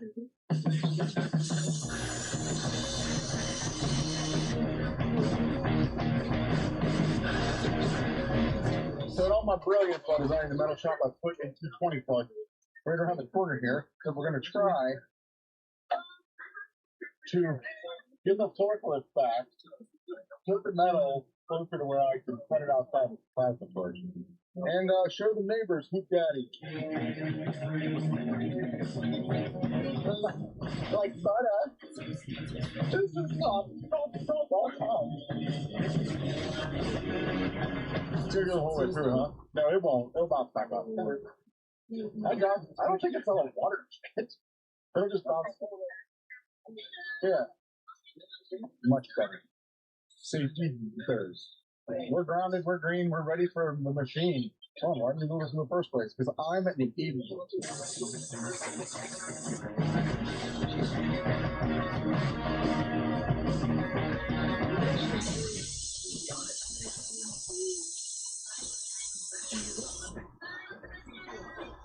There. Oh boy. Everybody's signature right there. Just have a fire in the hood. Safety third when you're working with plasma. Oh, I definitely don't want to do that myself. Just soft. Hey.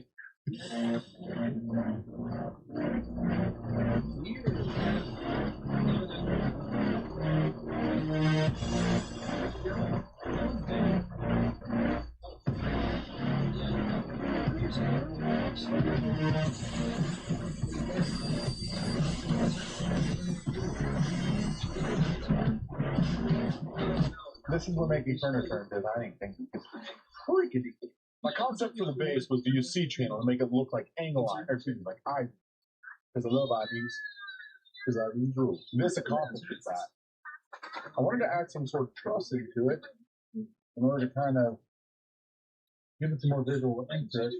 I had to change the design, and the client signed off on my design change. But like, man, I can't get over how much I like that. So I don't know. Leave me a comment down below. How would you guys do it? Would you use the stretcher across or no stretcher? Remember, there's going to be two. So let's just like that. Going across. All right, everything's squared, tacked, proper. It only took 2 hours. Burn it in.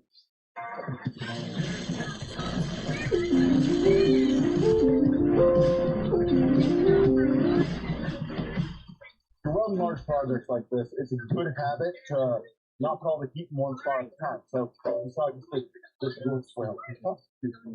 Now I'm going to go across the piece, and I'll come back. I'll bounce around and try to keep the heat from just being centralized in one spot.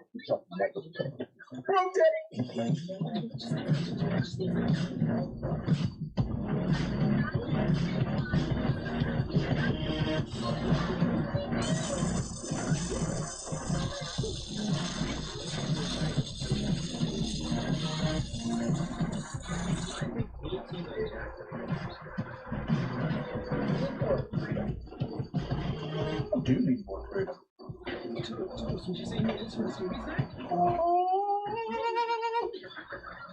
Ooh, when did this get here? The new, what is this, 3350? This thing is sharp. This is comfy as hell. Oh, it's got grind mode.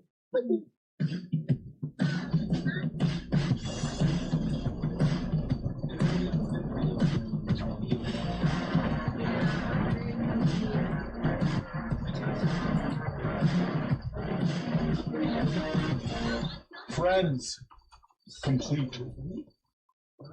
I hate the rust, or I'd leave it raw, so we're taking it to powder coating. You work magic on the right shittier stuff I think. Put it down. You still got it. I always love how chipper people are when you just drop off the heaviest stuff. You're like, hey, dude, this doesn't weigh as much as last time. The damn black rifle bases were harder to powder coat than those. Those are like all flat surfaces. The black rifle bases have like tubes and interiors. We're at my second home. The depot.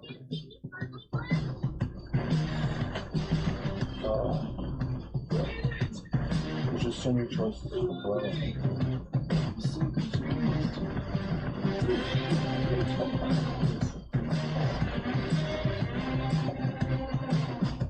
Well, my muscles hurt.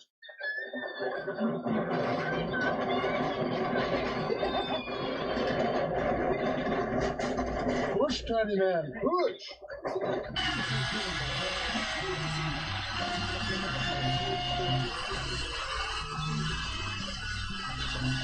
We don't have a table, so we're building a table.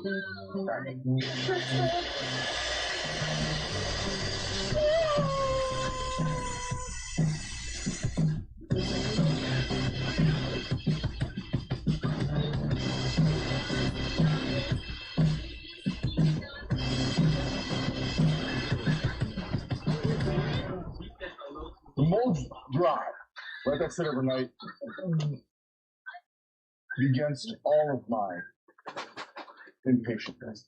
So what we're going to do now is mix up the epoxy, eco-epoxy, hooked it up with some of their deep core liquid plastic.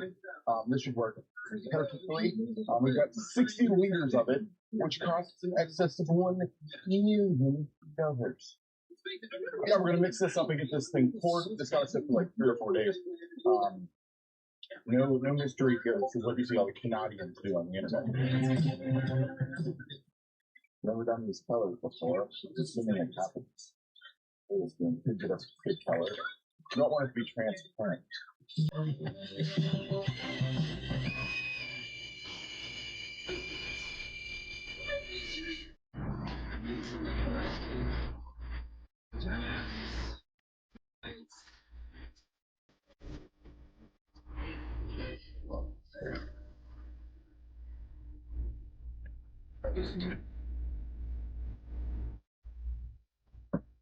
Showtime.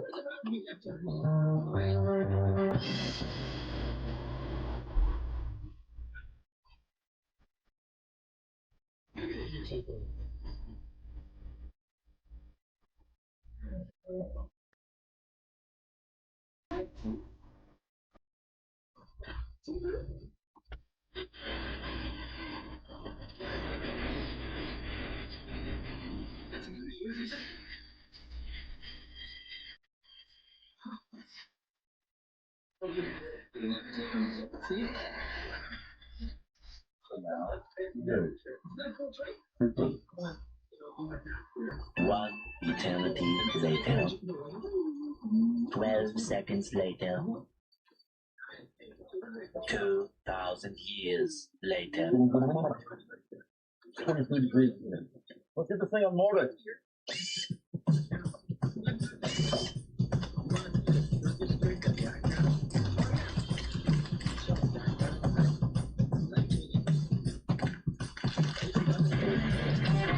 River.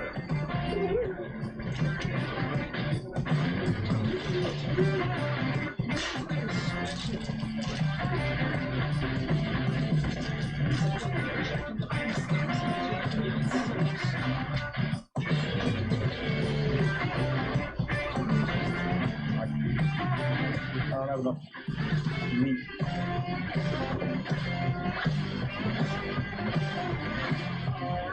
This mother sucker's too big to do anything in my shop, so we're gonna go bum off the dudes next door. Say hello. You're on TV now. I standard customer got a 5x10 CNC. We're gonna haul this thing across the street. Yeah, so we gotta, yeah. Okay, I'm on. You're on.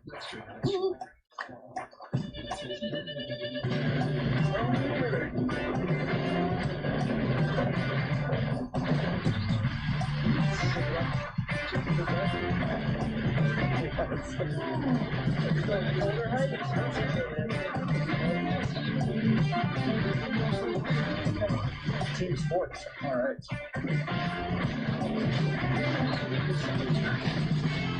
Oh, nice. I did it the way it was. So we got this pig on the CNC. What we're going to do is flatten the bottom and then flip it over, flatten the top. Fingers crossed. This guy showed me how to work the machine. This thing is insane. Like.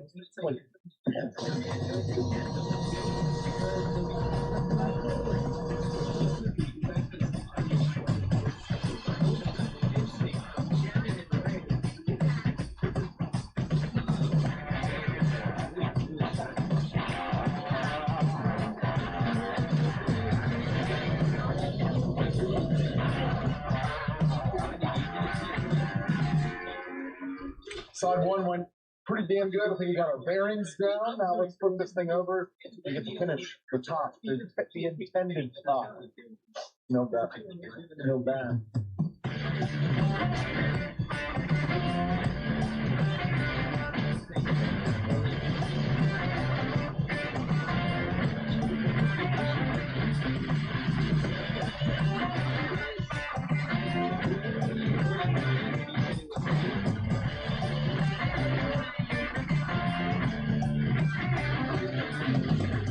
So we're still at the neighbor shop. I'm gonna get it sanded down, and then prep for finish. And this is a spray booth because they actually have a real shot on one of the clowns.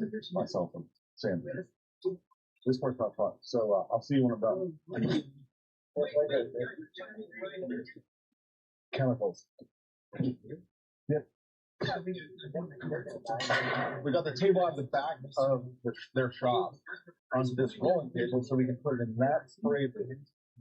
And the shop owner, Phil, had a brilliant idea. Phil! Tell me what you were thinking here, a chamfer?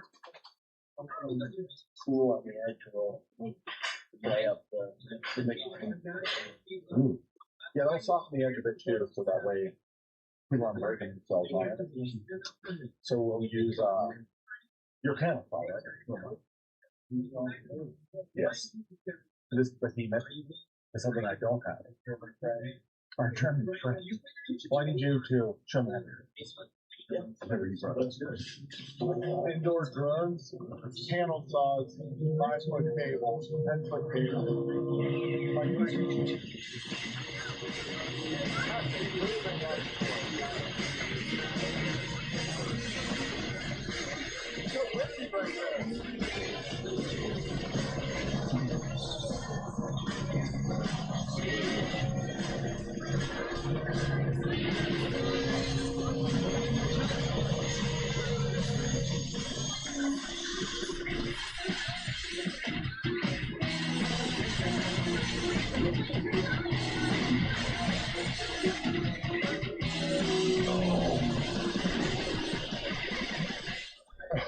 So after a series of unfortunate events, we left fan in our neighbor's shop overheated for their spray booth.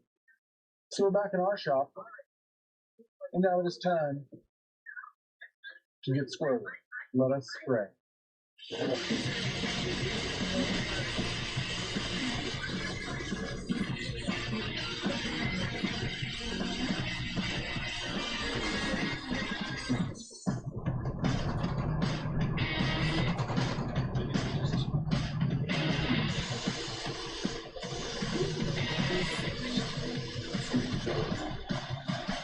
It's 7 o'clock and we're losing our minds. The table is great, but we're fine. Nothing's broken so far. We're grabbing a couple of the goons from the football team. There's a lot of people. We're going to move this thing in and hopefully don't break it. Don't step on that. We're going to pick it up. Sure as hell right. It's not that bad. It's just good.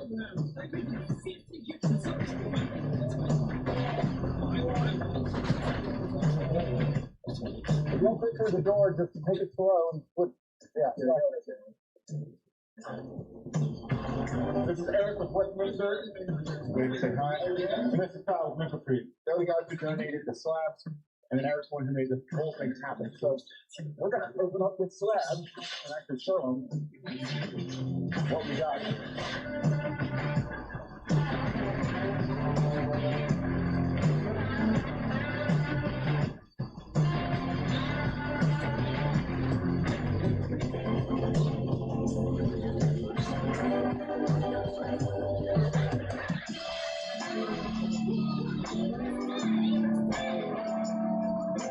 So as you can see, we didn't really know what the hell we were doing when we were pouring a literal 12-foot by 5-foot conference table for a college, using more epoxy than I'd ever seen in my life, not even having any comprehension of temperature control or any of the other potential problems and issues that could pop up. Fortunately, things turned out amazing. I was able to get help from the football team, which back in the day I didn't know. Joe, behind the camera, was actually on at the time, and those are a ton of his buddies. Super small world. Westminster still loves it and still sends me photos and compliments about it to this day. So we love that project. The fact that we poured 60 liters or whatever the hell size of epoxy was in that table, and we didn't have any issues, just gave me and Sam Green the confidence to just go wherever the hell we wanted to. And so I came to him with this insane idea of power carving epoxy to create ridiculous shapes. And I think you're really going to like what I got for you guys. The first thing we need to do on this build is make a form.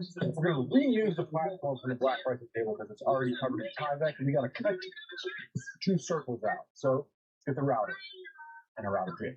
To make it a round.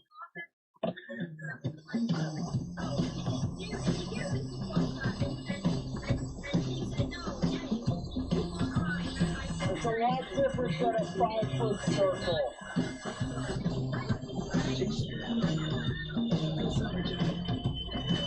We have the rough outside dimension of what I want the top to be here. 2, we're going to pour this with a skirt. So, okay. We're going to pour it with a 1-inch skirt, and we're going to pour it with the skirt facing down. To do so, I'm going to cut a groove down in order to put an interior wall inside. It's a short groove at 22 inches.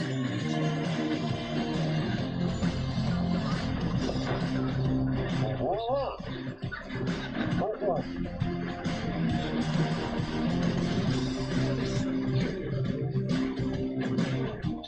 So to pour this, what we're going to do is I'm going to create a skirt that goes around the outside of this, and then a skirt on the whole outside of the whole thing that's 1 inch taller. That way we can get a 1 inch top and our skirts. And to do so, we're going to use this cardboard sheeting.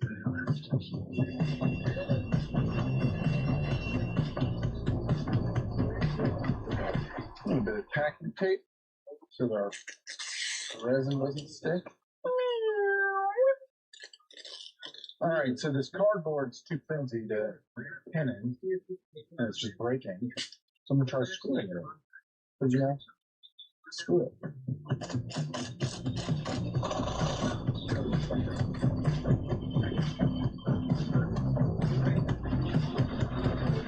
We also want to pour a center post.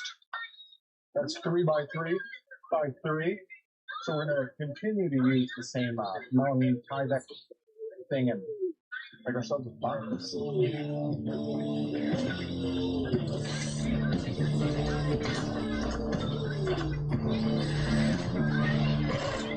And the perfect form.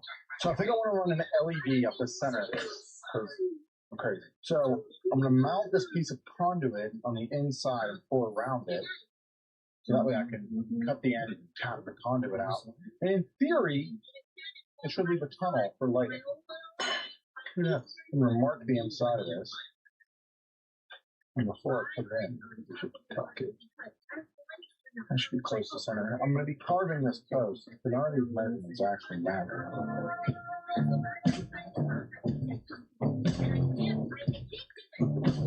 Even though I did not think this is necessary. I take this thing. Here comes the resin.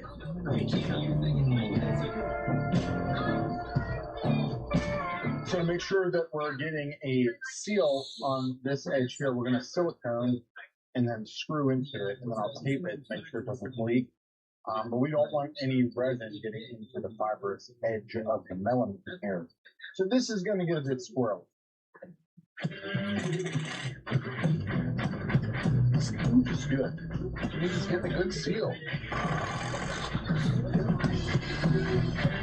The mold has dried overnight. The caulking is perfect, and it's time to pour. News team assemble. I don't know why I didn't news team. Let's do this.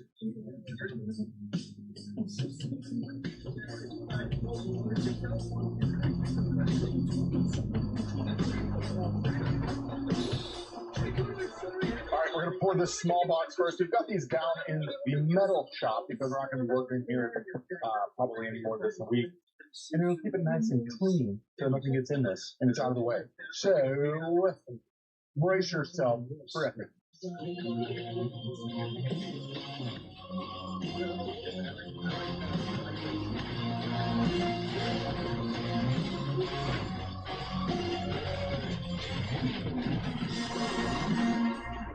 Oh, it's a hole. Not looking good. Go back to the block. Damn it, whose idea was this? Oh, this is my nightmare. We're gonna drain the mold because we're not wasting this much epoxy. And then we're gonna regroup and pour it the way I want it to be.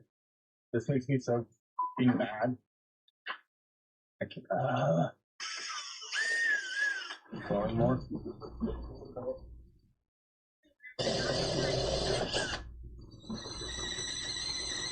So after almost losing $500+ bill hairs and resin, we're gonna go buy trash cans. See if we can do it with that. But first I got a mask. All right, so because we're resourceful and ridiculous, Sam came up with the concept of trying to use trash cans or buckets or something that already exists, which I can't believe we didn't think of before we did all of the carolers. with all the terribleness that exists in the other room. That's a dumpster fire. That's what a dumpster fire looks like. Anyway, so we went and got a bin, and now we have a post here. And we put a razor blade on and raise the razor blade up and then spun this around and cut it. Now we're going to cut the interior out of this trash can at the height difference we want for the wall. So this is right now right at 8 inches, slightly under. We're going to drop it down to 7. Because of the way what this table actually is, I don't need everything to be like perfect and flat and smooth and all that. So we're actually going to be able to get away with the ridges and all the junk in this because I'm going to be carving the outside of the table and flattening the top. So be resourceful. That's what you do when you're an idiot and before your boxes.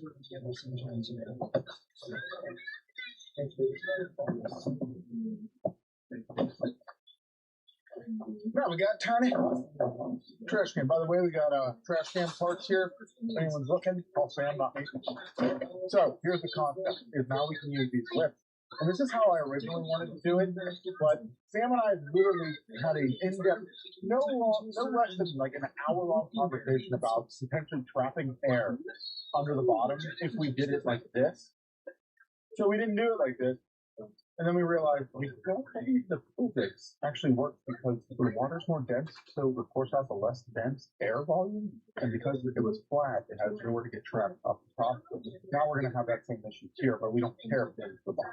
So we cleaned these up now to make sure that they don't float when hot glue these floating aspects. That way, it doesn't float out of the bucket. You'll kind of see the method of this madness here. Hello, dumpster fire. We're back. Unfortunately, for round 2, we're getting a lot smaller. Oh, there's so much resin in that still. Dude, it might weigh 20 pounds. I thought that was down.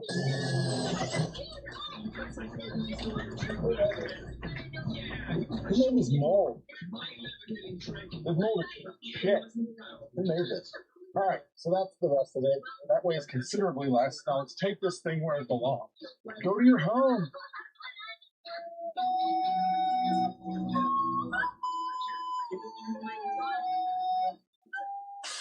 So we cleaned this sucker out with denatured alcohol. Now, let's try pouring. We're going to pour the bottom in, then stick the top up.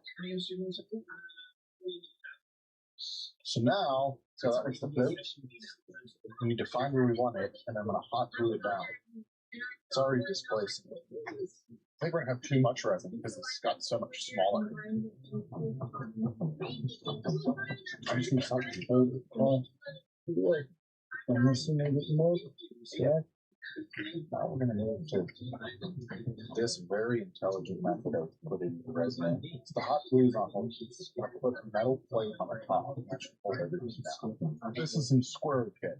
We're just hoping that it's level enough to disperse and then goes the entire way around. We don't really care because I'm not looking for uniformity because I'm going to carve the whole outside. It's also why I don't care. It's perfectly vertical and about all the ridges. Good thing Sam only had like 3 liters of it. It's very pricey resin. But all right, kids. We'll see you in 4 days. Ready? 4 to 6 days later. We are dry. That metal plate won't come off. So it's hammer time. Oh no, it squished a ton over here. How did we miss that? Another like a little trash can to kill. Step 1, hold the trash can neatly so your wife doesn't yell at you. Oh. Perfect. It's the exact shape we were going for. Nothing went wrong. But that actually is kind of like cool. We wanted that spew shape, yeah. I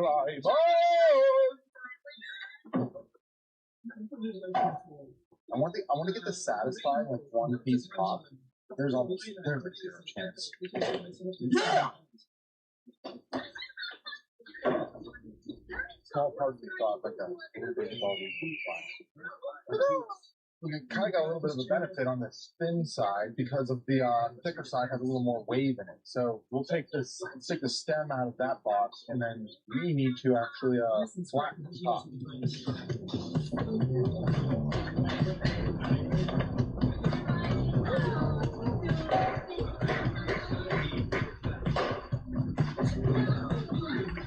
Alright, so we got the flattening jig set up, propped up. We're going to just flatten the top. I don't care if it's square, so I just basically screwed it down to the table. And in an hour or so,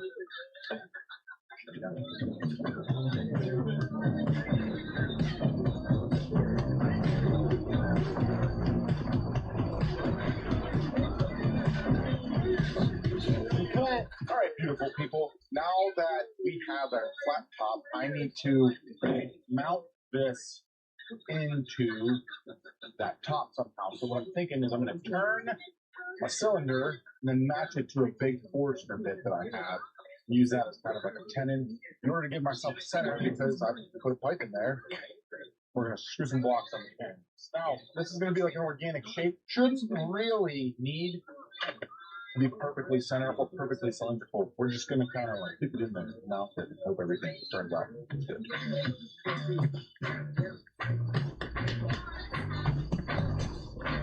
Wish me luck. It's just moving the whole thing around.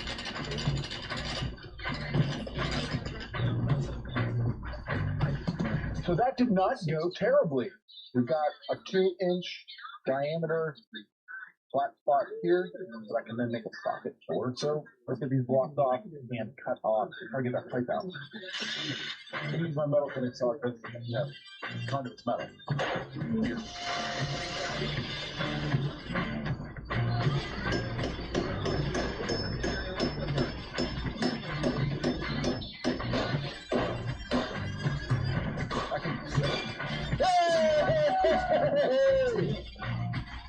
Damn it! Oh yeah! Get out! I feel like freaking King Arthur. Excalibur!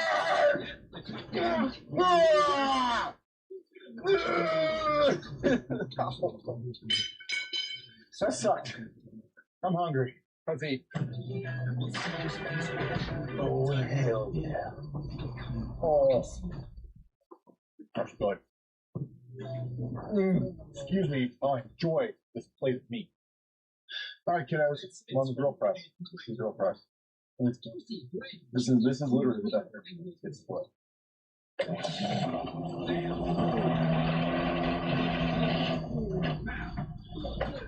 It's a bowl of cereal. The cereal just happens to be plastic cap. So, now we got a post. When we mount this, we're not going to mount it yet. What we'll do, I'll cut that tenon down, and then we'll have to have this on a flat square surface, and then we'll mount this plumb to that flat square surface, and that should make our table level, or at least not look like it's skewed or anything. So we have to build a volcano explosion for the bottom too, so a lot of work to do. My vision for this table was I wanted it to look like it's got like movement, like glue and junk in it. So I'm gonna carve so it like looks like it's dripping. And I've never done anything like this before, so it's either gonna look like a shitty orange lamp, or it's gonna look pretty cool. We might turn this into a lot. So something like that. Okay, so because I'm tall, my workbench is taller than my outfit table. We're gonna start down here. I should definitely put a respirator on.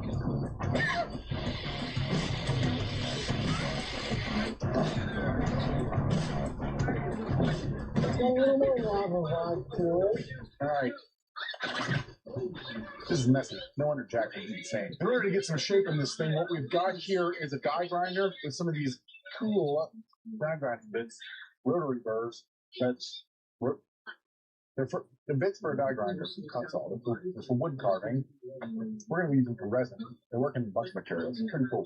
Never done this before. So, first time's a charm. Wish me luck.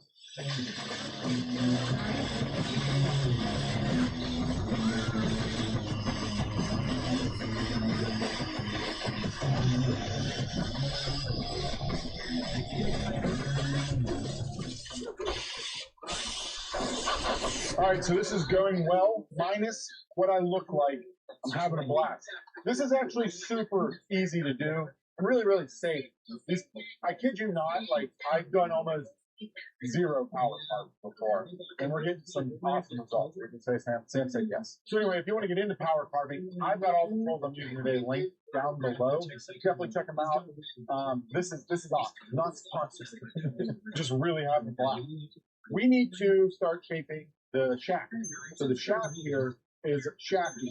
We need to make it a little bit more of a conial shaft instead of a long, straight, hard shaft. So we want to keep this square shape on the bottom in order to impregnate the shaft into the volcano face. It'd be easier to fit a So we can impregnate this shaft into the volcano. I want to keep it a square. It'll be easier to build the blocks around it. But I want it to come out of the top of the volcano in a smaller, like, round shape. So we're going to make a mark somewhere ambiguous down here, and then kind of figure out where all of our shaft parts are going to go and then shape it. Let's go.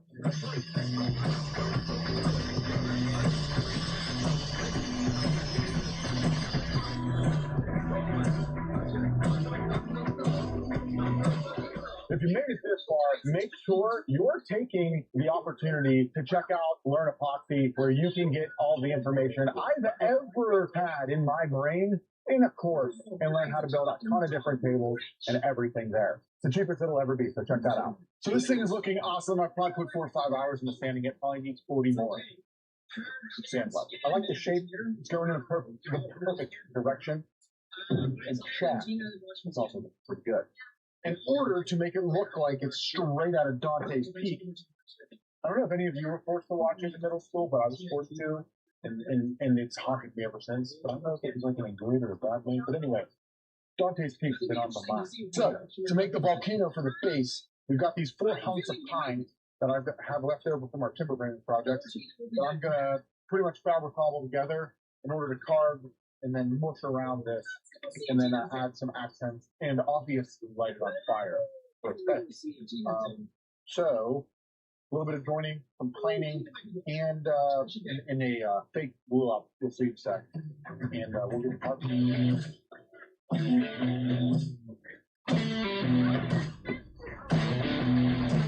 All right, our blocks are dry. Now I need to cut a recess in the center here for this chunk to fit, and then I'll tape them together, carve it, and we'll cut a recess for this to come through.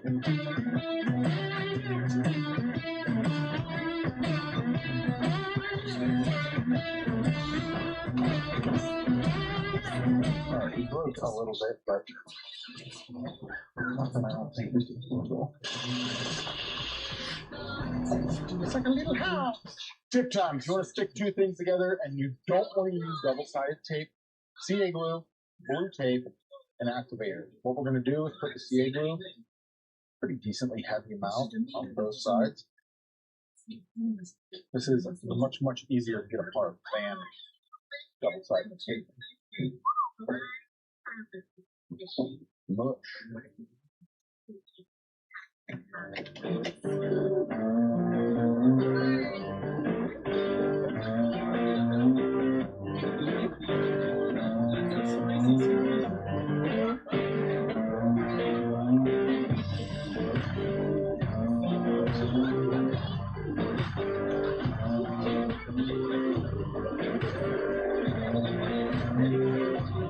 So the volcano's looking pretty good.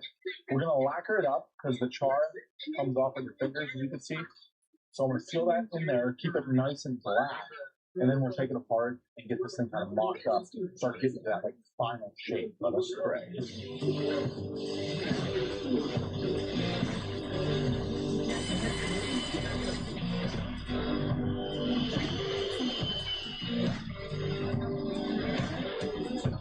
So we got some LEDs here, and the reason you watched me run around with that pole earlier was so we could run them up to the center of the leg. Our vision is to see if we can make this thing even cooler with some legs. That's kind of neat. I don't like how you can, it's not fused a ton. But it's like a Christmas tree. So the thought was kind of like, do I want to run LEDs how cheesy can I make this look? And not like the delicious, but like the gaudy LEDs and resin concept that can be really well done. That my friends have done. How do you make this work? I just don't know. So our aggro crag looks awesome. This thing split apart and then mock up this table. See? Oh, I can't post that nice, Sam. We literally were trying to split something apart that we used double-sided tape on a couple weeks ago and sat here for like 45 minutes.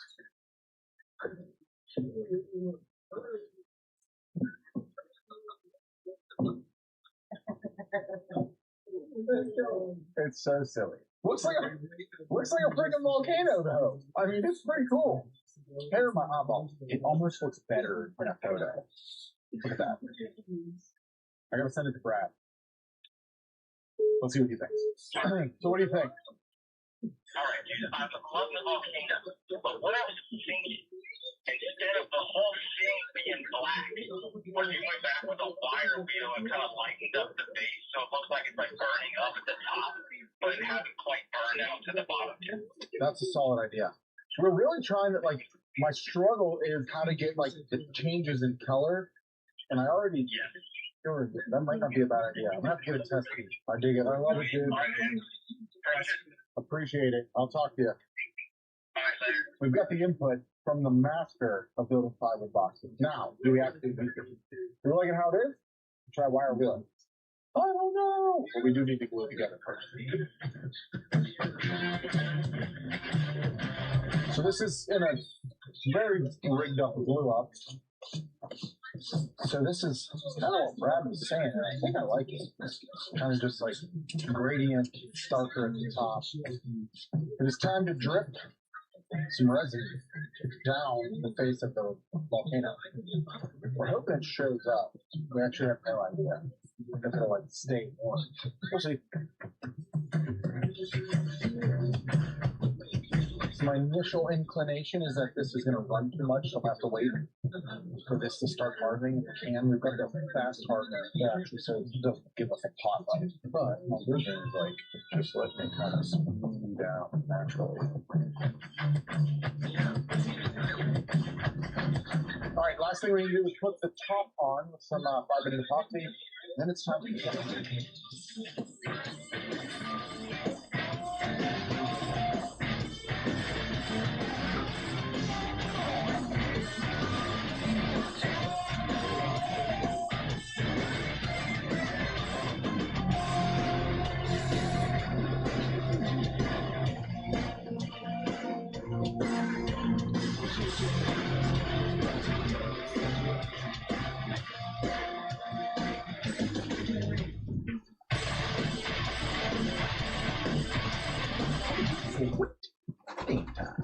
So the lava table turned out pretty damn cool. We were able to get a really unique result that I haven't seen to this day still. It did have some hiccups in it. The table ended up kind of bending a little bit because of the structural integrity of that center column, but I learned a ton and it was a lot of fun. And so now I'm basically 3 for 3 on epoxy tables, and I thought I was invincible. And well, you probably know what's coming on this next one. Okay, so what you're saying is that we had a little bit of an off. It's so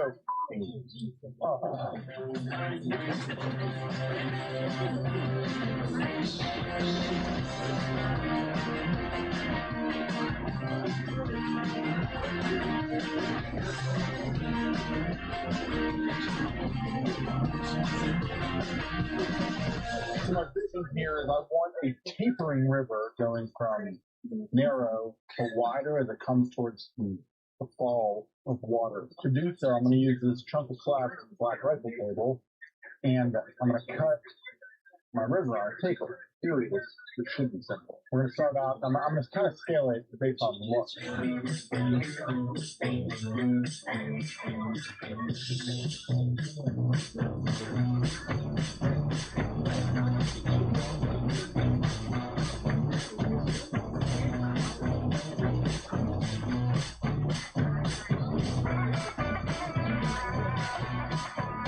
Stop coughing. It is only tropical wood that infects your lungs for months. So I'm clamping down. This is an important part to making a river table. You don't want your pieces floating. Now this is a small table. If this was bigger, we'd caulk the bottom of the river here so we don't have any seepage underneath. Don't really care in this instance because I'm rushing through this and we can get it poured before the weekend. It takes 5 days to dry. So we're all camped down here. Now we've picked our epoxy pigments. Check these out. These are pretty slick. We're using black diamond pigment, black diamond pigment. Black diamond pigments once again. We're going to go with, whatever the hell this is called, neat green. Got a little swirl metallic in it. And then I'm going to get funky, brass monkey, and got a little white, fleck, blue, pearl, something or other. And then we're going to pour into the bottom so we get a nice mixture. So what we're going to do here is pour the white down at the base there. Because the waterfall turns into mist. I want to kind of get that effect. Legitimately impossible with the way we're doing this, but I still want to try. And then we're going to pour the blue river and let it dump down. Pray God to seep around. Keep out of these molds. So, yeah, we should be mixing some epoxy. 2 liters of hardener. We're going to pour 6 liters of clear first, no, of white first, then the blue on top.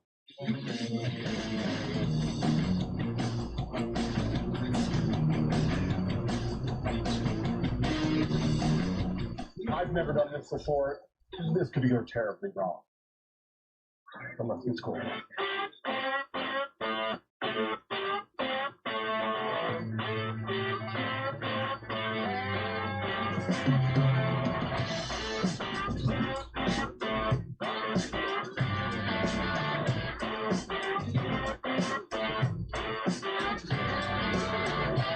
Oh shit, it's pissing. We lost it. It's busting. Okay, we got it. Stop. It really broke the entire thing off the front. Do you need a buckle or a switch it? Clamp, maybe? We lost all the white. Where? Everything is going perfectly to plan. I promise. Do not worry about what this literally looks like.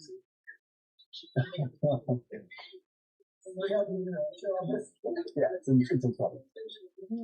And that's on the block, right? Ah, man. You know, those of our forefathers, the only thing we can do now is keep pouring. And drink, that is. Sam. Whiskey. Hey. Why hasn't anyone sent us whiskey? Let's see how much of this we got left. 1, 3. We'll go for 4. 4.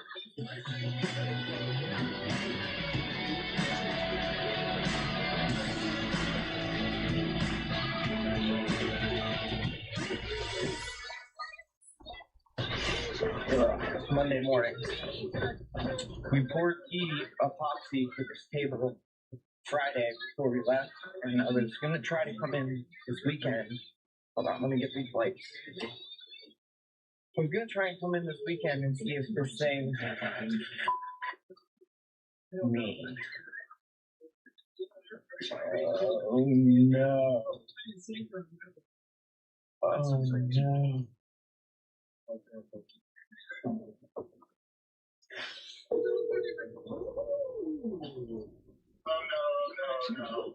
Dude, it's really bad. Well, I'll be there at 5. Okay, so what you're saying is that we had a little bit of an up. It's so oh, that is so much money on the floor. It's like every drop. Well, it's probably not hard. Every drop goes out. Damn it! I wonder if the mold is sealed now that it's portable. You, sir. And all we wanted to do is make it look cool with this plate.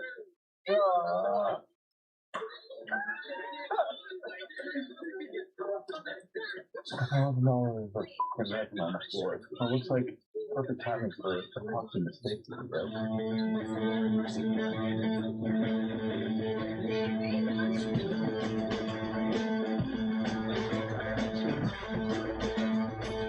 attempt this again. Now this time we've made some better decisions as far as the mold goes. You can see we're not doing anything clear in the front. Sorry, no fun for you. We're also going to be using, if you come around the corner to get us 90 degrees, some corner clamps. Those things are awesome. And mold release for the first time ever. I got 1,000 comments on my tips video that I should use mold release. So we're going to use mold release. I'm assuming it's just like Pam. Spray it on, and all your problems go away. That's how Pam works, right? As much as it would hurt me, we're not going to take on any Pam sponsors. I can support the diabetes, but I can't support the diabetes. So we should have a lot more stability on the front here. With this 3/4 inch piece of melamine, we're not going to get that flex. What happened last time, we think, is like the pressure of the liquid flowed out and then a crack or something. Like, couldn't really find a real answer. But the levee broke. By the way, one of the greatest songs ever and the greatest drum intro in music history. If you want to argue with me, let's hear it down below. But that's fine. If you don't know what I'm talking about, shut up.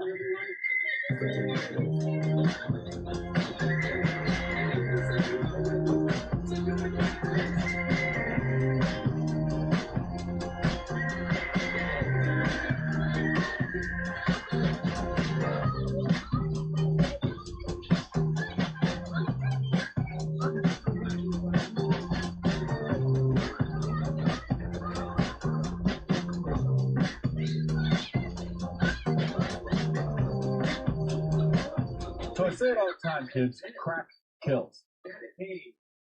Especially in epoxy projects. Or the drug. But with that, what's happened here is we had too much heat in the drying process. We had fans going, the thermometer said it was like, I don't know, 68 degrees. It supposedly goes up to 77. I also think what happened was we had too much volume centralized in this corner, and then that heat just happened to crack from here out. We don't actually know. But I'm going to bust this thing up and see if I can fix it.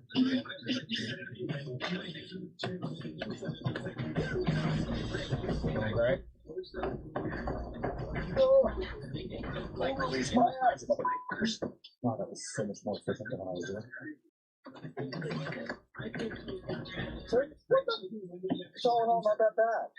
So much better than I was expecting this extreme explosion the whole way down. How the hell am I going to save this? Too much heat here. Trump. Okay. What I'm thinking is if I can take the rest of the mold off and the bottom doesn't fall out, then what we'll do is I'll just still carve it. And I'll just work around the car.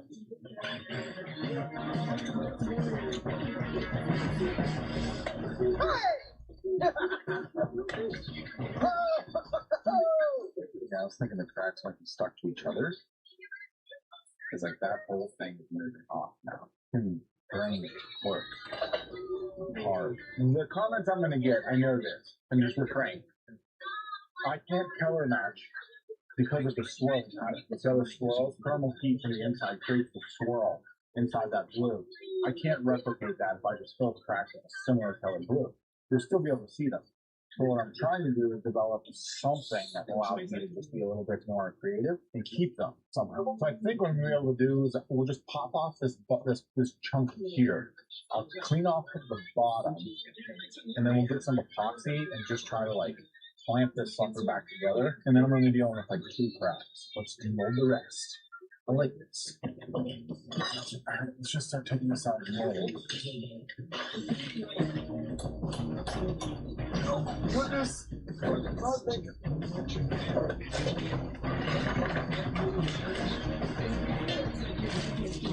Alright, so it's only a couple steps.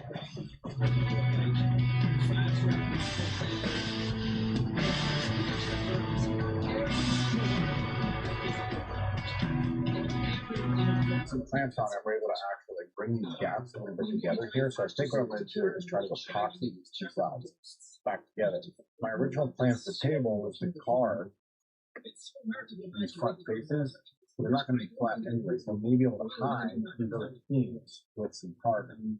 This one, I don't know what I'm going to do quite yet, but I think I'm just going to fill it and kind of just there. This is the definition. Just a literal definition. A good square.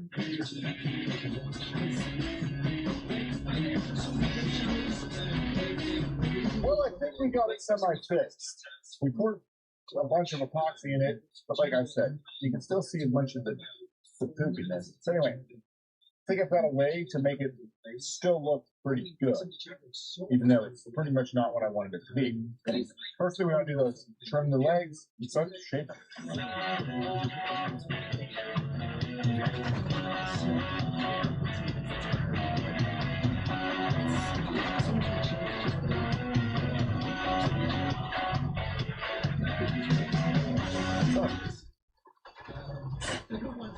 Right in my nose.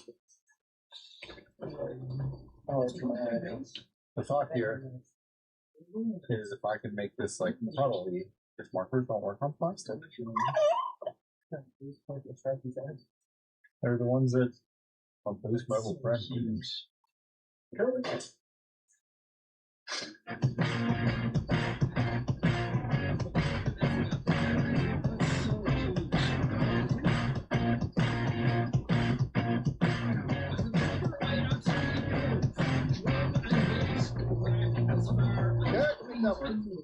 Instead of like looking like a goo, wondering should I make it look like it all pulled out, like scooch this forward, and then instead I'll like kind of like paper it out like this, and then I can carve that to go back into it, so it all kind of matches, like the river's continuing to flow. I'll just start carving this. That way I can see how the shape and feel and vibe and all that good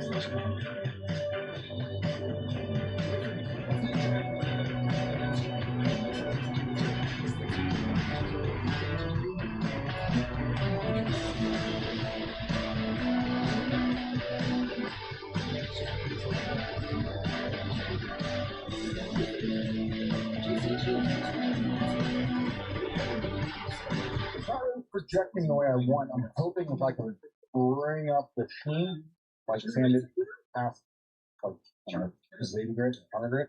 You can't really tell there's much movement. So I'm hoping if I sand it out a little more, you can tell. We're also going to add a little bit of, we're going to do some of we're going to do some of that like ocean resin epoxy technique thing, I think. Add some bubbles, make this actually look like a waterfall. Yeah, that might help. I want there to be movement. Everyone else does these are just flat and square. Damn it, it's a movement.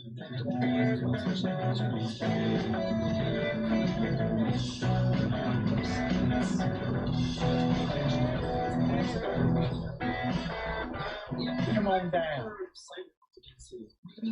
So it's carved a little bit. I think we kind of like the puddle looking things. Using to gradually taper out, and I think that's what I want to do is instead of having puddling everywhere like it's goo, water would like I think it would run a little more. So I might make things fast. What else I might do is carve a void in it. In both of these, like you got a rock up there. Okay. Cut a hole in it. Get squirrely. Yes. All of these things. Who knows though? This thing's only been on my bench for what now? 2 months? 2 months. Why get it done when I could just continue to do more shit to it? Let's carve this first and give it a look down.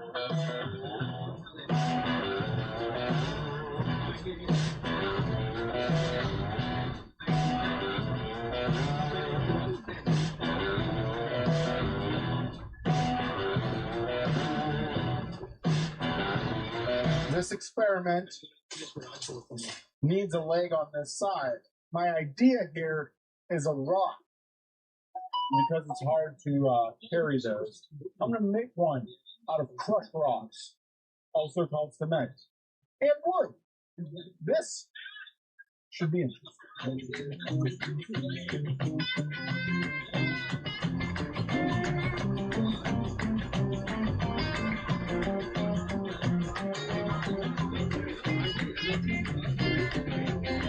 I'm stoked to show you guys this next technique. I don't know pretty much anyone that makes furniture that's using it these days. Highly secretive. It's called glue it and screw it. This one may piss off some of the trolls. So we built this rock. We're just going to glue and screw this shelf together. I ain't the prettiest guy you ever seen. Don't count her out to the end.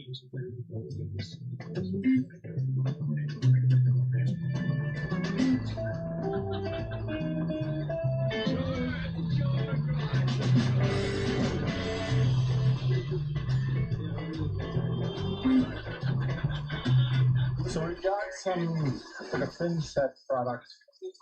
I use it on the wall in my office. Came out pretty sweet. So should be able to like just trowel it on and get it to look like a rock.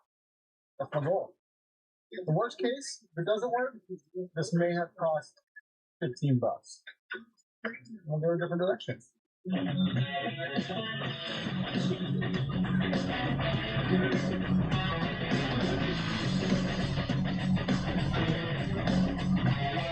So I just sanded down the first coat of the concrete thing. I originally thought I wanted it to be like rigid and like textury, but then I don't like it. So I think we're gonna go with more like a smooth rock that I kind of just like put that thing into. So to do that, I think I'm gonna paint on this layer instead of smear, and kind of see how that goes. What's nice though is that you can work concrete kind of similar to most materials, and you can sand it to smooth it up with my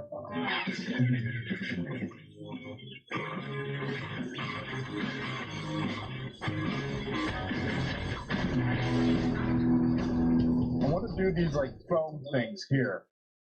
Ironically, when we poured this, we poured white down here, and all that white flowed up to back here. What I wanted to do is look like it's foaming and then come down and be foaming over the waterfall. So I've never done this before. I watched a couple YouTube videos. I think I have a concept of how we can do it. We've got some friends on the back burner that we could potentially call the south. With that, this shit's about to get real swirly. And worst case scenario, I can probably sand it off, is where my mind is, which is the justification for not doing it. Two, I'm going to do a little tape dam.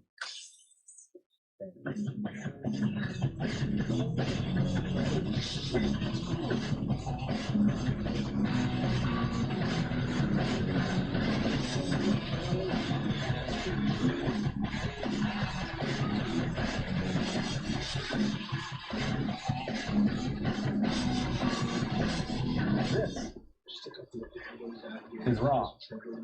Did a couple things that I basically just winged it as I do.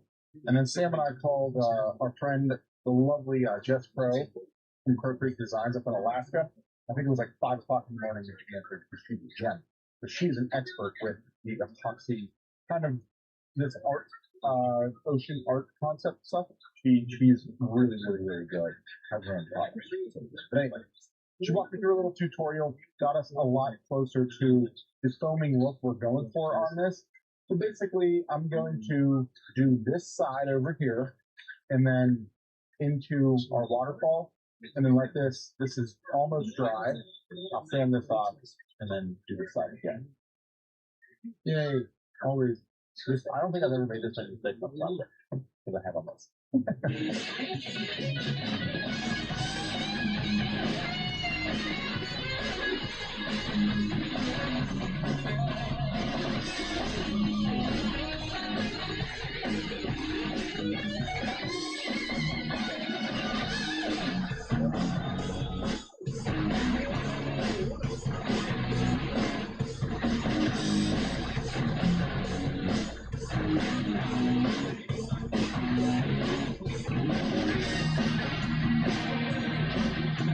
The river is dry and looking good. Now we pour the waterfall part after we hopefully kill all this junk off.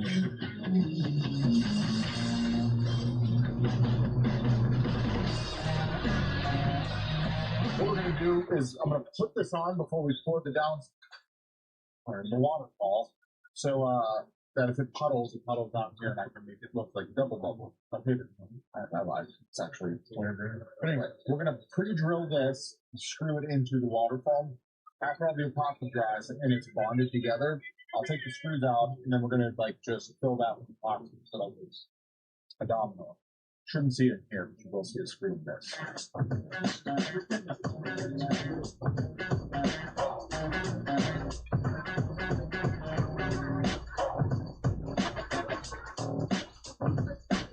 So I think if I pour up here and let it dribble down, it'll look like it's actually dribbled down, and then it'll puddle here and give us like two different kind of depths of this bubble that would kind of pre-bubble down here.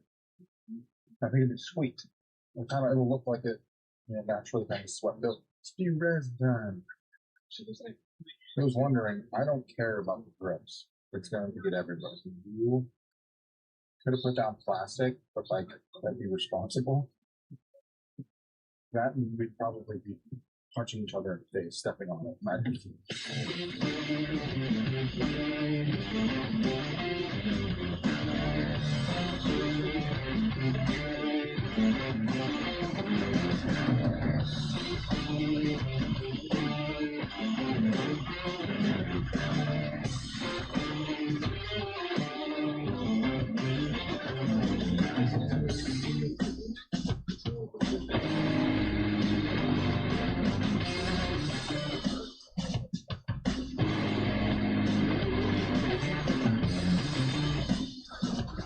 So as you kind of saw, mistakes were made on that project. A lot of them. I poured thousands of dollars of resin on the floor, basically because I just didn't use my brain. How stupid do you have to be to think that a piece of 8-inch acrylic is going to hold in all of that resin, regardless of how much volume it is or how deep it's poured or whatever. So like, this is a big dumb mistake on my end. Fortunately, we were able to fix it, and we still have that project in storage. It's super cool and people dig it. At this point, though, I've started to realize that I could push my ability with epoxy a lot further, and I was pretty confident on what not to do because of the waterfall project and then the success we had previously. So when a local bar reached out in Pittsburgh and wanted what would end up being the longest epoxy pour we've ever done, I honestly jumped right in. One stipulation though, they provided the material, and well, you're gonna want to see this one. All right, so these guys make mead, and they got a ridiculous size bar. They bought their own slabs, which is a little different how we normally work. So we're pretty excited. All we have to do is pick these things up, and we're gonna make some river tables.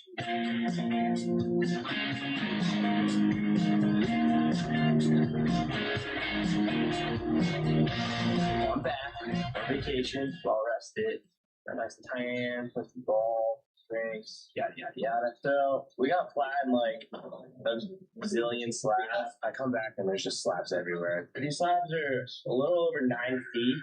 Me and Sam off camera, we put another support piece in there so the machine's completely flat.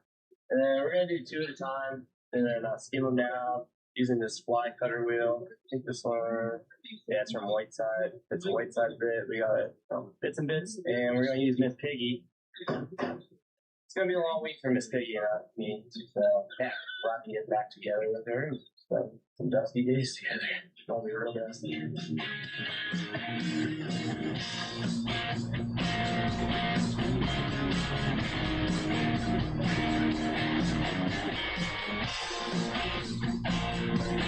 Hello, welcome back to another episode of John Mike YouTube channel. We are doing a couple color samples here for the epoxy river tables. So we have a couple different copper colors. We're going to do black and we're going to do blue. This is just a regular Toba epoxy, just a sample. I haven't found too much, if any, color variation between different brands of epoxy. We'll use a more river table specific epoxy for the real thing. But for now, we'll go a little bang, shebang. It's amazing. You need just bare minimum for this stuff. That big blue river table, we used this color a couple years ago, and I don't even think we used the whole one of these. Ugh. It's time to make some melamine molds. Got the slabs flattened at least kind of close to where they need to be. We have some rough dimension on how big these tables are going to be. So it's time to cut some melamine. So because this is, I think, the longest thing we've ever poured, we went ahead and ordered 10-foot sheets of melamine. So we can make 2 10-foot sides Then we'll make an insert in the center with some branding on it. But always call your provider to see how long they have stuff instead of getting too squirrely trying to make stuff longer than what it is. These only come in eighths. This thing's bare.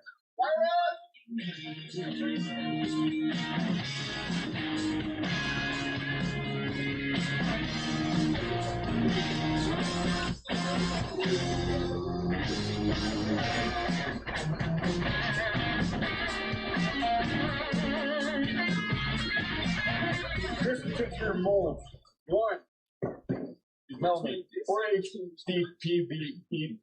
the plastic stuff that's insanely expensive. There's a plastic store shortage right now. Our legal probably don't run this project. Tip number 2, mold release and caulking. We use caulking in all of our corners to make sure everything is water and airtight. The biggest tip with the caulking and stuff is to make sure you let it dry.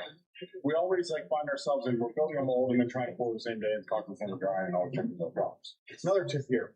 Check this out. The finished size of this table itself is going to be 30 inches by 8 feet. So this box is 31 inches by 8 feet, 1 inch. What that does is it allows us to cut our ends off when we get it done.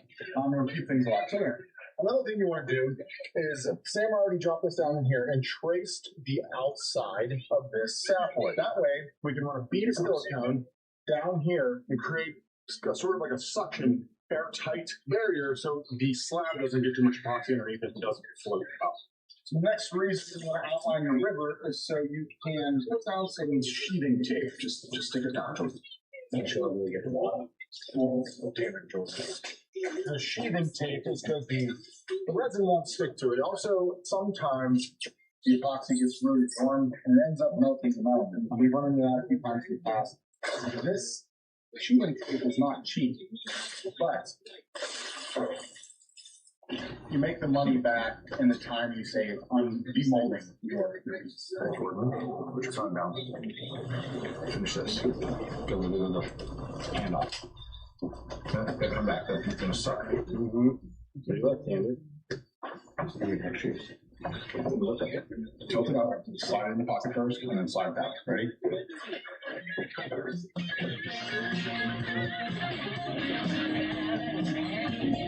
So, the client bought the slabs on this job, and this one is potato chip.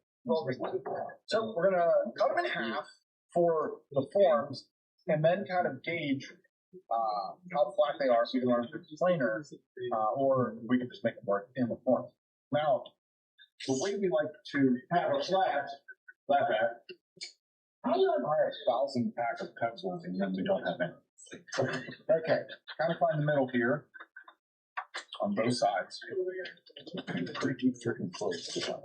Then we grab a chalk box and we chop ourselves a line.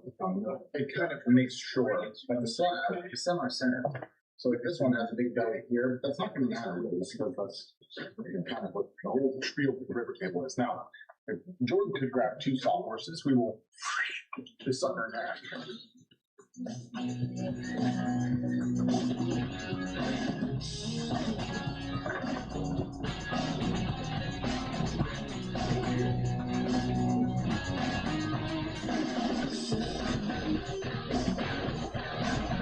Unfortunately, nothing about this is square.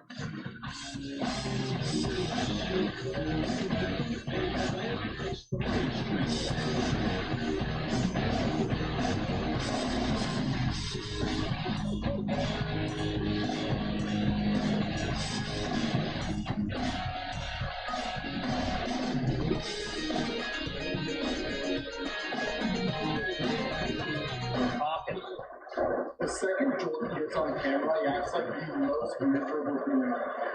He'll go from being chipper and smiley. If you're like, Jordan, what are you doing? He's like, I'm going to crush you. That's what you do every time. And then there's John. Turns to Seth. And I'm like, John, what are you doing? We're about river, bitches. What's up, everybody? I have to be more chipper, apparently. So the caulking is dried. These have been sitting overnight. And what you see here is typically we just clamp our boards down into the molds so they don't float. When we go wider, we make a jig and stuff. But what we needed to do here was add these metal stretchers. That way everything is nice and straight. Because these forms are so long, the epoxy is actually heavy enough to bend the form. So we wanted to mitigate that by putting something straight on, and as well as these are basically potato chips that we put into the form. And because we couldn't plane them on both sides, we want to keep it as thick as possible. It's just helping everything to stay nice and straight.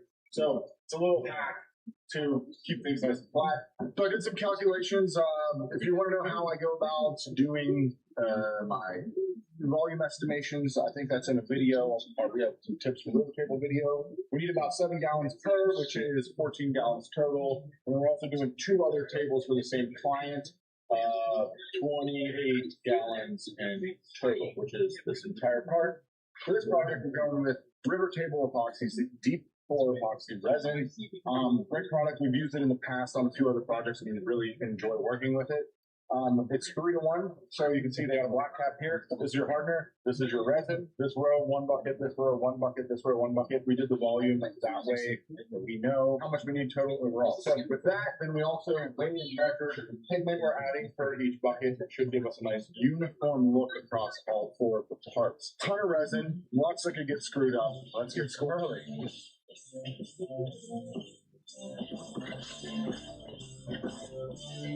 All right, kids, so we're going with cobalt blue on the tint, and we got this like a coffee scoop. It works. We just need a uniform, and this should look pretty much exactly like we want it.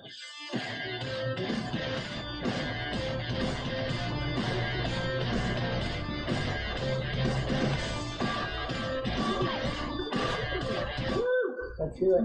Let us pour.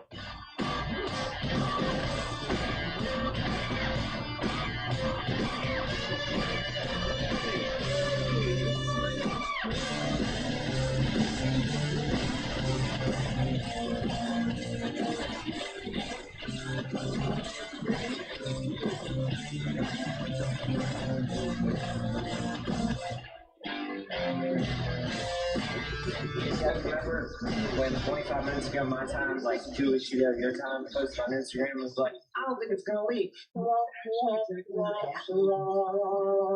So between the 2 rivers on the bar top, we're going to do the company's logo, and that means we need to glue up some more of these slabs. So we're going to cut this one down, rip it on the table saw, and then get a little glue up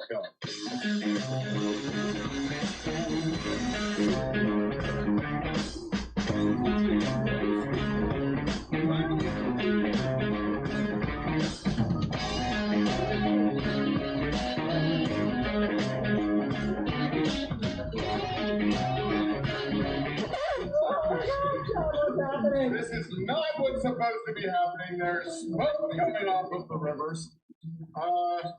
Everything was perfect. It's only like 60-some degrees in here, hot now. Oh my God.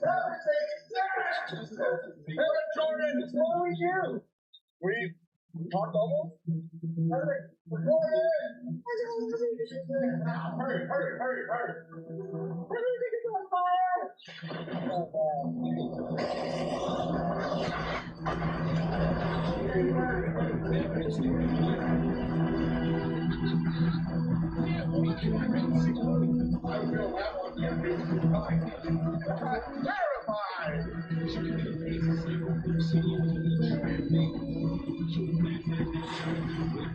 The ambient temperature of the room got too hot. It's like we're like on the cusp. These things are only supposed to be for like 74. It's got to be getting closer to 80 in here. If it dries too fast, it'll crack, and we can't have that. If it just dries fast and the art doesn't crack, it's not ideal, but we think it will survive. I can't even say David Jordan on this one, dude. It was 100% not his fault. I'm going to change the temperature. Like, that's my bad, guys. Sorry. Damn me. Well, it's time for everyone's favorite game. Be the first one into the shop and see if the epoxy exploded or leaked all over the floor. As you guys saw in the previous clip, it was boiling itself as we left. So, let's see. Wow. It didn't explode. Holy shit. I don't think it should be rock hard yet, but it's all alive. It's survived. It looks great. Yes! Jordan's working on flattening the black tables back in the CNC room. I'm going to start unmolding these blue ones. They started steaming and gurgling and doing all sorts of horrible things on Thursday or Friday of last week. It's now Tuesday. We were scared to take them out of the mold even though they were rock hard, so I don't know what to expect, but I really, really hope that these things are just peanut butter and jelly on the inside. All right, let's try it.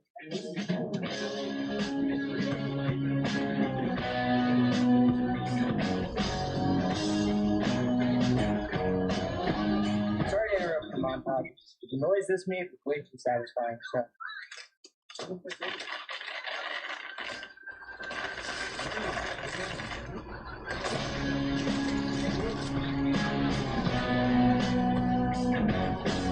Your time's running out if you want to grab the offer for Learn Epoxy. This video is a little bit longer and you're running out of time. So check it out. And a link for you down below. You can save a ton of money by grabbing it right now. Everyone, it came out so, it couldn't have been better. This, the complete opposite. It's slightly blue, which is concerning that you're like soaked through somehow. This side doesn't at all.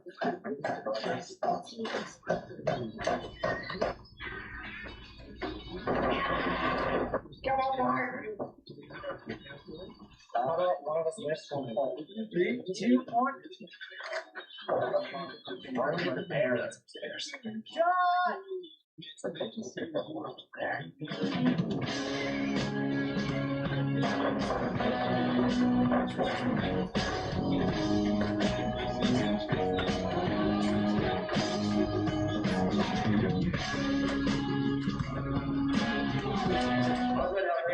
Could have gone better.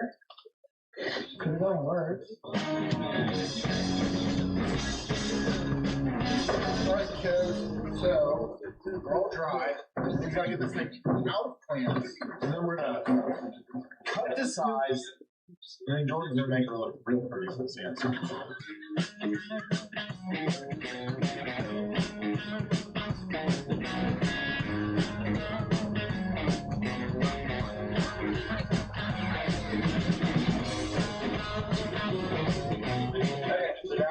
It's time to cut King Meat's logo into the center portion of the bar. What we're gonna do is we're gonna do a half-inch poppy cut with the crown. You can see here, and then they also want an inch border around it. So it's gonna look something kind of like that. Using the bits and bits half-inch down cut spiral bit with astro coating, called bits and bits. We're gonna go without the dust shoe so you guys can see some cutting. So I'm scared. Those bits are very scary. Spiral.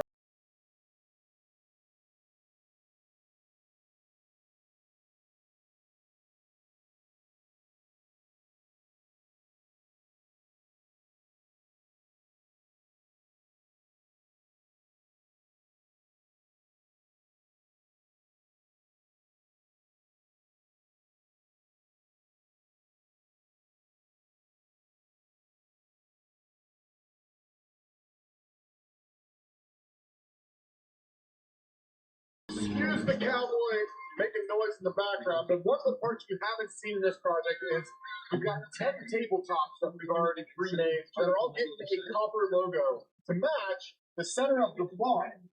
So we've got to pour all these, we're going to pour them all at once, just make it a little bit easier, and it's because they're all the same color. So we're going to mix up some more resin and do some more color.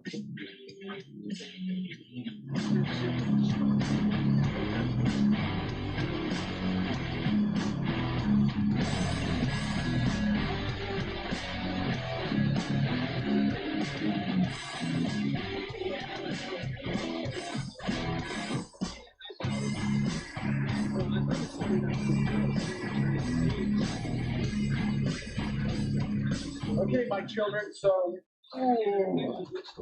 we're dry, and Jordan and Sam got these out of the mold. So they called me in. Glitter, you putting it over? Yeah, that's a slide. On the other side, this is Listen, are we gonna go through the same thing we just did?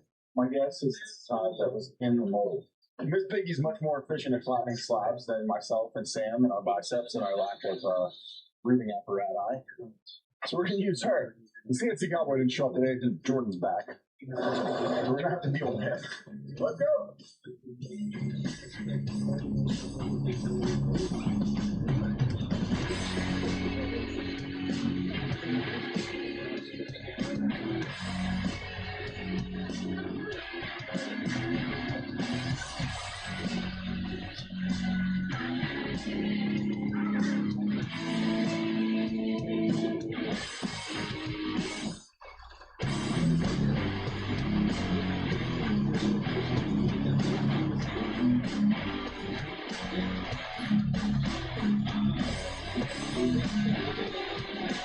It's sweltering in here, so excuse the fan. But next phase on this is we need to join the three pieces together. We're going to use these fancy domino connectors, get these inset.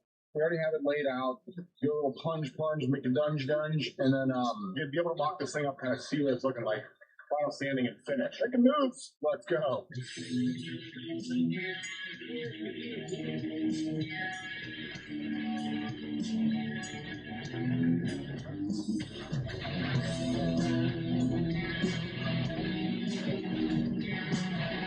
Now that the holes are cut, we stick them in there. Go ahead and mock this thing up.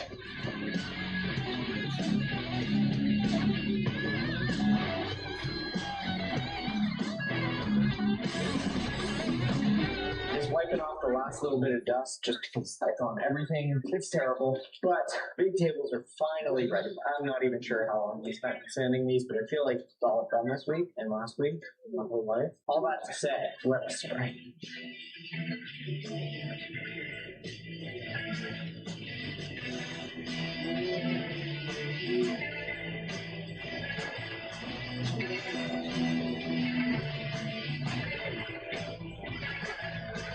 All right, so we're back at the installation spot at Kingview, and the construction crew's here ripping through getting the bar installed. We're going to get our bar in. Sam just got here with the gorgeous looking tabletops and stuff. Let's get this thing in. Install day! You ready to party? Hell yeah. Is there meat? Look, there is. And there's also this thing in the sky and the Jordan. Which would be a good one. Let's get it.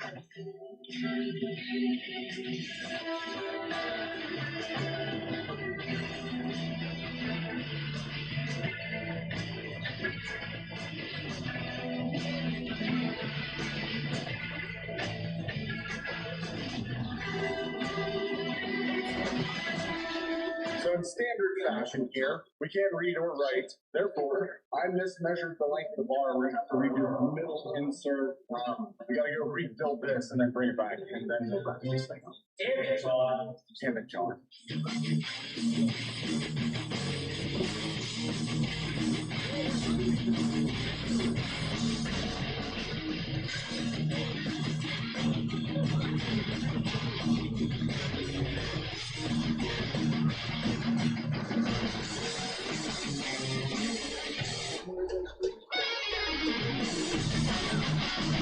Finally have something I think that's actually going to work. Thanks to Jordan. Damn it, Josh.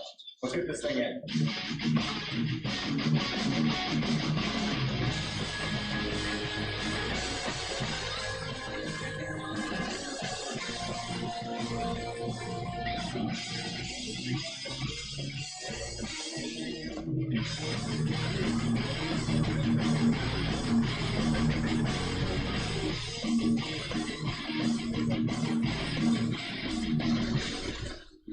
Oh, delicious. Now, with another massive project in the bag, the guys and I started thinking about how we could do more ridiculous things for people that we love. And one of my favorite YouTubers of all time is Matt Carricker from Demolition Ranch and Off the Ranch. And he's unfortunately right now retiring from YouTube. But at the time, he just moved buildings. He was just in the mix of beefing up his team to move to a new site. And he built a brand new bunker. And when I heard about it, I knew I was going to have to build something ridiculous for him. And so we're just going to want to check this one out. This thing's absurd. Ooh, you off the finish video. A big long table. Bench. I got tolerate. Is that one of the walls I ran through? That window over there, you definitely. Oh yeah. Definitely ran through that one. It looks awesome. We should probably encase at least 1,000, maybe 2,000 bullet casings in there. Yeah, I'm in.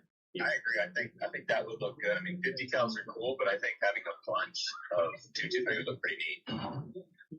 One of our fans literally drove by and dropped off spent 50 caliber casings. We give them to you, Mr. Character. So I'm way too nervous about sediment on these things. There's a lot of dirt, there's chipped brass. So I gotta clean it up using one of those vibrating cleaners you can grab from Harbor Freight. I've got a badass idea for the base. That'll be OD green. It's gonna be made out of metal. It's gonna be knocked down. It's gonna be awesome. But we gotta make sure we nail this epoxy board first. So let's get into it. No, you're fine. No, go back out. No, you're fine. George and I are gonna double fist some mixers. They come in 3-gallon kits from Tovo, so we're going to pour 3-gallon kits, and then we don't have to worry about measuring anything. We can just pour the whole kit. In the Black Rifle table, we did bullets first, then resin. I think we're going to go with that. This one's a thinner pour, so we should be able to mix those around and alleviate a lot more of the bubbles, I think. I guess we just don't. What?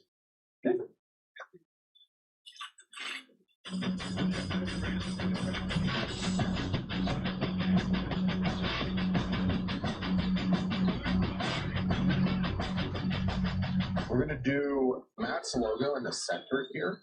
So that part, we're going to be cutting into the resin. You don't need it. If those bullets get in there, it's brass. We'll just screw the bit kind of thing. Make sure there's that. And now for the terrifyingly fun part. Pouring $1,000 of resin into something you can't replace. Let's go! Chapter.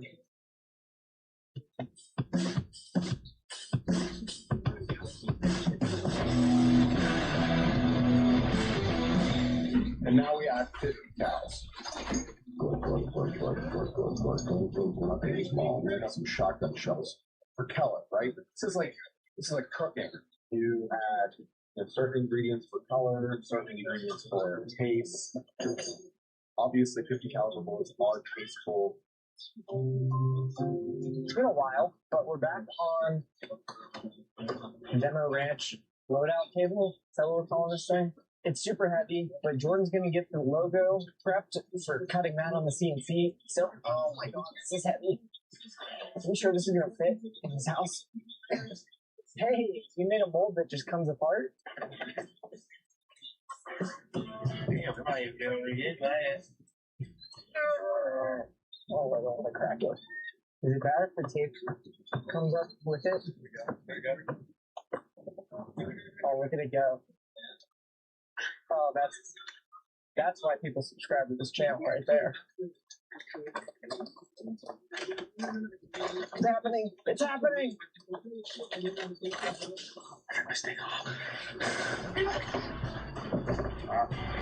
Well, I was right. This is the best mold release we've ever had in the history of this company. All right, this doesn't look like the strip. It's clear, it's flat. I'm gonna dig it. As long as Jordan doesn't F up the logo.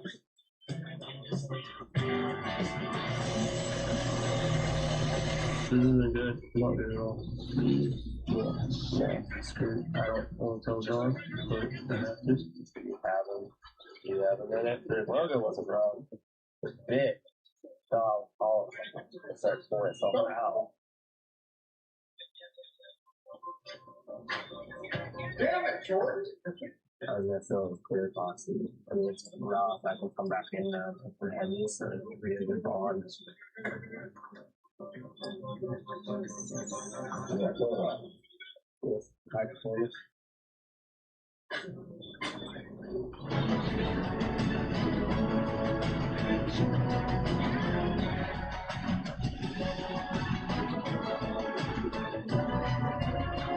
Got it filled in with the clear resin, so what we're going to do, just cut the same path. I offset it a little bit, that way we get any tear out, so we're going to make the logo look extra crispy, so spray this one goes a lot better. So if you were curious on how I was able to just call back, I was super fortunate that 3 years ago when I was delivering the Black Rifle conference tables down to Texas, my buddy Andy Rawls introduced me to Matt. It just so happened to be literally right after he started the Abandoned Mansion project, and he invited me and Sam in to do a little demo with him. I ended up running through a wall and then running through one of the windows and helping out with the demo, getting real gross and sweaty. It was actually an awesome way to get to meet Matt and then be a part of something that turned out to be a huge project. While we're building this, Matt has actually finished the house, so I'm hoping when we're down in Texas, we get to check it out. Parts are cut for the base, so what we're going to do is essentially make 2 boxes for the top and the bottom, and then we will use fasteners to fasten the legs in. So that way, when we deliver it, we can take it apart and put it back together nice and easy. So you guys asked how you can support the channel, and I am super excited to announce that we finally have our brand new custom hats in stock. We have the Velcro patch with the John the Builder logo inside custom and on the front. These things are awesome. You can get yourself a premium power tool patch or a punch it in the face patch. Both of those look fantastic. Love you. Let's get back to the build.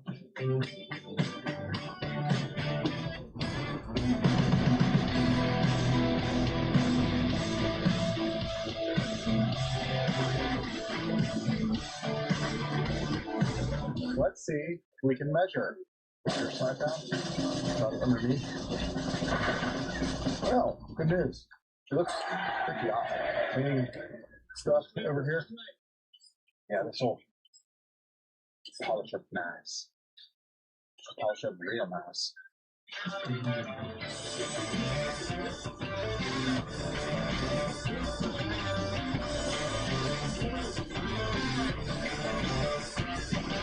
It's so awesome. I mean, the more we do this kind of stuff, I think we're getting better and better at the wet sanding, the polishing. We're still not perfect, and we've got a couple touch-ups to do. But this thing's looking sick. Now, all we got to do is get the base finished, and then find a way to get to Texas. One eternity later. Just got to hold Matt. We're heading up to the house. So right now, he's taking us to a super secret bunker. This is why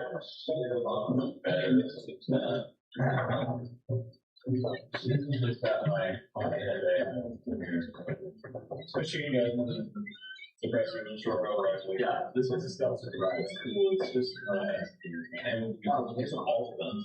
Yeah. It's just good.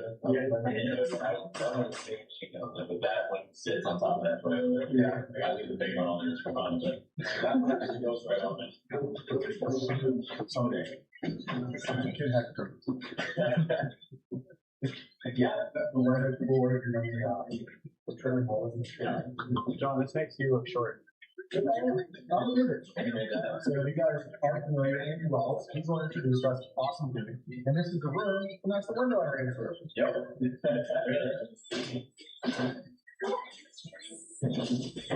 He hand joined the class. There was a money worker out there. Jointed everyone by hand because it's out of his mind. And it wasn't good enough on the machine. This thing's so much bigger in person. Yeah, it's almost like that. So, if you were 6'4", it's going to be drawing. Yeah.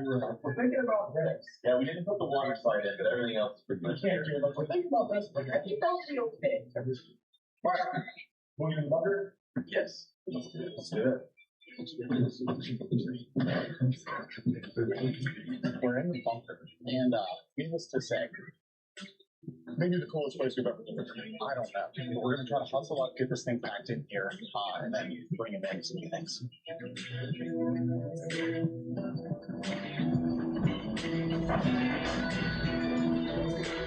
Wash your bars.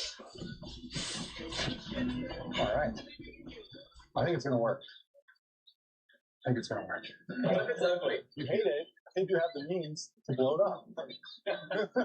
Maybe hide it there. We did. Yeah, sorry. The camera here, so I thought about it. Keep it on the camera? That's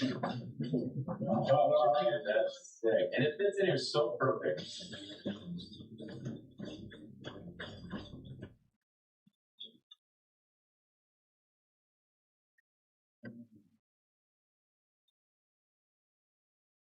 It's like better. It's like, I know, but like, I just, this is cool. It's a good thing you have two bunkers of the same size. Yeah. It was originally planned for bunker 8. This is solid. Yeah. It's all knocked down, so in case you guys do a big out. Man, this was so good. It's got a bunch of bullets in there. We wanted to clear because we thought it was a cool effect. Super one of a kind. Yeah. Yeah, we got room like some stuff down here. Yeah. Because we got something to work on these things in here, so we just did it. That's fine. Yeah, this is perfect. The other bunkers like Brian. Yeah. It's the one for community. This is so good. We think it looks badass. I mean, it does. It's the the first project with bullets and casing insane. Yeah, the black rifle as well. And then we did a guitar from that. That was also. Oh, I've seen that one. Yeah, that was awesome. Yeah. So that's where the inspiration came from. I didn't know anyone it's so good. Well, like this place looks so cool, but we needed that sound center. It's like right when you walk in, it's like gun and that. Dude, looks like so good. Some of your practice on there and stuff. So a lot of you guys have been asking, and yes, Sam is no longer with us. He is taking a different job somewhere else, and we wish him the best. And then you also probably saw Ethan in this video working on this table, who is also taking another job. He's actually become a pilot. So big thanks to those guys. I'm super appreciative. I know Matt's super appreciative. Yeah, Sam, you were awesome. Thank you for Ethan. You did a great job as well. I love you guys. Transitioning into phase, what I would say, 7 of the John Malecki evolution was this era on the YouTube where you guys started sending me insane things and wanting to see me build them. You see, over the years, I've made a lot of content and got a lot of joy out of trying things that I saw online. And I think the nature of most of us as a maker or a builder or woodworker or whatever you want to call it is that we would like to try to build some of the stuff that we see out there. And so when thousands of you sent me a table that was filled with what looked to be rocks made out of epoxy, I knew I had to try it. I also was incredibly confident that I wasn't going to screw this one up. And well, check it out. So Docky did a pretty awesome job of building something cool.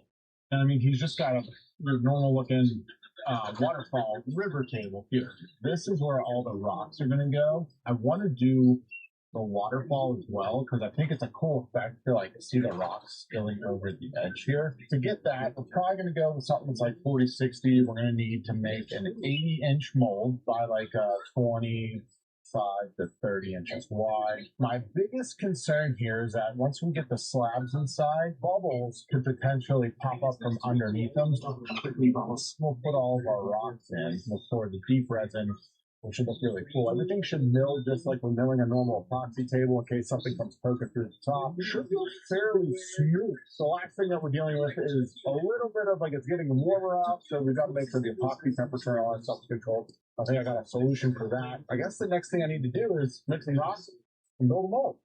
What do you think, Ron? I know more than you. I agree. So in order to be awesome, we're going to need to make some rocks. So more or less, I'm just going to pour a couple kits with some pigment in them and let them harden, and we should be able to turn them into rocks. At least that's what I've derived from the video. So I'm going to use this gold. I have no idea how much, so don't ask. I'm just going to wing it. I want these to be like solid though. No light coming through. So should be a pretty good amount. And we'll just kind of see what the resin looks like here.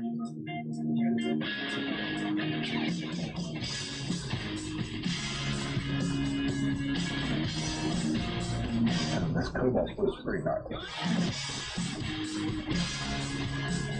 Originally, I was just going to leave them in the buckets and then pop it out, but that depth has me concerned that it's going to crack, which I don't care if it cracks, but I don't want it to melt the bucket. So I forgot we had some of these pans from Empire Molds, so we'll just put them in here. It'll work just as well. Probably make it a little easier to turn into rocks too. While that stuff dries, I busted out this super wonky oak slab that I milled by hand in a backyard somewhere and dried myself. I had no clue what I was doing, but it should be a good experimental piece. And having some like twisted slabs, typically you can make them work in epoxy tables because by cutting them in half, you take a lot of twist out. So I'm going to cut this sucker in half, cut it down to length, prep it for the mold. These are still super wonky. What I'm going to do is cut off of both ends. I can cut a lot of that out, and then hopefully with some surfacing, alleviate a little bit of that pressure. That's one of the benefits of having a longer piece and cutting things like as big as you possibly can. This thing's the best. It's so absurd. Just knock the bark off and see if I can get a bottom to be flat. Oh, around the bend. Can we get a clean break?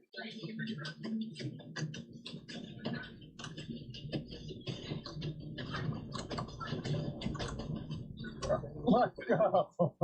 Oh. 70 inches on the dot. Good enough for a wall? Is it? I don't know. Looks like it is. We acknowledge our useless accomplishments around here. Excuse us. This is very important for the betterment of the team. Sorry, Jordan. Daddy's fine. Here's our team. Fill these rocks. That'll be pretty cool. I'm gonna joint the bottoms, and then we're ready to pour it. Well, clean up the edges a little more, but you know what I'm saying. Stop staring at those beautiful slabs. A different project. You'll have to subscribe.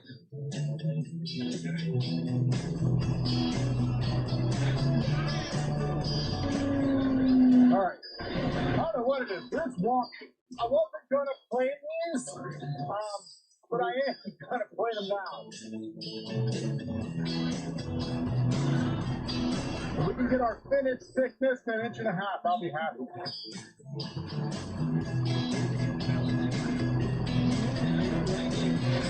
Figure.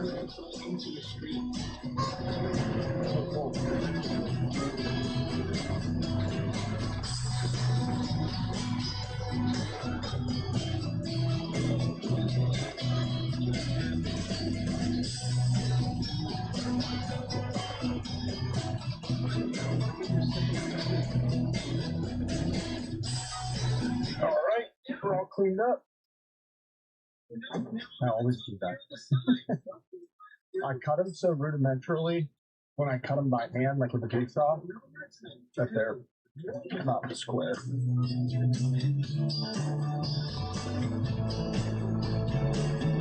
There she is. You can kind of see a little bit of how the twist came out. So, ready to pour it, and I mentioned that I am a little bit apprehensive in regards to deep pouring, especially when we're doing clear stuff because bubbles ruin it all. So, in order to fix that, there's 2 things you need to do. 1, regulate the temperature of the room and the temperature of the epoxy. And 2, be more awesome. You made it this far, and I want to make sure you understand. Right now, I learned epoxy. You're going to get everything that I could possibly conceive of for as cheap as possible, including tabletop epoxy, pre-course, pre-mold building, color, multiple finish trainings. You've got to check this out. If you've ever dreamed of building an epoxy, now's the time. Grab up the course. So our epoxy is cured. Looks pretty rad. We should be able to get some rockish forms. Now the the donkey, I should say, he just like breaks off chunks and makes rocks like that. He claims it's the fastest way. Ow! All right. Where's that in here? There we go. I mean, I guess you just like. This doesn't look very efficient. Oh, there you go. That's a good one. Yeah. So I guess we're just kind of looking for some like rock shapes. I don't know. I feel like there's a better way to do this. 1 second. Damn it! I don't know why I thought this would be more efficient. It's definitely more fun.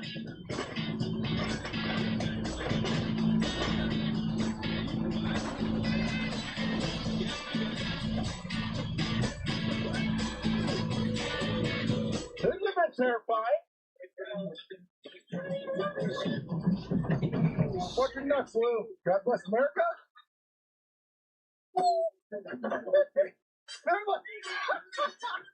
This one's thinner. I'm going to try this one. You ready? Hey!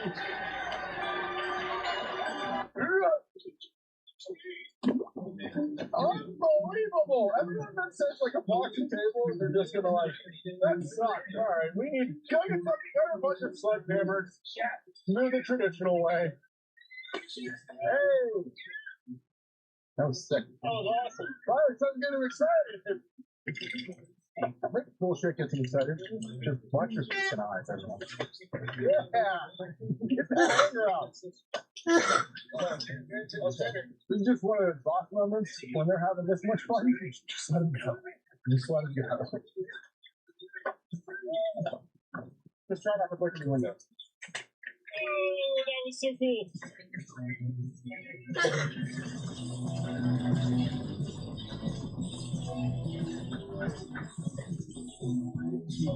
As I spread them out, there's still like a bunch of dirt debris, and that is not good when you're trying to do a clear floor. All that stuff floats around. I'm gonna get a good color dispersion, not have too much in one spot. See like all the steps.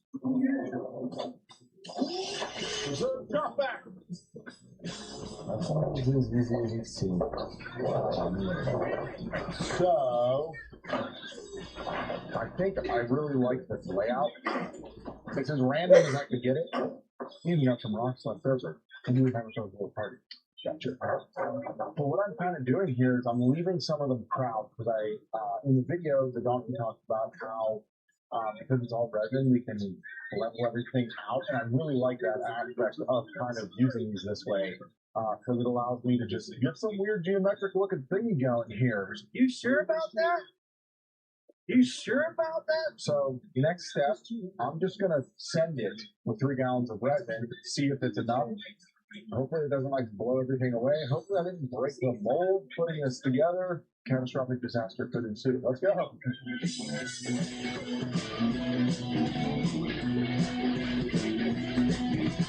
So to try to avoid bubbles, I'm going to degas it, and just only fit like a gallon at a time. So I'll do this. And 200 degas.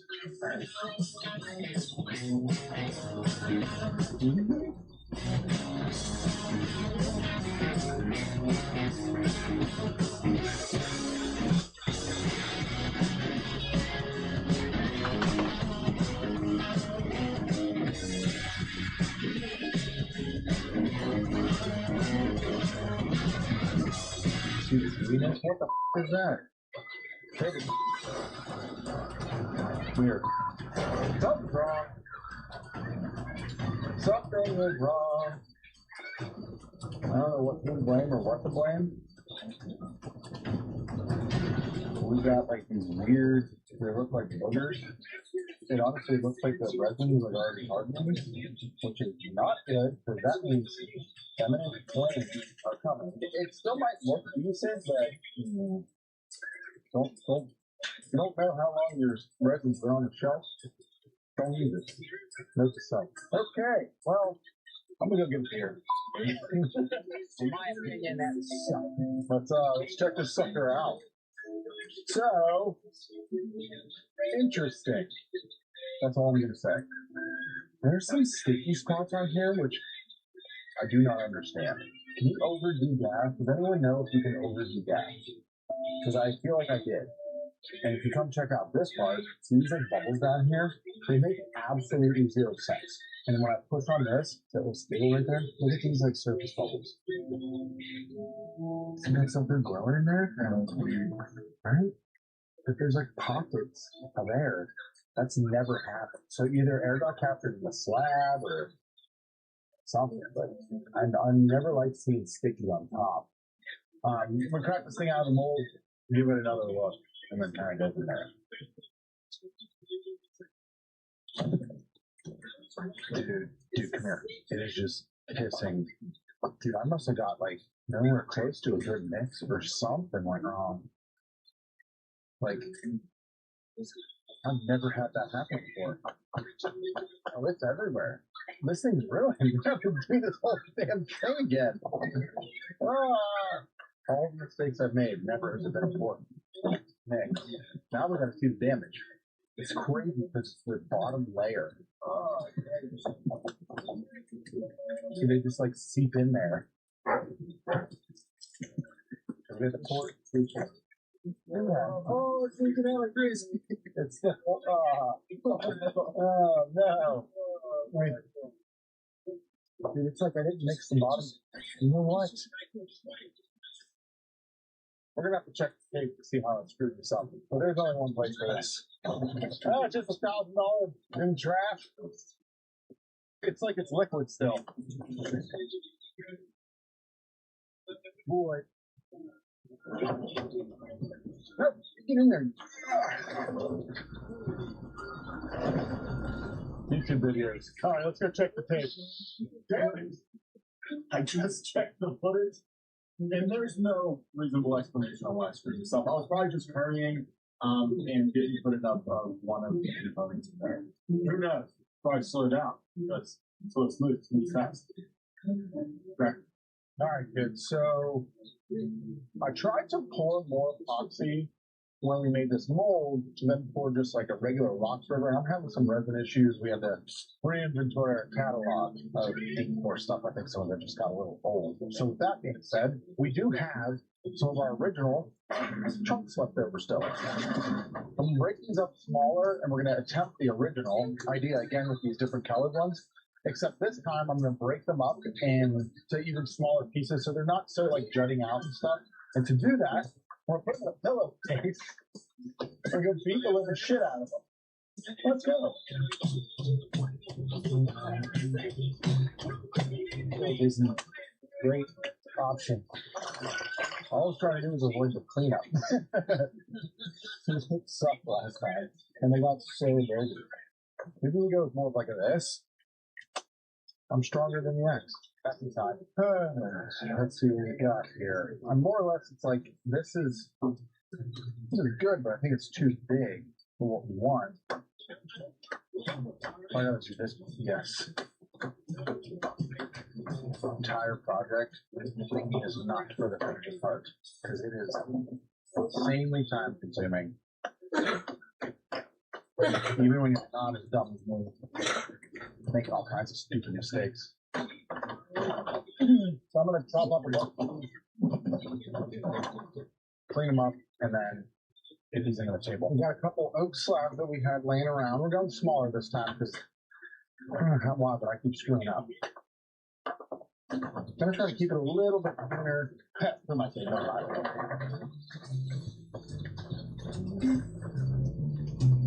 It'd be kind of cool to get all three in there, huh? I like it. It's weird, but it's mine. Now we're going to see if I can appropriately mix epoxy.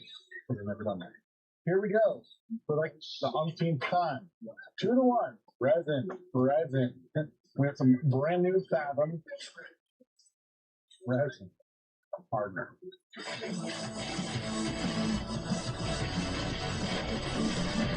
All right, round 2. Fight.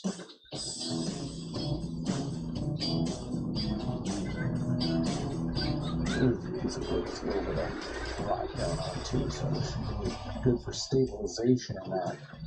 We have a bunch of freaking flakes. Now let's look at the bottom next. I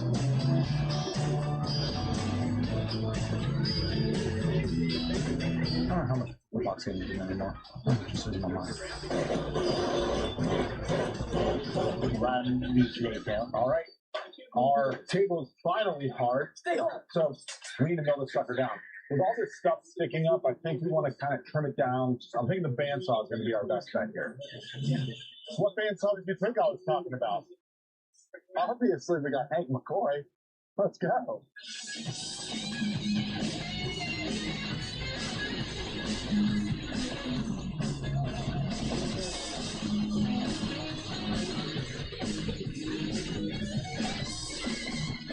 That couldn't have gone better.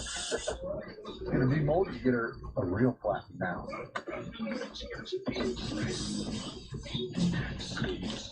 Now this is typically where things either go great or perfect.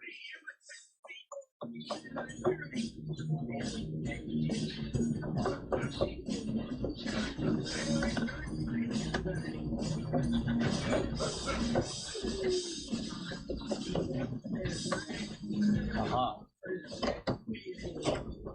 Oh, I see one. Damn, I didn't put mold over this on. Oh wow, how did I miss this? Can't flush.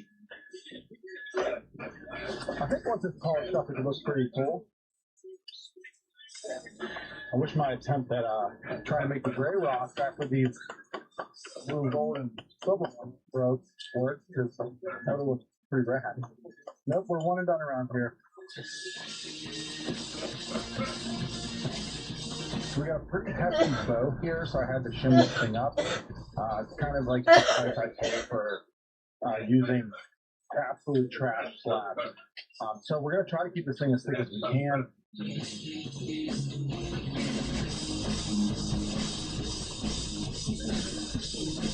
All right, we're off the machine.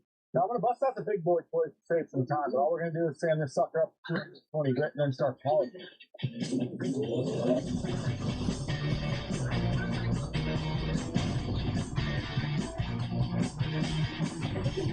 I gotta say, it looks pretty cool. Check this out. Chris and I were just talking. They're like, kind of like, I don't know, what we call it, holographic looking so far, which is kind of neat. I'm going to cut the table down to size and then get a quick base put together, sand it to probably at least 400 grit.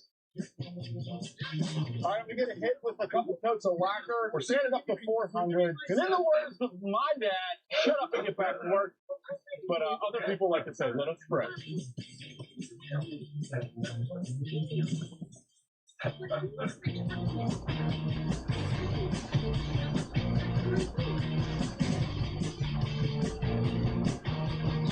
So I just got this thing out of finish. It ended up looking awesome, so I didn't need to buff anything. It's nice and clear in the center, and I'm really stoked about how it's looking.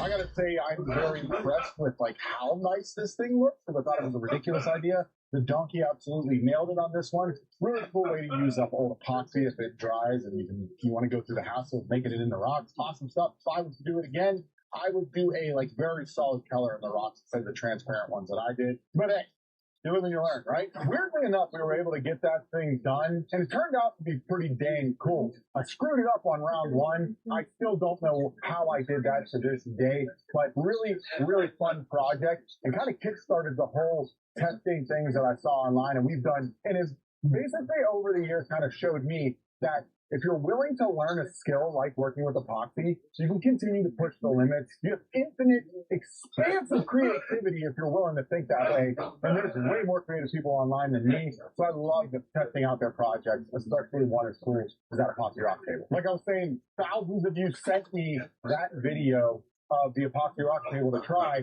And then 100,000 more of you sent me this video of a dude with a table full of fish. And this is a little bit of a different epoxy table, but I had to give it a shot, and it was a blast.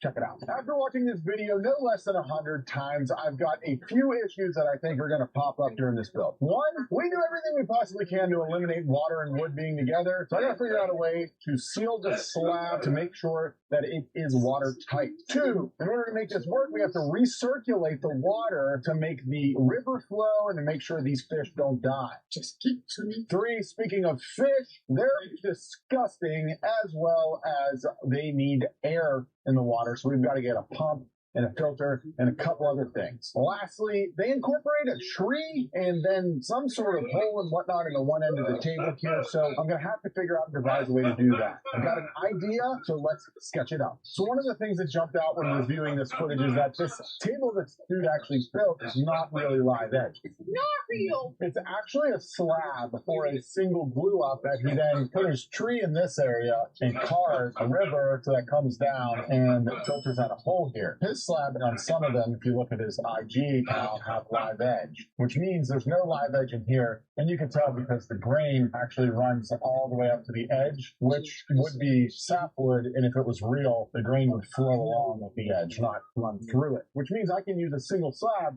and carve my river into it, which is awesome. To solve the problem of the moisture in the river, we're going to use epoxy. We'll put a base layer down, and we'll put some pea gravel in there, add some of the accoutrement. I need somewhere, though, to house the components and the pump and stuff. So underneath that, we're going to do two legs that will sit in pretty close to where the holes are going to be on the top. for our river. This is a tough drawing. I'll then do some sort of box or trough that will hide the pump, the filter, and the hoses. Those all need to go up into this box here. So because we have epoxy that needs to dry, the first thing we're going to be working on is the top. So Chris is going to go to the store and get all kinds of aquatic stuff for the aquarium, and I'm going to pick a slab.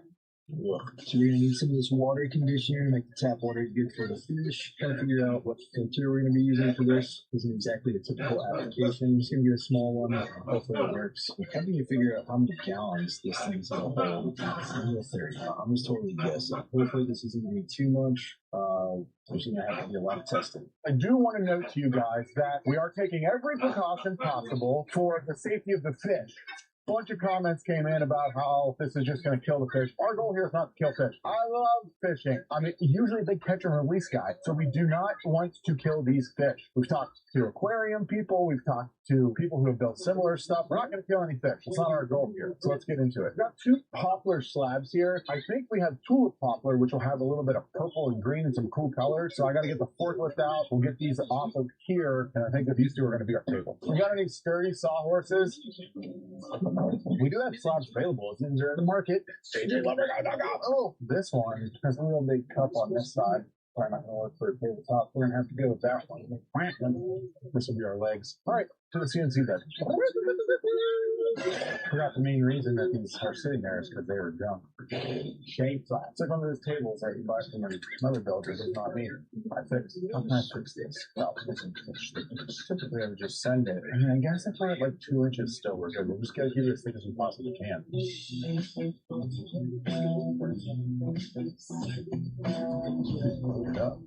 Oh, that could be the best line you've ever popped on here. I don't know about you, but that gets me fired up. As I get this thing cut down to size, and if you're someone who's looking to learn how to build epoxy tables, build live edge tables, everything from deep pours to castings, all of the knowledge that you need to make stuff just like this or any of the other projects you've seen me build, I've got a masterclass, everything that I know on live edge tables.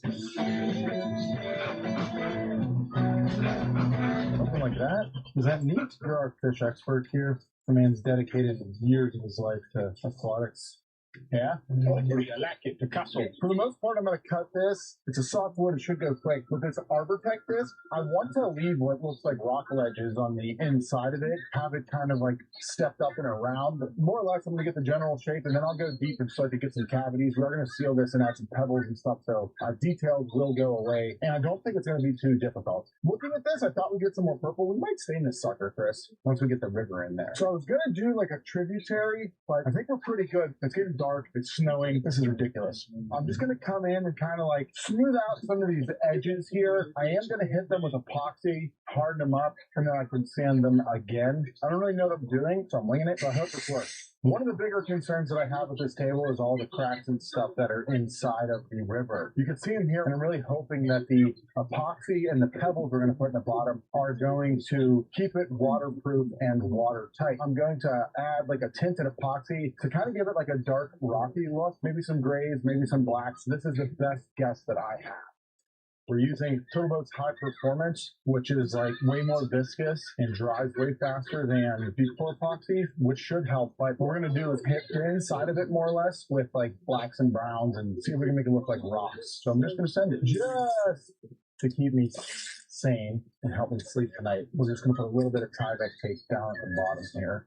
We are going to be pouring pea gravel in there, which has a lot of like browns in it. So we want the rock walls to kind of resemble that if we can. This is my attempt at art. Okay, we're starting out with liquid brown. Here we go. Yeah, I mean, it's got some shading to it, right? Yes. Looks like the inside of a diaper. I'm just going to like kind of do the same thing and like let it fall in the rock walls. It kind of got like peanut butter chocolate cake melting in the sun in the middle of summer kind of vibe. Did you think I was going to like pull the specific pebbles out and just, All right, Sam just mixed up some regular, just high performance. More or less just going to pour this on in a thin layer to get something on the rocks to help them stick. There's epoxy under them, but you know, we don't want these rolling around in the table. This is the fun part. So it's just, I'm just going to massage it in there, get real Bob Ross with it, and just tiny little pieces. I don't know what I'm doing, I'm just doing it. Doesn't catch on fire. This corner would probably take fire over a week. Yeah, this fire would look cool. It's got these like really weird, they look like algae lines. Great news. I hate it. So it should be in for one tomorrow. I hope this thing doesn't explode overnight. I think I'll go home now. All of the rocks and stuff are locked in. I think it's like a sleep, but we do have some areas like this that do concern me. So I've got some of this epoxy putty stick from Mohawk. Love these things. I use them all the time. This one's brown. I'm literally just gonna like get a glob of it on my fingers, roll it up, and it should dry in like 15-20 minutes, which will let us keep the project moving forward. But also, it just look like a rock. You know, typically we're having to sand this stuff out to make it look like a normal situation. We just don't have to, which is a bonus. We don't even stick a rock on it. We'll be fancy. Who knows? Oh yeah, get her in there. Oh yes, people never know. They're gonna know. Probably not. This stuff here looks like floating algae, like where the colors that you really soak in. It's so wild to me. We're sealed. I tidied it up a bit. The only thing left to do is test the water, and then if it stays, we can figure out how to pump it around. I've got about, what's that? I can't spell. 4 quarts of water here. Let's see.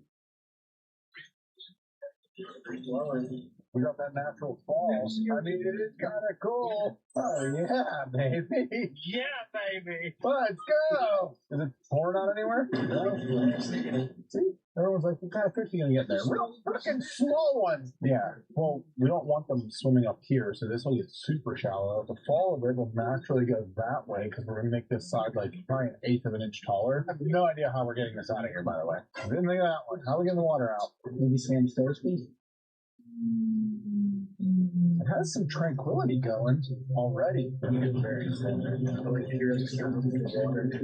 pretty rad. Anything dripping underneath? No. Well, we successful job sealing it, boys. That's a W. So let's get into the guts of how we're going to move this water around. First and foremost, we've got a tree that's going to show up. It's real, don't worry. The water's going to spew out of the tree into here. That's what will create, 1, air, but 2, the current. At the other end, we're going to have a hole. Chris just got back from the store. And under the hole down here in the center of the table, we're going to have this catch basin. That will be between our 2 legs and will catch the water, which has a filter, right? The filter will then also have a pumping inside of here, so we'll clean it, and that pump will run back over and pop out the other side. Everything makes sense in my head. I guess the next step is we're going to drill a hole on the water drain pipe. I'm just anticipating everything to piss it out. I guess we could get a wet dry bag and take the filter out and get the filter. There's nothing like intention making your tip and piss. What'll be nice is you'll get like that kind of tranquil, like pea sound with the water running. That could be nice. We're going to make a couple little cleats to just kind of hold this in. Then we're going to build a box around it. We needed to use a bin deep enough to put this filter in. And then we'll have to put enough water for that to constantly be filled to there. This should keep it nice and clean for the fishticles. Should solve a lot of like the debris issues. How the hell are we going to make that? You have to get to this. Yeah. You're building a box around it? Yeah. Why? So you don't see it. We're giving this to somebody. We are? Yeah. We're here shitting on my greens. I'm giving tables away to people. The people want it. I know they're going to want it. Now this can easily slide in and out. If one thing that looks semi-decent, like a professional furniture maker made it. Like it, bro. The next kind of order of operations is to start installing this stuff. So the pump is here. The pump will have a tube, which I'll put in a sec. We got to get these power cords out of there. So I'm just going to like somehow notch. Here's where it comes in here. We're going to need to poke the hole on this side to see where it comes up now. Ooh. Exactly what I want. Just a hole. Sounds like shit. We're going to get everything plugged in, and we need some water, and we're going to give this thing a test. It's pumping! So we're gonna need more water. It's draining faster. See how the pump hose is too tight, so it picked up the filter. I'm just glad we have a electrical outlet sitting facing straight up. The perfect spot for it. So where is this water coming from over here? That's pissing over there. Everything's good now. I forgot the hose over here. That's where the water is coming from. Such a cut bullshit. You want pumping better? Oh no, well, that makes no sense. Well, first test wasn't a complete fail.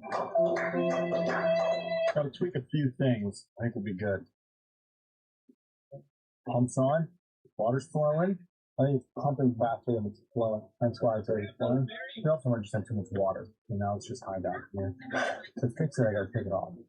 So what we're dealing with now is the flow rate. The pump's supposed to be variable speed. Doesn't really seem like it is. We're getting like a decent flow, but we have more water cooling on the table than we'd like. We've got flowing river. I'm gonna be honest. I can live with this. So now we just got to make it look awesome. Something that's concerning me is the volume of water on the table. I think that once we get everything done, we'll flood coat the entire top with epoxy. That'll keep this nice and better waterproof. And then we'll get the amount of water that's in the trough at once to be like a perfect amount so that it's not flowing over. You want it to be as close as you can get, but that's what it is. So now that we got everything kind of rocking and rolling and working, I need to sand this because we want to stain this table to be like a dark reddish brown. I mean, I've got something cool to go on here, and then we need to flood coat it with resin. So to give this the appearance of actually being real in like a live edge river, I'm gonna create fake sapwood. We did this on a custom commission for a client, and it turned out pretty cool. I'm more or less just gonna come through and leave like a bit of an outline on the interior here. And it doesn't have to be perfect. And then I will stain up to it. And we've had some success with this technique, and it looked rad, and I think it'll really pop. I promise you haven't seen this anywhere, because I think it's illegal in a couple states. This is going to get one of those, looks like it's one of those fake tables that we see on AI renderings making. No! I ran out of the last that clown pool. I have more of it and then not get it. This was actually Sam's idea on the last table, and it turned out pretty cool. So this should be interesting. Just don't have to be creative with this last little bit. All that matters is an outside line. That thin stuff just looks real nice. Glove up and get some stain on. This is a lacquer-based stain, which means it dries super fast, which is why we're going to use it. And I thought the color was pretty close to what the video showed. It's got some red to it, but I think that'll actually look pretty darn cool. It's like a brownish red, so once it gets in there, it's a lot more brown than it is red. This should be pretty rad. Let's see if this actually looks good. See if I have just a ton of pieces of tape. I'm glad the hole's still there. I mean, you get worried when you start putting finish on stuff, but the holes won't close up. Sit back and wear my eyes. Yeah. So it's looking pretty cool. Not perfect, but way closer to what they had on video. Along with a little bit of what I like to call your fake sapwood AI generated river exterior. And for all of you that are wondering where I'm coming from, if you go and have AI design a river table, it'll have the most insane shaped wood with sapwood in places that just can't exist. We're gonna let this dry for a little bit. Sam and Chris are gonna pour tabletop on this. We're going to be bringing it up to the edge. That way we get this whole thing waterproof so that any of the spillover that we were getting earlier doesn't ruin the wood. Pretty great. So while the top is drying, we are going to get working on the base. We're looking at another poplar slab that is an atrocity of cup. Usually the best use for slabs in these situations are going to be for parts. That way you can still get a decent yield out of them. So what I'm going to do here is cut pretty much as much of this junk out as I can. Once I bring it in, my hope is I'll be able to put it relatively close to the pieces here. We're just going to have two chunks coming down. We're not going to be able to keep the live edge because these are so crappy. So while I'm sawing this, I want to take a second to tell you about something I've been working on for almost 2 years now. These glasses you've been seeing me wearing. If you're a fan of the channel, you probably noticed a while back that I switched my safety eyewear to something a little less shitty. I'm super excited to say that we finally launched and debuted my own eyewear for the shop shades. You see, I got really sick and tired of crappy eyewear, so I've been on a mission to develop my own. I gotta say, I think we've done it. These are bar none the most comfortable safety eyewear I've ever worn. They've got anti-scratch properties as well as anti-fog, and they're super comfortable, and they're available now. So if you want to grab yourself a pair of something awesome, you can stack it up. I've got a link down below. It would mean the world to me if you join the Shades family. I love you guys. I appreciate you. I wouldn't be able to do what I'm doing without you. And this is something I've been so excited about, and I'm so glad to share it with you.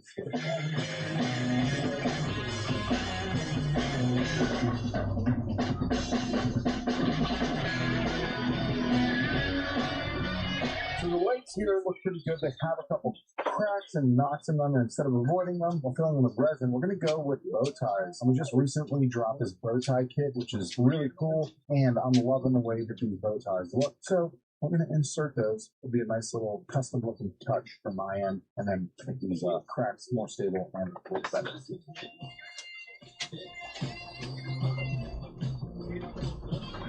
Beautiful. John asked me to bring the plates to attach the legs to the bottom of our fishtail, so I've got the file set up. I'm going to run our plasma.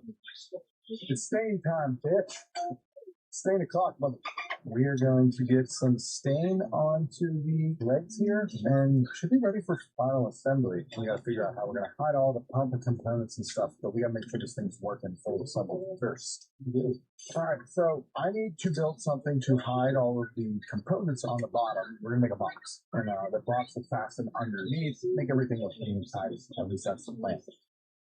Hey, look at that. It works. So I'm going to have to cut around the cleats, which I forgot about with this part here. This cleat's about 12 inches long. That's kind of what she's going to look like.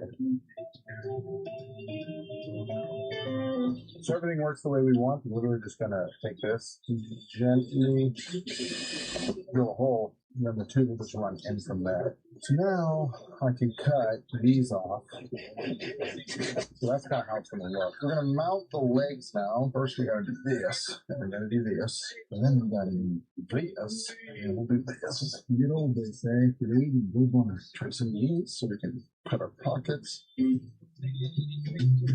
All right, so this thing is mocked up. It's ready to flip over and get all the final touches done, but we still need fish, moss, rocks, some other stuff. So I've got some important business owner stuff to do. So I'm sending the boys to Petco. This is probably a terrible idea. Do not come back with like a chinchilla. What's up, dude? What's up, bro? Things are working. Are they working properly? I don't know. There aren't really any rules for this, so we have no idea. We've got flow. We've got tranquility. How do you win this thing, John? We'll get to that after we start decorating. I think we're rocking and rolling. The next important task on the agenda is we need this tree to speed the water out. So we look at this because it has holes in the bottom. So that should allow us to bring this up through and just out the edge. The bonsai community is going to kill us in the comments. I don't want to kill it. I want it to be awesome. Let's get weird. There's a big old bit. I hit no roots. Oh God, no roots. That's not Michael Jackson celebration. Where'd the hut go? Alright, so Joe bought this hut, which I don't hate. And the question is going to become, do we like kind of like the rocks there? Or this hut? We like the hut. You like the hut? Because of that. How the hell did it die? There's probably there we go. That's neat. The hut was a beautiful idea. Yes. The hut's like too big though. That's what we're talking about, baby. There we go. That's a dove. That tree has got a tree. Now for the fun part. Hot gluing a bunch of random shit to the top of the table that I just spent days on trying to make look good. Go big or go home is how I was raised. The shiny rocks I don't like. Who bought those? No, I hate them. Whose idea was the shiny rocks? Like the one thing I was like, man, these look sweet in there. I was like, I can't tell if you viewed that before asking. I had no clue. They don't look like good at all. All right, everything's rocking and rolling. Everything's working. We have very tiny fish. Don't worry. We have a reserve tank and everything that could possibly be needed to take the fish out in order to drain the table and move it and all that proper stuff. No fish will be harmed in making of this fish. Here we go. Here we go. Hey, that's neat. That's what I'm saying. Like, you can't even see it. We need like 100 of them. Check them out. Look at your new home.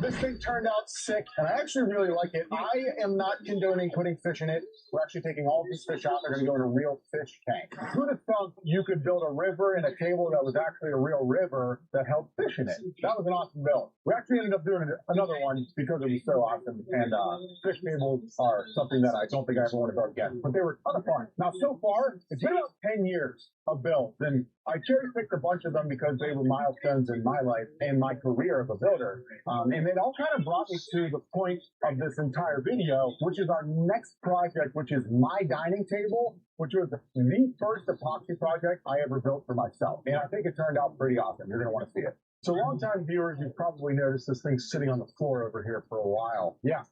She's big. We've got a measurement across of 77 inches, roughly 66 in the opposite direction, right around 4 inches thick, which is ridiculous. And like I said, it was very expensive. I'm not really positive how I want to build a table out of it, but what I do know is that it's not going to be round and that I need to address that crack. So let me hop on the computer and show you what I'm thinking for the design. So because this slab is so expensive, I don't want to fuck it up. So I'm going to lay it on SketchUp with an overhead shot, cut it into parts and chunks, give myself some options for what this tabletop could look like, and then I'll go out to the real world slab and pick my cut lines. The problem is with a slab this expensive, we only got one shot to lay this table out, and I don't want to screw that up. I'm going to mess with it a little bit, give myself a couple options, and then we'll go to the slab itself and just start cutting the parts. All right, so check this out. I got 3 different layouts that I came up with. 1 and 2 here are both 7-foot tables. The bottom one I just made an 8 just to kind of see what it feels like, but this is literally just this table with this part flipped over back over here. I think the consensus is with this B layout. And so that B layout is actually going to be pretty rad. So that would be one piece. So that's piece here. And then this piece is this guy. If we go over there, over on this side, weird is like how the photo turned out, is it turned this. That's so much bigger than something's wrong. I think my scaling tool might not have worked. There's like way more space inside. Yeah. Piece A is supposed to be this guy? Yes, I don't hate it. I just think I did something wrong. I definitely want more wood on epoxy. Relatively speaking, we probably could go to the 8-foot table. And we have the room. Bump it out a foot. We'll mold a mold. It's an 8-foot mold. And if we want, we can always add a piece inside, like I did on that one, if it's too big. Okay, let's build a mold, and then we'll get the sucker up. All right, kiddos, after a little bit more deliberation on the computer, we've settled on this for our design. We're 42 by 7.5, which is the same size as the mold Sam built yesterday. So now all I got to do is outline where our cuts are going to be on this slab, and then rough those cuts. I like to do that first to make it a little bit more manageable, to then go to cleanup. That way I'm not humping this gigantic slab around to clean the edges. I could take the smaller pieces and clean those individually. So far, if you look, the figure on this is incredible. So what might make sense is to like bring the mold over, if I can lay these in after I cut them. Even though the drawing's good, I think that would help to get these first 2 cuts. I've got the Excalibur 10-inch blade on the jigsaw. Reason is so I can get into here and stop the cut, and then come from the other side. A circular saw would have to go past it, potentially losing some material, and this is just way easier to maneuver. So I'm going to make this cut first. I am absolutely puckered because this is it. I said it at the beginning of this video how difficult this is to work with. Well, if I do this wrong now, I'm out a lot of money.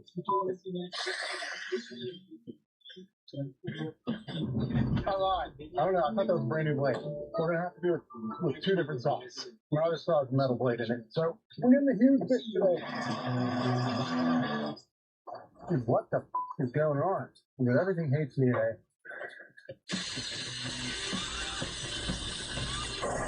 Mother of God! Oh! Look how cool this freaking edge grain is on this. Look at that. No! Yeah, that's actually pretty possible.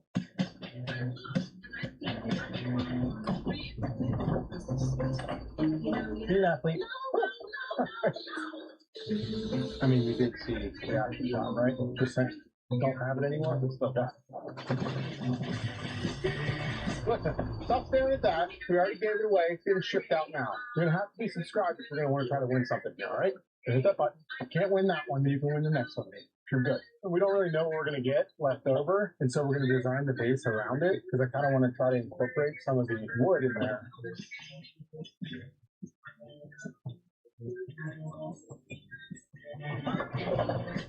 This is like the only edge that some of it's already come off. Look how freaking cool that looks already. Oh yeah. Oh yeah. Boom, baby. It's perfect! This is going to be the greatest thing I've ever made. It's killing my points. Now for the fun part, masking up and clearing this sucker out. To the other side. In an attempt to not make a mess, and it also just starts raining, I'm going to take as much bark off as I can by hand, and then we'll come back and I will use the medium blaster to blast the edges clean. Hopefully it stops raining by the time I get to that part. This is kiln dry. It stopped raining, so I'm gonna go and load up this medium blaster, is what it's called, and blast these edges. This is a fine walnut. This cleans them up really nice, and I can go like pretty much straight to flattening. Saves me a shit ton of time. This is one of those things that I've learned over the years that kind of got me over the hump to like, how the hell am I going to build this table? I was talking at the beginning of the video, like, I didn't know about this when I bought it, and I'd have been days just to clean those edges. And this will save me pretty much 2 days worth of work. Shit. A little rubber gasket that you need inside of this sprayer head just fell out. Oh, there it is. Oh, actually, the biggest pain in the butt with this thing. It's clogged, you gotta fix it over. That's so cheap. Looking nice, though. No, I don't want to talk about it. All right, we're going to seal all of these to make sure no bubbles get out. Should be fun. And I love this part because when I seal these, I actually get like a sneak preview of the color that these will actually look like once they get finished on them. I'm going to basically dilute some Turbo High Performance with some acetone and get that on all these edges and pretty much anywhere where bubbles can escape in the curing process after it starts to go. That way, I don't have to worry about any issues with bubbles. Ooh. Sorry guys, I was filming this part on sticks and it's a little bit blurry. Forgive me. Obviously, I'm not perfect. So if you're asking yourself, John, where'd you learn all this? I don't know, but I've been doing this for a long time. Let's put this on that foot. Watch how ridiculously satisfying this is. Okay, this wood is so good. The reason we fit it is, see how it sucked it up? That should lock in all the BS inside of it. And it's important you don't use any fibers because this is going to be how it's going into the mold. And so for the pour, we're going two-tone. If you were curious why I sealed all this slab, and I did that the way I did, it's because we are going to pour a base layer of black and then a clear layer on top of it. This, I think, is going to look really cool and show off all those burly edges, as well as like match my house. What we'll be able to do because of that is do two pours instead of just one huge one. Should eliminate a little bit of the thickness in the second pour, which should help us as well. Should be. Golly, this wood's freaking cool, man. Next, we're going to calculate the resin. And recently, if you're not aware, we created an epoxy river calculator to make this nice and easy. So all I'm going to do is take the calculator, use your length, 90 inches, the depth. Now total, we're trying to pour 3.5 inches. But for this pour, we only want to pour like 3/4 of an inch. So 0.75 actually would be 1 divided by half. And then I could just multiply it to get the overall depth. The next thing you're going to do, especially like on something like this, I'm just going to start taking measurements, right? We're looking at 8 gallons. Yay! So we're going to mix up 9 because I've got a bunch of boards over there. I want to get some stuff underneath. We're going to do a deep pour. So 9 gallons for a 1-inch thick pour should get us what we want. Yeah, we can fit 3 buckets and we'll mix up 3 kits. We're doing an onyx black. I'm going to kind of look at the first one to judge what we're going to make the next 2 out of. No more that. Let's mix. Where's my only last concern with this is this thin pour of thick set. We're going to find out. That's how thick we want it final, but it hasn't gone into any of these boards. I'm not going to pour it on top to get in there. You sure about that? I just want to pour it on top of the so you need some like solid cups and dump it into it. Yeah, we could do that. You're right. It'll seep out underneath. I learned that in the Gamma like your master class. You did. I didn't even write it down. You don't remember anything. I'm stoked. It's been a few days, 4 days, and our bottom layer is nice and hard. It stayed hard as well as if you look at it. I think it looks super rad. I didn't go in and out of any swirls and just kind of let's see. They got some of the natural pigment movement, but it like goes around the slab a little bit and has like some cool natural aspects to it instead of like the unnatural swirls that you'll sometimes see. You can stuff this up with this red scotch right here, just to kind of get the surface to get some big connection with our clear layer that's going to go on top. Then we're going to get into some of the real miserable work. You actually need more gallons of resin in order to pour another 2 inches of this. All that being said, if you want me to actually go through like all these details in a detailed manner, just grab the master class. It's way easier that way. Crap. So we're doing the final cleaning and we're trying to get things out, and then I'm like, what is that? I was like, a speck of dust. What's that? It's a fly stuck in the red line. And I would not typically do this, but because it's for me, I think I'm going to dig it out with the knife and just look at the next layer of epoxy. I just think there's kind of like a great process to scratch it. Great. These are not good. It'll disappear. All right. Because these are already clamped down, I don't really anticipate much floating. So we're ready for it. We've got 15 gallons of resin degas, ready to rock and roll. And let me just follow procedure here. All right, we're ready for it. We've got 15 gallons of clear resin degas. And no coming back now, people, before this next layer, which is your red. Here we go. It's looking friggin' red. I don't know what it is. Just when you get that burly edge under the surface, it's amazing. Gonna do this. Some holes. I'm worried every single hole is correct. Now that the top is drying, let's get working on the base design. This is a leftover that we're planning to use that I kind of mentioned before I wanted to use. Roughly about a 30-inch by 10.5-inch piece. I think I have an idea of what I want to do. So I'm kind of going to go back to like what I know best, which is going to be like simplistic metal bases. We could use the burl wood, would just be a subtle interior part here, and this would be the wood. It would be inserted as like just a veneered face. It wouldn't be a solid chunk. That's sort of like my vision for this. And we'll get the welding. I'm pretty pumped to weld this sucker because we just got a new toy and this thing is sick. And here she is, kids, our brand new 5x10 welding table. I am so excited for this. I'm actually going to start sleeping on it. But before I do that, we got to weld the table base. Sam already got the parts cut. He got those cleaned up for me. So we're going to get a little bit of a jig and fixture setup going here with some of the blocks and stuff that Fireball provides so I can get everything tacked together and make more or less my own tube steel so that I can tack that whole thing together. And you guys will see pretty quickly kind of what I'm going for here. We got quick burning some stuff out on the plasma table for it. I'll be cranking out my Lincoln 260 MIG welder. Could go pretty quick. And with this new table, should stay nice and flat, should have no warping. I'm pretty excited.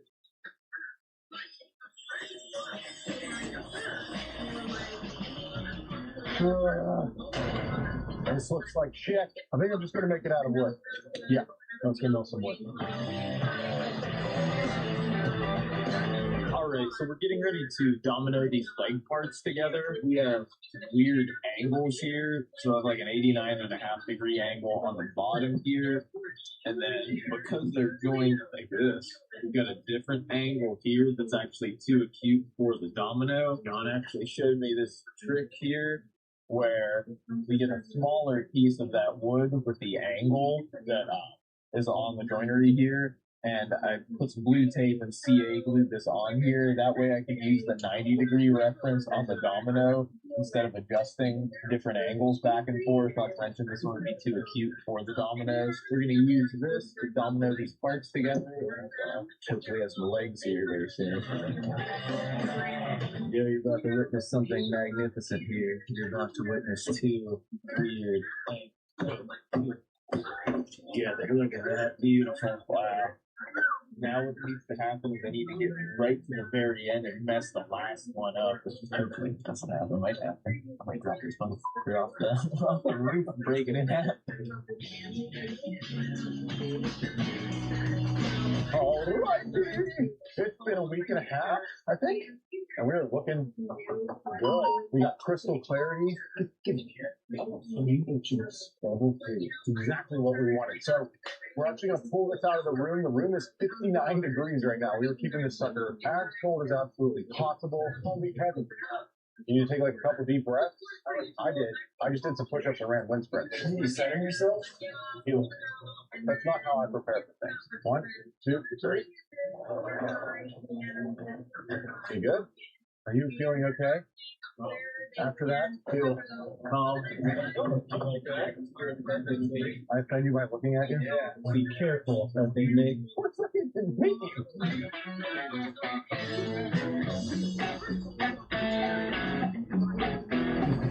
So we're getting ready to flatten this guy. We just pulled it out of the mold. It's been sitting here for a day just to make sure that it's nice and flat. We're going to move over to CNC, flatten the bottom, flip it over, get the top down, and we'll be good to go to the next step, which I think is just sanding, polishing, and getting ready to attach it to the base once John's done with that. So we are flattening and super duper flat, which is fantastic. Look at this thing. This looks the best thing I'm looking epoxy table off the CNC we've ever done. I'm super excited to get it into the one event. We're going to cut at the sides first. So I've got a big old track saw here. We're going to rip this thing down, square it up, and then we're going to actually breathe life into her with Sandy Cheeks. I'm stoked. She is ready for Sandy Cheeks. We're slightly over 2 3/4 inches, so we're going to go back and forth as far as possible. This is a really big, heavy table, so I don't want to fudge it up. Probably the heaviest we've run through here yet, huh? Yeah, it's probably the thickest girl I've seen. Thickest girl we've run through. She'll be taking up pretty much the whole damn thing. So we're going to get her running. It came out really nice. The next thing that we're going to try to do here is a little surgery on some of these bark enclosures. They didn't come out in the initial cleaning, mostly because they're subsurface or just really small and they came out really flat. So we'll remove them while trying not to damage like the rest of the slab. And we're going to get all of these voids that are left filled with resin and drying overnight. So we can keep moving this forward. Can't do it. I can't not. It's seasons.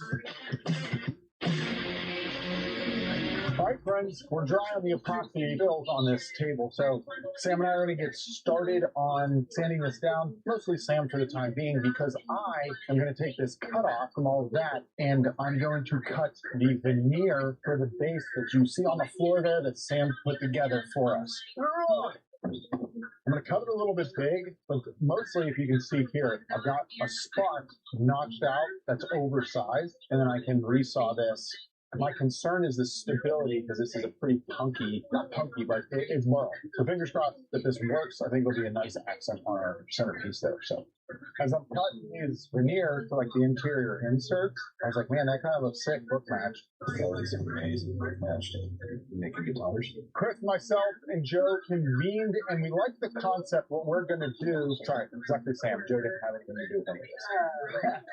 I got you. We're going to do some book matched veneered panels instead of the original idea, which is right here. Where I was just going to do a vertical single piece to make it a little bit more airy. This thing's so chunky that I think having some matching parts coming down isn't going to take away from the effect of it. So plans changed slightly. I'm going to cut more panels off of this chunk, try to get 4 more of them. If we can only get 2, I'm only going to do the fronts and outsides of the panel, but follow along. This should be pretty rad. All right, I got these as thin as I possibly can. Now it's time for the joinery. These are very delicate, so I'm pretty terrified. I usually do this in a joiner. These 2 are a little bit more stable, but you can see they're looking awesome. These ones have to be concerned with. They're pretty fragile. We've already got some cracks. Jointing that is not going to be easy.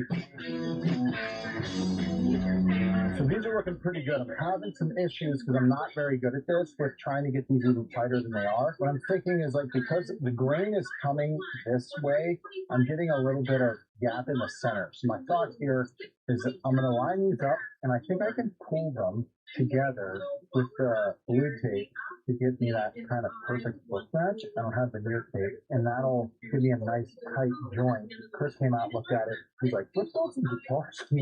No. Or should we? Strip down some panels and get this thing in the veneer back.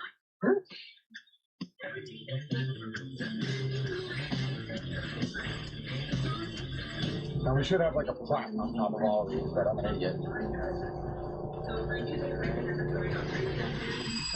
Wasn't there before? Gosh, God, I don't know what to do. This has never happened before. Too much moisture on one side. This was like one of the good ones. Everything's fucking swell. It just went to shit.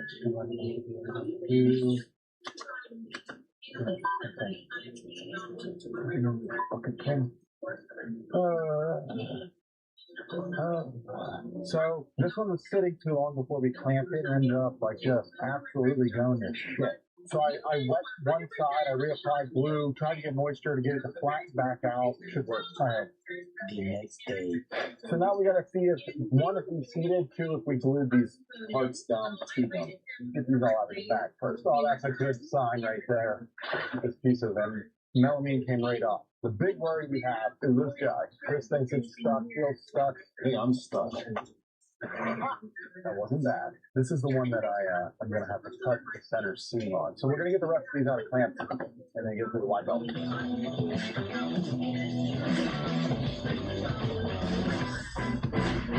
Alright, we're gonna fix this crack here.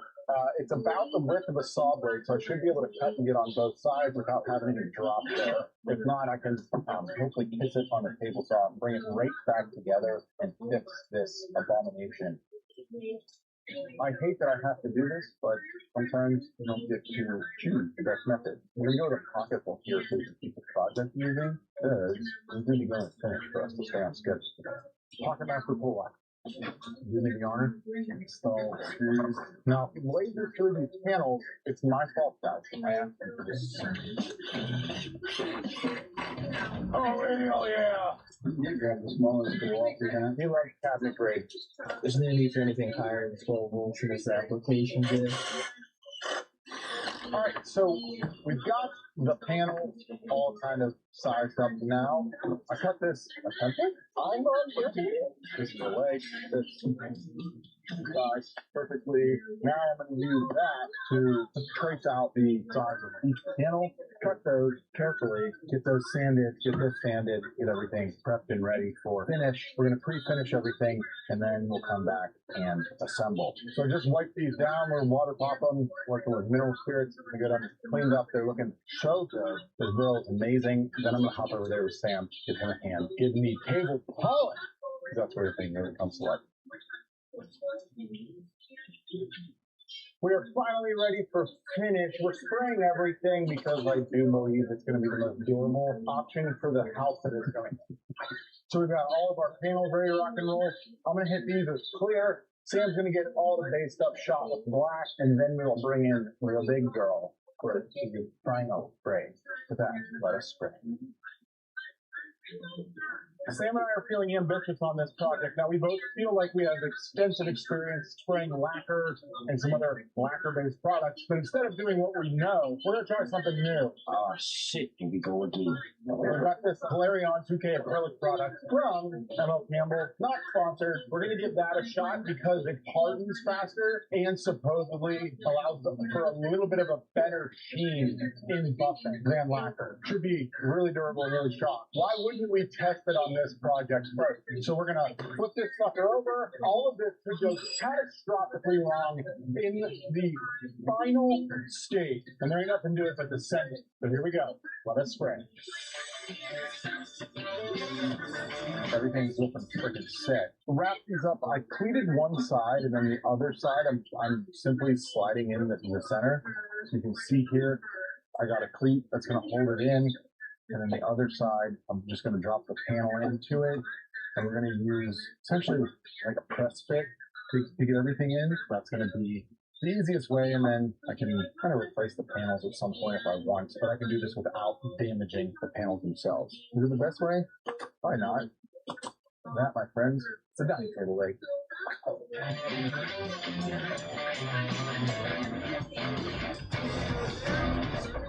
Alright, I'm back just in time to save. No, Sam's doing a great job. We are on to the final leg. Here's the concern though. We've only got 3/4, 7/8, 1 inch of this black. If you remember from the top side.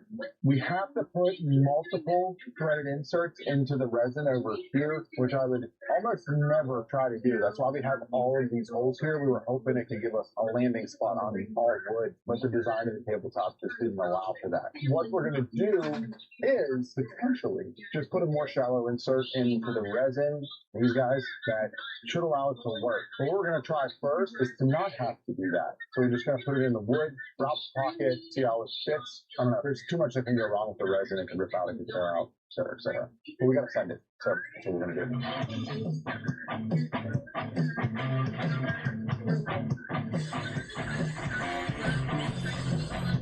The finish laid down pretty nice. We're pretty happy with it for being a brand new finish. To kind of finish this off, we're going to wet sand the river from 500 up to 2000 grit, then buff and polish it to get it like that crystal clear glass that we're looking for, while trying to avoid the edge here on the wood because we want the wood to kind of stay satin. On On the polishing, this should be it. We taped it off a little bit so I can just polish the river. Hopefully this works, because it did get pretty hazy after we got the finish on. So instead of spraying, let us actually spray.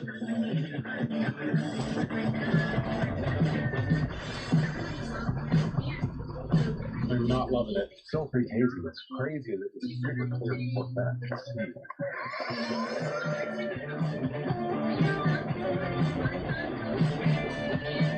We're done polishing. Now we're going to wipe her down and assemble and present you with that beautiful B-roll that you all love and complain we never give you enough of.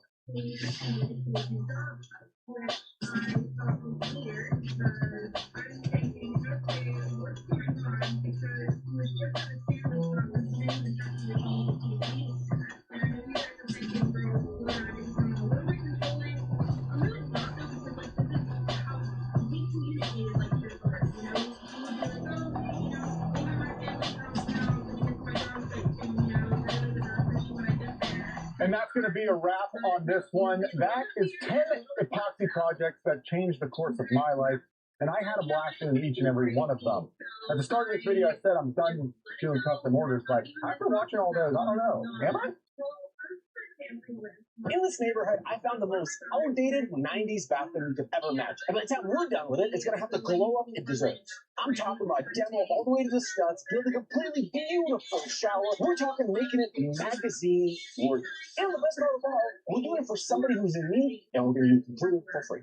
So we're over at our friends Dave and Kristen's house, and we've known them for 5-6 years. And they reached out saying that somebody quoted them $12,000 to redo their bathroom. Now the problem with that is, first of all, it's a lot of money. But second of all, they have so many projects going on, from backyard stuff to roof stuff to all this other stuff, that I needed to lend them a hand and help them out. All right, we're at my neighbor's house. They recently reached out to me about a dungeon of a bathroom, and I haven't seen it yet. So let's go see what they got going on.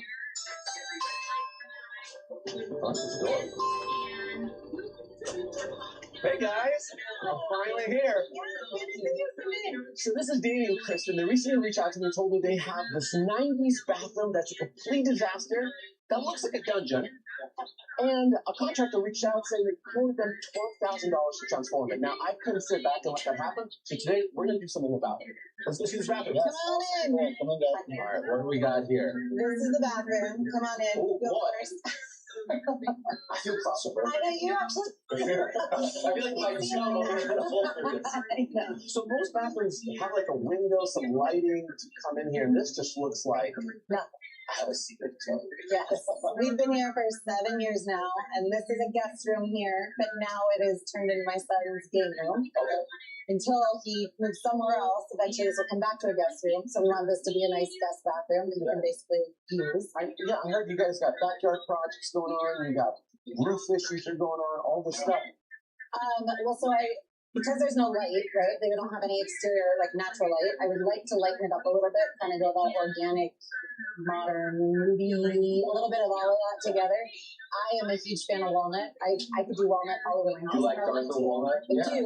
However, I feel like it's well. dark. I see it. I feel like it's expensive, but also it's darker than probably what this bathroom should be. So yeah, I think some drop down ceiling lights would create a cool look, like, or maybe ceilings are kind of low, so maybe some sconces off the walls on the both sides, just kind of keep it on the dimmer side, but make it intentionally dim. Yeah. One thing that I'm already seeing is adding a can light over the shower that would bring more light in. So you have this light, you have that light. I would throw this as far away from my house as possible. I'm a big fan of that floater vanities too. What do you think? I love that. I always said I wanted a double vanity, but then I decided it probably didn't make sense. But what we do need is storage space also. So we don't have many closets or linen space. So even the floating vanity, if it had underneath it, like the space to put towels and stuff like that. Give me 2 weeks, and I'll promise you, you're not going to recognize this when we're done. I love it. Awesome. Let's get started. Thank you. Yeah, folks brought this to my attention, but we haven't had a good demo in a while. So folks, get locked and loaded. Oh, stretch your back, stretch your hamstrings. Because today is demo day. Let's get started.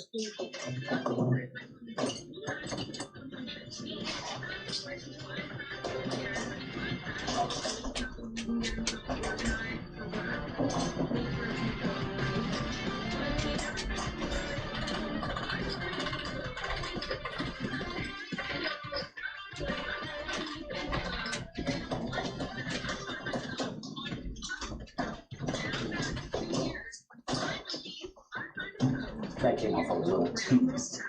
Just dawned on me, this is not oak. This looks like this maple or birch. It's not the greatest color, but it's not oak, which is great. We could possibly sandwich and restand a really cool color and modify the back, so we'll probably be able to mount this thing floating, which means money well saved.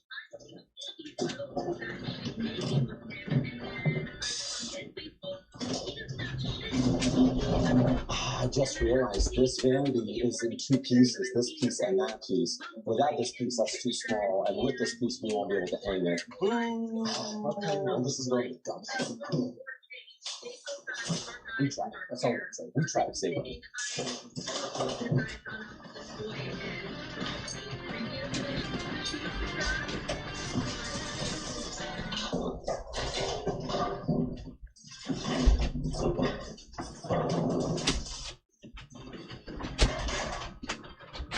Doesn't come out like that.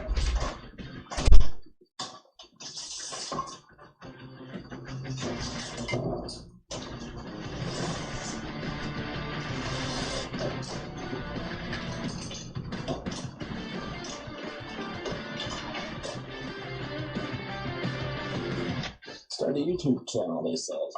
It'll be fun, they said. Next thing you know, you're scraping wax off the toilet drain. They like to be sexy, see? I want to show you the sexy side of DIY.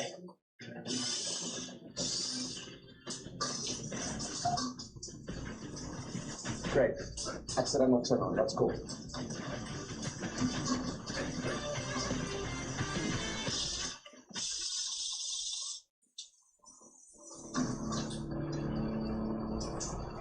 Okay, that's how you turn it off, I guess.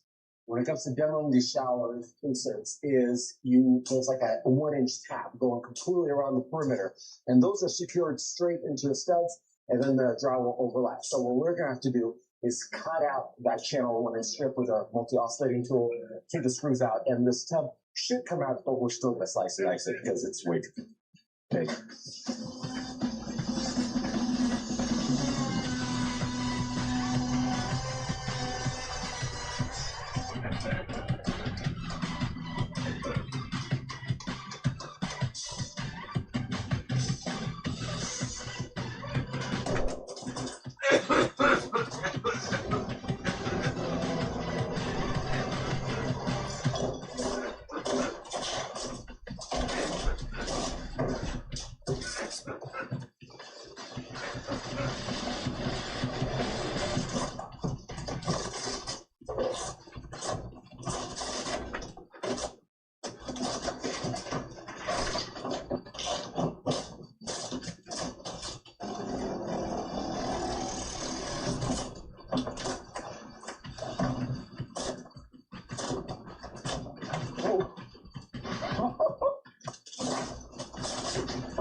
Good thing I got my Sean Maliki shop shades on.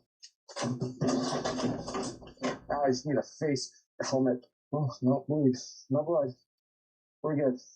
God, you always keep telling me to get a helmet. Well, what about for my face? Maybe like a football helmet? Well, I mean, even the helmets with the things will like stop. I'm not wearing a helmet. People already think I'm slow in the head. What do you think a helmet's gonna do?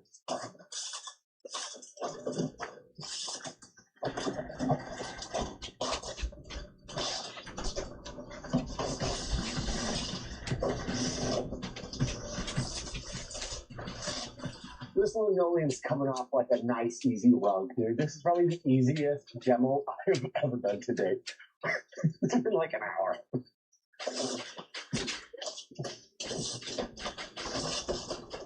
That's funny because I thought those were tiles.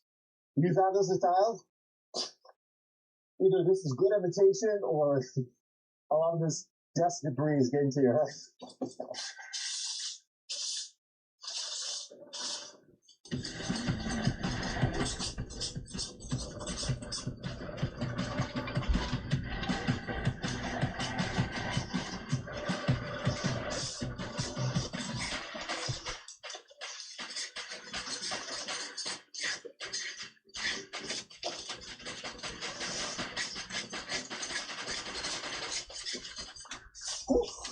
was probably my favorite demo. Went a lot quicker than expected. There's a lot of things, and I don't know where to start first. Do we go to the shower first? Do we go to the vanity first?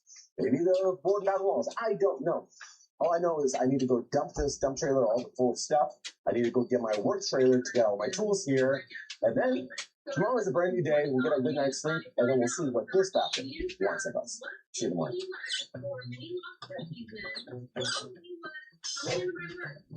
Okay, day 2 is today. We're doing plumbing and electrical today. So what we're doing is we're getting rid of that light, putting 2 sconces down here. This is going to get moved about 12 inches to the side. Our vanity is going to end there. And then on top of it, we're going to need to put a light here to illuminate because it's super dark. We have a can light for that. And then on top of it, tomorrow, we got to get all this ready to move the mixing valves here because that's showing up today. Lots of fun things happening today. So why waste time? And let's get into it.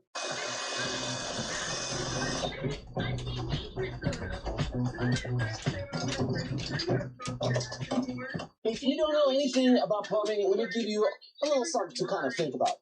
Okay, so we're going to move this over. We're going to get these already stuffed out here. So when we come to putting on the little faucet that's in here, you can press it on. So we just get these half-inch hex-ring fittings, slide this on, get my ring in there. Let's get a ring in there first. All right, ring in there, slide this on, get about an 1/8 of an inch reveal right over there. Then we grab your PEX tool. Clearly this is in a bucket full of water, so it's already rusted, but we're still looking good. Get that over there, right in the slot, and then press it so it stops. And now, we have a watertight fitting that ain't going nowhere, and it's called compliant. Rest easy, my friends.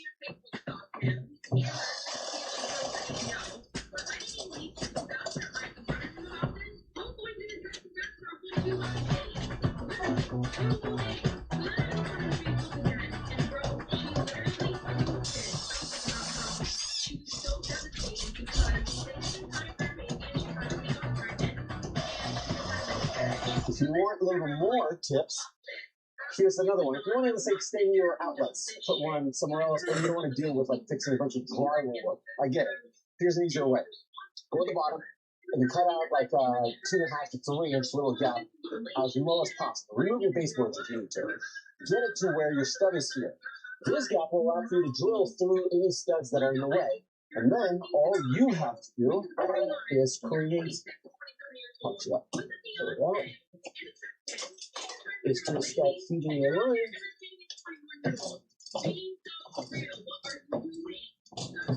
And then just feed it all the way down, run it all the way around the edge, drill through your studs like you need to, feed it through, and then just simply put the last remaining piece of the drywall back on and cover it with your baseboards. So then at that point, you just need to touch your baseboards and not touch your drywall to fix anything at all. Oh, and by the way, on the private community, the Builder's Lodge, I have a 101 workshop that I made simply for you guys where I take all the electrical stuff and I simplified it into one video you guys can tackle on any kind of renovation project. So go check it out. You might be wondering what I'm doing with this outlet. This is the light power outlet that's going to power the underglow lights because our vanity is going to be flowing. So we have to hook it in, plug it in, and not worry about a damn thing. And that all runs.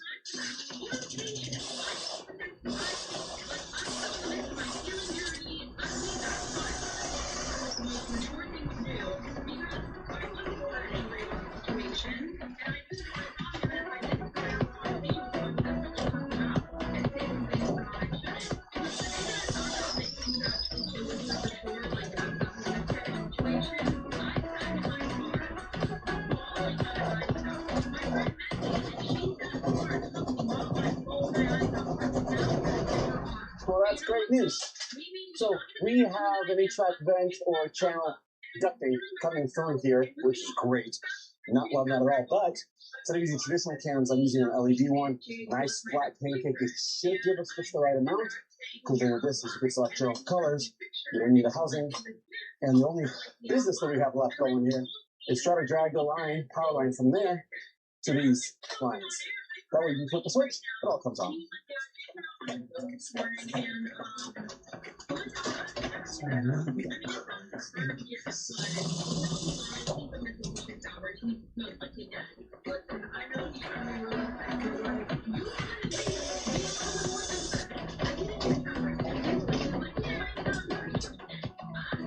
course, there's another scab.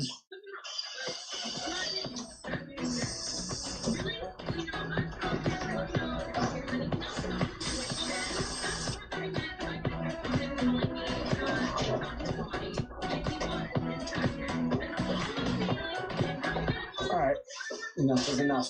We're just gonna get the damn thing done. This is all gonna be drywall anyway, or tile anyway, so might as well rip into it. Or yippee-ki-yay.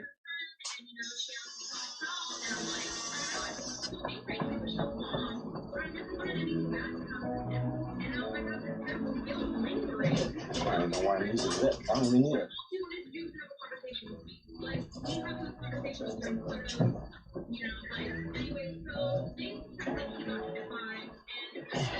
Alright.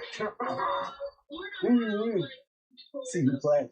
So the big issue here is I have this ducting running all the way through, then I have another ducting here, and then there's a false wall up there for like a fire hazard. By golly, we found a way.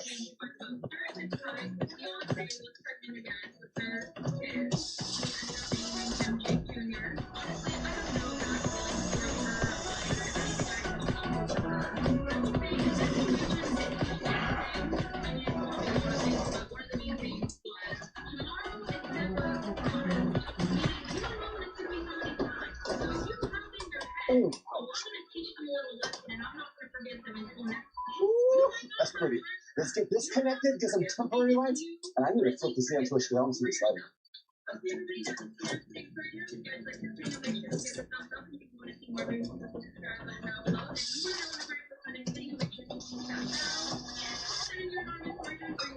Okay, progress report. That temporary light there, I need to replace this housing. Perfectly mounted sconce. Got an outlet down below for our underground LED lights. Everything else is closed off here. Got us a brand new light for the shower. And this thing has adjustments for color grading. So if you want a cooler or warmer, you can totally do that. That light here, gotta replace this. I'm gonna put this up real quick. Next up is we're gonna start doing our shower. That is gonna be a beast. So buckle up. It is day 3, you beautiful people. Let's get this morning started. We're gonna get in the shower each day. Here's the mission today. We're gonna chop this monstrosity out of here. We're gonna try to redirect all of our lines through here. And manipulating all this stupid HVAC stuff. This is why I hate tri-levels in basements, but that's for another video. And then we're gonna puncture here, pop it out here. Here's my mixing valve. The old Amazon special.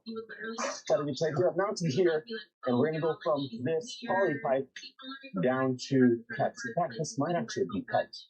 That's right. Usually poly is gray, so yay, I guess. Let's get to work.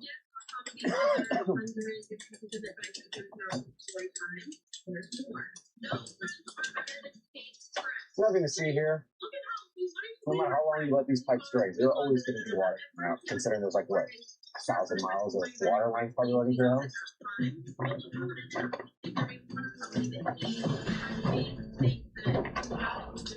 So here's the order of operation here. We're using red and blue PEX pipe.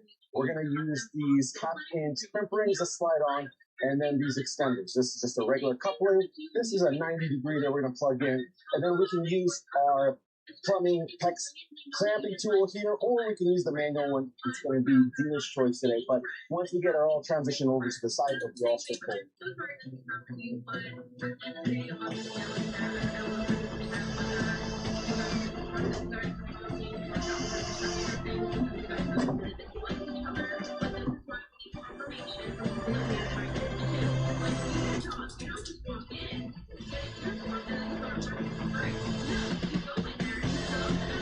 Here's a piece of advice. Don't ever, ever, ever use Teflon tape on plumbing. You can.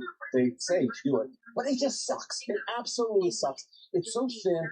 It's so finicky. The amount you have to put on for it to actually work is terrible. Instead, use Mega Tape. This is the gray stuff you'll see at any hardware store. It's thicker. It's for gas and water. And dude, let me tell you this, it rocks. I feel actually good sleeping at night knowing that I use that stuff. I've used Teflon before, and I didn't put like the right amount, like that 1,001 layers or whatnot. And yeah, I had to fix leaks in faucets that were inside drywall. So don't do that. Use that. And even better, sorry. Yeah. the faucets in my master bathroom, I noticed from the outside, because the exterior wall, it was leaking, and I had to, like, rip open the drywall.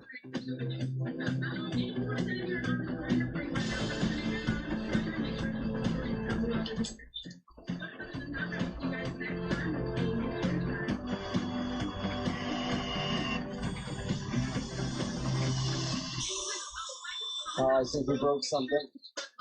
What a crack. Oh, just slipped. Oh, good. Alright, go back to this.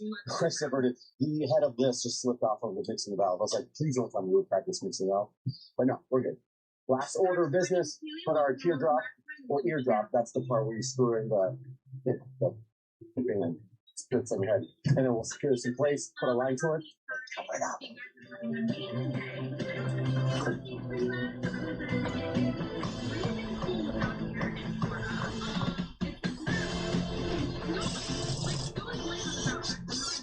You know what I just realized today is showers are really intimidating to build, right? Especially because they scare you with like waterproofing and make sure it's done right, and tiles straight and all this stuff. And yeah, that's true. It's very important. Make sure you get all these basics down so you don't have to rip everything out and fix it afterwards. But we live in the greatest time to ever be alive. The knowledge is free. Like, you don't have to go talk to like a 30-year craftsman or plumber for the union. Google it, ChatGPT it, YouTube it. You're already doing it. And then on top of it, today's supplies, like PEX, you're not having to learn how to solder. You got all this stuff that's meant to make your life easier. And to do this stuff, it's more approachable. Like from the waterproofing system back in the day where you had to pack your own mortar down to create the slopes, now they have prefabricated stuff like the Schluter system. So get out, go build, believe in yourself, and it's your house. So if you screw up, you can fix it. You don't have to worry about like a better business for you or a better review. Go do it.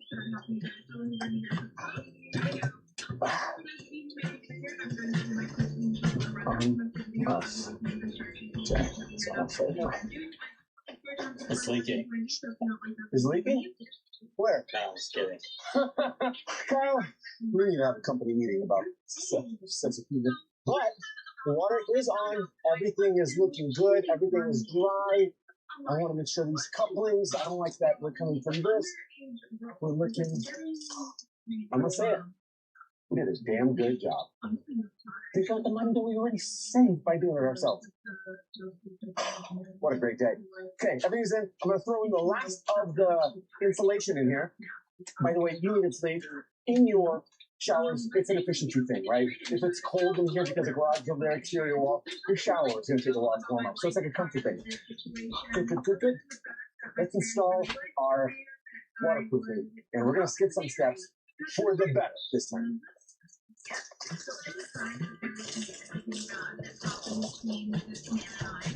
All right, folks, even when your home was built brand new, however many years back, this stuff still happens. For example, this 14-2 cable that looks like it's powering outlets in that guest room, and that's not how electrical is supposed to be ran. It's supposed to be ran like that, not like that.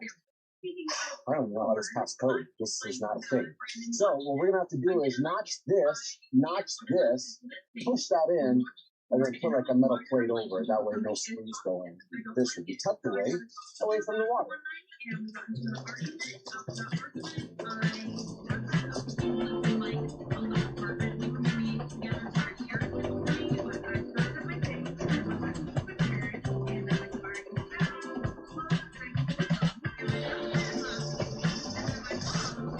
So here's a problem when it comes to putting everything back. There's a ton of steps, and those steps include drying times over days. So in order to work fast and efficient, here's what we're doing. Schluter system. Now, I was already going to use a Schluter membrane, I don't remember the names, but essentially you put your green mold-resistant drywall on, seam the seams, or you joint the seams. I'm probably up low blood sugar. I haven't eaten lunch yet. And then after that, put my membrane on with mortar, and then it's a while. And for an extra $100 on top of that, we can install this Schluter Purdy board. And here's the idea behind it. It's half-inch thickness like your drywall already is. It's already has a membrane on there, and it's foam size, so we don't need to put drywall on. So this is going to save us a bunch of steps that if we wanted to, tomorrow, we could start tiling. but we don't want to quite yet.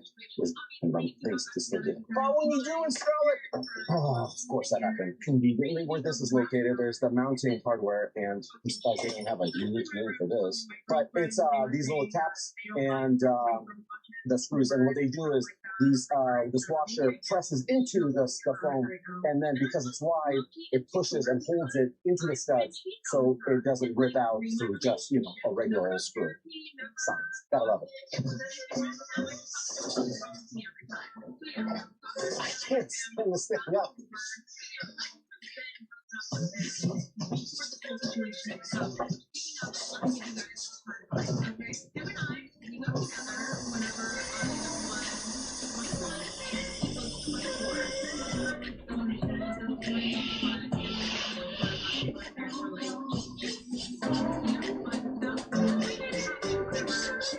Almost forgot, we got a niche, or niche, whatever you guys want to call it. We have it, and I love it. Of all the videos in the bathroom I've ever made, I always look for the people who go like, you should put niche in there. Cool, I am. So, very traditional. They sell in the same aisle. We're gonna mount it probably like right there where this used to be, and we'll be able to have shampoos, conditioners, razor blades, whatever we need. And the cool thing is this: the way it installs is to do this. Super on the fly. Shove it in there. Secure with our screws, and this Schluter board, exact same thing. It's gonna look flawlessly gorgeous. Onward and forward.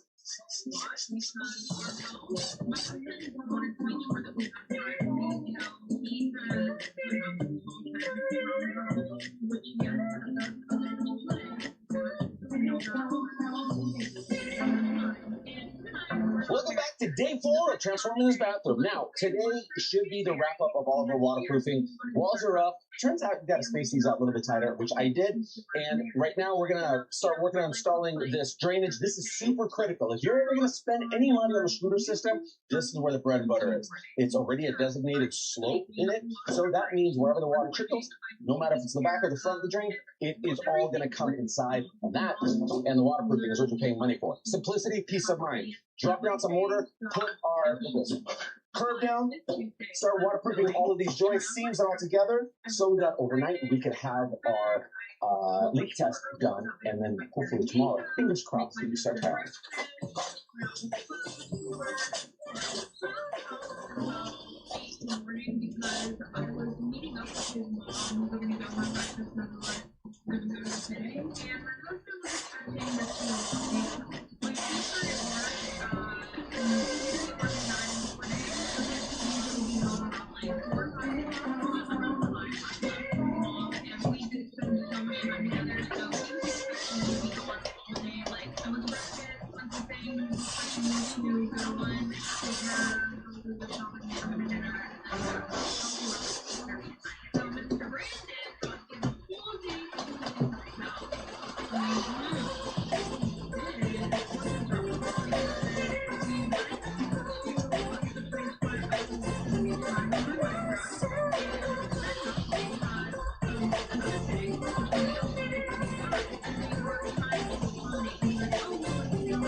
This is why I love this system so much. They just dumb it all down for you without skipping any steps.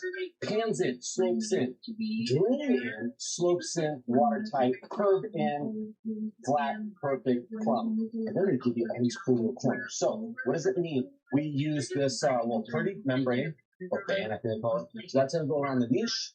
This is going to go around that faucet. This goes over the mixing valve, and these corners all go in the corners. And then we're going to use the pretty band, which is just strips of this, to do all of that, cover all the holes, and do all the seams. This thing is going to be leak-free. That's all we're trying to accomplish here. And yellow as hell. Did I say yellow SO? I guess this ABS tonight. Oh shit! You guys ever try to snort? This is a lot. Yeah, orange SO. That one.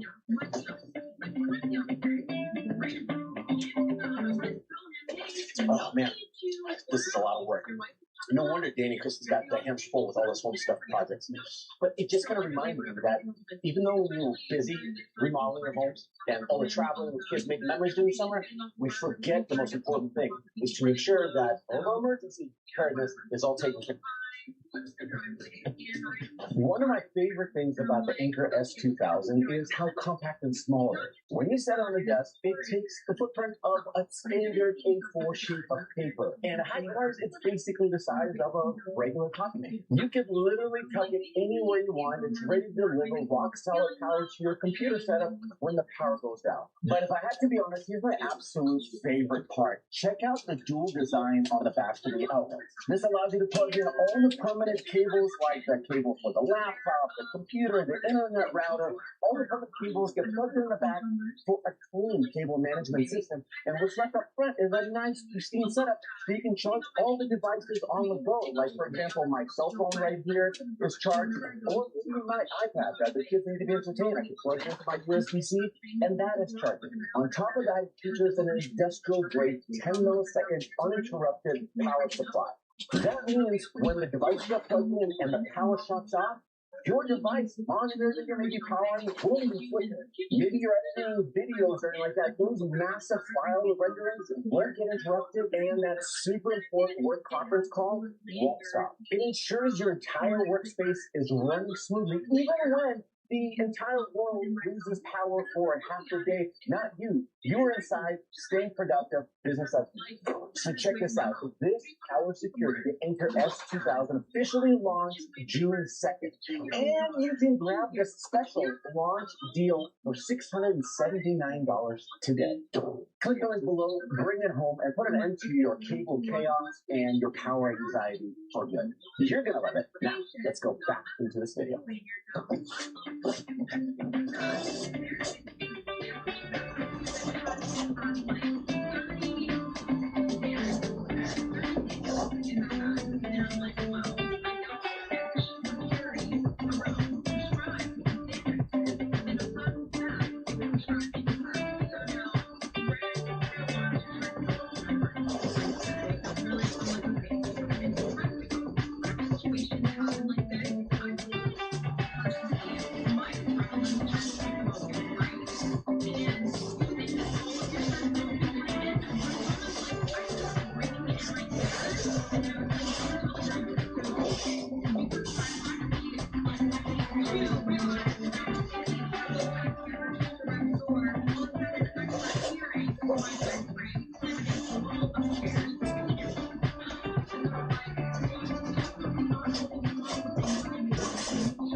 Driving around all over town trying to find and source the materials. We got 3.5 boxes. Oh, basically, to kill all this stuff. Literally between like 3 stores, nobody had it. But we're optimistic we'll figure it out. But we got to get a momentum down. So today, we got to figure out how to save time. Typically, I like to put my shower pan first, let it dry overnight, then cover it with like cardboard whatever, and then towel the rest of it, right? So all the towels are fine. But we need to buy back some time and get keep everything done right. So what I'm going to do is just do the back wall layer there first so that I could set all my tiles on top of it. Once that's done, I'm gonna sneak out of there and we'll solve the rest of this. So far, it's a good plan. We just now have to make sure that we stick to it and nothing else comes and surprises.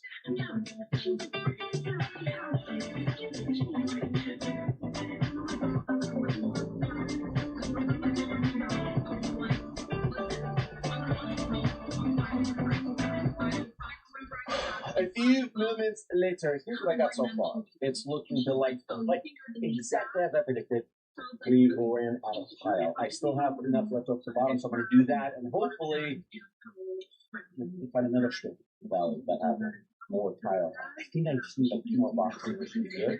But I did want to brag up something. Look at that crispy line, baby! Woo! She's nasty. Man.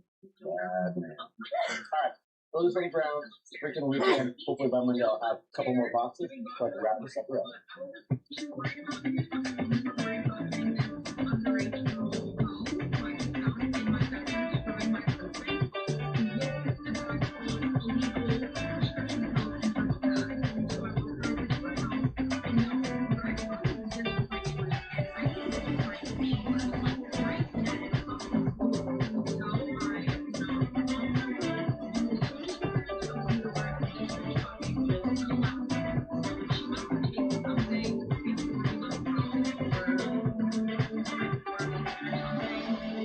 I don't know, either I'm doing something wrong or somebody else is doing something wrong, but I just want to pick that tile. It's amazing.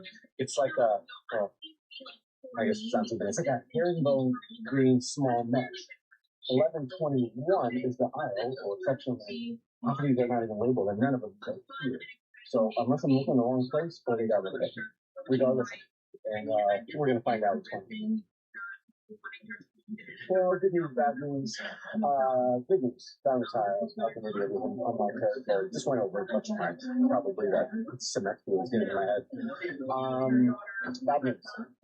They only have 1 box, which is touch feet. I need 50 square feet. So I need to go chop down 40 more square feet from 2 different stores. I love my job.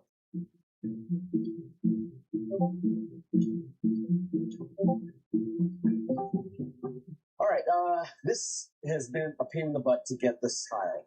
All the hardware stores next door to us, in fact 3 in the valley, are all out. Anything that's still there is probably a box of all the broken pieces. We had to drive, and by we, Jamie and Kristen had to drive 2 hours just to find some of this tile. Good news is we got the perfect amount. In fact, the box left over. It looks freaking cool, man. It looks so awesome.